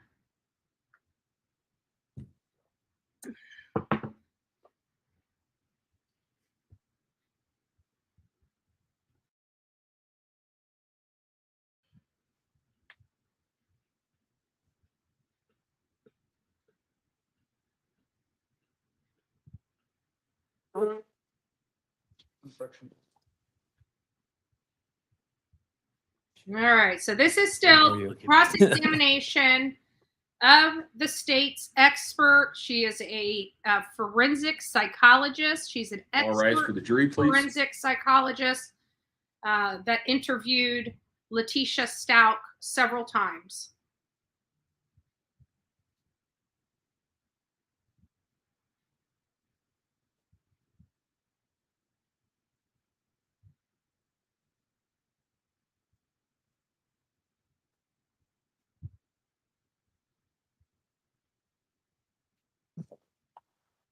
Thank you. May all be seated. Court will recall 20 CR 1358, People versus Letitia Stout. Record should reflect the jury have returned to the courtroom. Mr. Delaney. And Dr. Torres, I'm going to play a short clip from your interview with Ms. Stout. For the record, this clip is from March 24th, 2022 at time mark 34:20, and it's just right about 3 minutes. We'll talk a little bit about the abuse that you suffered. Yeah. Were you ever physically abused? So like, some people might not consider it physical abuse. It depends on your perception of it. But like belts, mop, broomsticks, switches, like, wasn't a bad kid at all. I mean, I might pop off with a mouth and have a smart mouth, but I never.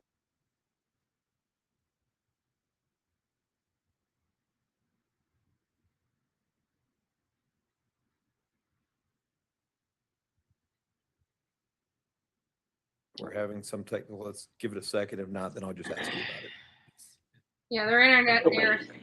Bringing the people, like, you know, the whole spare the rod is for a child type thing from scripture is very Bible Belt, Southern Baptist, like that's what the community is. So feeding people with sticks and make you go get your own switches and stuff like that. It's common, you know what I mean? Now, the part about putting me in the closet all the time, that's like the extreme because that's not part of the spirit rod for a child type thing. To keep me from finding out what my stepdad was doing and my mom. Okay, was it like abuse and stuff? That was them to keep me. Because they knew I was smart enough to figure it out. You ever see your stepdad? Your mom, yeah, your other. So when he got demoted from tax sergeant to staff sergeant, that was when we were living on the base. That's, I call it military police, 911. I got in trouble because he got demoted from tax sergeant to staff sergeant because he hit my mom and she went across the kitchen table and busted her head open and an ambulance had to come to the base. I was always told that that was my fault, that he lost money if he got demoted. We were on base, and they told us, like, my mom would be like, oh, so, like, you know how bases are by range, like the different houses you can live in. So we had to move into a smaller house because he got demoted, and, like, everything was my fault for calling 911 for it. That was the first time that, like, I like, really remember vividly, like, how the abuse was, and then it only got worse. And we went back. There would be consistent fights, consistent blood, consistent sleeping in cars, running from him. His own family wouldn't even like, when he was like that, wouldn't even go there. And like, my stepsister Amy, we lived like adjacent to the house with her grandma. We wouldn't even stay with us on weekends because she knew how bad it was. Like everyone knew, no one wanted to like, basically I used to stay across the street because the community, you know, they didn't want to come over there because he'd get so bad. And so she's basically describing an incident where her stepdad hit her mother so hard she was knocked unconscious and busted her head open. She called the police. The police came, and then her stepdad, because he was in the military, was demoted, and the family suffered. They had to go to a smaller house and lost income, correct? Yes. And that incident was documented both by Aunt Brenda and by her mother actually confirmed that incident took place. Yeah, I remember her aunt, because we spoke specifically with her aunt, largely corroborated that there was abuse going on in the home. And that specific instance in the reports done by Mr. Barble, that was given to, and the mom admitted that occurred. I don't specifically remember that simply because I don't remember every single detail. If I could approach. Okay.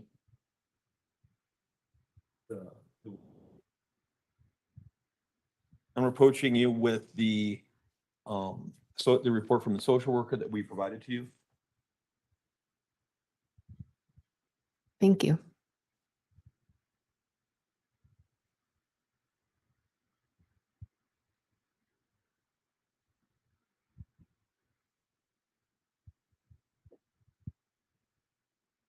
Yes, it does summarize that. You got it. Go ahead. And then in other parts of that interview that you did with Ms. Stout, she talks about James sexually molesting her and that she would go to her mother to try to say, you know, he's doing this, intervene, help. And that what she relayed to you is that her mother wouldn't do it because last time we got the police involved, the family suffered financially. Yes. And as far as the impact that that would have on a child could be substantial as far as trauma. I think it counts as trauma, yes. And well, and not only the sexual molestation being the trauma, but then the rejection by the primary caregiver of protecting. Yes. And again, just for the record, the book that I keep referring to is Disassociation and the Dissociative Disorders, Past, Present, and Future. It talks about the correlation between children who suffer childhood trauma and the ones that develop dissociative identity disorder. And it talks about one of the issues that there is a significant correlation is betrayal. I don't remember that specifically. Okay. And betrayal, it could be, but this is that type of instance that you have a step parent or something who is committing the act, and then the child goes to the caregiver to try to get help, to get safety, to get this to stop, and they refuse to intervene. That I think all of that can be subsumed under emotional trauma. Emotional trauma.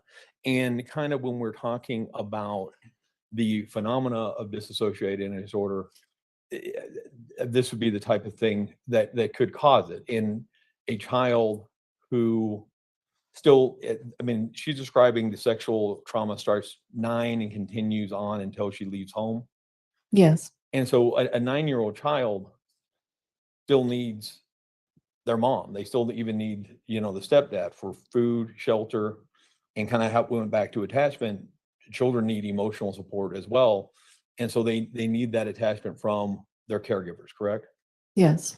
And the theory behind dissociative identity disorder is, especially when the other primary caregiver is not intervening, the child has to make a split.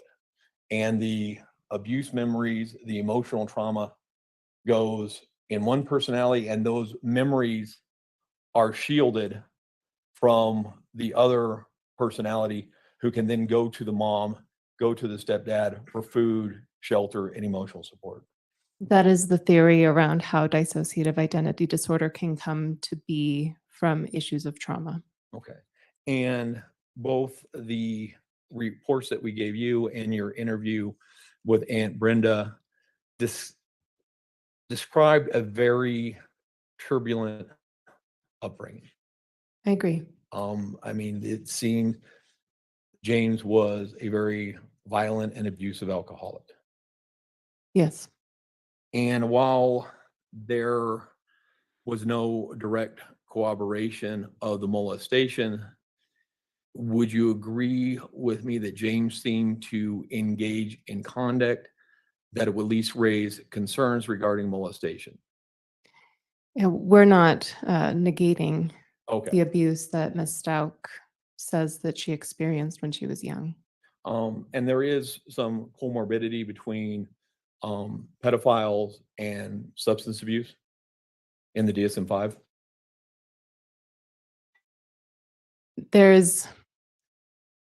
I'd have to read the DSM-5, and I would say that there's comorbidity with substance use And with just a about lot of disorders. Sure. And also when you talk about, one of the things when you look for molestation is somebody who crosses boundaries can be a concern. Crossing boundaries, yes.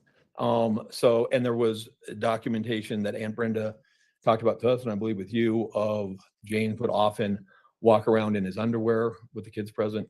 She mentioned that, yes. And James giving her, after Miss Stouch had moved out, giving her younger siblings alcohol to the point that they passed out. That detail I don't remember. Okay. That could be a concern as far as somebody crossing boundaries in regards to molestation.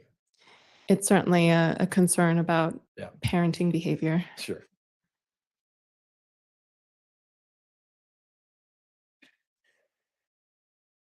It's somebody who has disassociative, well, let me rephrase this.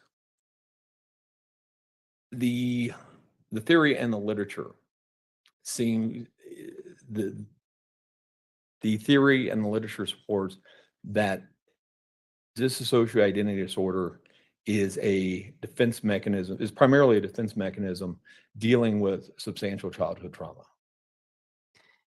Yes. And kind of in that vein, and I think you were, stating this in regards to some of the questions Mr. Young had, because it's kind of a defense mechanism and it's impacting, a child when they were growing up and everything like that. And every child is different and the trauma is different and everything like that. It often presents itself differently in different people. Yes. Sometimes it can be very subtle and sometimes it can be more pronounced. Correct.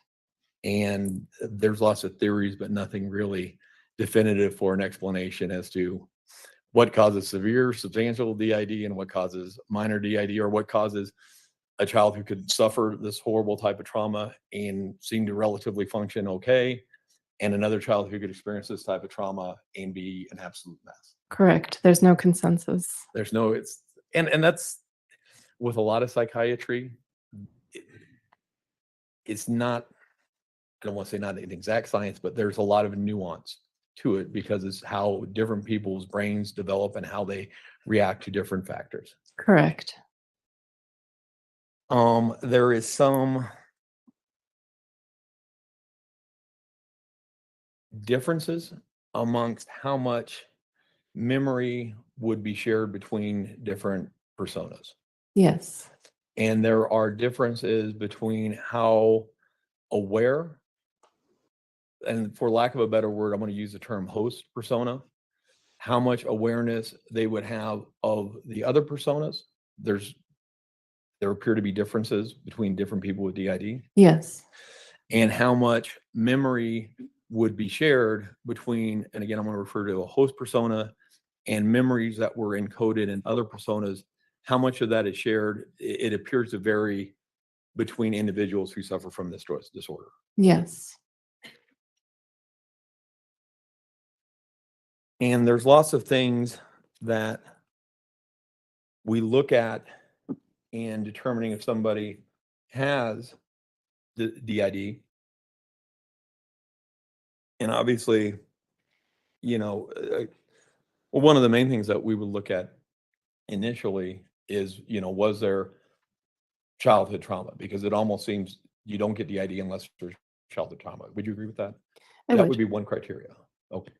It's not a defined criteria for dissociative identity disorder. However, given that there is such a large correlation between the two, you would expect one to be present for the other to also be present.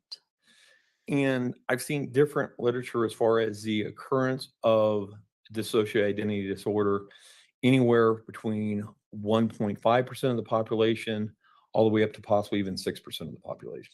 I think I've seen similar numbers, and it tends to be based off of different countries. Sure. Or potentially even, I want to say, one substance use treatment center where possibly it was more present. And in fairness, the 6% estimation seems to be more of an outlier. I think so. More generally, I've seen about 1%, maybe 1 to 2%. Well, yeah, any 1.5, 2%, that is more consistent in the literature than the 6% outlier. Correct. Generally, and I think this is one of the things that you talked about with Ms. Young, and one of the things, here, for the most part, its appearance and presentation is more subtle than we would, appear, that we see in the movies and so forth. That is the more typical presentation of it. Oftentimes people who are eventually end up being diagnosed with dissociative identity disorder, oftentimes they will be in mental health treatment for between 6 to 12 years before they are accurately diagnosed with dissociative identity disorder. I read that. And oftentimes they'll have a lot of misdiagnoses. I think some of the literature says 3 to 4 incorrect diagnoses before they are correctly diagnosed with dissociative identity disorder. I certainly think that that can likely happen depending upon how much information is available to whomever is providing the treatment and how consistent the treatment is. And would you then agree with me that asking people who've only maybe missed out for an hour and had an hour-long interaction or a shorter period of time, if they notice drastic changes in her personality, would not necessarily be that helpful in determining whether or not she legitimately suffered from DID or not? I think it would be really difficult to diagnose it Thank you, in about an Jennifer. hour without any other indication that it might be present. And would you agree it would be kind of misleading to suggest that somebody in an hour-long conversation would notice somebody with DID?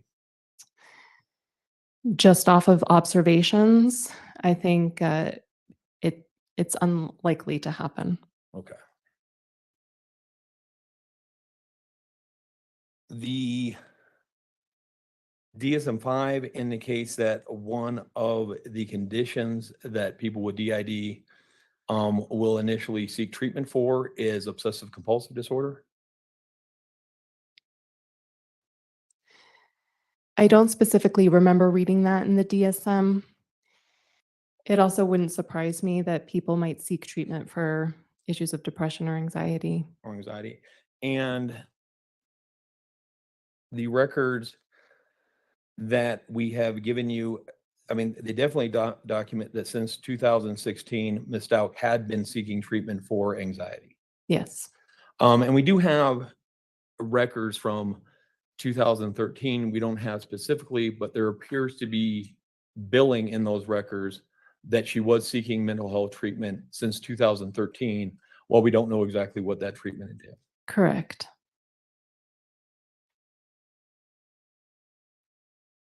One of the things that correlates or is often seen in people with dissociative identity disorder is suicide attempts.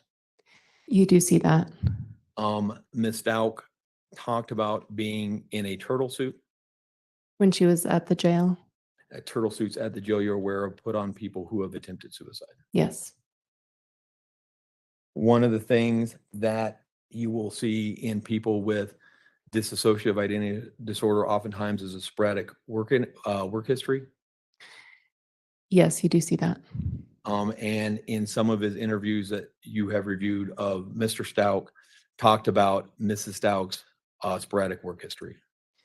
Yeah, and I would agree that it was spotty. I think she noted to us that her longest period of work was approximately 6 years. Maybe when she was in her mid-20s to early 30s, and that she didn't work for a period of time specifically associated with taking care of the children. Other than that, there's a little bit of jumping around from one job to another in the later years. Some of the literature notes that sexual promiscuity can be present with people with DID, but that they actually don't enjoy it. I don't remember that specifically.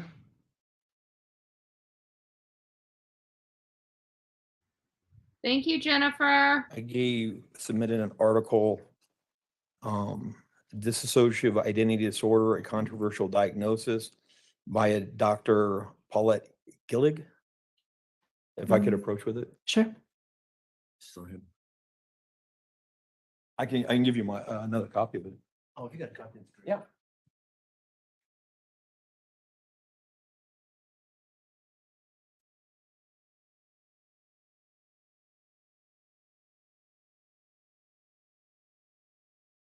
This one or this one? See this one I got. If I may approach? You Sure. may go ahead. Thank you. And so you had a chance to, these are some of the articles that I sent to you, both yourself and Dr. Gray.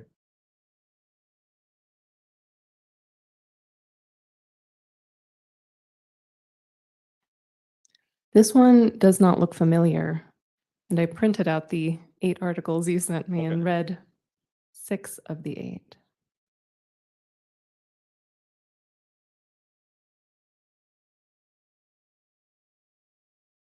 And with this article, however, does it appear to you to be the type of peer-reviewed journal that would be relied upon people in your profession? I'm not sure if this is a peer-reviewed journal or more of a newsletter. I'm not 100% familiar with it. Okay, if you go to page 28 of that article, it has references. It does have references. It appears to have over 43 references. It does. This article, if you go to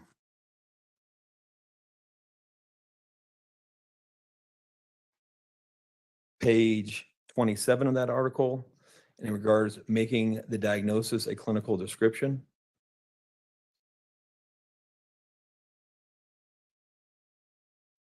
Okay. If you go about so if you go about halfway down on that, it says patients who have been diagnosed with DID frequently report chronic suicidal feelings and some attempts.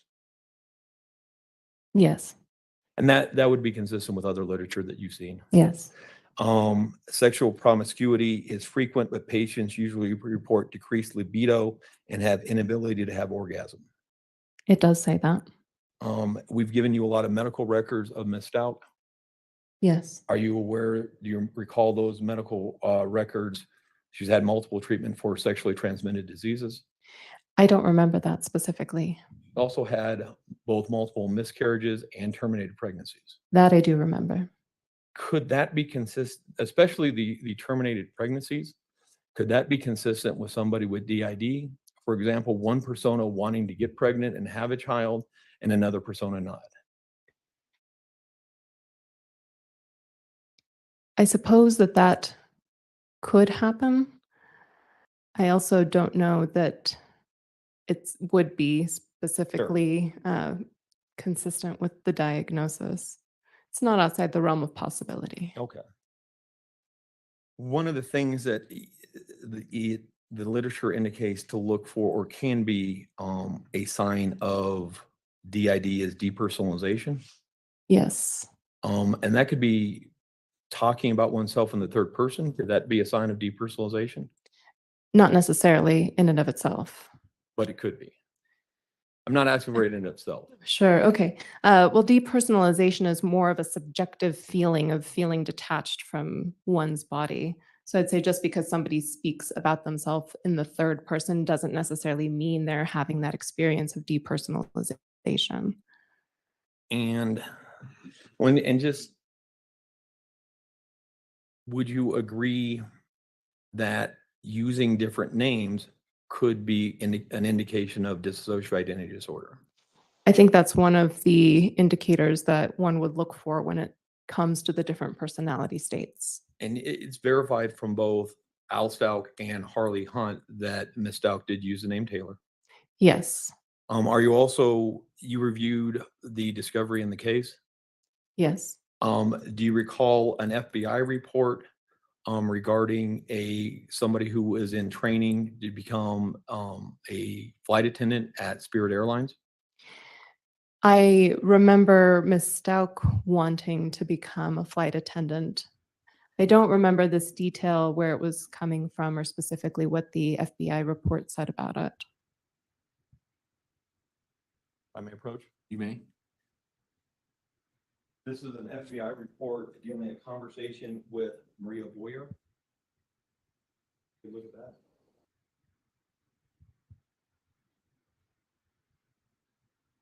I don't think any of this is going to affect her or change her opinion in the matter. Her expert opinion. Go grab it. Oh, sorry. That's okay.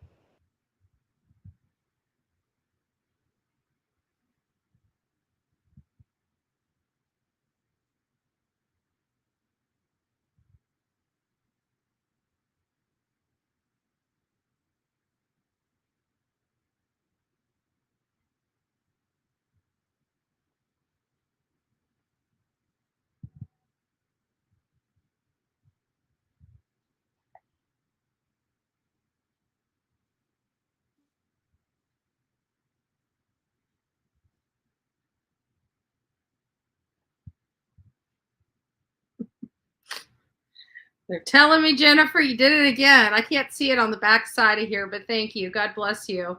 Spirit Airlines. Oh my goodness. It's an inside joke. Oh, wrong one. It's an inside joke.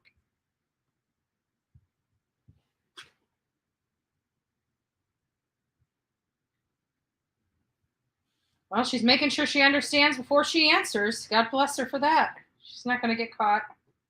She's reading everything before she answers any questions. Good for her. Let's see. He kind of has this I gotcha face on him for some reason. But so far, I think.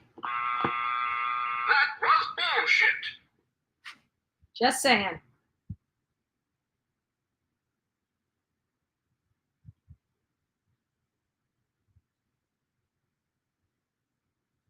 Okay. In that report indicates the FBI interviewed a woman who was in training at Spirit Airlines. Yes. That she had a communication over text and Facebook with Ms. Stout. Yes. But that she knew her as Aubrey. Yes. I may approach? You may. Do you want this back too? Okay. That, while not positive, could be consistent with somebody who suffers from DID. The only question I would have about it are the details that Ms. Stout provided to that woman that are consistent with things that Ms. Stout told us that are in line with her history as she is related.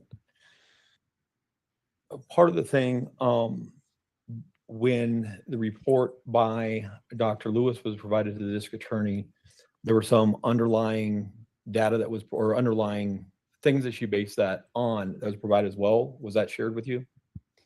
The underlying data that Dr. Lewis Yeah. relied upon? Not data, but as far as collateral information. I can't remember specifically what it noted. Okay, specifically, there was a packet of signatures by Ms. Stout that predated the offense. Do you recall reviewing those? I did not review them.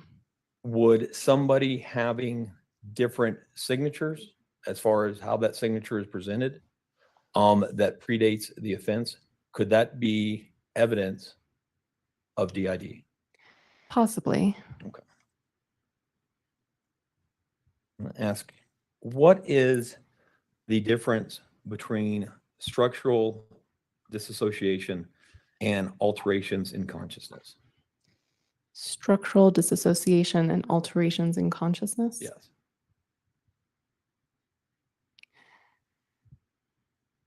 I feel like I would need to understand a bit more about what you were asking me to define. Well, in the dissociation past, present, and future, it talks about in a clinical setting how it can be difficult for a clinician to distinguish between structural dissociation and alterations in consciousness. And at least my reading of it seemed to be structural disassociation would be kind of more what we were talking about originally as far as adaptive disassociation, where a person may go to a different place or be different, maybe not paying attention to what the person is saying. And then alterations in consciousness being more consistent with DID as far as the changing in personas. Okay. I'm glad you said that. I would have flipped those. And Okay. at the same time, to speak to the issue that I think that you are raising, there, in terms of it being subtle and not being able to readily observe it, a person can switch from one personality to another, but not necessarily show any behavior demonstrating that. It is something that happens internally, which is why a lot of the research and even the DSM says that typically dissociative identity disorder presents as multiple states kind of being present at the same time, and why it's subtle and one wouldn't necessarily notice it. And I think sometimes it even talks about it's not necessarily, and again, the Sybil, where I'm a young kid and I'm an astronaut, but the personas will kind of shift as to which persona may be better functioning in a certain type of situation. Yeah, that I'm not so sure. I understand it more as something that happens involuntarily that can't be controlled, as opposed to adapting to the environment. But could it involuntarily shift subconsciously to a persona who would be better able to handle a situation? The shifts can happen in response to some sort of trigger, Okay. and they can also happen randomly, to my understanding. And when we're talking about triggers, one of the things that can be perplexing or difficult or cause the confusion to somebody with DID is they could be triggered by something that relates to a memory that is shelved in another persona, and so they don't even understanding why something is triggering them. Why the host may not understand why something triggers them. Well, there would be that amnesia, so the host wouldn't have the realization necessarily that it is happening. And that's where the confusion and the distress that comes from having dissociative identity disorder can come into play. Because a lot of times trauma and the trigger is that's stored in the body. Yeah, there's literature that says that. Yeah, and so the body can be reacting to trauma, but the host personality fails to connect why this is triggering or why this is causing this kind of trauma response. And that can be one of the things that can be very confusing to somebody who suffers from DID. The whole thing can be confusing, Sure. especially because there's some component of amnesia associated with it. And then at the same time, the literature talks about how there's some awareness, sometimes even among the personalities, that it's a bit more porous, even though you would expect to see amnesia. Well, and sometimes literature reflects clusters of personality may share certain memories. Yes. And when you were talking about whether or not somebody else, a family member or something, would have noticed these types of things, are you aware that Miss Dowk left the home when her brother Dakota was only 2? If she told us that, I don't remember that specifically. Okay. But if they weren't necessarily raised in the same household or had a lot of contact with each other, that may be a possible reason why he didn't notice any of these issues. I think that's possible. I don't remember off the top of my head how much interaction they've had Absolutely. from her ages of adolescence forward. But whether or not somebody would pick up on these subtle cues of somebody who legitimately suffers from DID would largely be based upon the amount of time that they interact with somebody. That can certainly be helpful, consistency and amount of time interacting together. And when Ms. Dowk was speaking, with you about her relationship with Al Dowk, the history that she presented is they actually, even though they had been married for, I think, 4 or 5 years at the point in time of the event, they actually hadn't really lived together for very long. That's correct. And so the sustained long interactions between the two of them may not have been as substantial as you would normally expect in a married couple who had been living together for 5 years straight. That was my impression.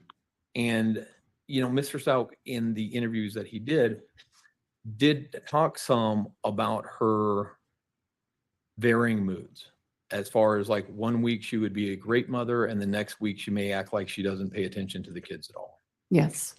And again, he talked about her sporadic work, and that was a thing of frustration for them. Yes. In regards to Harley,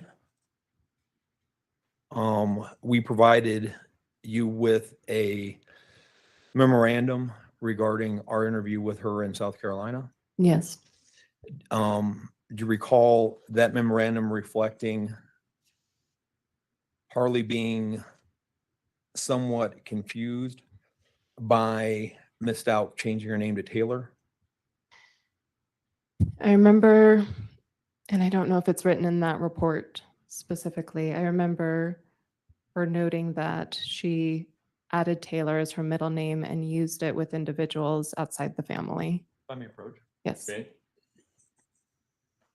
So I can review that and see if that refreshes your record. Thank you. It's on the second page, I think the last paragraph off the top of my head.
Such a long pause.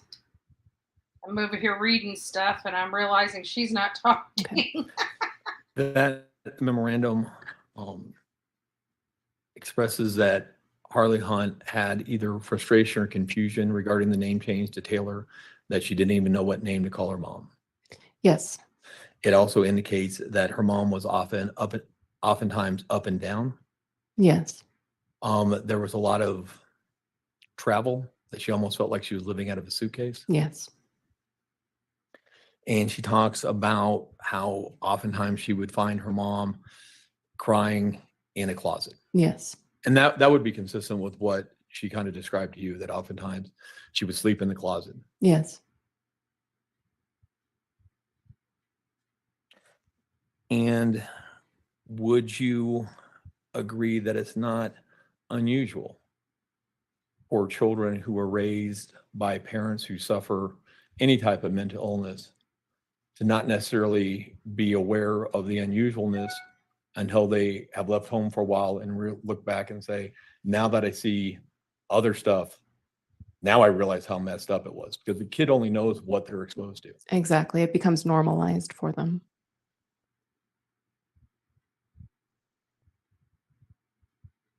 I want to talk a little bit about the evaluation that you did, the sanity evaluation that you did. And I guess initially the main thing that I want to get out of the way is feigning or malingering is not exclusive of an actual mental health issue. Correct. Oftentimes in a forensic setting, you can have somebody who has a legitimate mental health issue, and for whatever reasons, they may either be making up something else or exaggerating the symptoms of the mental illness that they actually have. Yes. And that makes your job much more difficult. It does. Because so much of what you do in making these evaluations, having an unreliable narrator makes it difficult. Yes. And knowing that, that's part of the reason sometimes you guys give certain tests. Yes. One of the tests that you guys gave here is the MMPI-2. Correct. And what is that? That is the Minnesota Multifaceted Personality Inventory, second edition. And what it is, it's a long test with a number of items. It's used to help with clinical diagnosis because it asks about a number of different symptoms seen in disorders such as anxiety, depression, schizophrenia, antisocial behavior, and other things.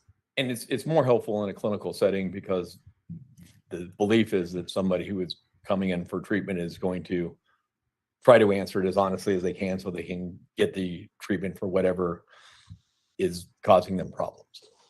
Yeah, we administer it frequently enough in these types of evaluations because it can be helpful with clinical diagnosis, especially if we get a valid protocol.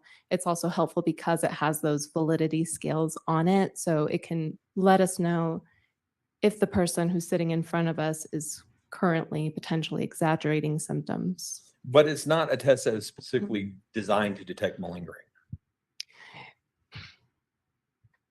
There is no test specifically designed to detect malingering. All of the tests that we have can detect exaggeration or feigning. Okay. I say they don't specifically address the issue of malingering because there is no test that gets to the motivation that would be important to the issue of malingering. There are, and I'm going to get to this, and specifically in interpreting the MMPI-2, you guys relied upon an article. I think the primary person on it was a Dr. Brand. Yes. You're aware that Dr. Brand has other articles dealing with detecting feigning or exaggeration in people with DID. Yes.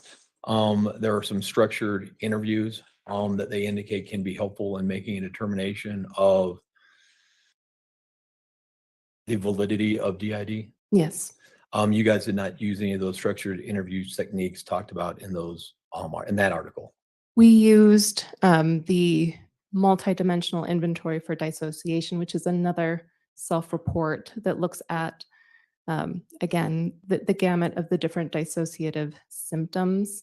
And it can be particularly helpful for teasing out whether somebody's experiencing a dissociative identity disorder or a post-traumatic stress disorder or borderline personality disorder, which is why we chose that test specifically. Okay, but you didn't, as far as the structured interviews that Dr. Brand talks about can be of assistance and a DID determination, you guys did not use that specific structured interview. Yeah, there are a couple, and we did not use them specifically because we were already conducting our own semi-structured interview of sanity, which does include a mental status exam, which goes into a number of the symptoms that one might exhibit for different disorders. And we had asked questions as it pertains to the issue of dissociative identity disorder. And those structured interviews, they simply go off of the criteria as it's outlined in the DSM, and they don't have validity measures. So we didn't see the utility in adding that to our interview. And in the back to the article by Dr. Brand, dealing with the MMPI too, I mean, and not only Dr. Brand, but there's other literature that indicates people with dissociative identity disorder can score higher on the MMP2. Yes. And they can legitimately give answers that would lead, for other types of diagnosis, would be indicative of an invalid response. Yeah, the limitation with the MMPI2, especially in these types of circumstances, is that there's a lot of items on this test, and there's a lot of item overlap on the scales themselves. And on some of the scales that detect the issue of exaggeration, it incorporates items that speak to issues of trauma. So when you have somebody who has a significant trauma history or even a dissociative identity disorder, it is said that they can elevate those scales and still be responding genuinely. And the MMPI has a third scale that looks at the issue of exaggeration that takes some of the trauma stuff out of it and just looks primarily at issues of what you would see in psychiatrically hospitalized inpatients. And she still elevated that one as well, which is the, you could say, prototypic profile of an individual who might be exaggerating issues of dissociative identity disorder. And just for the exact quote by Dr. Brand at the beginning, or I think it's like the third paragraph, and I think it's a she, so I'm going to go, it's Bethany Brand, so I'm going to make the assumption here. She indicates the ability to classify individuals with severe trauma in DID correctly is challenging, as individuals with trauma-related disorders, characteristically, it's been a long day. Characteristically. Thank you very much. Display high scores on a clinical and validity scales, including on the MMPI2. These traumatized patients may be misclassified as malingerers or psychotic because of the elevated scores on multiple scales. Yes. And basically what they do is they do a study to try to figure out what questions on the MMP2 would be indicated of actual patients who have been diagnosed with DID versus people who are attempting to malinger or feign DID. Yeah, they compare them to people who have been coached by somebody in terms of what does dissociative identity disorder look like, as well as those who have not been coached. So they would just be going off of what they believe they know about dissociative identity disorder. Sybil. Awesome. Potentially. Okay. And basically what they did, so they had 3 groups of people, people with DID, people who've been coached in DID, and non-coached. They gave them all the MMP2, and then they compared scores. And what they found was certain scores seemed to indicate were endorsed more by the coached or the non-DID people than people with actual DID. Yes. And you guys use that in kind of making your determination that her scores did not fit with somebody who has DID. Yes. Do you have the raw data with you? I should have the raw data with me. From which administration? Let's go with the first one.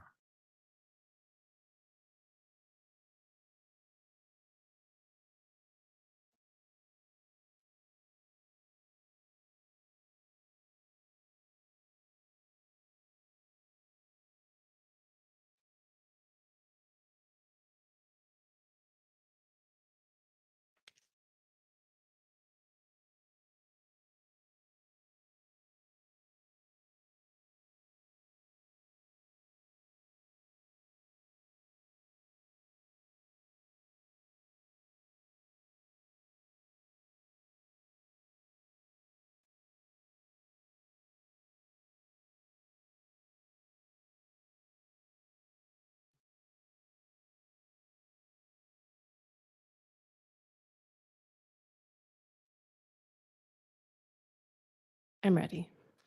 And so it kind of, and taking that and then comparing that, and do you have the article by Dr. Brand? I do. All right. Basically what Dr. Brand, and there's actually Dr. Brand and like 7 or 8 other people that helped with this article. They had some different scales, and they had basically DID endorsement direction. They had kind of most and then kind of least in comparison of the 2 groups, or the comparison of the 3 groups. Right? Yes. And then they kind of went to specific questions and had kind of percentages of, how much of the DID group endorses versus the coach group and versus the uncoached group. Correct. One of the questions, there's question number 12, which dealt with sexual difficulty. The DID endorsement group was at 90%. So 90% of people with actual DID in response to that question, which dealt with sexual difficulty, 90% indicated that they had that. And it's a true false question, right? Yes.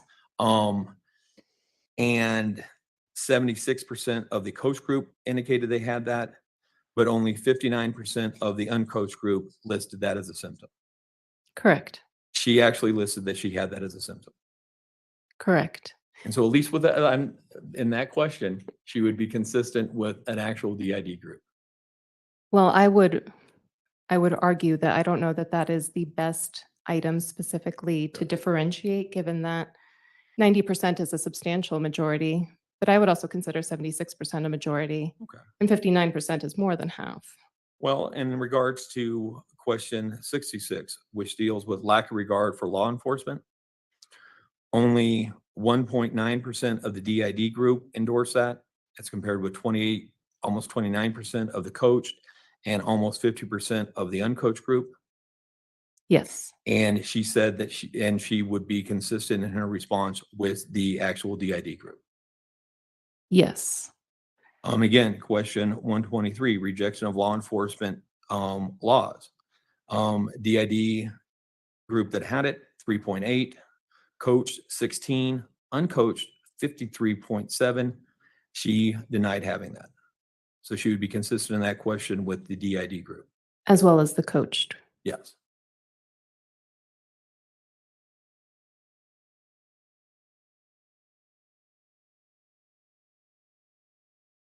Would it surprise you on, well, I'm not going to go through every one. Okay. Would it surprise you that she, on the questions that they list as kind of the flags, that 58% of the time she is consistent with the DID group? And I would say almost the same with all of the others. It's a little bit all over the place. Yeah. Okay. In your report, when you're talking about how kind of her speech and so forth, at one point you indicate She displayed a tendency to provide unnecessary and unsolicited detail, a shift to unrelated topics, not responding to questions, and requiring redirection. Yes. Could that be consistent with loose association? I wouldn't call it a loose association necessarily. It's that rambling behavior that maybe we saw in watching some of the interviews. Sorry. In the rambling behavior, and I understand you're not calling it loose association, it appears, at least in the videos that we watched yesterday, would you agree,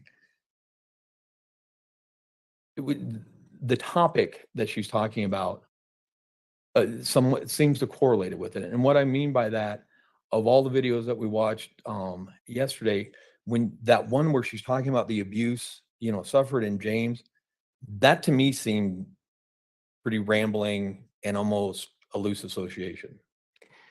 I'd have to go back and look at that specifically. I would say that generally speaking, she had a tendency to ramble. She would usually come back to the main point or the topic, but sometimes she did need to be asked the question again simply because she had strayed. And so you ended up diagnosing her with a personality disorder, and borderline with narcissistic features. Would that be? Yes. What are the similarities between dissociative identity disorder and borderline personality disorder? There is some overlap, although I'd say that the nature of the symptoms tend to be different, but they both have that identity disturbance. They both have issues with mood swings. They're both correlated, even though it's not specific criteria for DID, with suicidal behavior and attempts, as well as impairment in functioning. And in fact, there was some literature, I think like almost 20 years ago, but trying to say that there's no such thing as dissociative identity disorder, and it's just a presentation of borderline personality disorder. Are you aware of it? If that's the article from 1988 that you provided. There was a different one. It was another one by Dr. Brand, who seems to do a lot in this. It was the separating fact from fiction, an empirical examination of the 6 myths about dissociative identity disorder. Yes, I did read that one. And the one that she disproves is the myth that DID is the same entity as a borderline personality disorder. Yeah, I would agree that they are two distinct things and they can coexist with one another. Okay.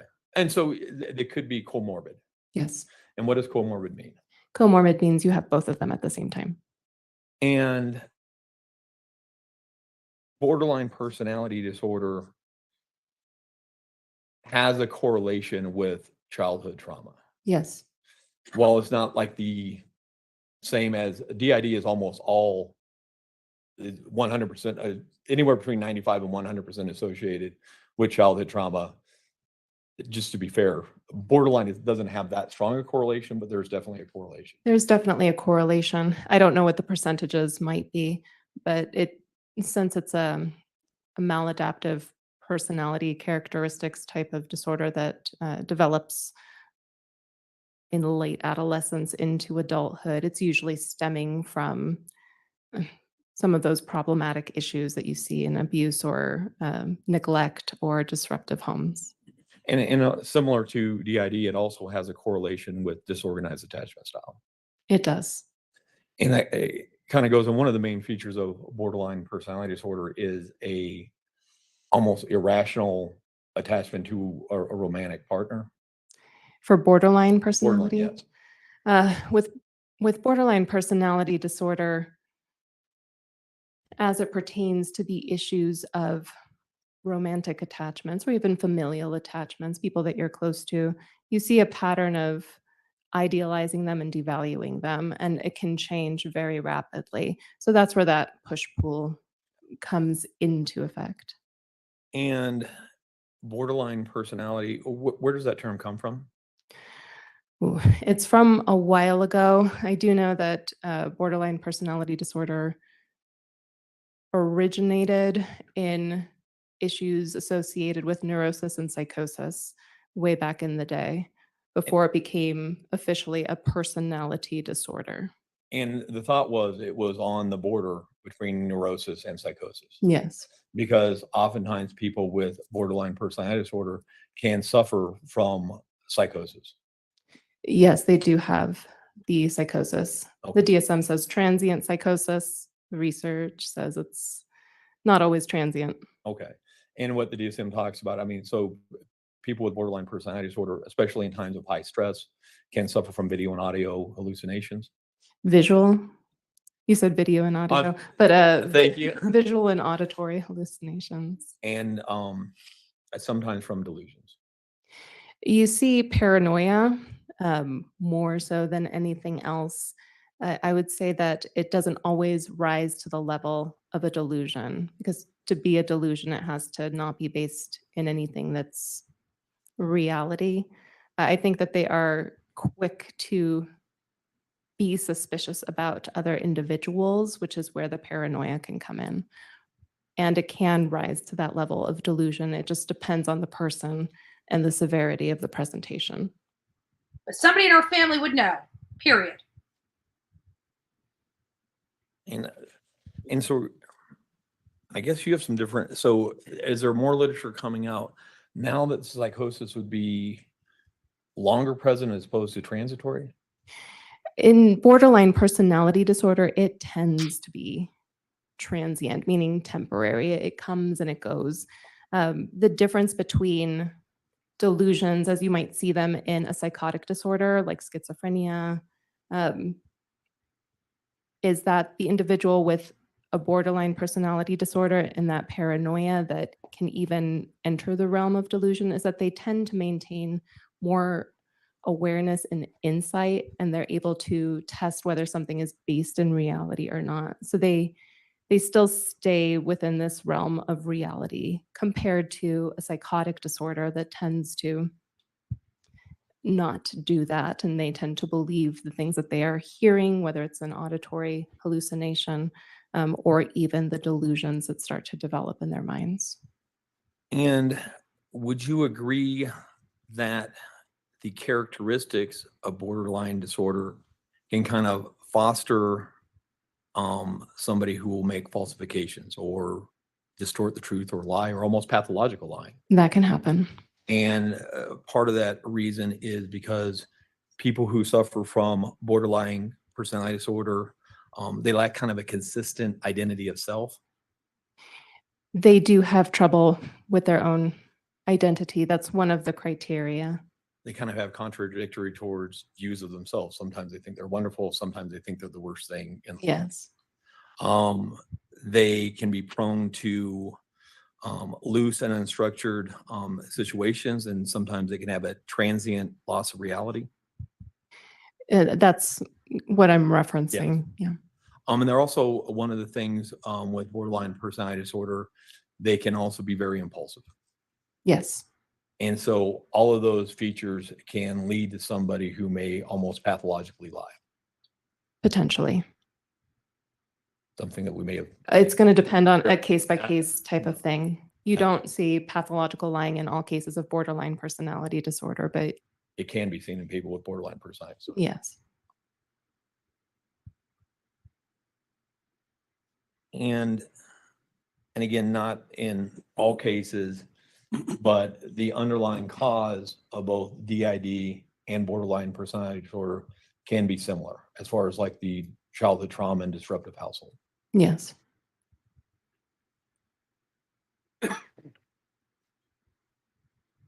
And just to be clear, there is nothing in the Colorado statutes or in any case law that precludes borderline personality disorder from being a significant mental illness that could in some cases rise to the level of insanity. Yeah, I don't know any case law associated with that. And the statute explicitly doesn't speak to what disorders can or cannot rise to the level of a mental disease or defect. Well, it kind of excludes antisocial personality disorder. Thank you. It excludes antisocial personality disorder and issues associated with substance use. Okay. But any other type of mental illness, depending upon the circumstances, is not necessarily excluded by the statute. Correct. And the DSM-5 doesn't make any distinguishing between the level of severity. The DSM-5 itself doesn't make any differentiating between the level of mental illness between a personality disorder and even schizophrenia. There's no severity level specifically associated with the DSM criteria Okay, the DSM itself doesn't say this is a serious mental issue and this is just nothing. because that's going to depend upon how much it's impacting the individual. And that's kind of what we look at, is to see, we judge it by how much it impacts that individual's life. And that's part of the analysis of a sanity evaluation. And you talked about generally with somebody who is going to rise to the level of insanity, we would have to have, generally, I mean, especially when we're talking about, I can't distinguish right from wrong, you're generally talking about psychosis. Generally speaking, given that the definition of mental disease or defect is a mental illness that impairs perception and understanding of reality, psychosis tends to be the one that we see most frequently. And conceding that Ms. Stout is not the most reliable narrator, especially in the second interview that we watched, she does relate symptoms that could be consistent with psychosis. She says that she experiences them, yes. Yes.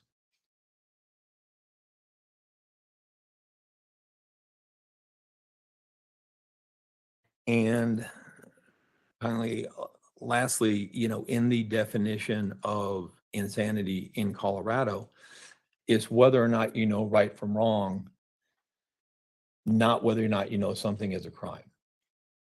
Correct, it's different. And somebody can know something, think what they're doing is right, but still know that it's a crime. Yes. And I think that's what you were kind of alluding to. You could be insane by definition, think I am killing somebody because I think they're the Antichrist and going to bring the end of the world, but still try to hide that so that I don't go to jail for something that I think is good because of my mental illness, but know that I could suffer consequences for that. It comes up. And so it would not be the fact that I am trying to avoid punishment because of it's criminal. That in and of itself, while it could be a factor that you're looking at, doesn't necessarily exclude insanity. I would say it's one of the data points that we consider looking at a variety of data points when coming to a determination. Absolutely. But again, kind of Mr. Young was kind of indicating on his, direct review, I can't remember if you or Dr. Grimmett, that, and this happens, sometimes you will have people who, I've had clients who are insane, who are paranoid schizophrenics, who have gone off their medication, and they may brutally kill their own children, and then they'll just be sitting there in the blood waiting for the police to come. That happens. Yes. And that makes it pretty easy. It does. I mean, it's, they're talking about I had to get the devil out of her, and she's sitting there, and that's an easy determination. But you can have people that could be suffering from a psychosis that they think that they have to do this, but still try to cover up the crime. And that person could, not saying always, could still meet the legal definition of insanity. It would depend upon the circumstances. Absolutely. And it's not outside the realm of possibility. Okay. And it's not excluded by the statute. It's not excluded by the statute. We have just a moment.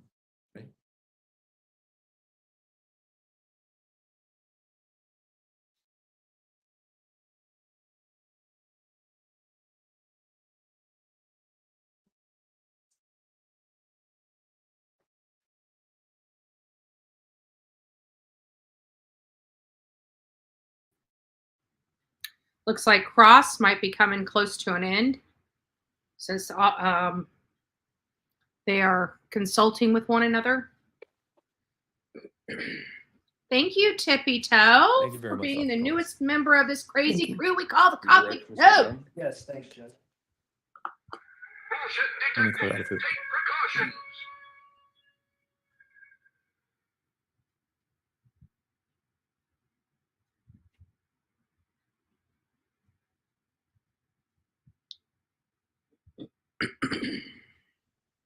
Anything's possible, right? Many times.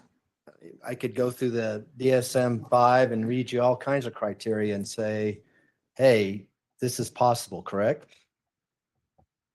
I would say it depends. You probably hate when lawyers do that. I didn't get one depends with him. I'm going to read something from the DSM-5 and ask you some questions, okay? Okay. It says, because deceit and manipulation are central features of antisocial personality disorder, it may be especially helpful to integrate information acquired from systematic clinical assessment with information collected from collateral sources. Yes. That comes right out of antisocial personality disorder diagnosis, right? Yes. And so deceitfulness and manipulation may apply to many mental illnesses. I'd say yes. And at the same time, with these types of evaluations, the issue of not being completely forthcoming or truthful is something that we're always taking into consideration. Especially in a criminal case where you're doing a forensic evaluation. Yes. In the DSM-5, we talked about the cautionary statement, maybe not with you, but other witnesses, you're familiar with that? I am. Caution should be used when using this manual in forensic settings. Yes. Did you consider antisocial personality disorder in this evaluation? We didn't see sufficient information to diagnose an antisocial personality disorder here. And is that because you didn't have enough information since the age of 15, which is kind of the first step in that? Well, you are looking at lifetime functioning for many of the personality disorders. But when it comes to antisocial personality disorder, there was just not very much there from what we had access to. Let me go through 3 criteria because it says you need 3 criteria to evaluate if you have information from the age of 15. Okay. Criteria 2, deceitfulness as indicated by repeated lying, use of aliases, or conning others for personal profit or pleasure. Consistent irresponsibility as indicated by repeated failure to sustain consistent work behavior or honor financial obligations. Lack of remorse as indicated by being indifferent to or rationalizing having hurt, mistreated, or stolen from another. Do you think those 3 criteria apply to Ms. Stauch's case? I think it's possible. I also think some of the other things that we see in the personality disorders that we noted could account for a little bit of that. And so antisocial personality disorder is not a mental illness, correct? It's in the DSM, and it can certainly cause impairment in functioning. And when it comes to legal issues, antisocial personality disorder is excluded because it's associated with criminal behavior. And that's right in the definition of insanity, is it not? Yes. When you state in your report that there is no credible evidence to conclude she has a condition that conforms, to the definition of mental disease or defect, what did you and Dr. Gray mean by that? We mean that we diagnosed the specified personality disorder with borderline and narcissistic traits, and we ruled out the issue of post-traumatic stress disorder and an unspecified anxiety disorder.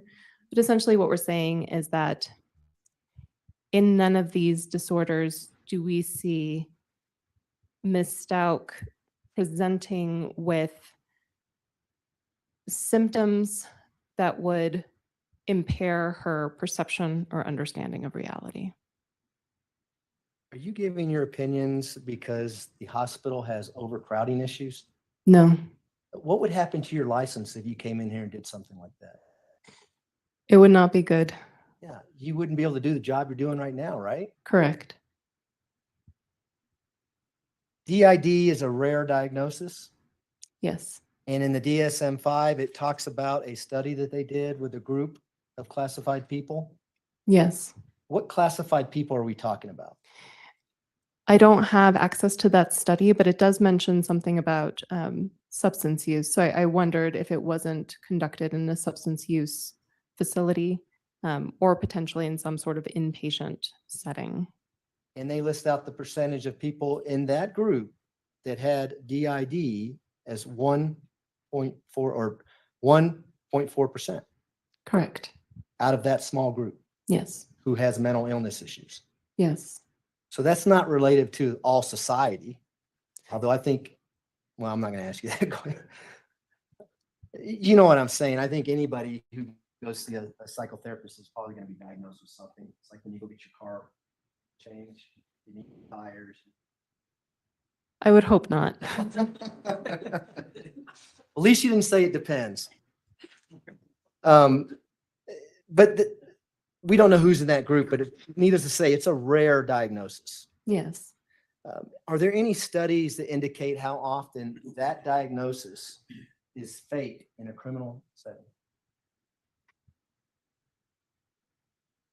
I wouldn't have percentages associated with that, and I'm not sure that I've read that anywhere. When it comes to dissociative identity disorder specifically, it is cautioned when it is used in a criminal setting because of the gain that a person might receive by saying that, essentially, that it wasn't them, that it was a different personality. It's kind of like a Dr. Jekyll and Mr. Hyde, right? Correct. I have another personality who happens to be a psychopath or antisocial personality disorder that I can't control. Correct. Pretty easy thing to just say, right? Sure.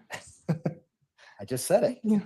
I want to go back to the childhood trauma that's associated with Miss Stout. She told you, and correct me if I'm wrong, but I want to say she was 10 to 12 when this happened. I think once she told us she was 9 and once she told us she was 12, so we stuck with somewhere between 9 to 12. Now, is this something that's suppressed for over 20 years and just coincidentally comes out during the death of her stepson? It's hard to believe. Why is that? As we've mentioned or talked before, essentially, you would have expected to see it at some other point manifesting itself, especially if she herself is saying that she's had these different personalities, including the personality of Maria since she was 16 years old. And we talked about this again, but family members, when we talk about, as Mr. Cellini said it, sometimes it takes 6 to, I believe he said 12 years for it to be diagnosed, is because family members may not know what's going on because there's blackout periods and they can't explain it, things like that. Potentially. Is it rare that the individual themselves would know what's going on with it, or would they have to seek help and get into therapy for 6 to 12 years until they figure that out? That's another, it's going to be, it depends on the presentation and what it is that they are going through. If it is so severe that they are blacking out, finding themselves in different locations, cities, acquiring objects that they have no memory of acquiring, you would think that they would say something to someone. And the first time that you or Dr. Gray ever learned anything about the potential of Miss Stout having dissociative identity disorder is based on a psychological test that you did during the competency evaluation. Is that right? Well, during the competency evaluation, we weren't looking for dissociative identity disorder. It was never brought up. She did not mention it.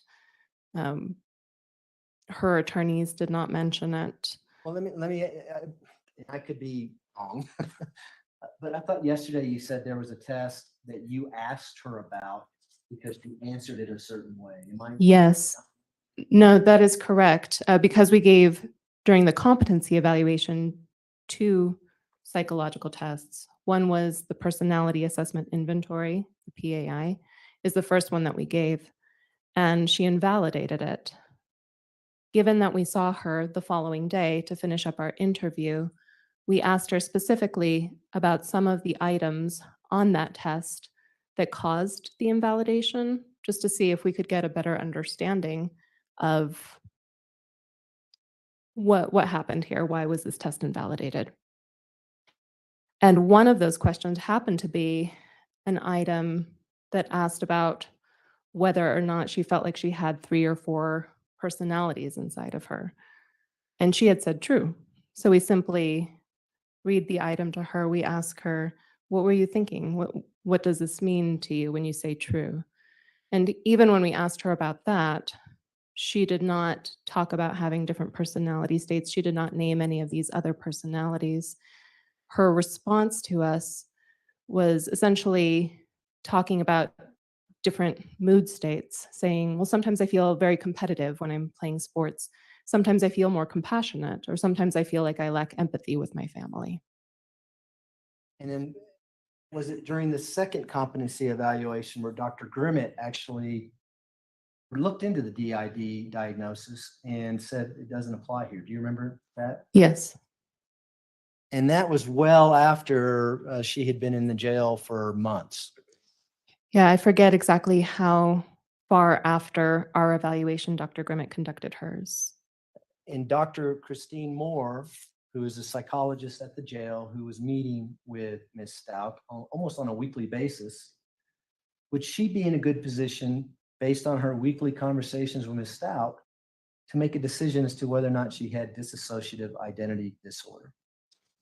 Potentially, and it might depend upon what Ms. Stout told her. As I imagine, I mean, I bet Dr. Moore could tell you better than me, but I imagine that those meetings could potentially be pretty brief. Do you recall reviewing her notes where she indicated there's no symptoms of dissociative identity disorder based on what Ms. Stout was telling you? I remember those notes suggesting that situational anxiety associated with her case was the predominant thread of a diagnosis that they saw during her jail time. At moment, Your Honor.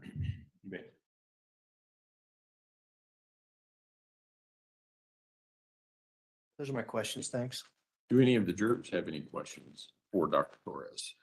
Looks like we have a couple. Mr. Young, if you would retrieve those in counsel approach, please.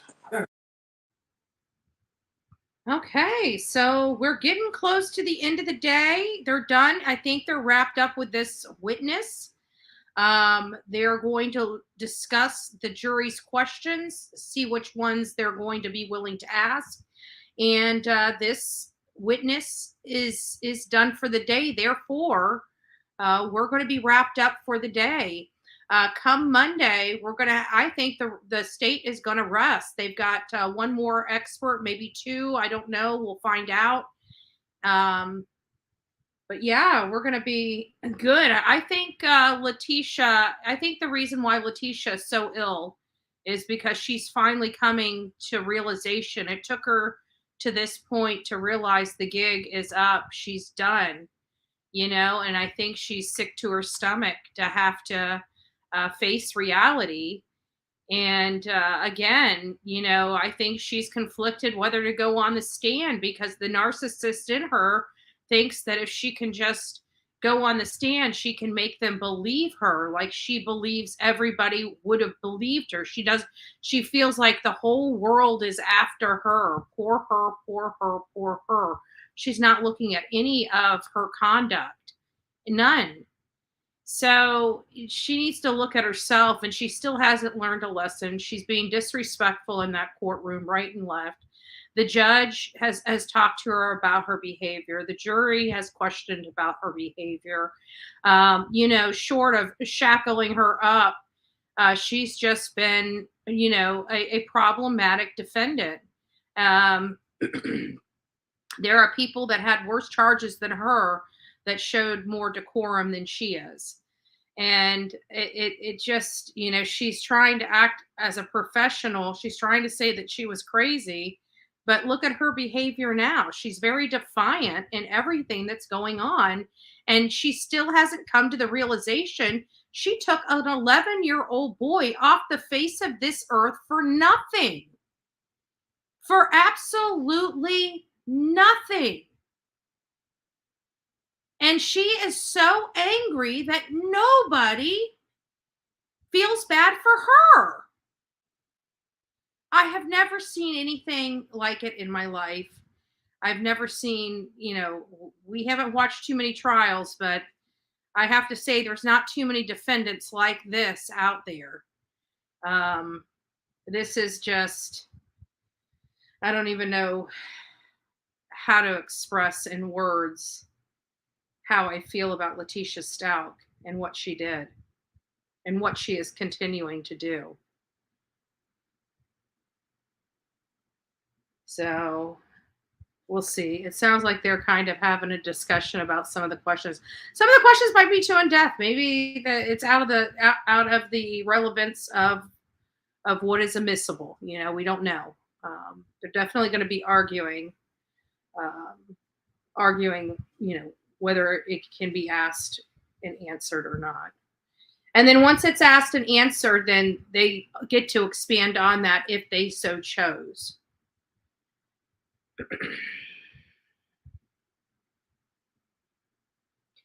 This was a difficult testimony, but what I like about this witness, this forensic psychologist, is during her testimony, she didn't get flustered or feel defensive in any way. She truly answered the questions the best she could because she really didn't have any dog in the fight. She was just a neutral party that just had some observations, and she has knowledge of the mental illnesses that they're discussing. And if she truly thought, it seems to me, if she truly thought that Letitia was mentally ill and insane at the time of the attack on Gannon, she would certainly let people know that that's how she felt. I don't feel like this doctor particularly has any kind of feeling. I mean, I'm sure, as a human being, she probably doesn't, but I don't think professionally she has an opinion one way or another, other than everything that she experienced, she has knowledge of. She's not insane in the sense of what is the standard for Colorado. And no matter how she was being cross-examined or questioned and challenged on the information, she didn't really get upset. She just stayed very calm and answered the questions and, explained, because, I mean, think about it. If you really want to talk about mental illness in reality, this may offend some people when I say this, but it's all theory. It's all theory. If you behave this way, it has to be this. There are some certain instances where there's brain scans that can show certain disorders in people, and show certain, different people have different parts of their brain that light up when they have different senses and stuff like that. So I believe there is a science behind it. But a lot of the stuff, other than the stuff that can be proven by, say, brain scans and things of that nature, are theory and subjective in nature. And there is definitely not one size fits all. So, and it should be taken with the utmost importance, So I don't know. I kind of am anti-chemical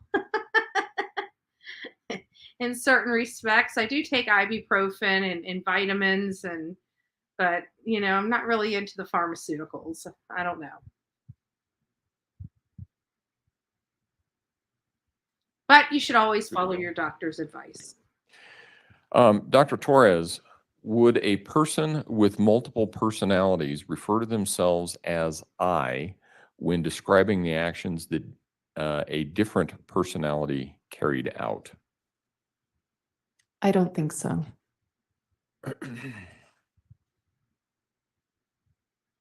And let me know if you need the exhibit for this. And I'm sorry, it's late Friday, and I'm not even sure if you were the witness that had this exhibit, but that's where we're going to start.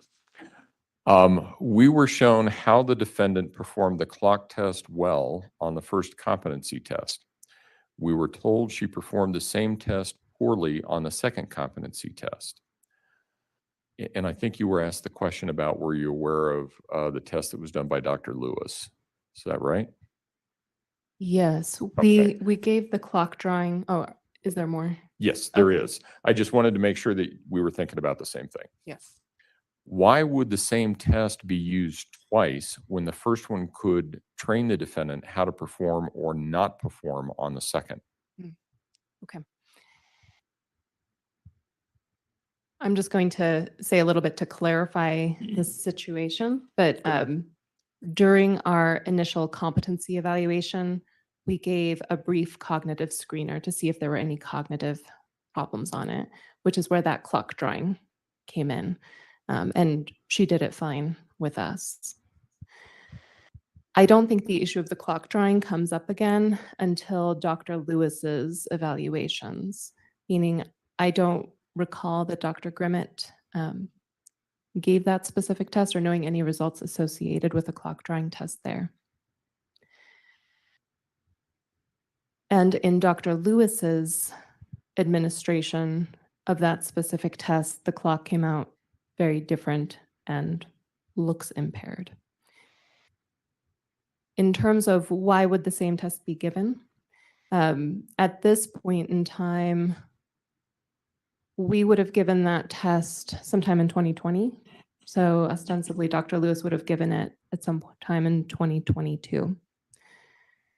And I think I noted that we gave a cognitive screener, but that test specifically is supposed to be sensitive to issues of brain impairment or some sort of brain dysfunction. If something had happened in between 2020 and 22, like a substantial head injury, it could impact the results on that particular test.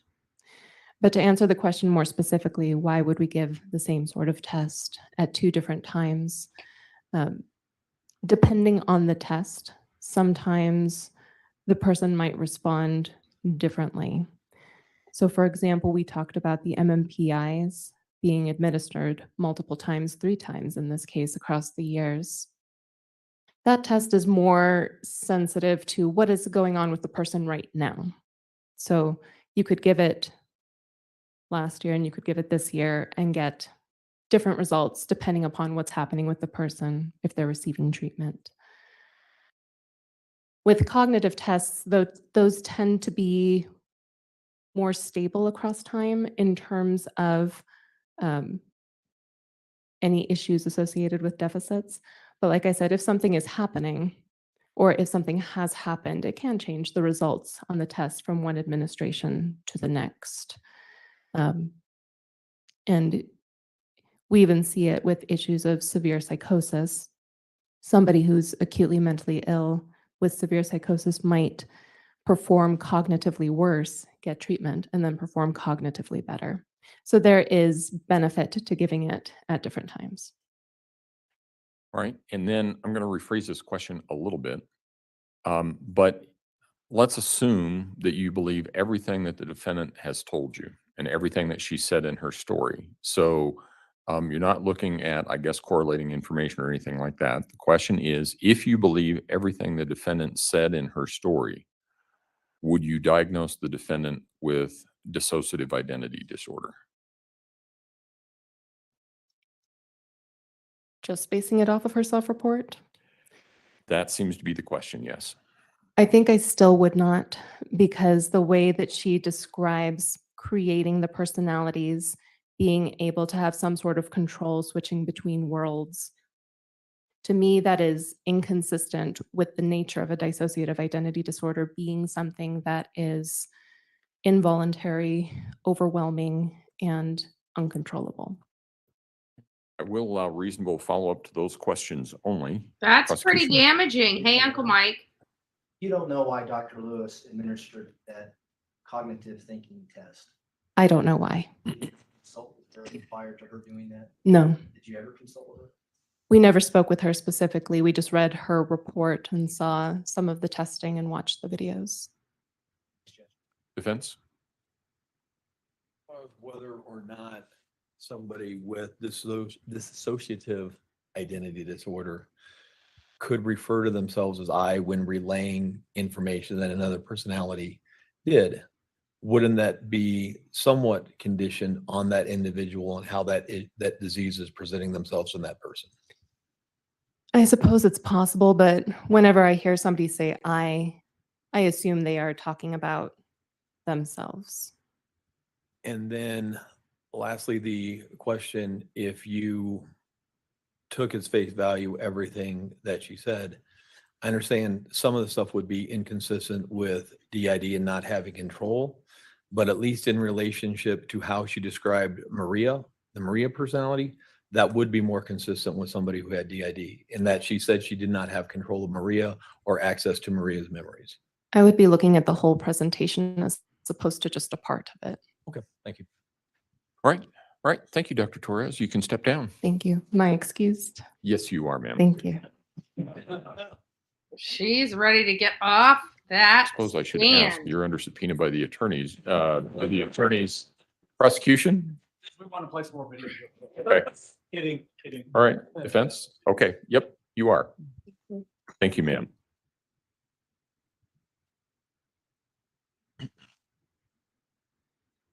All right, ladies and gentlemen, we are going to take our weekend break. Again, I'm going to go through the long instruction that you're probably tired of, but I want to keep reminding you of it because it's important. You have probably already guessed that there has been some media or public interest in this case. You must guard against exposure to the media or interaction with others because you will be required to decide this case based on the evidence presented and the instructions that I give you. Again, you can tell your friends and family that you are on this jury and how long you think it will go.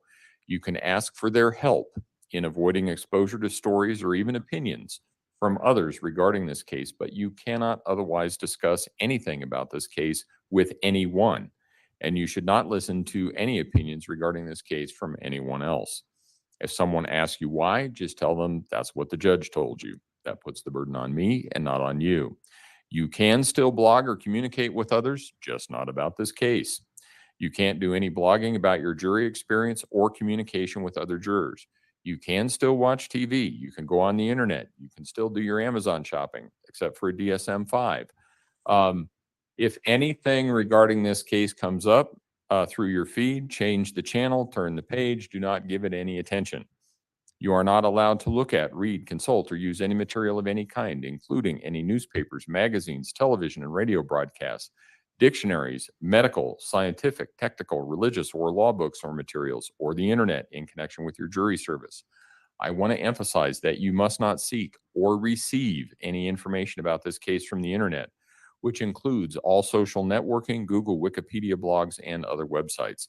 You simply are not allowed to do any research of any kind about this case or this kind of case. So with that, if we can have everyone back in the jury room at 9 o'clock on Monday morning, we should be able to start on time at that point. Guy jumps up and Have a good weekend. Blazer All rise down. for the jury, please. He's ready to go.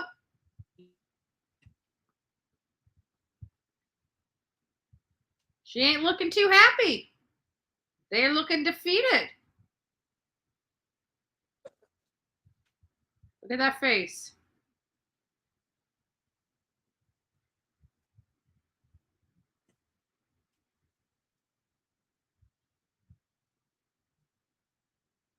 Not going well for her at all. Thank you. You may all be seated. Record should reflect the jury has left the courtroom. What are we looking at on Monday? We should just have our final witness on Monday, Judge. Okay, how long do you think Final that'll witness, one more. What's that? How long do you think that will take? It'll take a chunk of time. There's quite a Okay. bit of territory that we need to cover. But not the whole day? Hopefully not. Okay. I just need to, do they need to have their expert ready to go on Monday or? Okay, Yeah, I think if I think we'll be able to tell by the time we break for lunch whether we're going to That's get to fine. that, and obviously we'll coordinate with them too on Okay. timing. So all right. Okay, that'll be, and she's going to be staying here, right? Okay. Okay, so that should be fine. Okay. All right, then we will see everybody on Monday. You can leave everything here if you want to do that. It's up to you. The courtroom will be closed and locked. The other thing that we're scheduling. Go ahead. I already talked to this during the jury instructions. All except for one particularly out of Colgy. I can't hear it. Out of Colgy, but all the rest of them. Is that the statutory language that's based on the one? Yeah. Okay. That's gonna, and we can talk about that later. Right. Just to give the court a heads up on scheduling. I don't think we're gonna need Okay. The other thing that I want to talk about, or get a better idea as we get closer, I'm not going to put time limitations on this, except for, I'm probably, and I know neither side even came close to using the time that I gave them for opening statements. I understand that. I understand we're at a different place now. So I'm not going to put time limitations on, but I most likely would interrupt you somewhere after 90 minutes because I don't want the jury sitting there. So we may have to figure out a reasonable break or something like that. I guess. I don't know how to do this, I'm just speaking out, like a fairness with rebuttal. They do theirs and I do mine, and then, rebuttal takes, 2 hours, I'm sure. Right. That would be, appropriate for her, and I don't know how to solve, but I think. We have that issue in every single case where there's not time limits. And as you know, my typical practice is to put time limits on everybody, but I also understand that this length of case is rare. Thank you, Jennifer. And we're at, I don't know what, somewhere in the mid 700s for exhibits. I frankly am going to have to figure out some logistical issues because we can't get all of this back in the jury room and get the jurors in the jury room. So probably what I'll do is Thank you, real me too. put the exhibits in one room, the jurors in another, and they can get whatever they want to get to take back with them to the jury room. The other issue that I will need to advanced problem solve, or at least be aware of, is I think everybody knows that when we get closer to where the closing arguments are going to be and the verdict, we're going to have more crowd control issues. I also want to know what other family from either side may be here. As per my other order, family will have priority over anybody else. And then we will, so I'm going to need some help from the attorneys to give me some idea about how to manage all of that, and may need to draw on other resources. So anyway, those are logistical concerns that I have, but we can talk about it as we get closer to that. Yeah, just initial thoughts on that. I think the space that we had reserved at the very beginning of trial for family probably will be sufficient, but we'll check with them to make sure that we have a good handle on, at least from a victim standpoint, who will be here and can give you that information. You're talking about the opening statement? Yeah. Okay. Yeah. All right. And defense, let me know. And then we will go from there. And my guess is if there's not a whole lot of change in the instructions, I bet I get through them in 40, 45 minutes, something like that. I would guess. Yeah. So that gives you a pretty good, decent part of the day. As I said, I'm not going to put time limits on. It'd be nice to get everything done before the lunch hour so that not ever had one. I can't think of one that I've ever had where I've broken up the closing arguments with lunch somewhere in between, but we may end up having to do that simply because that's the way that it is. So just be aware of that. Okay, court will be in recess. Thank you. Thank you, Judge. Okay. Wow. Have to be honest with you, that is exhausting. This has been pretty exhausting to watch, to say the least. I'm exhausted. We've been going almost 10 hours today. Thank you all that have joined. This was another day with an expert on here that was super confident in her statements, super confident in her report. She doesn't believe Letitia Stout was insane at the time she killed Gannon. She does believe she's a narcissist. So that was basically her clinical diagnosis of her, which bodes well. It didn't go, even the cross-examination, she seemed plausible and believable because she kept her cool. She didn't seem she was combative or insulted by any of the questions. She answered them as truthfully and honestly as possible. And then she, you know, when there was trying to be a leap, she always pointed out the differences in Letitia's case than say what they were trying to assert or, you know, put in there. So it was a good day. I think this is the day that Letitia is coming to reality. The prosecution's case was very strong, in my opinion. And, you know, there are some things that I think that could have been a little bit better, but for all intents and purposes, it was a great, the prosecution has been great. I don't know what they're going to be submitting on Monday, but so far they've done a good job at proving their case and proving that she was not insane at the time she killed Gannon. The idea that she killed Gannon is already there. She's already acknowledged and admitted that she killed him. She's just saying that it was this alter personality that killed him and not her. So she killed him. So do we need to determine whether she was insane at the time? I don't believe she was insane at the time. I think there was other underlying factors, whether it was she was just angry with him, he was talking back to her, whether she felt that he was in the way of between her and Al, because she seemed really overly obsessive with Al. You know, there is that possibility, but you know, who knows at this point? We do know that she did not like him. That has been proven. So anyways, guys, been a long day. I love each and every one of you. We'll be back here tomorrow. Hopefully not for almost 10 hours. We'll probably be back for a couple hours tomorrow morning. I'm not sure exactly when. It is Saturday, so we might start at 6:30. We might start a little later.